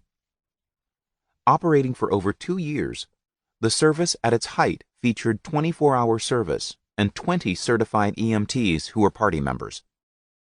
The Forsyth County Commissioners granted the chapter a franchise to operate. Another popular Panther effort, the Free Busing to Prison program, helped incarcerated blacks stay connected to their families and communities. Because so many inner-city blacks could not afford transportation to and from prisons, which were often located in out-of-the-way rural sites, to visit relatives and friends, the busing program proved very popular, though it was expensive to maintain and suffered from chronic underfunding and persistent state efforts to destroy it. The busing program had multiple political aims. First, it helped sustain connections between imprisoned blacks and their home communities. Just because a brother or sister commits a crime, is it correct for them to be cut off from their loved ones, friends, and community with no communication? Asked Milwaukee's Ronald Stark. Another aim of the Free Busing to Prison program was to highlight the unjust incarceration of a disproportionate number of blacks and bring attention to the wrongful imprisonment of Panthers and other black political prisoners through bogus charges. The Panthers also sought to expose the alarming racism underlying these wrongs, an entire criminal injustice system for blacks and poor people.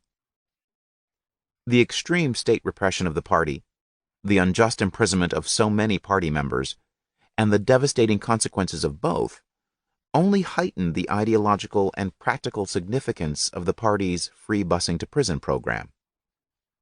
After becoming a member of the Detroit branch, Jonina A. Braun's involvement in the busing program introduced her to the party's other community service programs. I drove one of the vans that transported families to visit their incarcerated relatives at Jackson State Prison.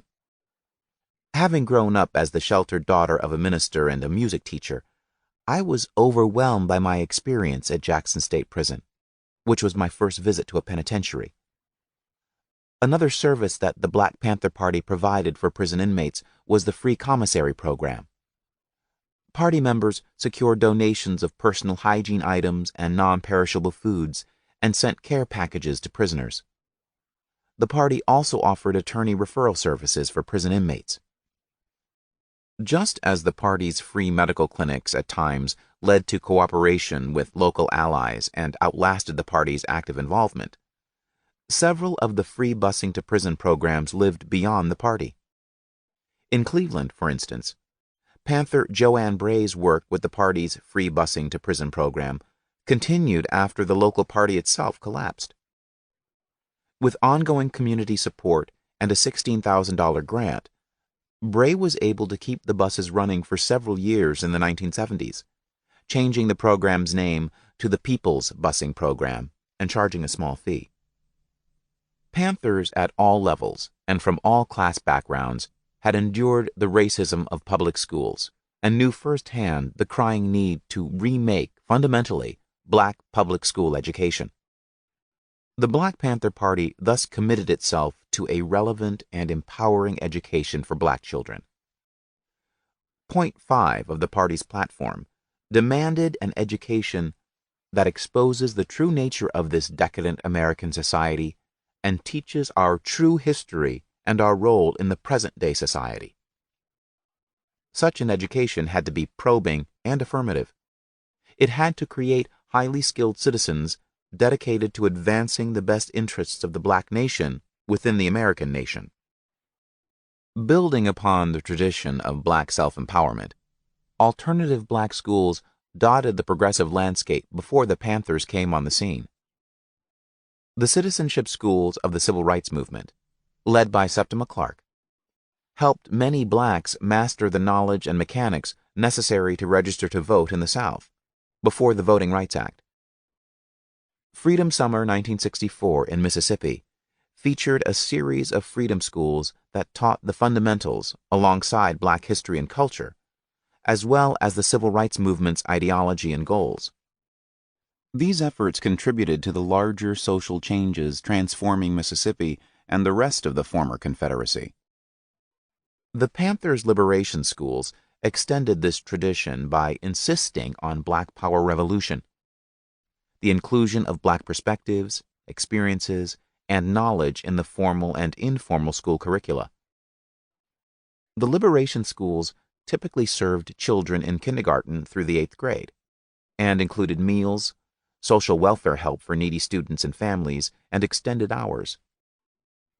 These schools also featured black history and culture, a diverse and rich academic and political curriculum, and lessons in the party's ideology, goals, and activities. Whereas the party saw these schools as training grounds for well-equipped citizens, sensitive to issues of class, race, and socialism, the Black Panther Party's enemies, principally state and federal governments, saw them as purveyors of anti-American and anti-white propaganda. The Panthers launched at least 9 liberation schools across the nation, from Seattle to the Bronx, with the first established in Berkeley in June 1969. These institutions varied in longevity, structure, substance, and effectiveness. Because of the party's emphasis on education and the Panthers' own often negative experiences with the mainstream education system, party members labored hard and long to make these schools effective. Still, government misinformation and bad publicity led to the demise of several efforts, such as Black Panther Party-sponsored liberation schools in Des Moines and Omaha. Variations on the Panthers' central educational model sprouted up throughout the United States. Building upon the party's broader community-based educational work, the Philadelphia chapter sponsored a People's Free Library that featured texts by black authors. In the summer of 1970, the Cleveland chapter ran a summer liberation school with meals and 10 hours of instruction for 25 children. In Brooklyn, the local party ran a liberation school that supplemented the basics with an Afrocentric focus. According to Miriam Monges, the schools emphasized rudimentary aspects of the Afrocentric paradigm. We taught African history lessons and sponsored African dance classes. The most substantial and successful party liberation school was the flagship Intercommunal Youth Institute, IYI, in Oakland. Founded in January 1971, the school graduated its first class in 1974 and lasted through 1982, well after the rest of the Black Panther Party organization had disintegrated. The IYI's first class had 28 students, most of whom were children of party members. At its height, the school had a waiting list of 400. Working with students from ages 2.5 to 11, the faculty, led from 1973 to 1981 by Erica Huggins and a strong group of mostly women teachers, taught a demanding program to a student body with wide-ranging abilities and often challenging backgrounds. Adopting a pedagogy that grouped students by ability and achievement rather than by age, the IYI sought to do its best by each student. The party provided meals to students, and when the school expanded to encompass a middle school, it provided housing for some of the older children. The school also at times hosted other programs, including a GED, high school equivalency, program, and instruction in martial arts. At its height, the school was commended by Governor Jerry Brown and the California State Assembly for having set the standard for the highest level of elementary education. Shifting gender dynamics. Women were a pivotal force in the Panthers, at times constituting a majority of the party's membership. Panther women energized the local branches and played a central role in creating the indigenous culture of struggle that gave the local chapters their resonance and distinctiveness. They kept the community programs alive and did most of the painstaking day-to-day social labor necessary to sustain the chapters.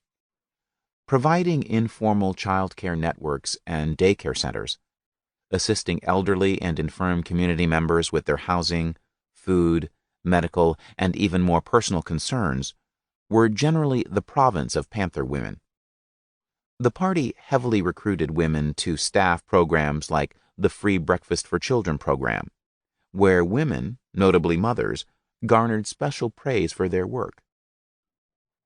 Reflecting traditional gender norms, the party newspaper enthusiastically endorsed these kinds of programs as fundamentally maternalist, particularly well-suited to mothers and by extension to women's sensibilities and commitments.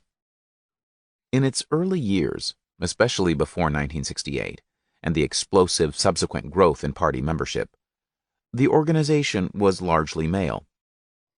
The Black Panther Party got its start as a male-centered, male-dominated organization. The group's initial rhetorical and programmatic emphasis on arming members for self-defense, organizing the Brothers on the Block, and revitalizing black manhood highlighted the party's masculinism. Even after women began to join the party en masse in 1968, and the struggle to achieve gender equity intensified, the party never overcame what Tracy Matthews has aptly called its masculine public identity. Nevertheless, Frankie Malika Adams, speaking from her experiences at the grassroots level and reflecting a widely held view among party members, noted, "Women ran the Black Panther Party pretty much. I don't know how it came to be a male's party or thought of as being a male's party, because these things, when you really look at it in terms of society, these things are looked on as being women's things, feeding children, taking care of the sick. We actually ran the party's programs." The gendering of the party's community programs as female and the public face of the party as male, became entrenched for two major reasons. First, the party's continuing masculinism and the society's deeply ingrained gender norms undercut the women's serious battles against sexism within the party. Second, even as women's participation became increasingly central to the operation of the party and questions of gender equity loomed large, the party had no formal and effective mechanisms to root out sexism and misogyny. Consequently, despite the Panther's anti-sexist rhetoric and efforts, and the efforts of many Panther men and women to confront these ongoing problems, the problems persisted. Erica Huggins recalls visiting a local chapter where women prepared the food and then waited in the kitchen until Panther men had eaten before serving themselves, a dynamic she quickly ended. Just as the lure of guns proved compelling for many recruits, both women and men, community service programs brought innumerable men and women into the party and actively engaged large numbers of Panthers of both genders. Indeed, while women often ran many of the free breakfast for children programs, male participation in the programs was widespread, sensitizing innumerable Panther men to the importance of family, children, and gender issues for the party, as well as for Black communities and the larger society. The free breakfast for children program specifically, and the community service programs generally, provided a powerful counter to the misleading stereotype of the party as a bunch of gun-toting men. Many of the party members who served Black communities in the free breakfast and other community programs lived in low-cost, no-frills communal arrangements within Black communities known as Panther pads or Panther cribs. To the extent that these homes operated along egalitarian and democratic lines, they worked for all involved. In part, Panther pads reflected the party's critique of conventional familial norms. As Huey Newton once noted, the traditional nuclear family in particular, and conventional familial norms in general, were imprisoning, enslaving, and suffocating. The party's open and non-monogamous communal living arrangements aimed to offer freer and more fulfilling lives. In fact, these Panther pads often perpetuated the very practices they were supposed to alleviate, reinscribing male privilege and sexist attitudes. Thus, women were primarily responsible for housework and bore the brunt of the responsibility for open relationships with men, taking on family planning and reproductive concerns, notably birth control and abortions. Similarly, pregnancy and child care were primarily women's responsibility, so single mothers with children were often expected to pull the same load as their single and childless comrades.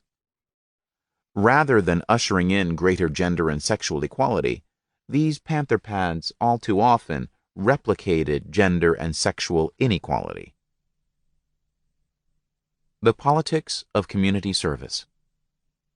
The party's community service programs were fundamentally political programs as well as socioeconomic ones, and were thus vital to the party's developing political ideology and practices. Writing in 1969, Bobby Seale maintained that the programs were not reform programs, but revolutionary, community, socialistic programs.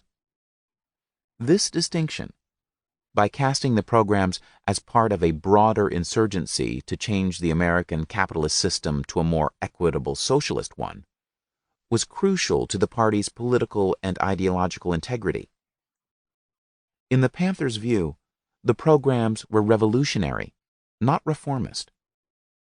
As Seale explained, a revolutionary program is one set forth by revolutionaries, by those who want to change the existing system to a better one, whereas a reform program is set up by the existing exploitative system as an appeasing handout, to fool the people and to keep them quiet. Examples of these programs are poverty programs, youth work programs, and things like that.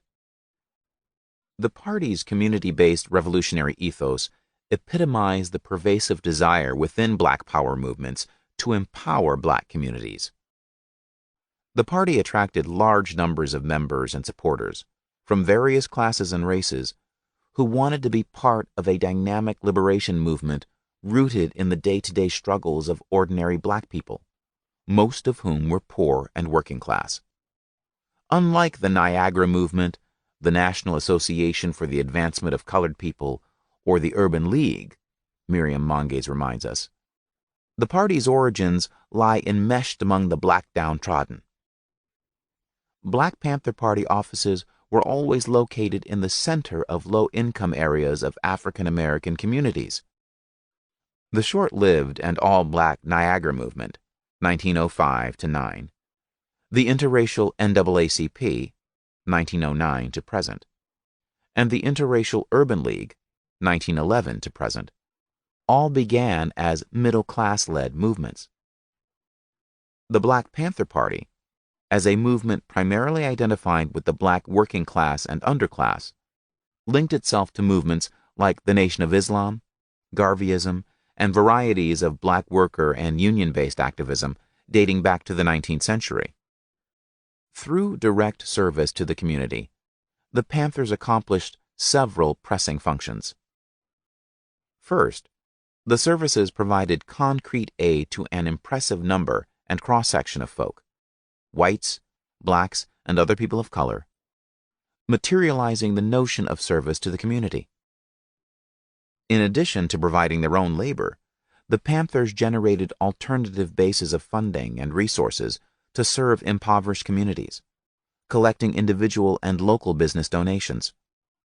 Second, these programs accomplished crucial educational and political work within communities, conveying the insufficiency of the capitalist welfare state to meet even the most basic needs of its citizens, especially its Black citizens. As Ryan Nassim Sabat has pointed out, the piecemeal yet serious efforts of these community programs represented a broader offensive to compensate for the inadequate institutions of the state and to raise the consciousness of people in their local communities. As Yvonne King, Deputy of Labor in the party's Chicago chapter, observed in the spring of 1969, hunger among school children illustrates one of the basic contradictions in American society. America is one of the richest nations in the world, able to send countless numbers of rockets into space at the drop of a dollar, yet people are starving. The Free Breakfast for Children program in particular enabled the party to crystallize these stark contradictions and heighten Black awareness of such structural inequities. This deepening awareness then pushed Black communities to create other programs to ameliorate the crushing problems stemming from systemic inequalities. Third, the Panthers programs expanded communities' understanding of the process of grassroots institutional development, how to create and sustain their own much-needed institutions from the ground up.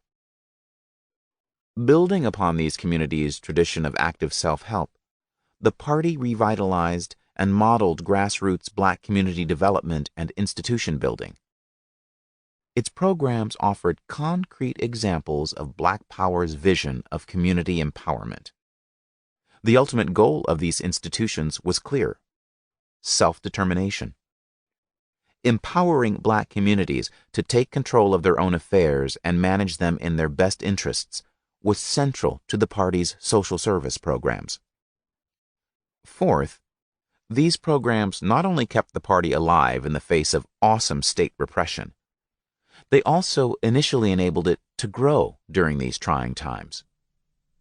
Party members' arduous work with very little formal remuneration, particularly in the breakfast programs and free medical clinics, won the party's strong support in Black communities and contributed substantially to the party's street credibility. This vital work likewise had strong support from liberal and progressive Blacks and whites. The party's emphasis on direct community service as a means of advancing Black community self-determination and ameliorating the ills besetting them linked it to the historical organizing tradition of the Black liberation struggle. Just as the Student Nonviolent Coordinating Committee's extraordinary organizing work helped galvanize the Southern Civil Rights Movement, the Panthers' organizing efforts were vital to galvanizing the national Black liberation struggle. The social service programs linked the party's organizing work to a long tradition, including the work of organizations like the post-war Nation of Islam, with its successful rehabilitation programs for Black male prisoners, exemplified by the rehabilitation of Malcolm X. These kinds of formal programs constituted concrete steps to advance the best interests of the Black nation within the American nation. Black Panthers saw their own community-based programs as part of their commitment to a Black nation-building project, an expression of the party's revolutionary nationalism. Even as the state wrenched into overdrive to decimate the party in 1969 and 1970, the community service programs attracted innumerable new party members and supporters and enabled the party to keep growing. Jimmy Slater explained that he joined the Cleveland chapter because of the many different positive programs sponsored by the party.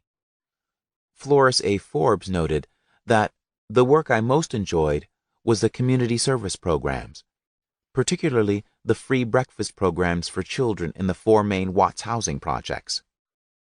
The state marshaled its vast and enormous powers and labored overtime to destroy the party. In late August 1970, a series of Gestapo-like raids of several Panther headquarters by the notorious Philadelphia police proved disastrous for the party, causing extensive property loss and damage, and subjecting arrested party members to humiliating public strip searches in front of the media and the community. Still, the community did not abandon the party. Instead, in early September, ignoring police orders, community members labored to return the North Philadelphia office to a habitable state. Clarence Peterson remembered, "It was the most beautiful experience I've ever had in my whole life. I really cried because the people opened up our offices again. We did not think our office would open again. The people in the community put everything back in the office. They put furniture back. They fed us for about a week. They kept our kids. It was something that I have never seen or heard of before. It was really something. It was out of sight. They told the cops that these are our Panthers, so leave them alone." Precisely because the Panthers responded as best they could to the pressing concerns of their home communities, these communities embraced their Panthers, and the ties between local Panthers and local communities deepened. This deepening support came just in time.